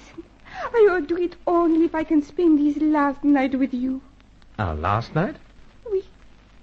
Faye, is something pretty awful in store for you? No. Not so much me. Then me? Oui, Monsieur Bruce. Precisely what can I expect? It is too late to expect. Already you have it. Have it? The poison. Poison? Me? It is true, Monsieur Bruce. Now you know. Come to think of it, I do feel a trifle odd. It is a fiendish South American poison of the Indians of the outback. For a long time you know nothing. Then you are still and cold. Well, you can't have that whole thing. And here is some more of it. In the form of a pill. That's how you slipped it to me, huh? And I take it myself. No, my dear. But quick, you must do something before you are dead. Quick, hardly the word. Come along, Faye, must get help. Angelo, only hope. Without lingering on the whims and mysteries of the fairer sex, the situation was disturbing, rather. A slow-acting poison of native origin. Angelo knew much about such things, but was he close enough at hand to keep Undercover Carson for the final phase of Operation Death Ray?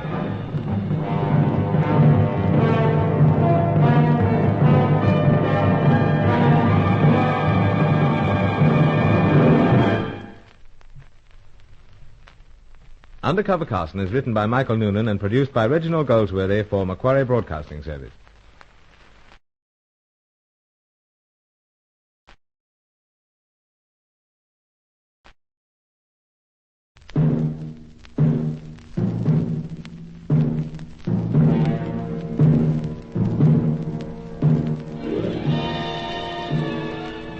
Undercover Carson, secret agent.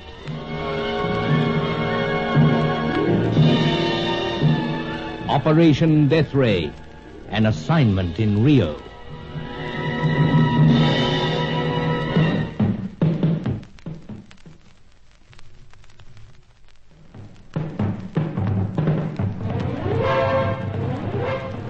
Of the 6 scientists who had originally shared the secret of the death ray, Zarowski, Bruin, and Schroeder were dead.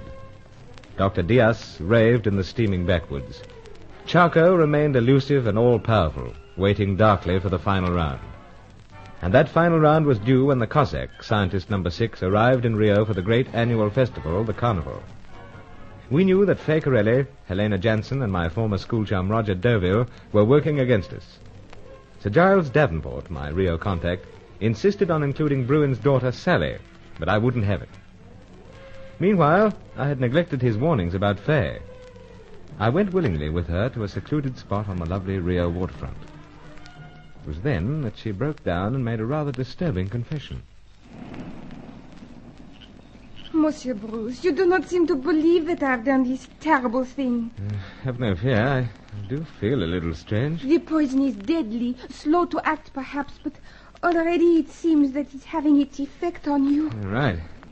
As said, must get to Angelo. He knows about these things. Then hurry. Come on.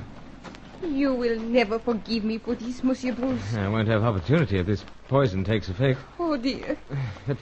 But why do it? I do not know, Monsieur Bruce. Not know. Like Charco business, Fay. Oh. Then I tell you. It'll be interesting. I am ordered. And who gave orders? Or don't you know that either? By someone. Boss? Oui, boss. Amazing creature. But, what's that you've got clasped in a little hot hand? It's a tiny pill, like the one I give to you. Good, I'll take it. No. I take it from you only. Help Angelo when he comes to working out antidote, if any. Monsieur Bruce, I can tell you only this. When it has the effect, it make it seem you die from nothing at all. Natural death, eh? Oui, that is it. Yeah, well, let's hope that is the death I die, but many years hence. Oh, anyway, here's the car. I'll drive till such times as I feel too strange. Then, if your sentiment's still the same, you take over. Must get to Sir Giles' apartment and no delay.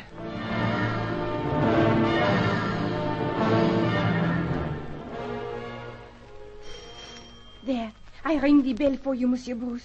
You're sure you won't stay? I cannot. I go, and may no harm come to you. I rather fear it has. Carson, where the deuce have you been? Here and there, sir. Well, don't stand there, man. Slip inside. Thanks. I say, you're a trifle shaky on your pins.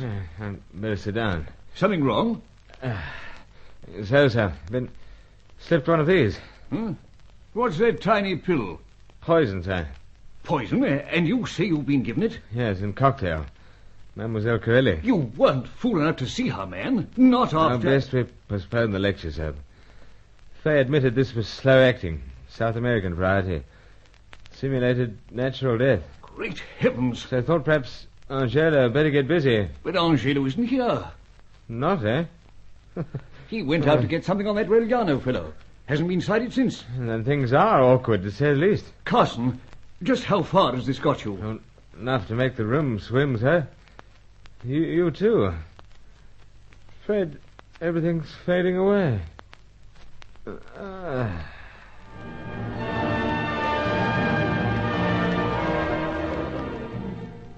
This was another of the several times in the long and bewildering hunt that I knew very little of what was going on. I had a distorted impression of a ghastly look on Sir Giles's face, and then oblivion. When I woke, it was like coming up from a deep-sea dive, cold and dark. Then a glimmer of light, more and more, till there was the raging sunlight. A couple of shadows moved close behind me, but I found that I was practically powerless. The effort of keeping my eyelids up was almost too much. As I tell you, Excellency, he will make the recovery. But how close it's been. Carson, old fellow. How did I get here, sir?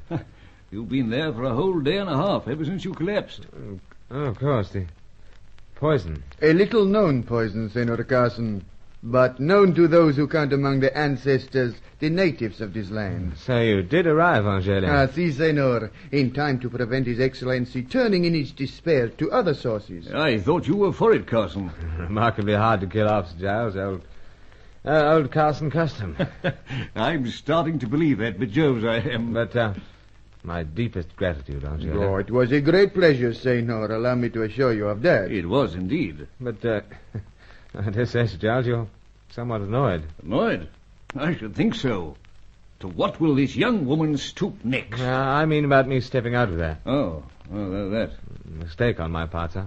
Well, we all make mistakes. And whilst it was nearly your neck, old fellow, it was a most ill-considered thing to do. Especially in view of all that's at stake. The lives of the many people who believe that a death ray is just a scientist's pipe dream. But let's not go into things just now. I'd prefer to, sir. No, Carson. Angelo says it'll take a day or two for you to be up and about. Oh, nonsense. I'm... Yes. See what I mean? Yes. I am stiff, rather. This deuced poison. When it takes its full effect, Senor, all your limbs, they cannot be moved. It paralyzes, eh? Indeed, Senor, and eventually it kills. But not you, now. Oh, nice sort of thing to slip a fella. But I wonder when she got the chance. Possibly with cocktails before we went out. Mademoiselle Corelli seems to have quite a flair for doctoring cocktails. Yeah? How so? If my memory serves me right, Carson, there was a time when both you and I were very effectively knocked out after drinking cocktails with Fay. Oh, yes, of course. But not sure that it was Fay. She was one of the very few suspects. Yet no doubt it'll all be cleared up in the long run. There's such a lot to be cleared up, Sir Giles. And what about Raliana? Angelo hopes to get something on him. Indeed. My relatives and acquaintances remain occupied on the task. Oh, well, then... No, old fellow. You rest a while. We'll talk things out later. Besides, I've been given the buzz to stand by for something interesting from London. You have, sir? Yes. Could be something further on that notebook we recovered from poor Jacob Bruin. Or it could be a report on the photographs you sent of your lady loves. But we'll just let things take their own course at the moment. There's nothing at all we can do.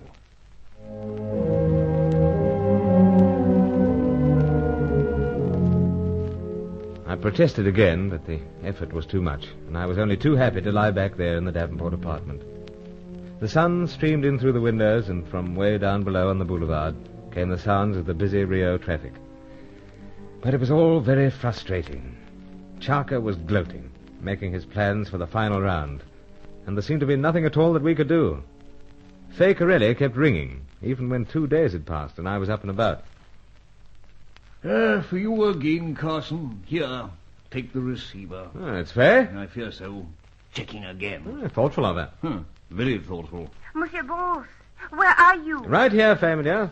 I am happier. You sound so much better today. Am. Ready for anything. Then I could dance all around the phone booth. And where might that phone booth be, Fay?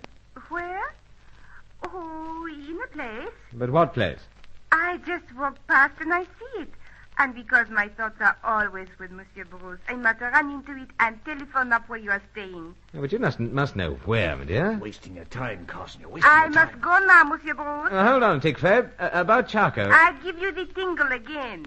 Fay, every time I mention Charco... Goodbye, Monsieur Bruce. Goodbye. You're right, sir. Waste of time. Mademoiselle Corelli is quite an expert at being vague, old fellow. Vague? It's incredible.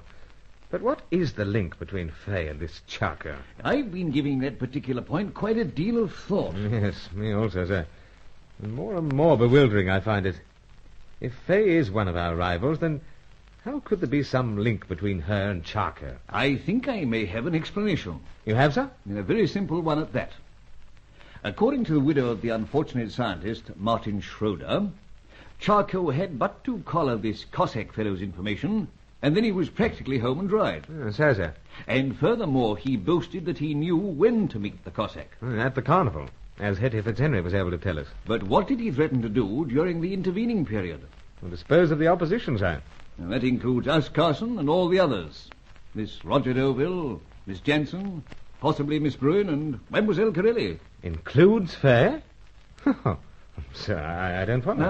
No. Don't be too hasty, old fellow. I'm sorry, sir. It may well be that this Charco fiend has agreed to spare Mademoiselle Corelli at a price. At a price? Indeed. The price being that she should act as his agent in disposing of the remaining members of the opposition.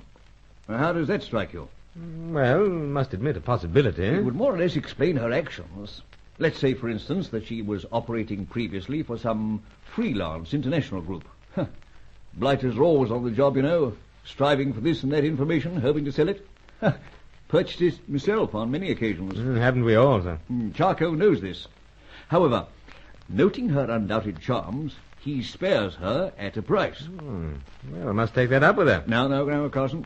Remember the last time? I'll take you along this time, sir. Well, I hate to be the gooseberry, but I think it'd be as well. What have we now? Hello? Excellency? At last. Yes, Angelo? First, Excellency, I have this to convey to you.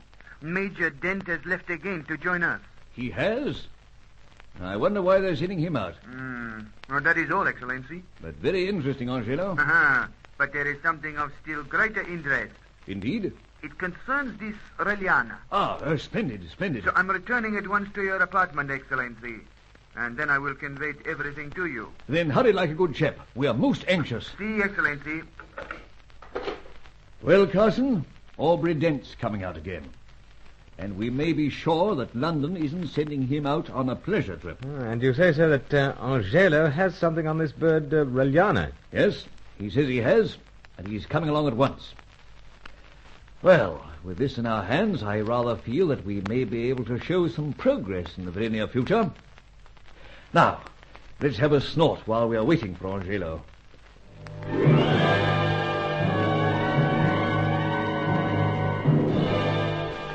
As Sir Giles said, there must be a very good reason for Major Aubrey Dent's arrival.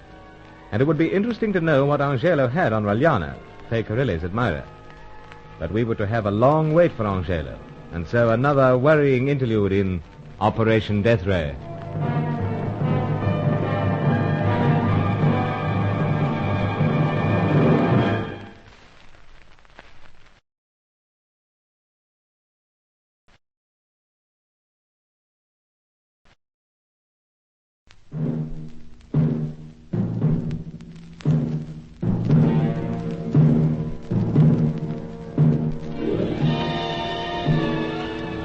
Undercover Carson, secret agent.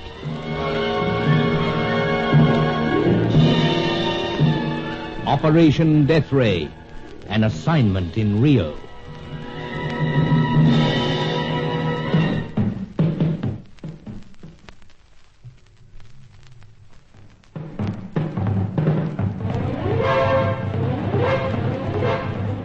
London had requested photographs of all the lovely creatures who figured in their charming ways in the hunt for the Death Ray secret. Now Major Aubrey Dent was coming out to Rio, and it could well mean that he would furnish us with a valuable new lead. Meanwhile, as the time of the Rio Carnival grew nearer, the time when the all-knowing and elusive Charco claimed he could collect the final evidence from scientist number 6, the Cossack, it seemed that we were to be provided with another lead. A certain Reliana of the White Tulip Cabaret professed to be an ardent admirer of Fay Corelli's. And who wouldn't be an admirer of that ravishing French-Italian dancer? Angelo had phoned through to Sir Giles Davenport's apartment, saying he was returning at once. But the hours went by. Carson, I'll admit it. I'm extremely concerned. Same way, Sir Giles. It was mid-afternoon when he phoned. 3:30, sir. Now darkness has fallen and the lights of Rio are all lit up. Deuced worrying. Anything we can do, sir? Nothing, I fear, nothing. I wouldn't say that. Oh, now, Carson. Oh, look, sir. Not one of these pipes again. But Angelo has the twin, as well. Twin? Let me tell you something, old fella. I wouldn't risk myself with any single one of your beloved pipes. Ah, but this one most useful, sir, especially in crisis. Just look. Carson, what's that rod thing that shot up? Aerial, sir. Oh, of course. A miniature radio. Yeah, miniature two-way. Yes. It's been of considerable insistence to us already, Sir Giles. Remember when we were busy with scientist Zorowski? Oh, that business of being trapped in the freezer. So. Well, for all that, I fear I still wouldn't trust it. Well, just lay it aside here, sir. The circuit's open. Something may come through. Please yourself, old fellow. But what incredible weapons the service furnishes you fellows with these nowadays. Not undercover equipment in the official sense, sir. Something developed by self. And can you actually tune the thing? Could at pinch, but liable to blow a valve. Small and all. Then leave it where it is, like a good fellow. But this Rilliana bird... Devoid of plumage, if ever a bird was. Yes, but we've pondered on him time and again. Is he merely fanatically devoted to Mademoiselle Corelli? Or is he part of the whole business? He's bewitched by her. Yeah, but who wouldn't be? I understand, Carson. And being bewitched, it's possible he'd be at her beck and call. Now, they don't know that he has any hold over her. I see. But this waiting... Surely something else has cropped up. Angela would have contacted us. By phone or otherwise. Preferably phone, Carson. As I keep saying, and I've a scar or two to justify it, I don't trust these pipes of yours. Hello? Carson, that noise. Yes, the pipe, sir. Watch out, old fellow. It could have been tampered with, on the verge of blowing up. No. Something coming through. Not from Angelo. No, we'll soon find out. Do, old fellow, do. Just a slight adjustment. There we are. What an incredible device. Now, steady, sir. Something now. Senator Carson, calling Senator Carson. I hear a voice. Yes, it's Angelo. Angelo, at last. Splendid. Hold it, sir. Must switch to transmit. Yes, of course. Receiving you, Angelo. Go ahead. Senor, on my return, I'm way late. He's continuing, sir. Senor, I'm captured. The pipe is not yet suspected, but only now am I able to use it. Carson, find out where he is. Right, sir. Angelo, we're receiving you. Where are you? And who's waylaid you? I am... Senor, I can't say no more. But later... He switched off. But what was that he was saying? He seemed frantic all of a sudden, sir. Said he couldn't tell us anything more, not till later. But he's waylaid. He is in serious trouble. Yes, I'm afraid so. What are we to do, Carson? What are we to do? Just bide time and wait, sir. Seems the only thing. But what the dickens are you doing? Taking the pipe to pieces? No, sir. Just replacing the tiny battery. Must have power aplenty if we're to keep the circuit open. Oh, yes. Yes, I understand. And we must keep it open. We must wait here by it.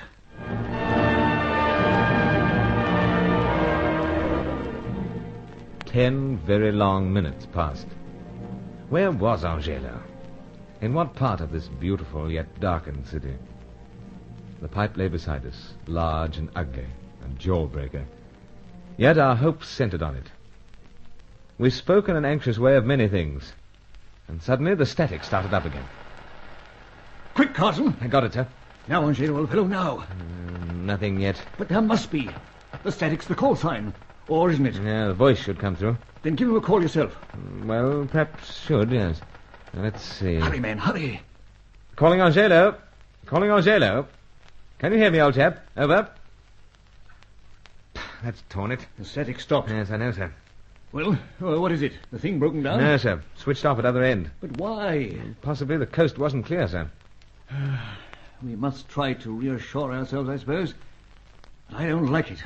I don't like it one bit. Now, but don't forget, sir, when he cut off the first time, he warned us that he couldn't say anything more. Yes, and that leads me to believe that he must be in some devilishly tight corner. There you are, old fellow, once again. Right, sir. I'll give him another call. Well, perhaps not. Carson. Something coming through now, sir. Senor Carson. Are you there, Senor Carson? That's not Angelo. You're right, sir. Not. Are you there, Senor Carson? Who's that? I think it's Reliana, but must answer. Reliana! Great heavens! Senor Carson, are you there? Carson? And that is you, Reliana. Over? Indeed, Senor. Under such unusual circumstances, I am surprised that you are able to recognize my voice. Over. Never forget dulcet tones. But, mind telling us where you are? Over? I fear it is not possible. Confound him. But I was intrigued, I think that is the word you employ, to discover the strange apparatus in the possession of your peon. I caught him in the act of using it, and so persuaded him to show me its purposes. And he lies close by, his face indeed pale, in spite of the natural color of his skin.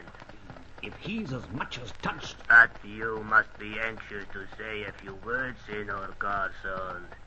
So, over to you. So, Reliana, to use a well-thumbed threat, you'll pay for this. About all I can say. Over.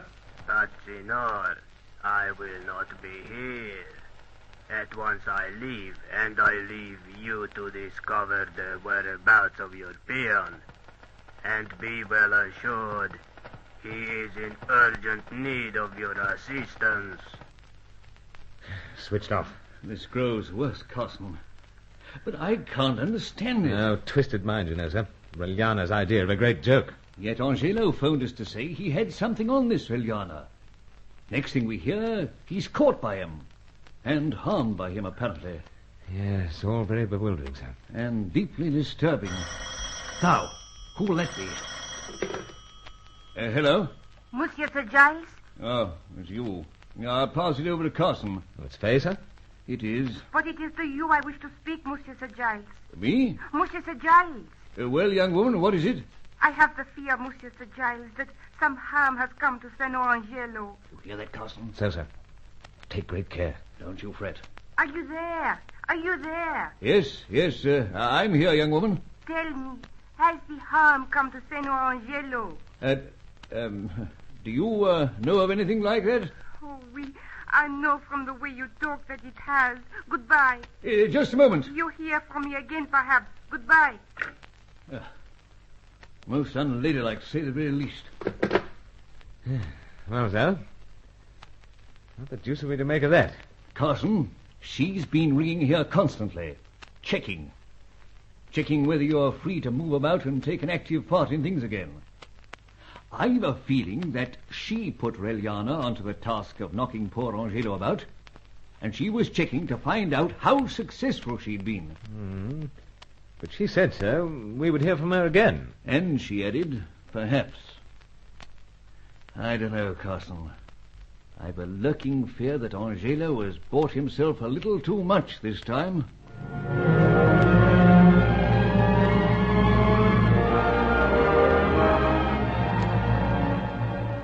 What was it about Faye that led me to believe there was a softness within her? As Sir Giles sat there breathing heavily and muttering at our helplessness, I kept eyeing the phone. She could not fail us. Yet why should she do anything to help? But the phone remained silent.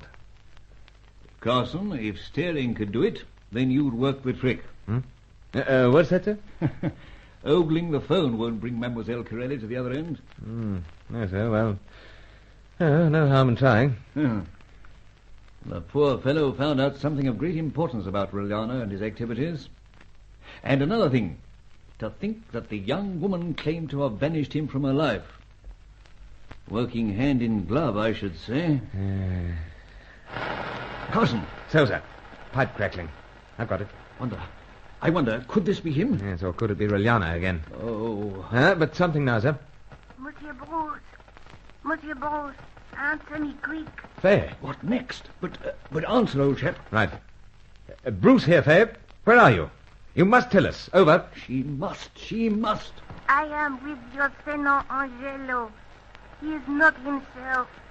You must come to his help, quick. Yes, but where? Just give her a chance, sir. I must fly, Monsieur Bruce. If I'm discovered at this, there will be much trouble for me. but you will find him in a dark cellar in Rua Prento. Rua Prento. You have that? Rua Prento. Yes, I have it, Faith. But tell us more. Yeah, she's gone. Oh, before she told us. All we've got is Rua Prento. Rua Prento. Yes. Well, we must find it, sir. Then get cracking. Yes, there's one thing certain. Angelo needs us. And what's more, Angelo knows something.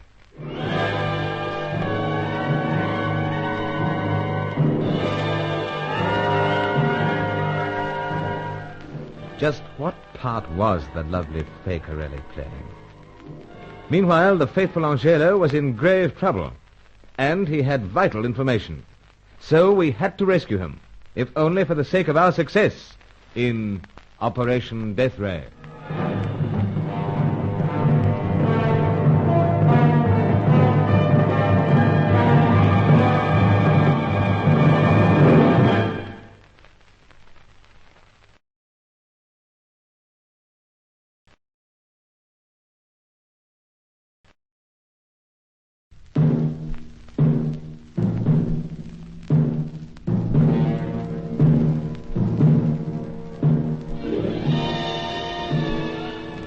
Undercover Carson, secret agent.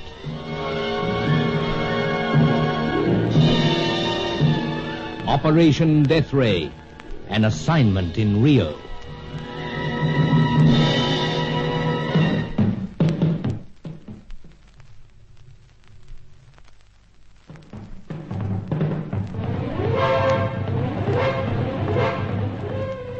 We had word that Major Aubrey Dent was coming out from London, and that meant something of great importance to aid us in the search. We knew that the sinister Charco was biding his time before pouncing on the Cossack, scientist number 6. And we knew that the time was during the great annual carnival in Rio. Meanwhile, interest centered around Fay Corelli and the unsavory Reliana of the White Tulip Cabaret. Angelo, servant to my Rio contact, Sir Giles Davenport, had fallen into Reliana's clutches somehow. By means of a two-way radio disguised as a pipe, we'd heard his boasting voice over a similar pipe, taken, of course, from Angelo. It seemed there was no chance of locating the poor fellow. Then the gorgeous Fay turned on another of her bewildering acts. Over the pipe radio came the information that Angelo was hurt, and that he could be found at a certain address. Sir Giles lost no time in consulting the street directory. There it is, jumping out at us. Rua Prento. Rua Prento. You do know your directory, sir. Hold tight, Carson. I'll mark it with a pencil. Don't worry, sir. You see it, In the suburbs. So. Well, that's one hurdle. But the street is rather long. Long? Oh, indeed it is. It's a good half mile, I'd say, sir. Quite a stretch. Yes, Carson. I see what you're getting at. Quite a task finding a cellar there. And dark as well. We should have the deuced number. Exactly, sir, but we haven't. Oh. Fay forgot that small point, apparently. Forgot? Man, this is probably her dear, sweet notion of a joke. No, I don't think so, sir. Well, I most emphatically do. Well, sir, losing our heads won't help Angelo any. Oh, of course not, Carson, of course not. But I feel so jolly well cheated. Yes, I'm with you there, sir. Now what are we to do? Well, we'll just have to look the street over and hope for the best. But how very slender are our chances of achieving any success. How very slender. Well, nothing ventured, sir, and so forth. Very well, we'll get downstairs to the rolls. Oh, don't forget the pipe. No, sir. Into pocket, like so.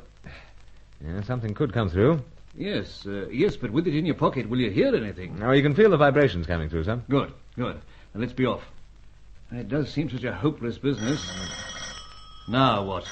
What trouble might this be? Well, best we face up to it, sir. Shall I... Yes, if you don't mind, Carson, you're nearest. Right. Hello. Hello. Hello. This sounds like Senor mocking laughter. What on earth? Reliana. Reliana? I wish a fellow could crawl along a telephone line. Ah, Senor Carson. We become closely acquainted when you are able to recognize with such ease. Sir Reliana, I've had sufficient dealings with you to recognize you in many moods. Groveling, even. It should be you who is the groveling one now, Senor Carson. Well, not exactly prepared to grovel, but would go down on bended knee to know where I could find friend Angelo. It is of no use, Senor. much as I would welcome such homage. Must tell us. He must. Steady, sir. Leave it to me. I tell you why I make these telephone calls, Senor Carson. Your twisted sense of humor, that it? In part, perhaps. Huh. But I feel so elated at this most interesting journey I am able to make. Journey? Indeed, I will travel far, and I hope to discover much. That is all. Yeah, but what about Angelo? Where did you leave him? What road, street, or alleyway of Rio? Ah, senor, there are many such thoroughfares in Rio de Janeiro, and many, most unfortunately, of considerable length. Then, he wouldn't be in some rather long thoroughfare, Eliana? A good guess, my friend, but how useless. Look, Reliana, this whole business is a game, in a sense. A game? Well, indeed. Then, how about a sporting chance? The number of the street. The number? So. Good work, Carson. Or, aren't you interested in giving us a sporting chance? Well, if that is all you want, see. 200. 200? 200? See. But what a great time you will have. All the thoroughfares in the whole of the city looking for the number 200. Yes, 'tis pretty hopeless, I suppose. It is indeed. But now I go. Farewell, my friend. This time I get even with you. Yes, old chap. It seems you do. It seems to me the blighter doesn't. No, sir. 200 Rua Prento. And how superbly you handled it. But think, sir, how fortunate it was for us that he phoned. True. But let's waste no more time. Come on, Carson. I think we have the clue we need.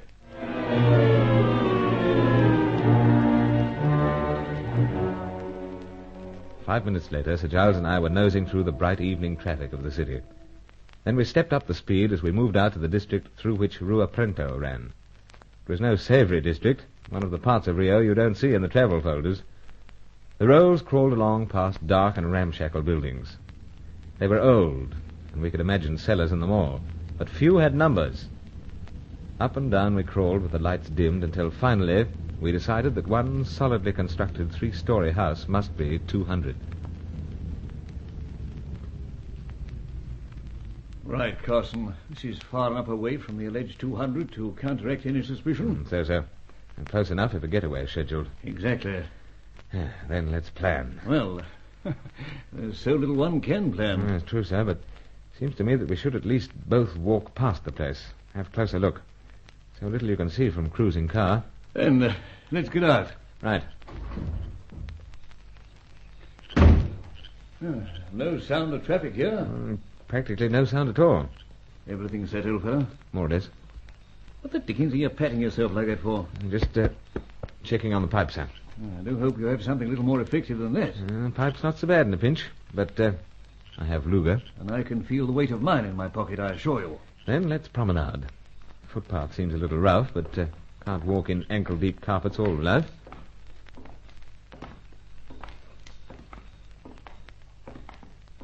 That should be round about 120. Yes, 'tis, sir. Good. Another few minutes. Sir Giles. What is it, Carson? Hold the tick, sir. I think there's a buzz. Buzz? Yes, on the two-way pipe. You don't say. Just get it out. There we are. And there is, Bajobes. Now, steady, sir. There's something now. Senor, Excellency. Angelo. It's Angelo. Speaking through? But how, Carson? How? Senor, Excellency. Let him know we've heard him, Carson. Pronto, sir. Hearing you, old chap. Over. You walk into danger. You know, they know you come. What's this? Oh, steady, sir. Sorry. Senor, Excellency. They believe I'm done for. The pipe, it lies nearby. While they are all appearing through the darkened window, I have this opportunity. But they know you approach. They know we approach? You cannot rescue me. Only my relatives. Call upon them. Persuade them who you are. Ask for Gamma. in the Castano. Garma in the Castano. You understand? Over, Carson. He means over. On job, sir. We have your instructions, Angelo. Garma in the Castano. Out, Carson? Switched off, sir. Obviously not anxious to take further risks. Of course, naturally. But this Castano... Very unsavory quarter. Makes this look like Millionaire's Row. The general idea is for us to contact Garma. Indeed. Relative, probably. Or acquaintance. And he'll round up a sizey band of these relatives and acquaintances and so storm the place. I imagine that is what will happen. These relatives. Amazing bunch of fellas. Practically unknown to me. May well be thieves and murderers. But without their help, and I must thank Angelo for that, I would scarcely have been here. Nor me, for that matter, sir. But we'll go. With all haste, Carson. Eyes are peering at us from darkened windows. Let's hop into the car and then to this very doubtful Castano.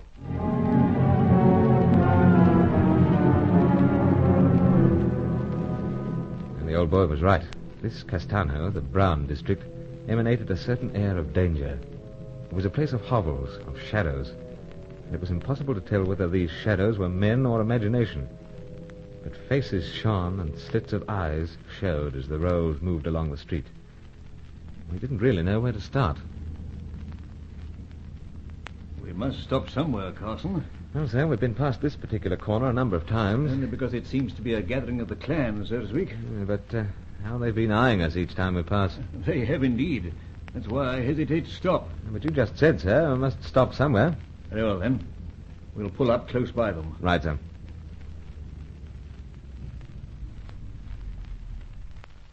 Down with the window. I love these push-button jobs. You'll be the spokesman. Right, sir. Gama!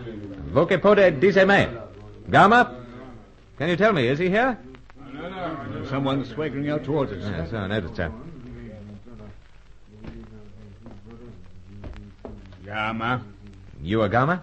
Si. Friend to Angelo? But this is Sir Giles Davenport, his... friend, Carson. Angelo's friend. Many come, say friend to Angelo. This time we deal with you. Carson, what's he doing? He's waving the rest of them over here, and they're coming. Tell them why we're here. Sir, my friend, Angelo's in trouble. In Rua Prento. He needs your help. You need help. We have tricked off him before. This time we turn over car and burn! Carson! As you said, sir. These relatives and acquaintances, thieves and possibly murderers. This looks trifle grim.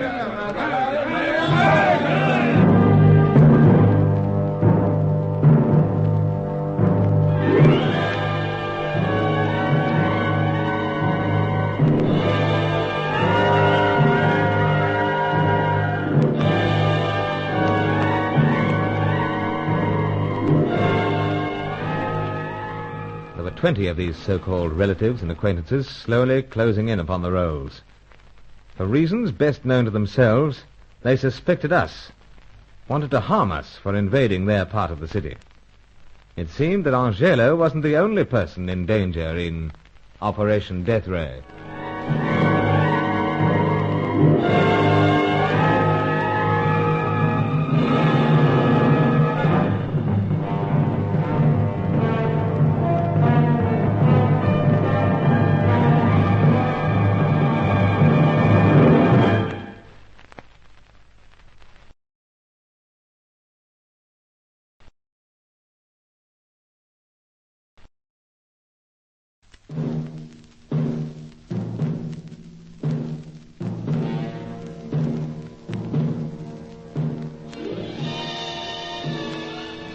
Undercover Carson, secret agent.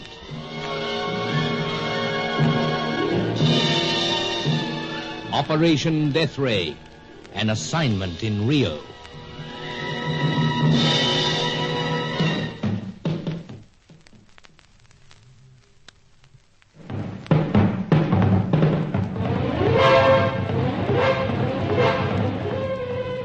Time for Rio's great annual festival, the Carnival, was approaching. That was to be the signal for the Cossack to come to town. And so the final round with Chauco and all others involved in the struggle for the Death Ray secret. Major Aubrey Dent was due from London with vital information. And meanwhile, the faithful Angelo had discovered something about the cabaret owner, Reliana. something to confirm our suspicions that he was more than a fanatical admirer of the lissom Fay Corelli. However, Angelo had fallen into unfriendly hands. Sir Giles and I knew where he was, thanks to the miniature two-way radios disguised as pipes. But we needed help to rescue him, and Angelo himself suggested his shadowy relatives and acquaintances.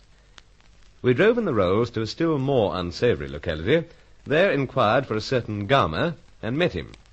But we encountered unexpected hostility. Hauled out of the car, frisked, as the saying is, we were surrounded by a violent mob and a sneering Gama. I must confess, Carson, I'm not enjoying this one bit. Nor I, Sir Giles. They just won't accept the fact that we're Angelo's friends. But we are. Gama! Or whatever your name is, understand this. We're Angelo's friends. He's in trouble. He sent us here to the Castano district to find you, to get help. And that's the absolute truth. If you're Angelo's friend, and he claims you as such, then you must know of me, Davenport. Senor, you are not the first to make such a claim. But dash it, old man, I am Davenport. It seems that someone's been masquerading in the past, huh? But this is utterly preposterous. And what do those fellows think they're doing to my car? They turn it over, Senor. They burn it. Carson, they just can't do this. The trouble is they have our guns, my pipes, and everything. Yes, all so frustrating and awkward. Gamma! Now what? Now what? It seems the interest has switched from the car to something else. Enrico! Pipa! Pipa! Here? Here. What is the matter, you ask? I think I can answer that. The pipe talks. Talks? Pipa? Si, Gamma! Si, it talks! Silent! Angelo's probably trying to get through to us again. Indeed, Carson. There's the static now. Excellency. Senor, Excellency. Answer. That's Angelo, do you hear? Angelo. It is not possible. No, you hand the pipe to my friend here. He'll prove it to you. Yes, Senor. You are most welcome. Many thanks. That was indeed the voice of Angelo. I'll speak through to him now. Hold steady, everyone. We're getting you, Angelo. We're here with Gama and the others. But they refuse to believe that you're in trouble. That we've only called in this district for help. Perhaps you might convince them. Over. Good, Carson. Good work. Leave this scammer. These are indeed friends who come to you on my behalf. And help I most urgently need. There are many watching over me in this dark house. Rua Prento, Duzentos.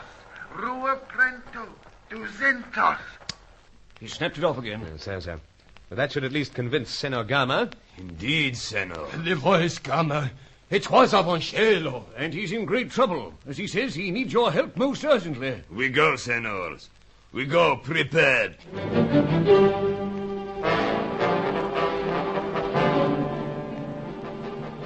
We made history with the Rolls that night, for it was surely the most murderous-looking bunch that any such car had carried. They crowded inside, clung outside, the whole dark 20 of them, till we reached the end of the street known as Rua Prento. Gama insisted that we should wait while he led the others to Ducentos, number 200. We heard shouts in the distance, sounds of struggle, but within 15 minutes Angelo had been rescued and brought back to us. But a very shaken Angelo. Excellency, this time I believe that the good spirits have abandoned me. Abandoned you, old fellow? Oh, the very last thing they do. But I lie there, my head thick with blood. I believe this is the end for me. You have received a nasty knock, but no serious wound, as Carson says. I can assure you of that. There you are. I wouldn't care to have it myself. Indeed, no, not I. But a few minutes more, Angelo, and you will have you out of the car and up in the apartment. Though how fortunate we were to rescue the car. So.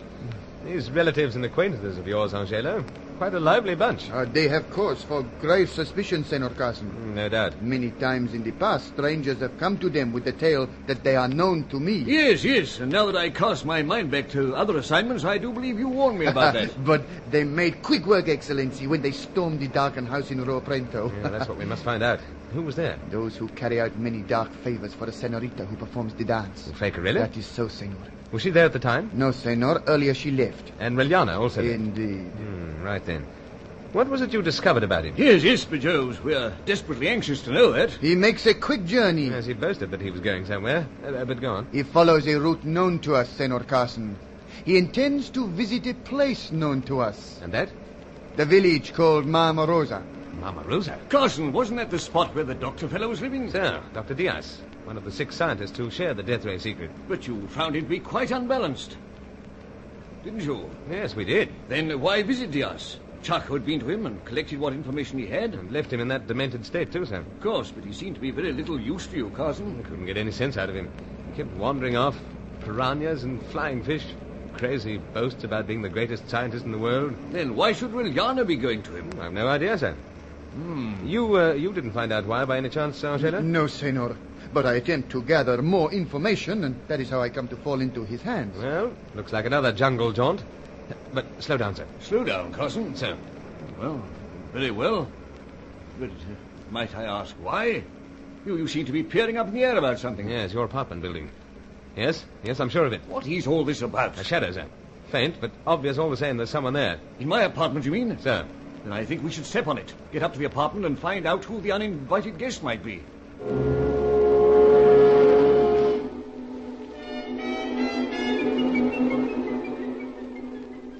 Someone inside, all right, sir? Yes, Carson, I did hear some slight bumping sound. We'll have to open up fast. I have the key ready. Quick into the lock, sharp turn, then in we go. Yeah, but not Angela. Senor, I must assist in whatever... No, you've been in trouble enough as it is. Indeed, you keep well in the background. But now, Carson? Now, sir. Then here we go.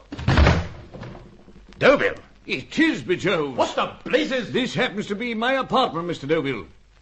Well, I didn't expect you back so soon. Apparently not. But what might you be doing here? Sorry, Sir Giles. I intend to ask all the questions. Oh, do you now? I hate to sound melodramatic, school chum, but this is a deadly firearm I have in my hand. But the same goes for me, Carson. Yeah, then what happens? Do we shoot it out? I'm interested enough in my own neck to say no to that. Besides, you might come off second best, old chap. Perhaps. And I don't want you out of the way. Yet. Yet, you say? That's it. You're altogether too valuable, both yourself and Sir Giles. Well, that's very thoughtful of you, I must say. But at least we've discovered who had the key to the apartment. But precisely what are you after? Yes, school chum. What? I'm afraid I didn't find it. Yes, but what was it? Well, since we're gradually dropping so many pretenses, I'll tell you. I was wondering why Aubrey Dent was coming out here. You discovered this in the course of your activities as a travel agent, I suppose. Correct, Sir Giles. Well, I fear we're in no position to reveal why. And my search of the apartment has revealed very little, so there's really no point in my staying. Oh, must you really go? I insist, but I'll tell you this. I intend to go to some trouble to find out precisely what brings Aubrey Dent to Rio.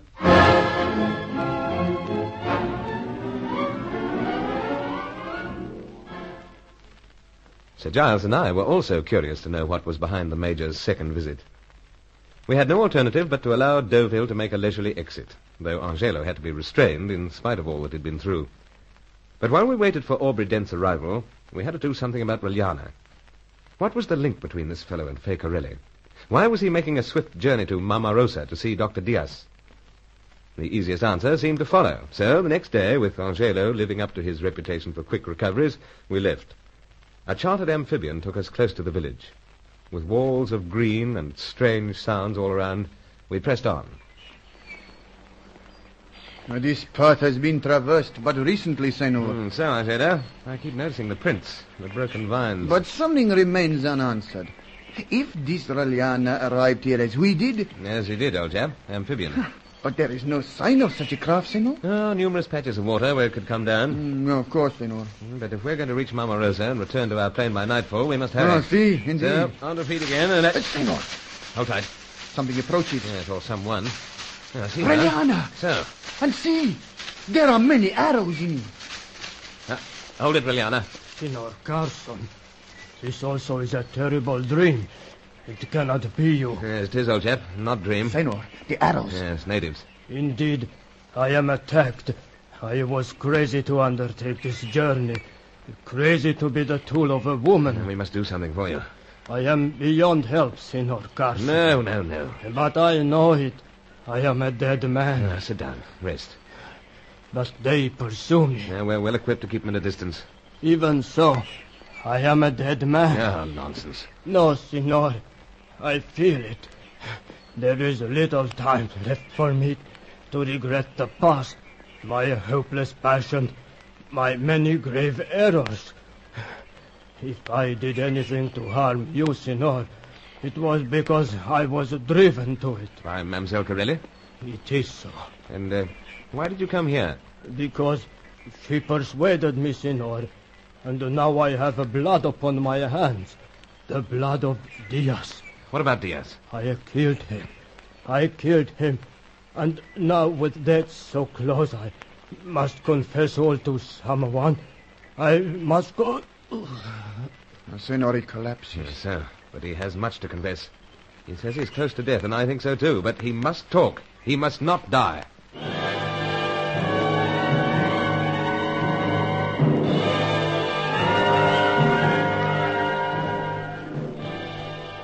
So there it was. Reliana was a pathetic figure now.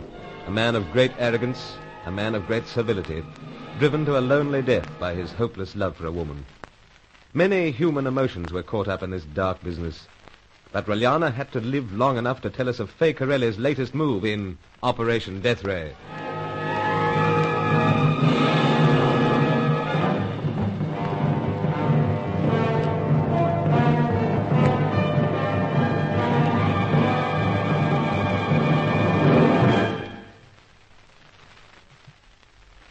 Undercover Carson is written by Michael Noonan and produced by E. Mason Wood for Macquarie Broadcasting Service. Broadcasting Service. Broadcast.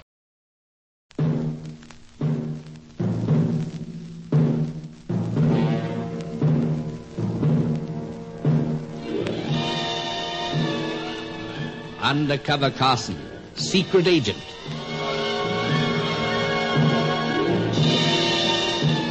Operation Death Ray, an assignment in Rio.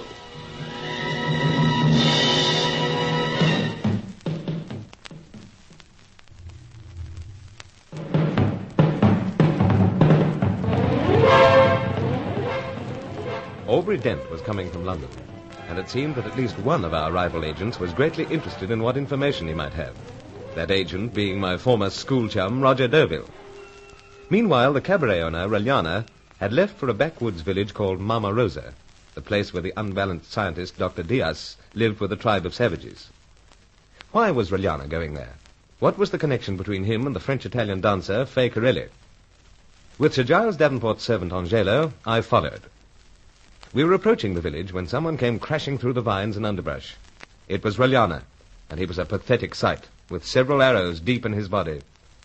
He believed that death was close at hand, and said he wanted to confess all, but then collapsed. Senor Carson, it would perhaps make his condition more desperate were I now to remove all the arrows. Yeah, leave them, Angelo. He's as comfortable as we can make him in these circumstances. But as he tells us himself, Senor, death already reaches out to claim him. Yes, I'm afraid so. Poor chap. You bestow upon him your sympathies, Senor? Sir, why not? But the insect of all insects. Not a very likable character, I must agree. Many times he seeks to harm yourself and also His Excellency. Driven to it. You're generous, Senor. He was infatuated by Fay Corelli, apparently prepared to do anything she demanded. And she demanded that he kill this man of science, this Diaz? Well, can't imagine Fay being quite as ruthless as that. Ah, Senor, where the senoritas are concerned, you display a dangerous tolerance. Senor. What now? The movement of a leaf. The faintest of shadows.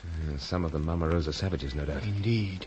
And remember how they have dealt with this insect Reliana. Yes, can't have ourselves getting decked out with arrows. Be assured, Senor, they will be armed. But you and I also, aren't you? You take out your gun, Senor. So, intend firing a few warning shots. Must keep the blighters at a distance, if only till we get Reliana to talk.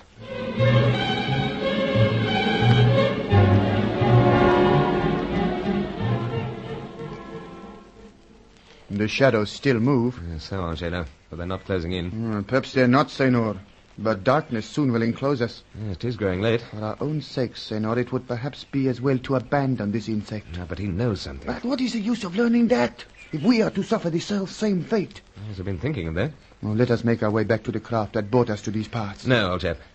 Senor, the shadows, they are these savages. I intend giving Reliana a chance to talk, even if it means staying here all night.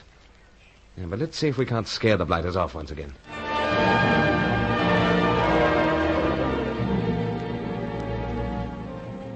Darkness fell, and we kept using ammunition to keep those natives from closing in. To Angelo, the whole place was seething with evil spirits, and I began to have regrets. But Reliana might have something that would help us, now that the whole business was rapidly coming to a climax. And so we watched him through a long night, listening to his heavy breathing gaining fresh hope at every low groan. It was somewhere between the borderline of night and day when he suddenly regained consciousness, speaking clearly, reasoning well, as a man does when death is close. Senor Carson, I have no false notions of the fate that soon awaits me. There is much I wish to tell you. And much we wish to know, Reliana. There have been few scruples in my life, Senor. You know what manner of man I am. Well, only known you a short time, you know. Yet you have judged me well. It was no saintly life I led, even before I met Senorita Carelli. Well, that's the point. How did you meet her? When? It was at a place called El Rocco that first I saw her. Yes, I know the spot. Seen her dance there many a time. For a moment, from that moment, I was determined that she should perform at Tulipa Blanca, the establishment which I conduct. It became the one desire of my life to... So you approached her? Engaged her? Si. And from all that followed, I have only myself to blame. Only myself. Angelo! I'm here, Senor, listening. I know. But our friends, the lurking shadows... I continue to watch for them. I thought I heard some movement, that's all. Have no fear. If the movement is close, once again my gun will speak. Good. Now, Reliana, this relationship between yourself and Fay Carelli... Hopeless, Senor. Hopeless. You were no more than, well, let's say, a persistent admirer? At the start, Senor. And later? Senor, you must understand. When a man is deeply moved, as I was indeed, he will undertake to do anything. So you became something of an accomplice? Si. You gathered something of her interests beyond dancing and so forth? That is so, Senor. To put it in plain language, you discovered that she was a spy. It is not her wish, Senor. Something drives her to do this. And what might that be? I cannot say, Senor. I cannot say. But can you say on whose behalf she does this spying? No, Senor. There was much that she would tell me, yet so very little. But you must know something of her associates. I know this. A certain Chaco threatens her life. Chaco? Now we're getting somewhere. Unless she throws in her lot with him, she will suffer the fate that soon awaits me. Yes, this is something we suspected. But understand, Senor, it is not for this Chaco that she works willingly. Yes, understood. He's been hovering all the time, jump ahead all the time, gathering this death ray information. He knows that the Cossack is due in Rio for the carnival, and he boasted that he was going to pass the time by removing the opposition. It was because of this person you call the Cossack that I came to Diaz. It was? How so? Though Senorita Carelli was forced to make it appear that she would do as this Chaco demanded, she continued to make her own investigations. And that's where you came in so handy, I suppose. That is so. And Fay thought, perhaps, that Diaz could give you something on the Cossack? Indeed. And I discovered something. Though only when I threatened the man, killed him in a wild rage. I have his blood on my hands, Senor. His blood. But just what did Diaz give you on the Cossack? Only this. He is a dancer. A dancer? Indeed. But from what we know, he was a scientist, one of the 6 who came from Europe. That is so. But he is also a dancer. Strange. That is what this Diaz tells me. Before he speaks of piranha and the flying fish and his crazy cross-breeding of them, he drove me to kill him. Drove me to it. Now, take it easy, Reliana. I am a dead man, Senor Carson. But my mind is easier now that I have spoken to you. And that's all you got from Diaz? All, Senor. This Cossack fellow, due in Rio at carnival time, dancer of some sort. There is one thing more, Senor. Just one thing. Well, let's have it, old chap. I will not be seeing Senorita Carelli again, ever. Assure her, Senor, that I pass on thinking of her, only of... I will. But isn't there anything more? Reliana? Reliana? There's something wrong, Senor? So, as he faded out all of a sudden. You shake him gently, yet he does not stir. Yeah, I'm afraid this is the end. Poor chap. Indeed, Senor. We are in the presence of death. Yes, he wasn't able to give us very much. As well as being a scientist, the Cossack is a dancer. Little enough, but it may well be a vital piece of information when the time comes.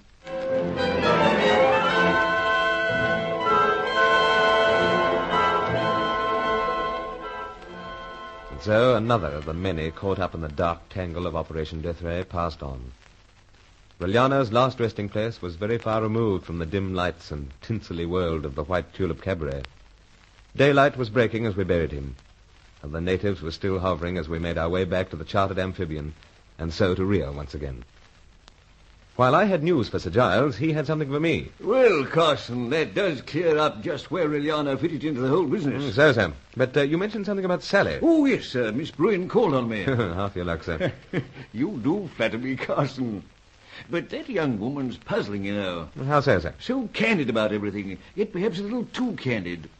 She was looking for you, Carson. I didn't tell her I was going out of town. I did wonder at first whether she was checking on your movements. You still suspect her, then? I do, and yet I don't.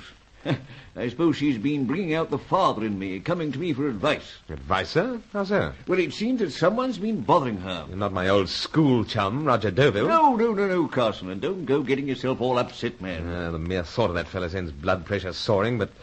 go on, sir. She's described this man as being smallish, dark, with rather piercing eyes. I say, sir, the description. It fits someone who's been extremely elusive. That's what I thought, Carson. Charco. Now, what's he up to this time? I've been trying to puzzle it out. Of course, she is the daughter of one of our scientists. But Jacob Bruin is dead, and Charco boasted that he'd collected all his information. Not all, Carson. You remember that notebook you recovered? Oh, yes, of course, sir. And I wouldn't be in the least surprised if it was something in that very notebook that was bringing Aubrey Dent out here. Nor I. But if Charco's following Sally, then she's in very real danger. But is he following her? Well, I don't quite get what you mean, sir. Well, couldn't this be some ruse to get us to talk, to take her into our confidence?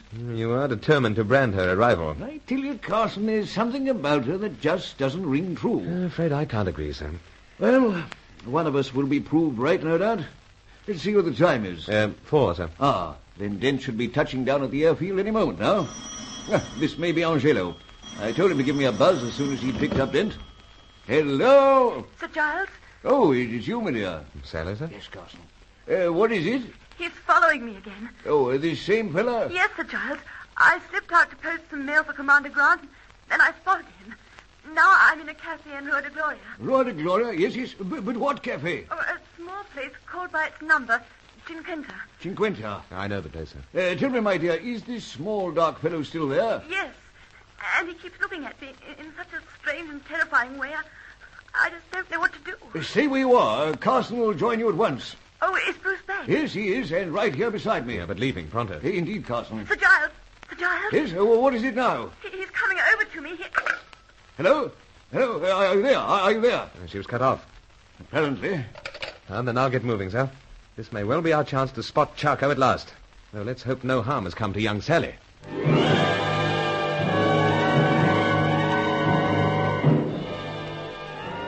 Angelo had taken the rolls, so I spent a few frustrating minutes waiting for a taxi. I was desperately concerned about Sally, yet we were soon to learn the true part she was playing in Operation Death Ray.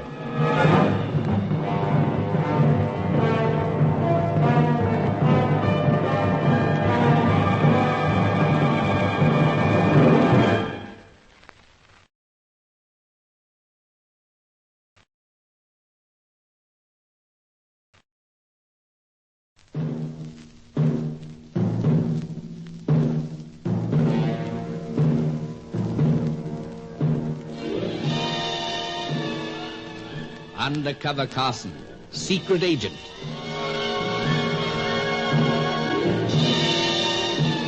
Operation Death Ray, an assignment in Rio.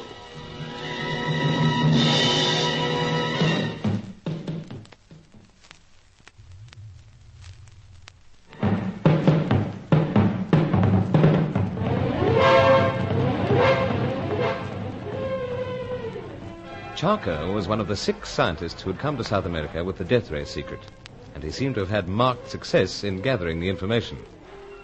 He had only to get what the mysterious Cossack knew, and then it seemed he could assemble this ghastly weapon.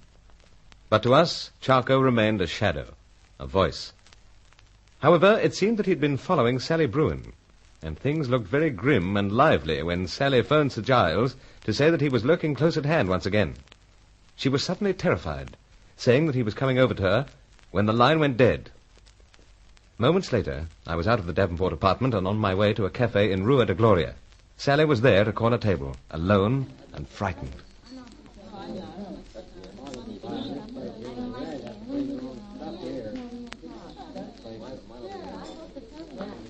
Oh, thank goodness, Bruce. Thank goodness you've arrived. Where is he? Well, he just vanished. Vanished, you say? Yes, a few seconds after he cut off the phone. Now, let's get this straight, Sally. You phoned Sir Giles to say that this fellow, small, dark, with piercing eyes, was following you again. That's right. And I said that he was coming over to me. Next thing, I was cut off. There was just nothing I could do about it. What an incredible way to carry on. Oh, Bruce, he's such a terrifying person, but I know now why he's been following me. Then why? Because I know you. Because you know me. What difference does that make? Oh, Bruce, you've been so very good to me, and I've tried not to be curious, but, well, I have noticed things. What you do, for instance. Well, I'm the representative of a British meat importing firm. Nothing more. I know that, and yet... And yet what? Come on. Well, you seem to have other interests. Please don't be annoyed with me for saying this. Annoyed? Perish the thought. But you look so serious. Yes, I am. Situation's serious when a young creature like you is followed and frightened by a sinister stranger. Yes, but these other interests of mine. Well, I'm putting this very awkwardly, I know, but I rather have the feeling that you may be engaged in something, well, something secret. Nonsense. You are annoyed with me? Certainly not. Just trying to fathom out how you could come by this notion. Well, Roger asked all sorts of questions about you. Yeah. What's the great Deauville been up to this time? Oh, where you were, what you did. It made me wonder.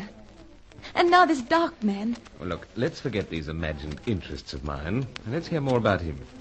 He came over, cut short your phone conversation, and what then? He said to tell you that he was arranging an unpleasant surprise for you. For me? Yes, Bruce. Next thing, he... Well... Vanished, as you said. Not exactly. You see, I was so dazed and scared, I really didn't know what was happening. Before I knew anything, he was out of the cafe. Tell me more about this chappie. Well, there's nothing to tell. Well, his voice, for instance. He spoke English, though with an accent. Any special accent? Well, I rather thought it was European. European, I see. It was all so strange here in this cafe that I wondered whether it really happened. Seemed like imagination, perhaps. I suppose it did. Sir Giles will be interested to hear all this. Oh, but he's heard. Oh? How so? I phoned him, but you'd gone. Oh, yes, of course. He said to wait here until you arrived. The time did seem to go slowly, but then it always does when one's upset. Oh, well, everything's all right now. But it isn't. This man said he was preparing a very unpleasant surprise for you. Oh, yes, as you said a moment ago. Must be a rival importer. A rival what? Importer. Meat business, you know. My bread and butter. I must tell you all about it. Convince you that it's the sole interest in my life. Though, I must admit, I am engaged in something secret. I've had that feeling, Bruce. But only secret thoughts about you, Sally. Oh, Bruce, you do say the most ridiculous things. Of course I do. Howsoever... Bruce, look who's coming in. Not the small duck. No, you're Angelo. What the dickens is he doing here? Senor Carson, forgive me for disturbing you, but you must come with me at once. Well, what's all this about? I thought you were at the airport, picking up that friend of ours. Indeed, Senor, but our friend has unfortunately met with an accident. Aubrey Dent has? I fear so, Senor. Where? On the plane or the airport? No. As we step out of the car outside the apartment building of His Excellency. Oh. What now, Sally? I was just thinking, Bruce, that man who followed me... He mentioned something about this? No. Only this might be the unpleasant surprise he had to warn you about. Warning's a little late, I'm afraid. But tell you about the meat importing business some other time, Sally. Come on, Angelo. Let's go.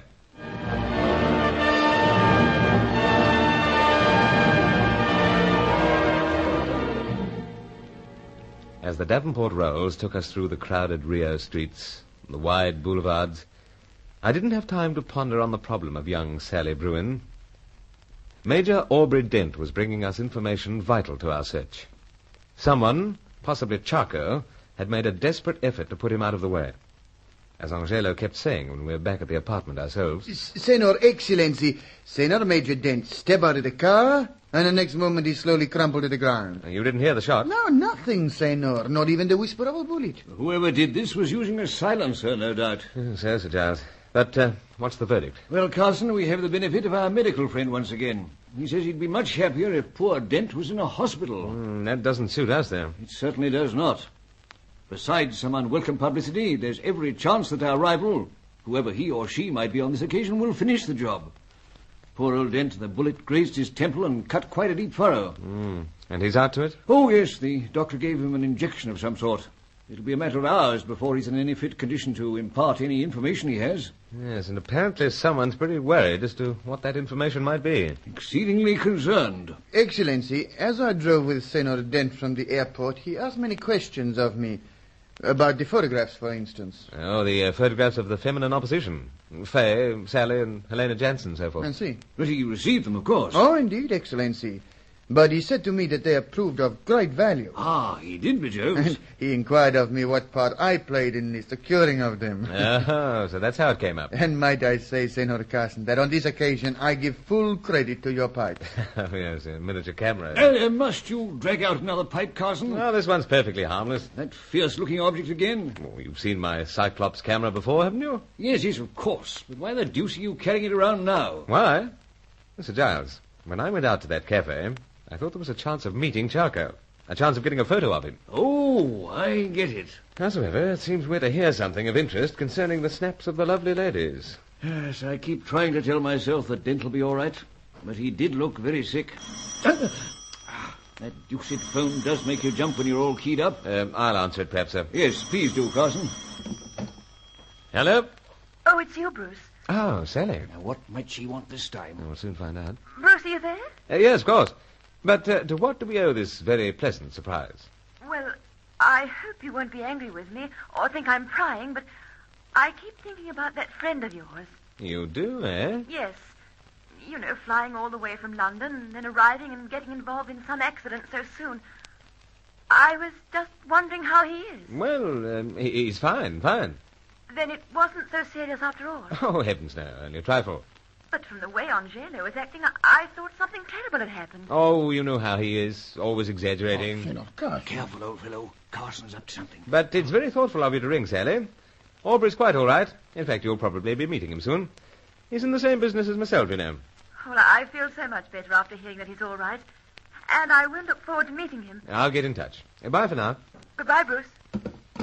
Carson, if that young lady wasn't checking up, then I'll eat my hat. Old and better though it may be. Oh, I wouldn't jump to that conclusion, sir. After all, Sally's the type to be concerned at such things. Concerned is right. Concerned that Dent might not be out of the way. That's all very bewildering. And you yourself have doubts, Carson. Especially when you go to the trouble of making up a story to assure her that Dent is all right. Customary precautions, huh? You're reluctant to suspect her, old fellow. So, Sir Giles, I'm afraid I am. Well, we shall all wait about patiently and hear what friend Aubrey Dent has to say. Let's hope it won't be too long.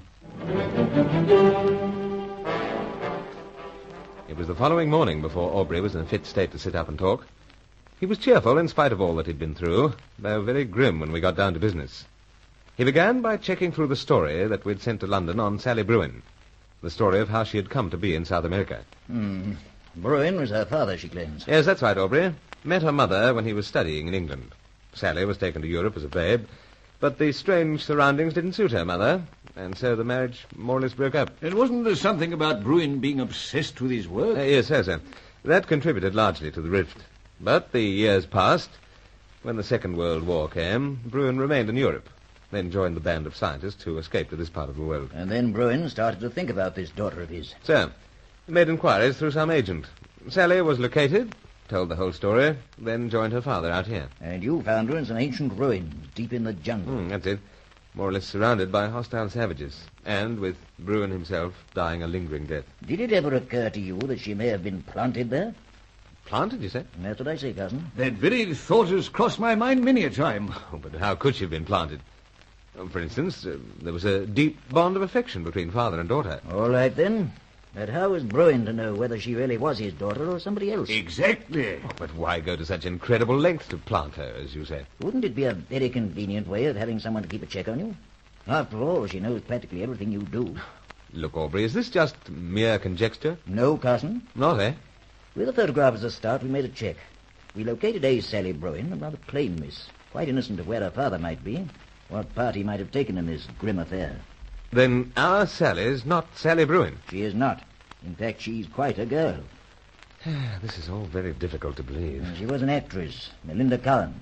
Actress? And a very good one, if I might say so. Good in her present role, perhaps, but frustrated, embittered by her failure in the theatrical world. That is why she fell so easily into this role. All right, then. Who does she represent? The freelancers? The Continental Power? Neither. Some other power, perhaps? I suppose we might well describe him as a power. You see, Carson, from what we've been able to unearth, she was recruited by Charco himself.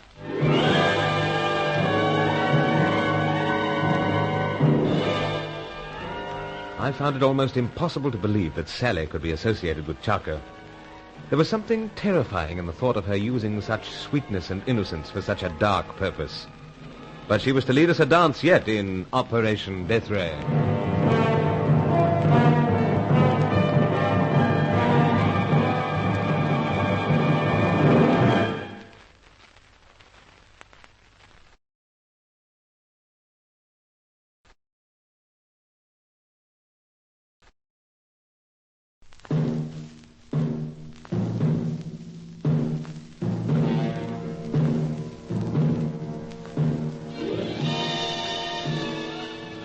Undercover Carson, secret agent.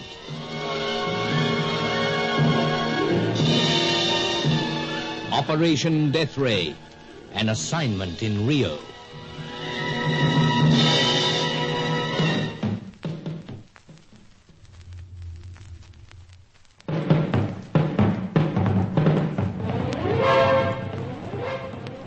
Charco had only to lay hands on what the mysterious Cossack knew, and he had the full secret of the death ray. But the same Charco was looming still larger as a shadowy figure of death and intrigue. It seemed that he had some hold over lissom French-Italian dancer Facorelli, and it seemed that he had penetrated our defenses to a much greater extent than first we thought. It was one of the greatest shocks, in an assignment laden with shocks, to discover that Sally Bruin was most definitely not the sweet young innocent. Major Aubrey Dent came out from London, survived a murder attempt, and told us that Sally was not the daughter of the late Jacob Bruin. She was a frustrated actress and one of the agents of the dreaded Charco.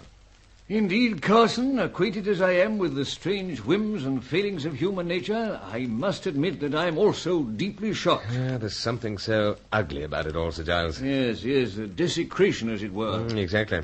But that's the sort of world we fellows live in. Yes, sometimes I wonder why I'm in this undercover business. I know exactly how you feel. But for the sake of so many truly innocent people, it's just as well that we are up and about. So. Though Charco certainly got everything well organized. Thanks to Sally, he's known more or less what we've been doing all the time. He has. And I'm curious about your school chum, Roger Deauville. Yeah, how so? What's the link there between Deauville and Miss Bruin, or should I say, Miss Melinda Cowan? Well, sir, I always thought that Deauville was pestering Sally. Now I wonder whether she didn't seek him out after all. Encourage him. And at the same time, keep an eye on his doings? More than likely. And then there's the young woman of the antique shop, Miss Jensen. What's the link between her and Deauville? A baffling link. One moment she's on the verge of revealing something of major importance. Next, she's stubbornly silent, scared. Anyway, we are sorting out our rivals and so forth. Major Dent must rest, but we can't, Carson. No, sir. And I rather favor your suggestion. We get hold of Sally, as we continue to call her, and insist that she talks. It's most ungallant even to suggest this, Carson, but it may well be a task for Angelo. He's quite experienced in such situations, you know. Yes, I can imagine. So much is at stake. And this young lady may well provide us with enough information to really trounce this Charco blighter. Right then, we get hold of her. But we must take great care not to arouse her suspicions. Where will she be now? With Julius Grant, perhaps? Let's see. She's only part-time. Usually in the afternoons. Then will she be at the hotel? We'll try there first, sir. Then let's be off. We'll leave Major Dent in Angelo's good care.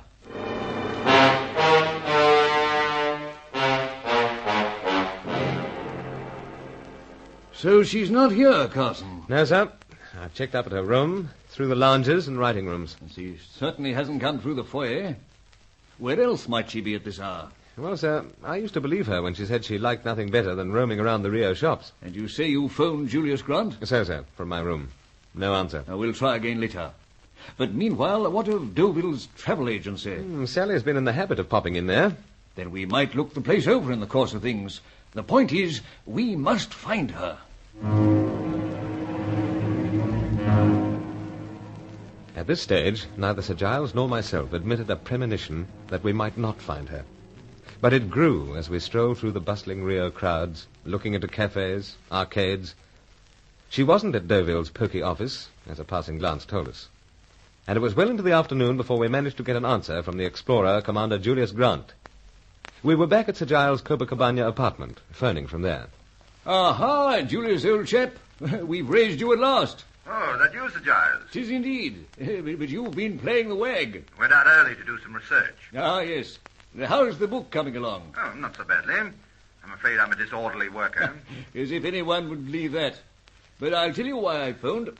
Is your charming young secretary there? Sally, Sir Giles? I'm afraid not. Oh, she isn't, eh? This is bad, sir. Very bad. You haven't any idea where she might be? Well, perhaps at the hotel. I don't really know. Now, just what is that young minx doing? She hasn't reported for work, you say? I see no evidence that she's been here today. Matter of fact, I took it for granted that she decided to declare today a holiday. I see. You're no odious taskmaster, it seems. Oh, I made it very clear to her that she could come and go as she pleases. Have you tried her hotel? As a matter of fact, we have. And she's not there at all? Oh, we couldn't track her down. Nothing wrong, I hope. Oh, good gracious, no. Well, glad of that. It had me a little concerned. Nothing at all, Julius, old fellow. I just wanted to invite her to drop in at the apartment. I have a friend out from England. I thought Sally might like to meet him. Well, she may drop in. Like me to pass on the message? Thank you, Julius. Ask her to give me a tinkle. Very well, Sir Giles. Splendid. Everything else all right? Oh, topping. What of the bird watching? The bird watching? Sir Giles, I thought you were an ardent watcher. Oh, the bird watching. No, it's a little too strenuous for me these days. However, I won't take up any more of your time. Many thanks, old fellow. Oh, pleasure. Only sorry I wasn't in earlier. Well, cheerio for the present. Goodbye, Sir Charles. Damn nice fellow, Grant. He'd have been nicer if he could help us. Yes, Carson. I must admit it now. I've a lurking suspicion that this charming little bird of ours may have flown. Do you think Angelo might help, sir? I was about to make that very suggestion. I mean, his relatives, acquaintances and so forth. You take them for granted. Yes, we must resort to their help once again. Angelo! Excellency? You come here for a moment like a good chap. Oh, at once, Excellency. We have an uncomfortable feeling that Miss Bruin, or Miss Cowan, rather, may have realized the nature of Major Dent's information. And since the attempt to dispose of a major failed, she may have decided to move out on us. Now, your relatives and acquaintances, with their many eyes and their knowledge of people's movements... Say no more, Excellency. It is understood what is required. I will hasten about it at once. Ah, splendid. And you realize, of course, how desperately anxious we are to get hold of this young woman. Indeed. And be well assured, in my hands, Excellency, she will talk. Then let's hope you manage to lay your hands on her.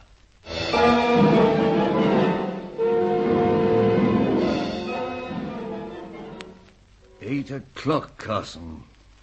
Darkness. Yet no word from anyone. Seems little doubt now, sir. She's flown. Here we are, waiting about. And all the time the rival powers and so forth are busy working against us. Yet there's not a dash thing we can do. So, sir. Though I have a feeling that Julius might be able to assist. But we've already contacted him. Oh, yes. But I did anything but admit there was trouble afoot. Yes, you certainly did crack hearty. Were I to infer that there was something amiss, then Julius might be able to give us some clue as to Sally's habits. The people she phoned, perhaps, and all that sort of thing. But would that be wise? Just what do you mean, Carson? What I said, sir. Would it be wise to let Commander Grant know so much of our business? Man alive, he's got more than a suspicion of what I do in this part of the world. But to come out in the open... Oh, we needn't go as far as all that, but if you've any doubts about my friend Julius... No, I haven't, sir, I assure you. Oh, perhaps not. But let me remind you of the kind of fellow he is. I value his friendship and his company very much. And he's been of great assistance to me in the past. Right, sir. I'm convinced. Salt to the earth, Carson. Salt to the earth. Ah, what have we now? Hello? Excellency? Ah, you at last, Angelo. We felt sure you'd come to light with something. Then I fear I must disappoint you. Oh, no, no. Of the whereabouts of the senorita, of her movements, there's nothing, Excellency. Oh, I see. Well, so long for the moment. Bad show, sir. Disappointing, but that decides it. We'll find out where Julius is this evening. We'll ask him if it's at all possible to come over. You really do think that's the wisest thing to do, sir? Man alive, it's the only thing to do. We must find that girl. Sir Giles located Commander Grant at his club, and he dropped into the Copacabana apartment half an hour later. Aubrey Dent was resting and recovering in a nearby bedroom, and there was still no further word from Angelo as Sir Giles revealed the true nature of Sally Bruin. Grant was deeply shocked, but I couldn't throw off the feeling that Sir Giles was taking too great a risk. Sir Giles, if I didn't know you so well, I'd say this was a preposterous lie. Sally, or Melinda Cowan, as you call her, struck me as being the model young woman. There you have it, Julius. She's an imposter, and a remarkably clever one. But a frustrated actress, you say? That's so. In spite of all her sweet charm, she nursed quite a grievance. This, no doubt, is her way of getting her own back on the world. And just how did she fall in with this scheming fellow you mentioned? We don't know yet, Commander. Though I suspect he's made some fabulous offer to her. If he gets this death ray, gets it working, he'll be in a position to demand things. Of course, but a death ray? Altogether too hard to believe. My dear Julius, had you been through what Carson and I've been through, then you'd accept the existence of plans for this weapon as being very real. Now, here's the point. Can you suggest where she may be? Yes, Sir Giles. Good for you. Well, it's only a notion. Notions are most acceptable at this stage. You know that I have quite a collection of maps. I should. I've been on many an imaginary journey with you. I did think it rather curious that you should keep examining a particular one. She asked me many things about the ruins. Ruins? Where? Well, look, Sir Giles. How about if I slip over to my apartment and get the map? All right, but we can come with you. Oh, no. It won't take more than half an hour. Well, please yourself. Yes, I'll go at once. Let me see you out. No, I can manage. I'll be as quick as I can. What a very obliging fella. But, Carson, you're strangely quiet. Sir Giles, I've been leaving this particular phase of the business to you, but I think I should say this. I rather feel that you've been the obliging fellow. Oh? What's this? The commander seemed a little too eager to get out once he'd heard all. Really, Carson, utter nonsense. I've known the man for years, solid as a rock. Well, that's just my impression, huh? Ah, this may be Angelo again. I'll fix it, sir. Hello? Bruce? Who's that? Helena Jansen. Helena, where have you been? I could say the same about you, but I've been waiting for Commander Grant to leave the building. Waiting for him to leave? Well, how did you know he was here? I'm outside, in the phone booth. Now, look here, Helena, what's all this about? Don't trust him, Bruce. We don't trust Grant, you mean? Yes. Don't trust him? What sort of mischief is the young woman up to this time? Give me that phone a moment. So. Now, look here, Miss Jansen. Just what are you about? Do you hear me? What are you... Miss Jansen. Miss Jansen. It's no use, sir. She's hung up. Oh, this is the last straw. Yes, it certainly is. Commander Julius Grant, one of our rivals. And to make matters even worse, we've told him half our story.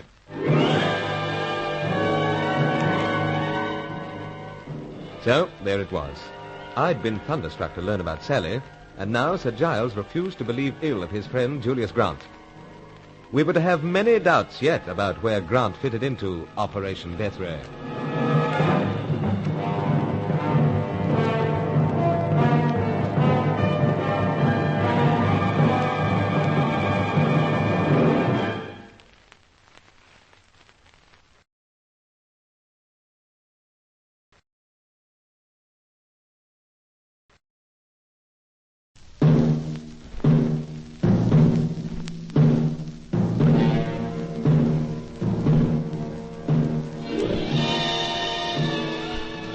Undercover Carson, secret agent.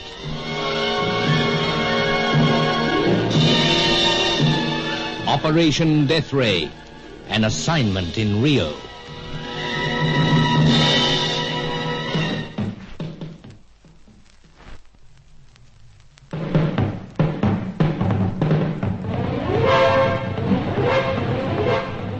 The time of Rio's great Lenten festival was coming nearer, the carnival, with all its riot and roistering.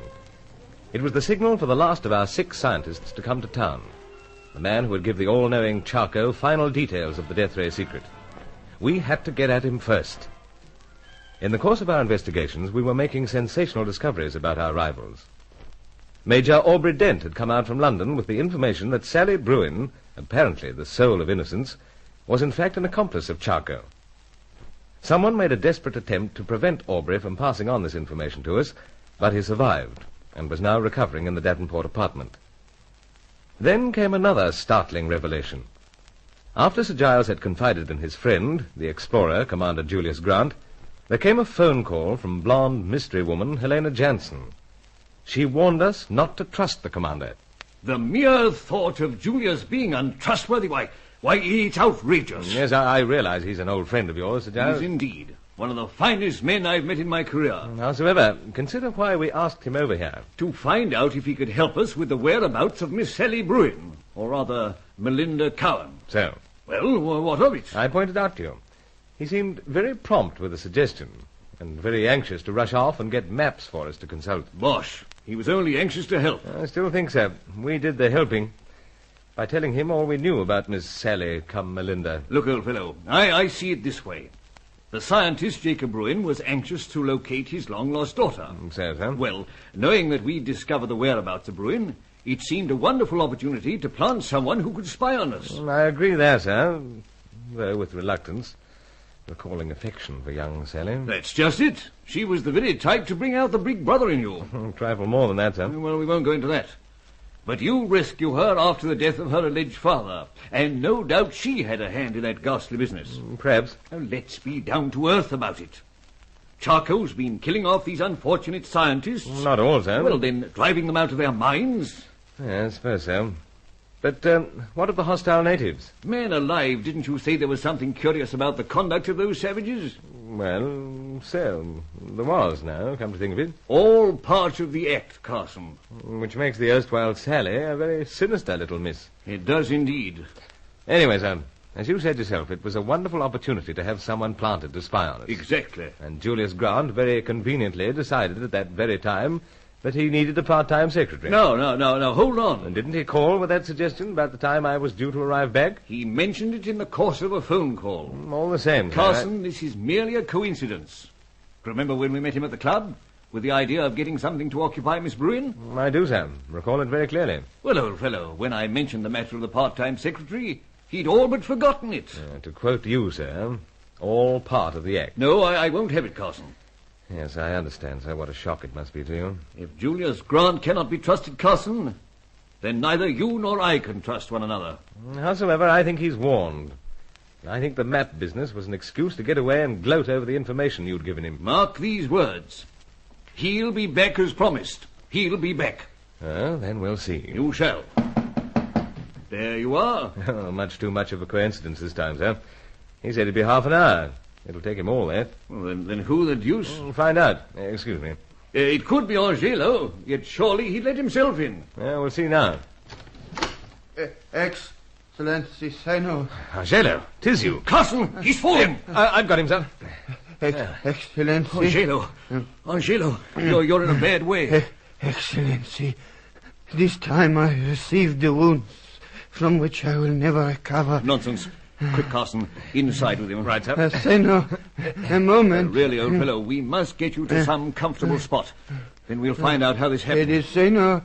He's trying to tell us who did this, sir. And who? Seno. He's out to it, sir. Yes, poor chap. But just who did do this? Seno who? Angelo had been struck a very heavy blow on the head. Sir Giles' medical friend, an extremely convenient fellow, was called in urgently once again. He diagnosed it as a bad case of concussion and set the old boy's mind at rest by saying that Angelo certainly would recover. So we left him in one of the distant rooms of the very spacious Davenport apartment, and while we waited for the return of Julius Grant, something that I continued to doubt, a still shaky Aubrey Dent insisted on joining us. We talked over many things, including once again the notebook recovered from the late Jacob Bruin. Bruin's notes were a desperate effort to recall the original. Recall the original? I think Aubrey means that Charco managed to get hold of Bruin's notes long before we arrived. That's right, Bruce. Of course. As a matter of fact, Bruin tried to piece together the whole setup of the ray, but there were many gaps. And are these notes any use to our people? Very doubtful, too sketchy. Each scientist was engaged independently upon a different aspect of the ray. And there was nothing further on this Cossack fellow, beyond the name? No, nothing, Sir Giles. But at least we have discovered he is a dancer. Yes, we have. But a dancer must be a curious sort of scientist. I don't know what to make of it all. Miss Jensen phoning us with mysterious warnings. Mademoiselle Corelli, here one moment, gone the next. And then your former school chum, Deauville. Where the blazes is he now? No idea, sir. It's going to be one devil of a furor when this carnival starts up. In more ways than one. So, sir. And incidentally, Sir Giles, look at the time. Time? Half hour's stretching somewhat, sir. Grant will return. All right, sir. But might I point out that as far back as the pilot Carl Schmidt, we were warned that there was a smooth Englishman mixed up in the ugliest side of this business. Well, you have little need to look far. The very fellow we are talking about. Commander Grant? No, Carson, Roger Deauville. I wonder. Oh, great heavens. Look, Dent, you fellows in London did a check on Grant. Naturally, Sir Giles. And he came through with flying colours, eh? He did. As a matter of fact, he's been of assistance to yourself and other agents here in the past. There you are, Carson. Miss Jensen phones with this ludicrous insinuation, and you at once believe her, and remember who you're believing. I think I know, sir. I rather have the feeling that you're finding it most convenient to forget. Miss Helena Jensen was formerly with our people, but she was dropped because of double dealings with the least savoury of our rivals. I told you that the last time I was out here, Bruce. Yes, you did. To put it bluntly, Carson, the young woman's a traitor. Well, that's not clearly proved. She was dealing with our rivals, men alike. All right, Sir Giles. Perhaps it's just that I have a soft spot for her. You have a soft spot for so many. Aha! Someone at the door's out. And I think we both know who it is. But Dent... don't worry, sir. I'll get in here out of sight. Good. Coming right away. I'm sorry to be so long, Sir Giles. Not at all, Julius. Do step right inside. Thanks. I took a little longer to ferret out the maps than I imagined. Oh, we didn't expect you to rush there and rush back. Well, the fact is, the little minx had them stowed away. She did, eh? Had to turn the place upside down. Strange she didn't take them with her, Commander. Yeah, perhaps it is. She obviously got everything she required from them. But go ahead, spread them out. Very well. But let's put down this bundle of books. Something might interest you. How very kind of you. Well, now for the map. There we are. Now, what part of the world is this? I don't know that you've been bird watching here, Sir Giles. The Amarelo Crater, some 240 miles northwest of Rio. I've been bird watching in some outlandish places, but not in wild country like that. Well, it's rather inaccessible. A site of ancient ruins, of course. And this is the map that Miss Bruin, or Miss Cowan, was so curious about? Oh, yes. In fact, here's the evidence. Now, what might that be, Julius? Touch of lipstick. Indeed. Carson, you see that? Yes, sir. But ruins, I wonder if it's here that our friend with the piercing eyes has set up a place to build his death ray. The place can be reached by a float plane or amphibian, Sir Giles. Then perhaps that's it. Charco's hideout. Julius, you don't know what a help you've been.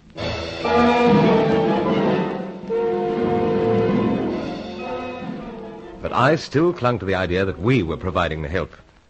The moment Dent had gone, the old boy and I were at loggerheads again. You're incredibly stubborn, Carson.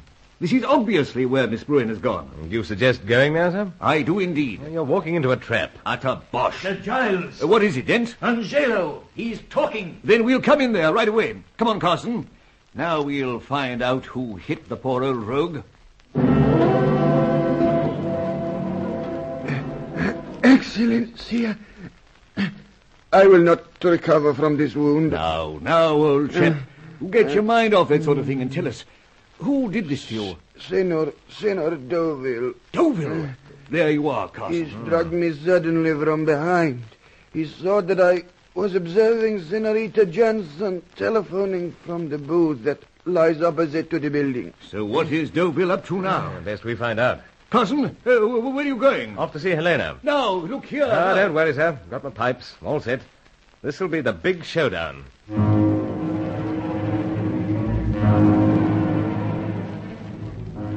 The This is taking things a little too far, Mr. Bruce Carson. Forcing your way into my flat. Oh, but you wouldn't open the door. What do you want? I've wanted many things of you, my dear, but for the moment, information. You'll kindly leave. You phoned about Julius Grant. Another of my many mistakes. Now, if you don't get up... That'll do. Leave! Stop it! How dare you! Now, listen to me. Listen. There's some link between you and Roger Deauville. And I must know because he's attacked our Angelo in no uncertain manner. And the poor fellow believes he's going to die. Ah. So you're relaxing. I'll give you a chance to talk. Oh, sorry, my dear. Strangely enough, Bruce, I rather enjoyed it. You've become more intriguing than ever. But is this true? About Roger attacking Angelo? Cross my heart. Then it's the last straw. I'm not going to continue protecting him. And at last you'll say just how you're caught up in this business? Yes, Bruce, I promise you. Provided that your Angelo convinces me that it was Roger who did this to him. Right, my dear. Let's go. Seems another curtain is being lifted.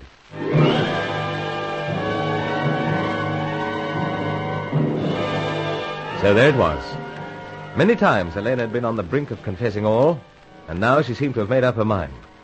What was the link between Helena, Deauville, and Grant in Operation Death Ray?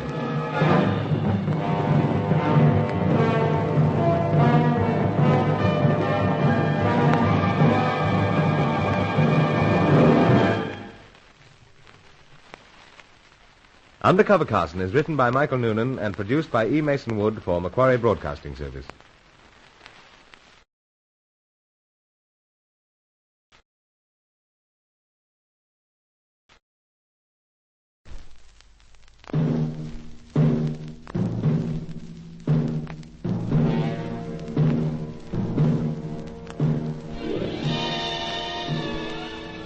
Undercover Carson, secret agent.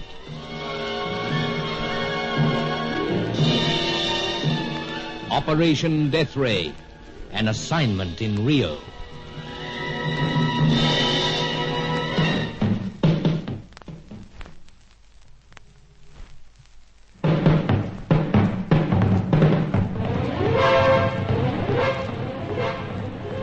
We were finding out things, but at the same time suffering heavy casualties.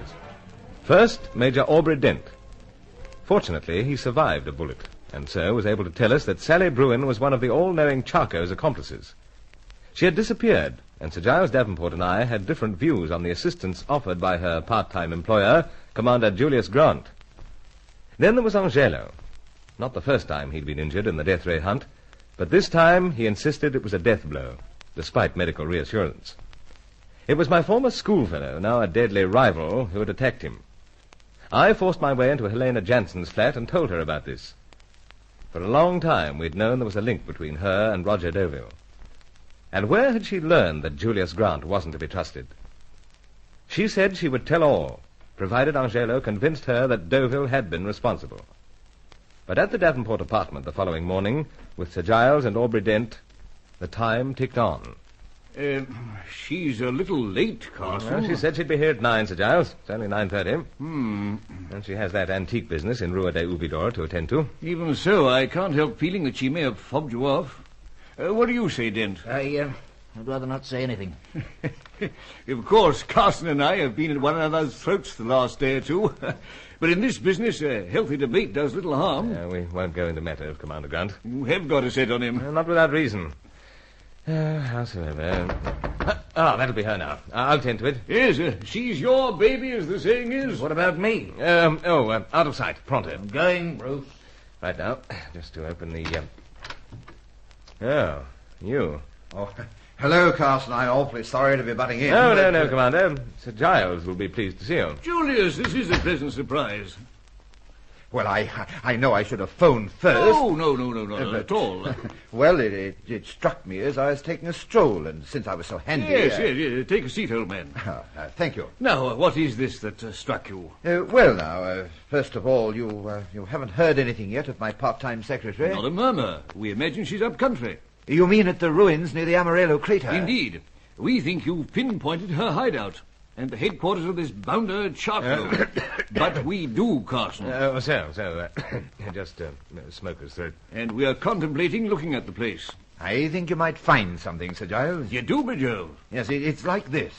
As I was strolling, I suddenly recalled a report that someone had set up living quarters in the ruins. Aha.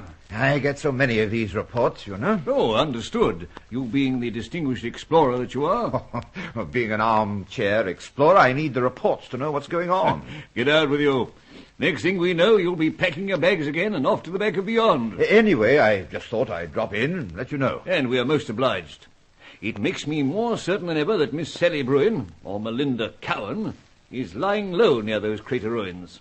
What's the matter, Carson? Why don't you sit down?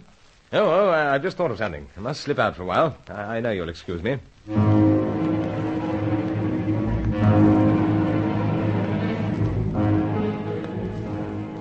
I was certain that Julius Grant was looking the place over. Besides, his additional information struck me as being an extra lure to get us to fall into a trap somewhere near the Amarello crater. Or perhaps he suspected that Helena might be calling, and so had decided to upset our little get-together. That's why I left, to waylay Helena. So I stood outside the apartment building with the sleek cars streaking this way and that on the broad Copacabana Boulevard. Then I spotted her and dodged across between cars to the phone booth. Sorry. You great fool. Helena, my dear. Come right inside the phone booth and close that door. Helena, I feel I'm getting close to you at last. Why did you have to come out of the apartment? Because I didn't want you to go knocking on the door when a certain character... I know Sir Julius Grant's up there. Oh, you do? Why else do you think I'm here? You were waiting. Of course I was. Oh, that explains. And do you realize that you were nearly run down as you raced across the boulevard? How mad to be with you. Please. And is this any time of day to be putting your arm around a female? Well, must do something with it. Cramped for space here, you know. I sometimes think you're rather cramped for space elsewhere. Oh, how so? Your head, Bruce. You do the craziest things. Carsons always were an odd lot. But surely this isn't a time to be taking wild risks. I get so worried about you. You know what's going on, of course. I said I'd tell you everything, but on a certain condition. So, that Angelo convinces you it was my former school chum who attacked him. Yes, Bruce. I'm afraid Angelo's not the best. It was a head injury. The doctor says concussion only. But the fellow's got it into his head that he's going to die. Keeps muttering something about the spirits. However, to get back to Grant, he seemed to be snooping. Did he by any chance know you were calling this morning? It's possible he had some suspicion. I see. But there he is now. Oh, yes, coming out of the building. Oh, Bruce, you're crushing me. I can't allow him to see us here. Besides, something I've been wanting to do for a long, long time. I suppose you say the same thing to that dancer. Fakerelli, you mean? Of course I mean her. I haven't had the chance. Seems to have vanished. She'll be around, have no fear of that. But look at that brute. Commander Grant? See how he struts along. As if he owned Rio and the whole world. Oh, salt of the earth, solid as a rock, stalwart, Britisher to the core. You really think that? Sir Giles does. I'm only quoting. Then Sir Giles is very much mistaken. That's something I hope you'll convince him about. But coast seems clear. Come on. We'll get up to the Davenport apartment.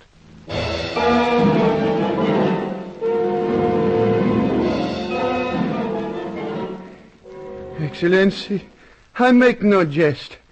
The dark shadow is already upon me. Such nonsense, Angelo. You've had a nasty blow, but as for its being lethal, impossible. Oh, yet the spirits tell me. You are just out of sorts. Now, let's get on with this business. You know who this young woman is standing here by Carson? Si. All right, you take over, Carson. Right, Tom. Angelo, old fellow. Miss Jansen has offered to help us. Are we to believe this? Now, please, old chap. Leave that to us. But first, she wants to hear just who it was who gave you the knock on the head. Senor Deauville. Can you prove that? Senorita, when a man is in the shadow of eternal darkness, he tempts the spirits if he speaks falsely. It is Senor Deauville. Steady there. Lie back. The senorita asks for the truth. She receives it. And I believe you, Angelo. Right, Helena. What about it? Let's sit down, Bruce. This is something I've been wanting to do for a long, long time.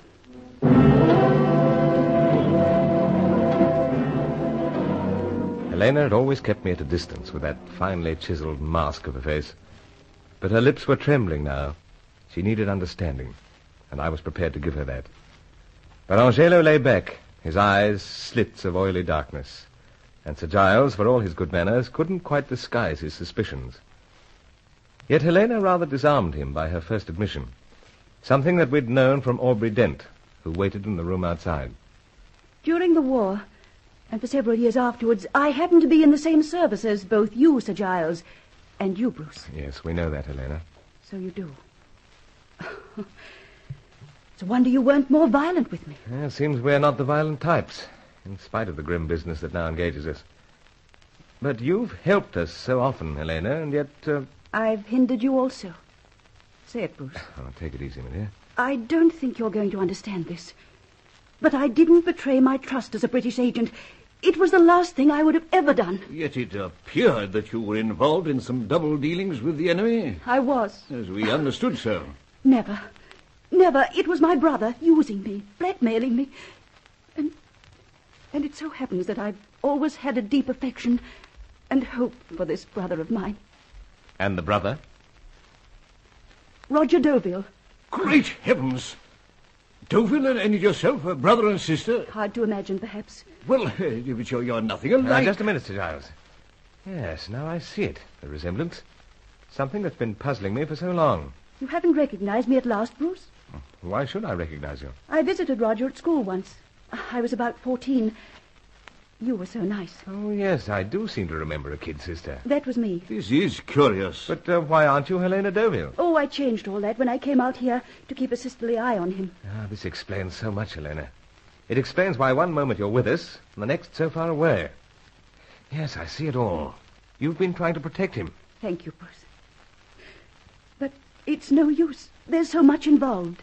The lives of so many innocent people. If ever Roger laid hands on the death ray secret, heaven knows where it would end up. And who employs these hands, if I might put it that way? The major continental power, Sir Giles. Need I say any more? Not on that point, my dear. We understand perfectly. And it clears up still another point. Obviously, Fakerelli really is working for the freelancers. Oh, yes, Roger told me that.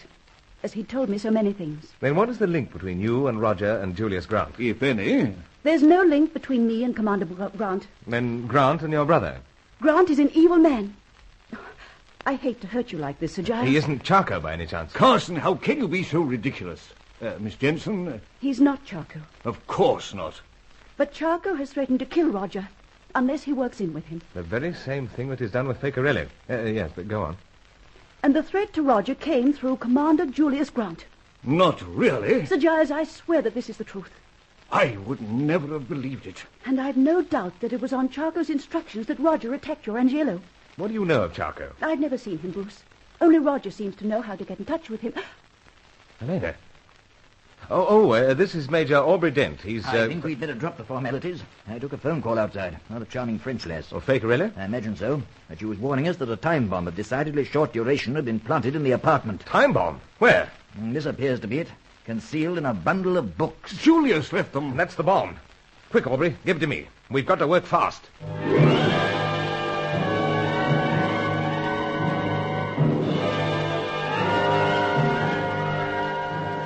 We had to work fast, all right. But the trouble was, I just didn't know what to do with the thing.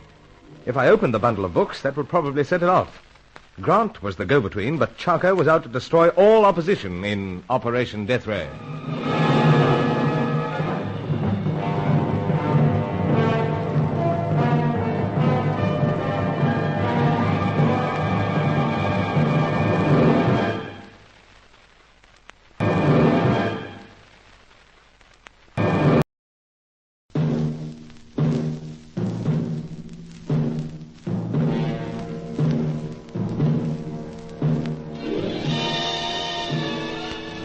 Undercover Carson, secret agent.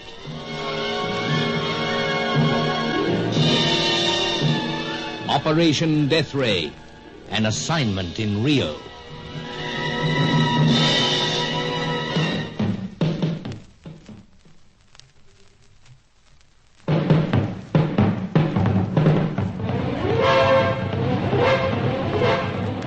There was a glorious view from Sir Giles's Copacabana apartment. The enclosing mountains with their weird shapes, their picturesque names, such as Hunchback, Sugarloaf, Parrot's Beak.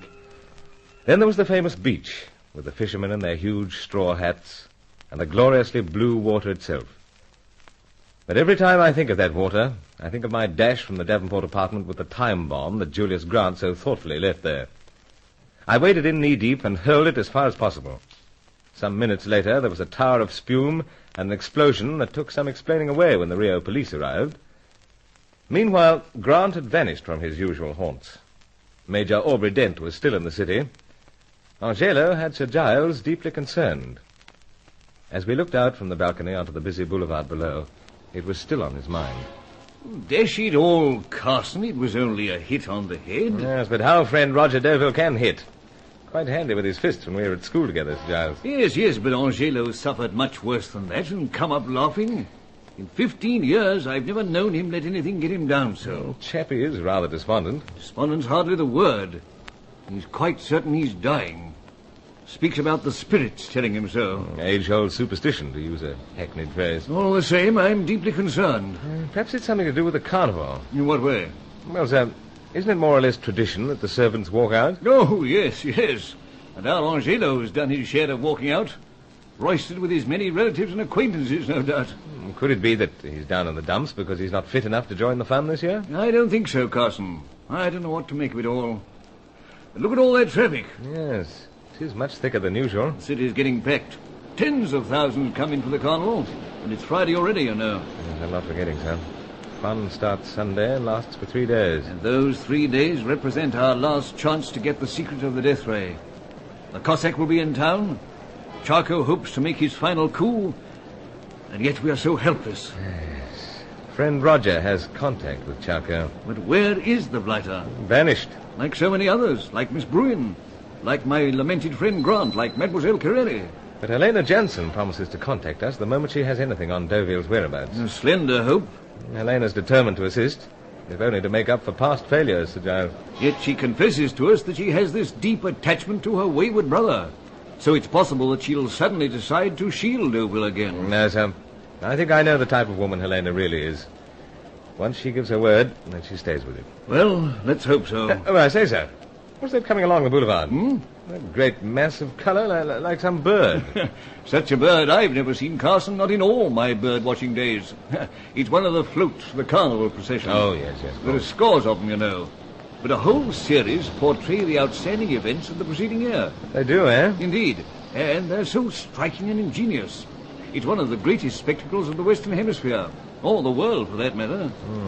I assure you, old fellow. No, I'm not doubting that, Sir Giles. Just thinking. This death ray hunt is a rather important event. By Jove, yes. Yes, but what a grim sort of float that would make. Beautiful women, dangerous men, jungle, strange weapons. But we are up against it. I fear so.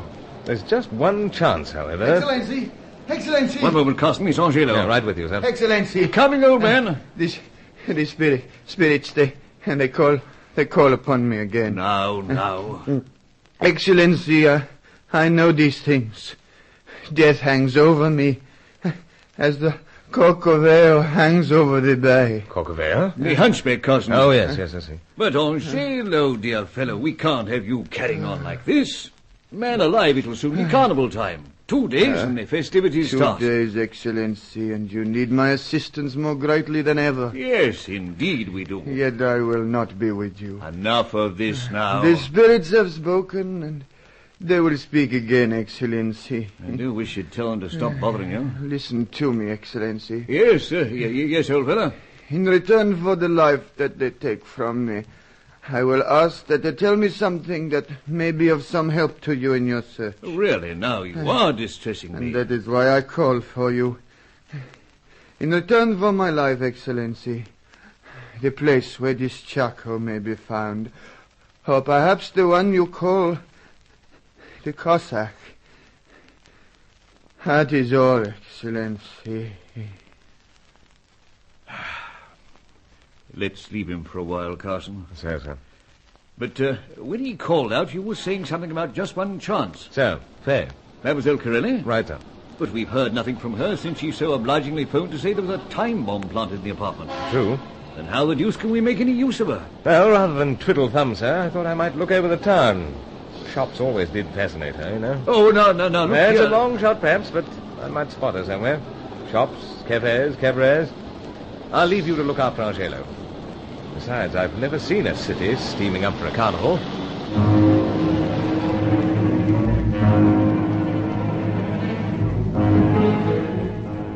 And the old boy wasn't too happy about it, but something had to be done. So out I went, and the whole city certainly was tingling. Shops crowded, men gaily dressed, women with glowing eyes. Here and there you'd hear the cuica, the native drum that rose to a pandemonium when the festival reached its heights of abandon. The boulevards and pavements were crowded with a breathless throng, almost part of the dazzling sunlight. Mountains of flowers, curio sellers every few yards. Senor, brincos? No, thanks, no earrings. Senorita? No, thanks all the same. Un broche? No, old chap, not interested in brooch. Una pulsera? No bracelet either. I was interested only in finding an extremely attractive French-Italian dancer, someone who was working against us for a group of international freelance agents, and was somehow caught up with the all-knowing Charco, one of the 6 scientists, the man who was on the brink of getting the full secret of the death ray. I walked into many shops, then out onto the crowded footpaths once again. Still the souvenir sellers, the flower sellers. Flores, senor? No. Rosa, tulip? Sorry. Violetta? Of course. Faye. Monsieur Bruce, I am much surprised at you refusing to buy me flowers. Violetta? Oui. Senorita. Oh, well, best I forked out. Here you are. Is that enough? Senor. Keep the change. Come along, dear.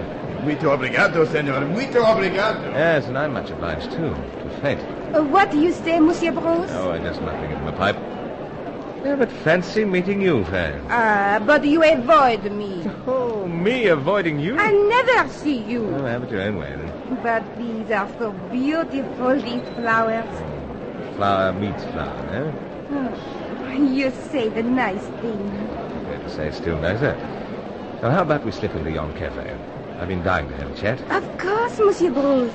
And I tell you how much I miss you.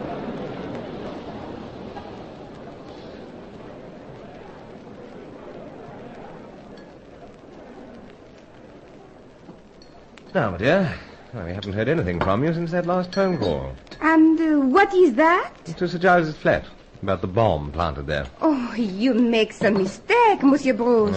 So we're on to that again. But the warning was appreciated. Faye, why do you keep doing these things? You talk about the things of which I know nothing. Faye, you know and I know exactly what the carnival means to a lot of people. And you must realize that I'm growing desperate. Desperate? Oh, then at last, Monsieur Bruce, you do something about me, perhaps? Yes, I intend to. But this isn't much of a place to natter. We go to my apartment, perhaps.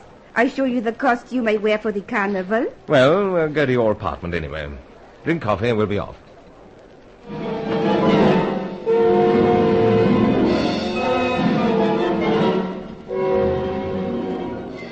I had a good array of pipes, so I felt pretty safe. Though, as usual, the exotic Faye was dangerously disarming. What drove a creature like this to the dark and devious depths of espionage? Well, I was determined to find out that, but more especially, how she contacted Charco, or he contacted her. However, I was prepared to wait a while. That's why I agreed to seeing her dressed up in her carnival costumes. Ah, those glorious legs. You like it, Monsieur Bruce? Yeah, breathtaking. I am the Harlequin. So, but what a Harlequin. Now I do the dance for you. No music. Hate to upset party mood, but pipe with musical box. Remember? Oh, that is most unfortunate. Ask Sir Giles sometime. The whole thing blew up in his face, you know. Please, Monsieur Bruce. You listen now. What's that? A musical box. Well. It is wind up. The little catch go off. Voila.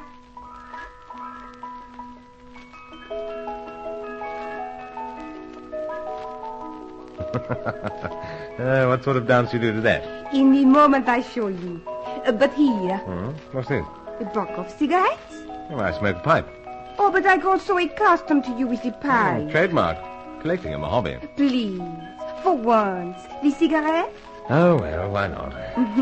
Now I light it for you. Service plus. Fancy lighter? Here. It goes the first time, I bet. See? Bravo. Yeah, but don't singe eyebrows. That's got it. You smoke? I put down the lighter and the box. Now, I dance.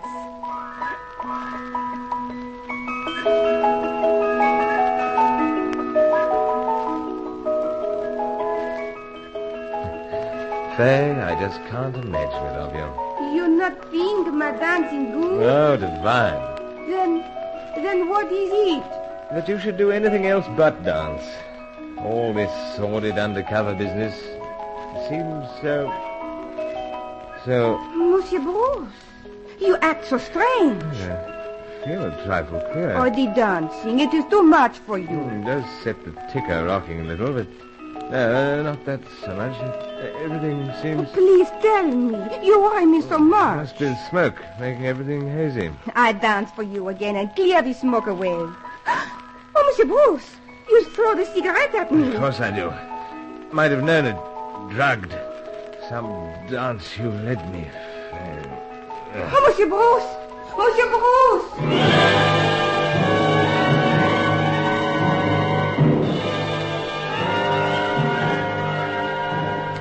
They were still standing there and crying out with concern as everything went black and I fell to the carpeted floor.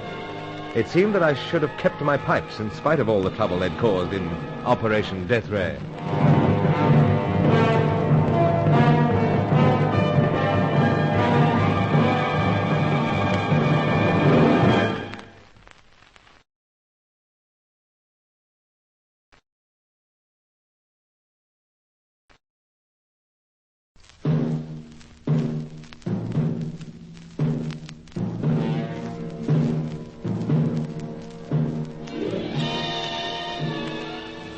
Undercover Carson, secret agent.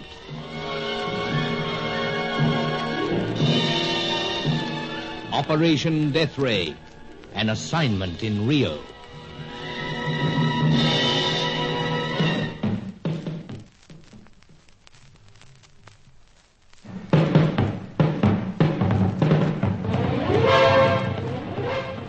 It was strange how important dancing had become in all the darkness of the Death Ray search. The all-knowing scientist Charco claimed that the Cossack was coming to Rio for the big carnival. And from what we had gleaned, this chappie was a dancer of some sort. Apart from the dancers so many of our rivals led us, we had the French-Italian breathtaker Faye Carilli. Anyone who could watch that lovely body at work could not fail to be bewitched.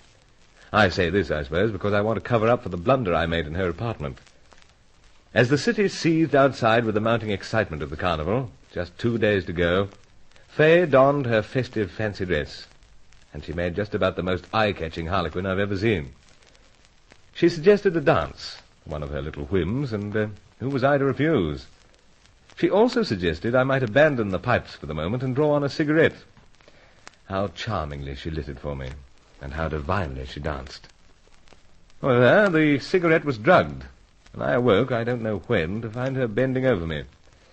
More surprises were to follow. Oh, Monsieur Bruce. Poor Monsieur Bruce. Oh, I stroke the head. That better? Oh, head like lead, I'm afraid. Poor boy. Yeah, but I'll do stroking myself. It is no use for you to try. I see. As they say in the westerns, roped. Roped? Hog-tied. I do not understand. I'm bound up. Ah, oui. Oui, you are, Monsieur Bruce. Faye, my dear. Just what sort of dance did you call that? The cigarette dance? You did not like it? The dance, yes. The cigarette, not really. Yes, it was drugged, of course. It was. Dark outside, eh? You sleep for many hours. And you've taken off the harlequin costume, I notice. Oh, but I keep that special for the carnival. And, by your reckoning, what are my chances of seeing the carnival? I am sorry, Monsieur Bruce, but you must wait another year. So your instructions are to keep me out of the way till the carnival's over? Oui. Charco's instructions? Oh, please, do not mention that name. But Charco's forcing you to work for him, even though you yourself are a freelance agent. Come on. I do not know. You cover up many emotions, my dear, but you show fear at the mention of his name. Believe me, Monsieur Bruce, I do this to protect you. Charco says I must kill you. Already I've warned you once. So, the general idea is to keep me here a prisoner, to use a cloak and dagger term, till the fun's over. till Charco gets what he wants and skips town. I do this to help you. And self a little at the same time. It is for the best, believe me. Oh, what a woman you are. Yet there's something strange in the way I fell into this trap. But how is it strange? You seem to have everything arranged. Musical box for dance, costume, drugged cigarettes. I have. Yet we only met by accident in the Rio Branco. It was not by accident. Coincidence, then? No, I know you are out seeking for me. Oh, how so? After you go from the apartment of Monsieur Sir Giles, I make the telephone call. Ah, so that's it. He hesitate, but then he say you look for me. Pity we met. Oh, you are cruel, Monsieur Bruce. If you had these ropes around you, you'd have other ideas. Yes, you wrap 'em well, you know. Oh, nothing special. No, but elementary training for undercover agents, and that's us. Tell me, Faye, what the blazes are you doing in this business? I cannot... For all your duplicity, you know, you've quite an adorable nature. Someday, perhaps, I explain. But now, I will bring you food and drink. Now, how about a pipe? I take them all from you, just in case. But what in the name of heaven could I do with them, with hands and arms tied? There is the one that shoot the arrow, Monsieur Bruce. I put that in your mouth, and next, whoosh, the arrow go at my heart. Oh, perish the thought. And then there is the one that make the radio call. No, you let Monsieur Sir Giles know where you are, perhaps. Seems you know too much about my pipes. Right, then. There's the one that becomes a very effective pistol. And that I also keep away from you. But apart from that, I do carry a pipe or two to smoke. And I'm dying for a smoke. Of the others, then, which one you like? Well, Big Briar. Then I not give you that. Why not? Because when you ask for it, I know there is something he can do. I give you perhaps the plain one? Dashed poor smoker, though. That all you get. You've got me in a spot, all right, Fair, but... Oh, better than nothing, I suppose. I fill it with tobacco. Then I help you to light it. And then I get you some food. Oh, do not worry, Monsieur Bruce. I'll look after you. But you cannot get away from me this time.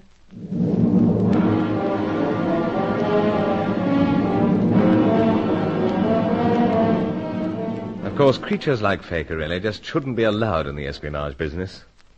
But it's an age-old custom of rival nations and factions to throw in such distractions. Even bound and tied as I was, lying there on the carpet, my head propped up with cushions, I couldn't help but admire the woman. In spite of the innocent-looking appearance of the pipe, she looked it over carefully before allowing me the smoke. She left me puffing away awkwardly, and I could hear the clatter of pans and dishes out in the tiny kitchen. Howsoever, that happened to be the very pipe I wanted. When duly heated, the bowl and stem drew apart. The exposed 1.5 inches was razor-sharp. I got it to work on the ropes. My hands were free, and I'd reached the other pipes on the sideboard, grabbed my pistol pipe when... Monsieur Bruce! Stay where you are, Faye. Do not shoot! Do not shoot! I will, Faye, unless you get down on hands and knees and untie my feet. Do you hear me? How you do this, Monsieur Bruce? Pipe. You see? Smouldering on the carpet. Oh, you trick me. About time I started to catch up. You should not do this. What I'm doing is to protect millions of innocent people from the ravages and horror of a death ray, should it fall into the wrong hands. Now, you know how lethal this pipe can be. Oh, oui. Then do as I say. Untie my feet. Oh, very well, Monsieur Bruce. But I make you such nice food. French. And you do this to me. I get the orders to kill you. But instead, I only try to protect you. Yeah, that's got it. I'll kick the rest of the ropes aside. Now, up to Daisy. And no crocodile tears. But I am most upset, most. Yeah, the same goes for me. Now, Faye, I'll gather up pipes and then we'll be off. I'll not go anywhere. You're going where we can question you. And this time I mean question. Oh, you heard me. That'll be nothing to what you'll get from our Angelo if you don't speak up. That is not like you, Monsieur Bruce. Now, there come times, my dear, when a man must hurt even the thing he loves. Now, come on. But where we go? You'll find out soon enough. But remember this, Faye. Make any attempt to escape or attract attention, and I'll be obliged to call upon this pipe. I'd hate to do it, but I'd have to. Now, come on.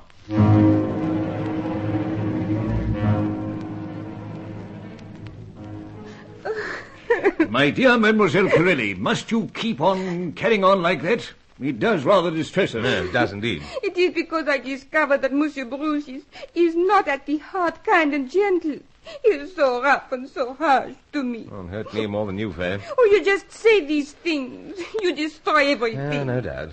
But, Sir Giles, what about Angelo? Quite incapable of leaving his bed. Still thinks he's going to die? I fear so. I hope he die. I hope all of you die. Now, Faye.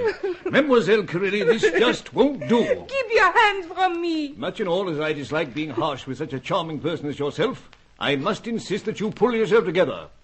Carson and I are determined that you shall give us certain information. I know nothing. Yeah, but you do, Faye. And we've reached the stage when we'll stop at nothing, my dear mademoiselle. You make everything most difficult for me. We realize that, and that's the idea. Now sit up, and let's get down to business. First, where is my handbag? You bring it along, Monsieur Bruce. So, here you are. Carson... everything all right, sir. I've been through it. Gentlemen. Let's hope I can make amends someday, but what are you after? Only my cigarettes. Give me a light. The box of matches here. Allow me. There we are. Now, for the question. First and foremost, Charcot's whereabouts. I not know. Then how do you get in touch with him? He get in touch with me. How? I not know. Now, stop chewing at that cigarette. That cigarette. Give it to me. Carson, what a fool I've been. I know nothing, Monsieur Bruce. Nothing. She's passed out. Of course. Had one of those drugged cigarettes tucked in an ordinary packet. Great heavens, no. And she'll be out to it for hours. What are we to do now? Wait. That's all we can do. But she knows plenty about Charcot. Ravishing creature that she is, Sir Giles. She must be forced to talk. And Angelo must be fit enough to do it.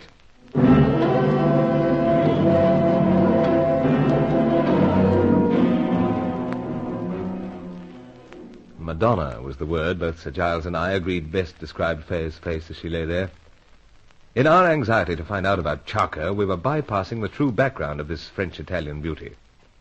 She didn't stir, but to make certain it wasn't some brilliant piece of acting, we had no alternative but to mar her lovely wrists and ankles with strips of sheeting. Friday night was the carnival due to break out on Sunday. From the balcony of the Davenport apartment, the sweep of the Copacabana beach and its boulevard made an arresting sight. They're parading the boulevards in their hundreds, Carson. More floats coming into the city, too, sir. Some of the locals already in fancy costumes. And Jove, Carson, what costumes they wear. You know, there's a large proportion that remain the same from year to year, but each year there's some special type featured. Even Highlanders on one occasion. Oh, that's Angelo. Trying out again. We'd better have another look at him. Yes, right, sir. I can't make out why he's in this condition. It wasn't a heavy blow, yet he seems to have thrown in the towel. Excellency. I'm close to the end. Oh, this is a lot of nonsense, as I keep telling you. No, Excellency, because I request the good spirits to tell me something to help you in return for my life. In a day or two, you will be as sound as a bell. But they tell me. What's this? The spirits, Excellency, they already tell me. He's wandering, Sir Giles. Hold it, cousin. Now, old fella. This one you call the Cossack. He is also the one who does the dance. That's so, and it's practically all we know about him. He comes to the carnival to dance in the costume of a Cossack. In the costume of the Cossack? Of course, that's it. Every year there's a troupe of Cossack dancers. This last scientist, this last hope of ours, is one of them. Indeed, Excellency, the spirits tell me this in exchange for my life. Angelo! Angelo! Great heavens, Carson, I think he's going.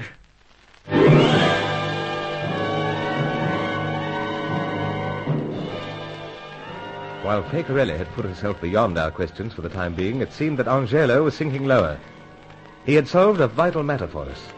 Yet it was hard to imagine getting along without his faithful help in Operation Death Ray.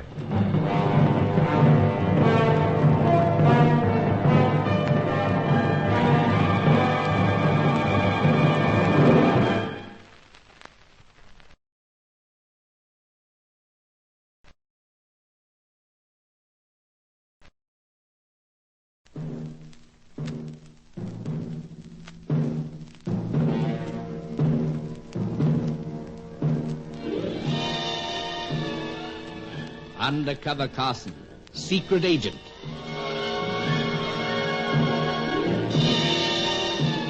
Operation Death Ray, an assignment in Rio.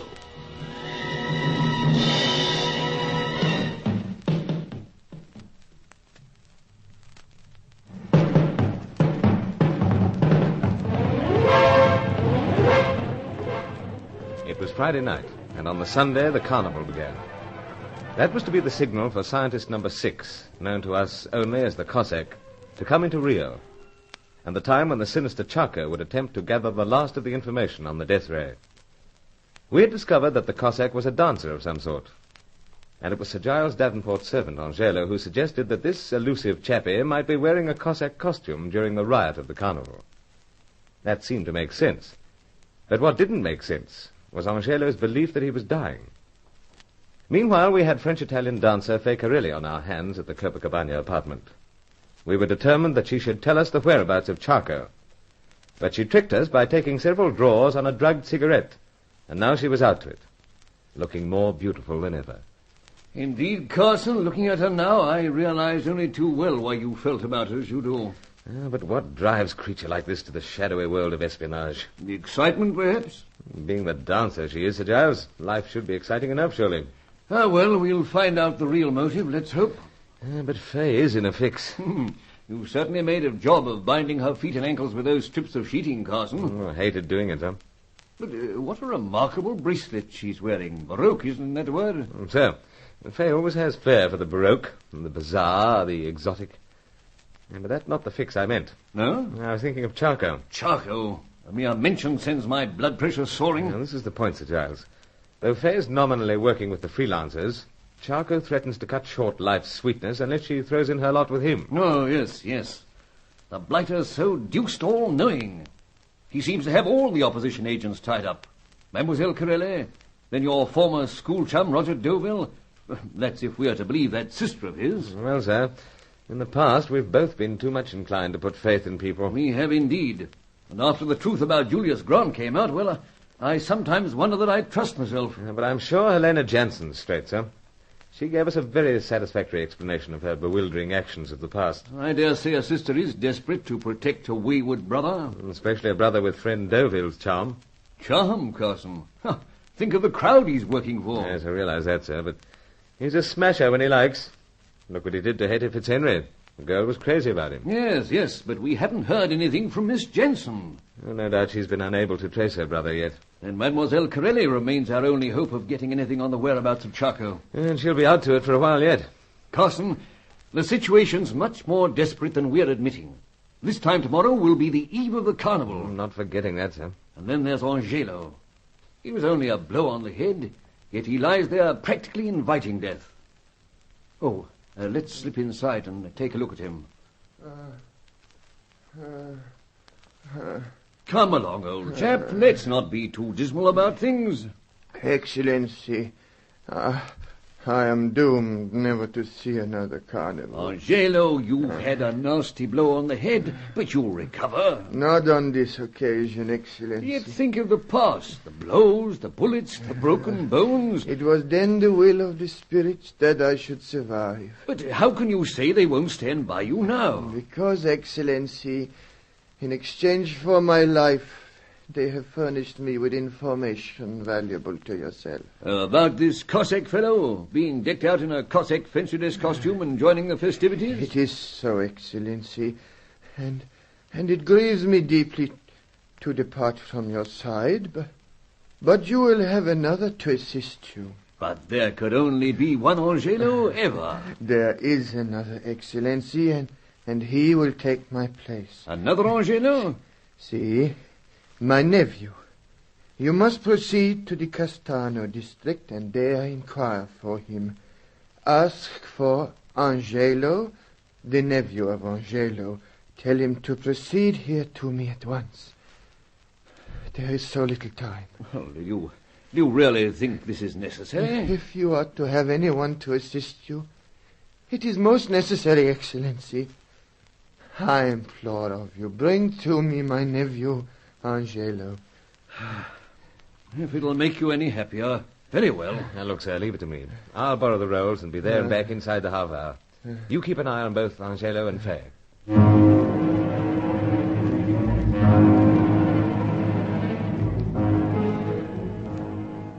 It was growing late as I drove out of the big garage under the apartment building. The festive air hadn't penetrated yet to the dark backwaters of the Castano district. I was regarded by hot, shaded eyes when I pulled up near a dimly lit corner. But they knew who I was. It was 5 minutes before a slight and eager version of our Angelo came up to the car. I kept the engine running just in case. You inquire for me, senor? You are Angelo, nephew of Angelo, who's employed by Sir Giles Davenport? I am indeed the nephew of such a noble uncle. He's ill, my friend. He wishes to speak to you as soon as possible. He is dying. Oh, no. But indeed he is dying. How do you know this? Because, senor, since I am very small, my uncle tells me he will send for me only when the spirits of death are at his side. These spirits. Is it not true, senor? He is dying. He says so. Then I must go to him at once. Right. Around the other side and hop in. We'll plough our way back through the carnival crowds.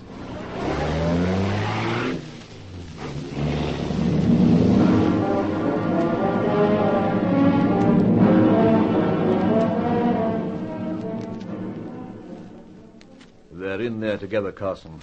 But our Angelo's still out to it. I can't understand why he's throwing in the towel like this. Nor I. Though I've been wondering, that blow on the head, perhaps it was much more serious than we believed. Well, Roger Doble was to blame. And from way back, he was never the gentle type. Yet this doctor friend of yours... Always so very discreet and reliable, Carson. Said it was concussion and nothing more. But the young chap... Angelo II? Seems to have a good working knowledge of our Angelo's underground. And how to contact these ever-shadowy relatives and acquaintances, eh? So. To think that all this should happen just when we are likely to need all the help we can muster more desperately than ever. Hold steady, sir. What is it, Carson? Angelo coming too?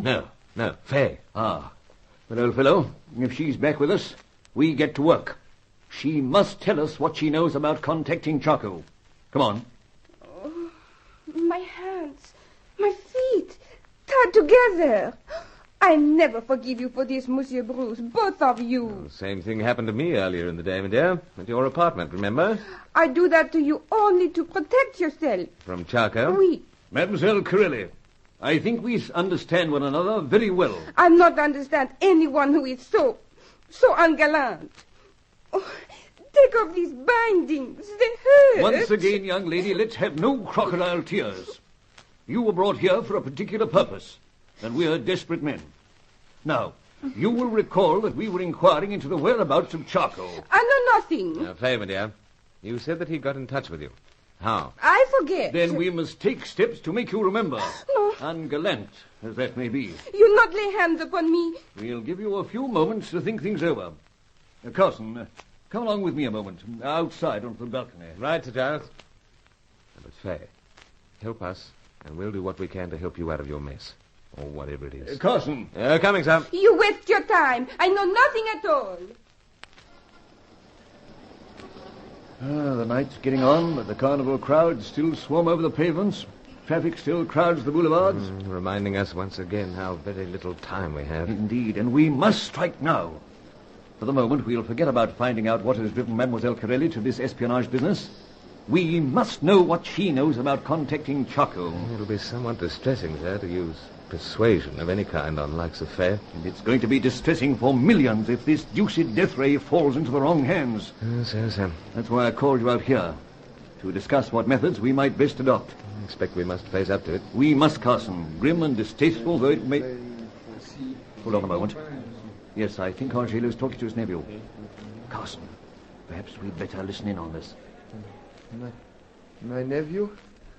For 15 years now, I have been in the service of His Excellency. I have come to think in his tongue, to speak in it.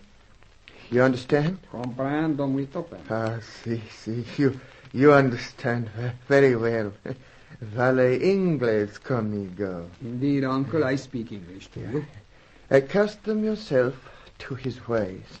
You will find him a good and generous master. Uncle, you speak often of him to us. Si. And you are aware, my nephew, that now he is engaged in a difficult and dangerous search? Si, I am aware. Serve him well. And when the carnival bursts upon the city, then he will be in the greatest need of your service. Soon I will be gone, but there are many things I must tell you. I don't know that I can stand very much more of this, Carson. Let's back to the lounge, sir. Give you something to steady your nerves. Yes, I rather feel I need it. After 15 years, I think it should come to this. Dash it all. Walking into doorposts. Take it gently, sir. Through here now. Thank you so much, Carson. I don't seem to be seeing very well. Here we are now, sir. Great Lucifer! Well, what is it now, old fellow? Fay, gone. Fay? Mademoiselle Corelli gone? It was that bracelet. You see it there, sir? Parts of it lying around. Yes. Look, it's a cutting device, Carson. Yes, so just like that special pipe of mine. Well, I don't know precisely how she worked it, but she's flown. Gone. And another chance gone. Carson, this is tragic. Yes, it certainly is, sir. Angelo dying, Fay gone, the carnival almost upon us. What chance have we now of finding Charco?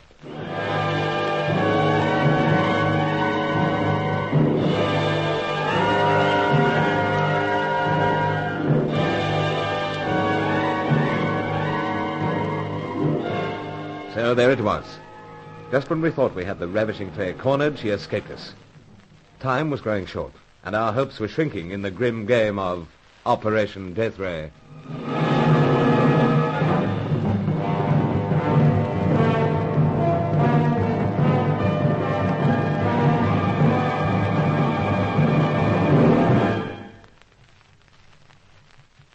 Undercover Carson is written by Michael Noonan and produced for Macquarie Broadcasting Service by E. Mason Wood.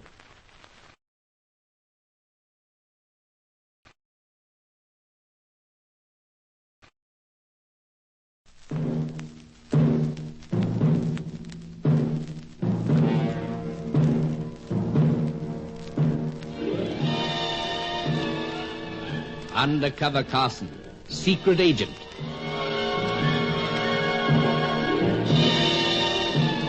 Operation Death Ray, an assignment in Rio.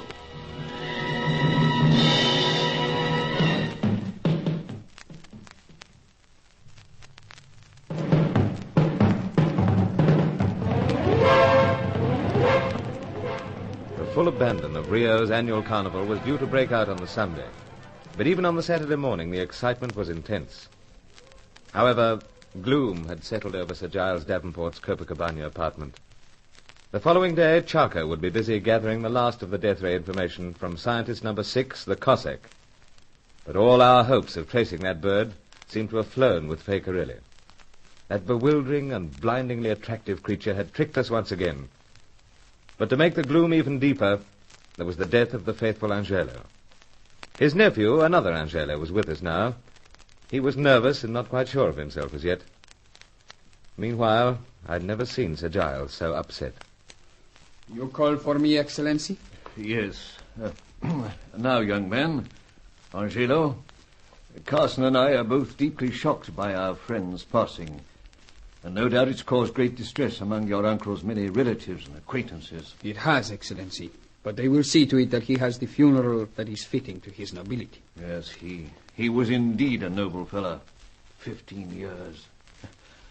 Won't ever be quite the same without him. However, that is our loss and our private misfortune. I hesitate to burden you and your people with other troubles at such a time, but so much is at stake. Your uncle spoke to you of this fellow, Charco? Si, Excellency. A person of great darkness. And elusiveness.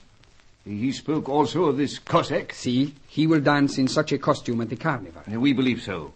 But before he dances, we must either reach him or stop Charco from reaching him. It is understood, Excellency. So if there's anything you're able to glean about these fellows, the very shadow of a clue, let's have it.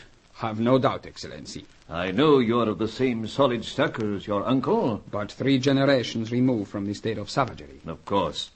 Our Angelo kept telling us that he was but 2 generations. But now, young man, you're our Angelo. And this is the first of many requests. Though, as I say, it does concern us that we should trouble you at such a distressing time. I will attend to the matter at once, Excellency. I go now. And I feel certain you'll turn out to be every bit as fine a man as your uncle. You give me great heart, Excellency. Let's sit down a moment, Carson. We must sort things out. Angelo's with his own people now, Carson. And as I suspected, that blow on the head was much more severe than we first believed. There'll be no trouble, sir. The police, I mean. No. Thanks to our medical friend. One of the stoutest allies to have in these parts. It was an accident, a bad fall. Yeah, but it wasn't an accident, sir. Friend Deauville must have struck him a really savage blow. I fear so, Carson. We've a score or two to settle with that turncoat. We have indeed. And if only we knew where to locate him, then we might have the chance to force something about Charco from him. Charco's apparently got him frightened, as he has Fakerelli frightened. You tried to contact both of them? So, sir. Phones remain unanswered in Fay's apartment and Deauville's flat. But Deauville has a place out of town somewhere. The servant there says he's away. What about this travel agency he conducts in the city? Same answer, sir. Out of town. Does the same apply to his sister, Miss Jensen? I can't make out why Helena hasn't contacted us. Possibly she's decided to stand by this treacherous brother of hers after all. I don't know what to make of it, sir. Again, phones remain unanswered, both at the place Helena lives and at the antique shop in Rue de Oupidor. Man alive, at a time of wild spending like this, surely she'll have that antique and curio shop open. That's what I can't understand. All of a sudden, everyone seems to have gone underground. Well, sir, we must ferret someone out. But where are we to start? Well, we can't sit round here feeling sorry for ourselves. But you've given me an idea, sir. That shop should be open. Let's look it over.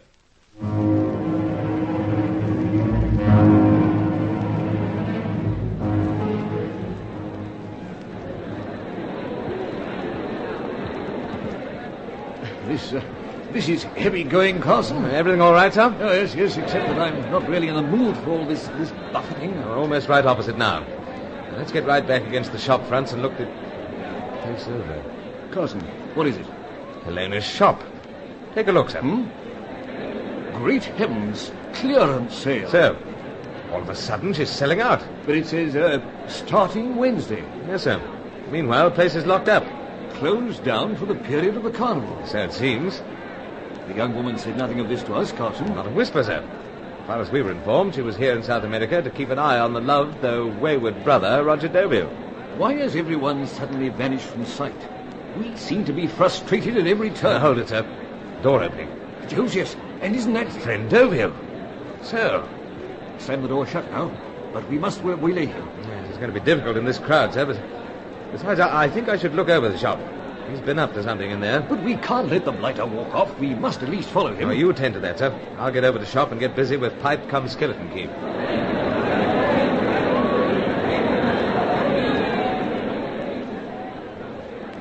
Let's see now. I should have it this time. Looks like it. So, got it. Now, inside. Shut out pandemonium. Well, almost, anyway. Now to see what... life. Seems to be coming from somewhere out the back. So, cupboard business under stairway. You there? Roger, you beast, let me out. Roger, haven't you any decency? Roger hasn't, I'm afraid. Yeah, but to work again with skeleton key. Roger, do you hear me? Yeah, hold steady. This time I'll never forgive you. Never. This one should be easy. Like so. Roger, I knew you wouldn't leave me there to... Helena, my dear. Bruce.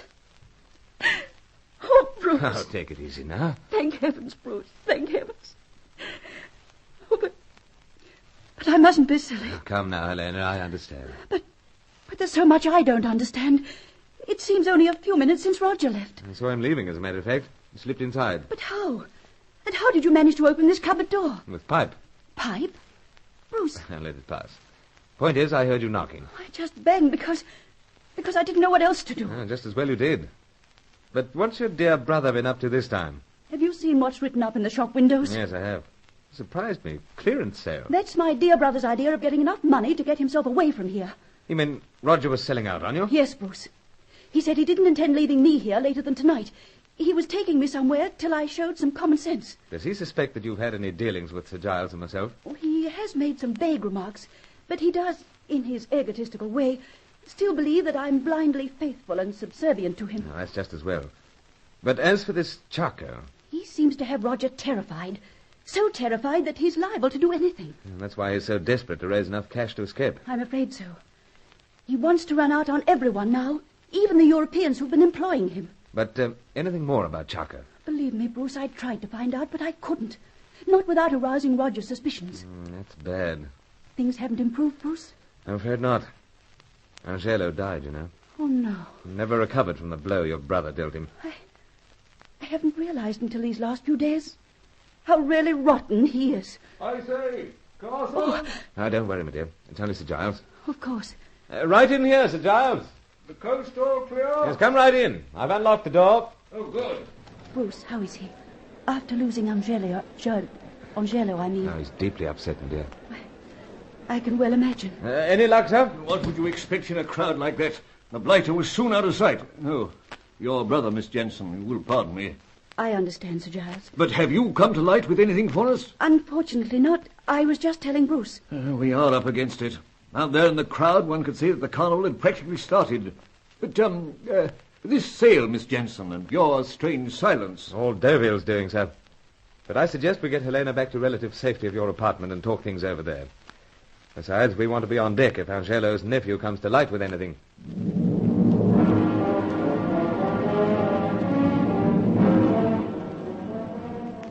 After all the weeks of searching, of intrigue and counter-intrigue, we were fast coming to the eve of the last round. And what did we know? Charco was small, dark, with piercing eyes. The Cossack was a dancer, we felt certain, as a member of a Russian troupe, one of the traditional features of the processions. Once Charco had his information, then he had everything required for the quick completion of the death ray. And so all this was on our minds as we struggled back to Sir Giles' Copacabana apartment. Helena was composed again, but not quite so cold and aloof as usual. The barrier between us had been broken. Now I could understand her conduct. And this brother of yours, Miss Jensen, you say he was going to take you out of town for the duration of the carnival? And the sale of everything in the shop. Have you any idea where?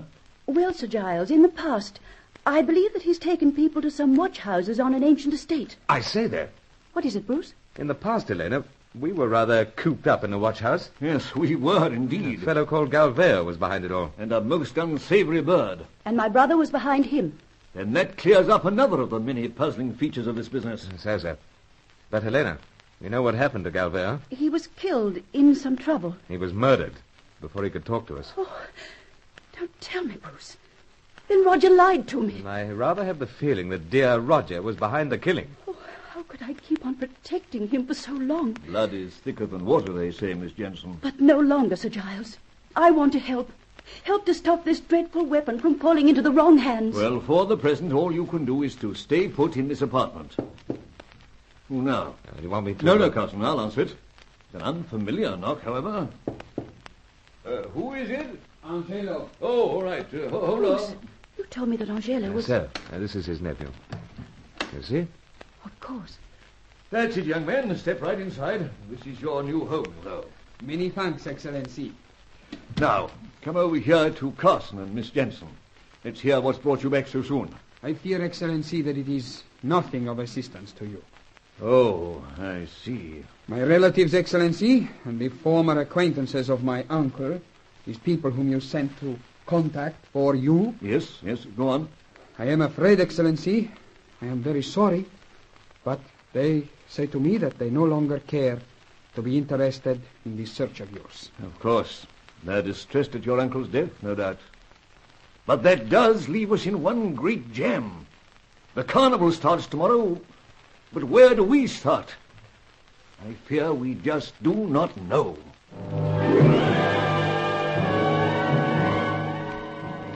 Sir Giles was right.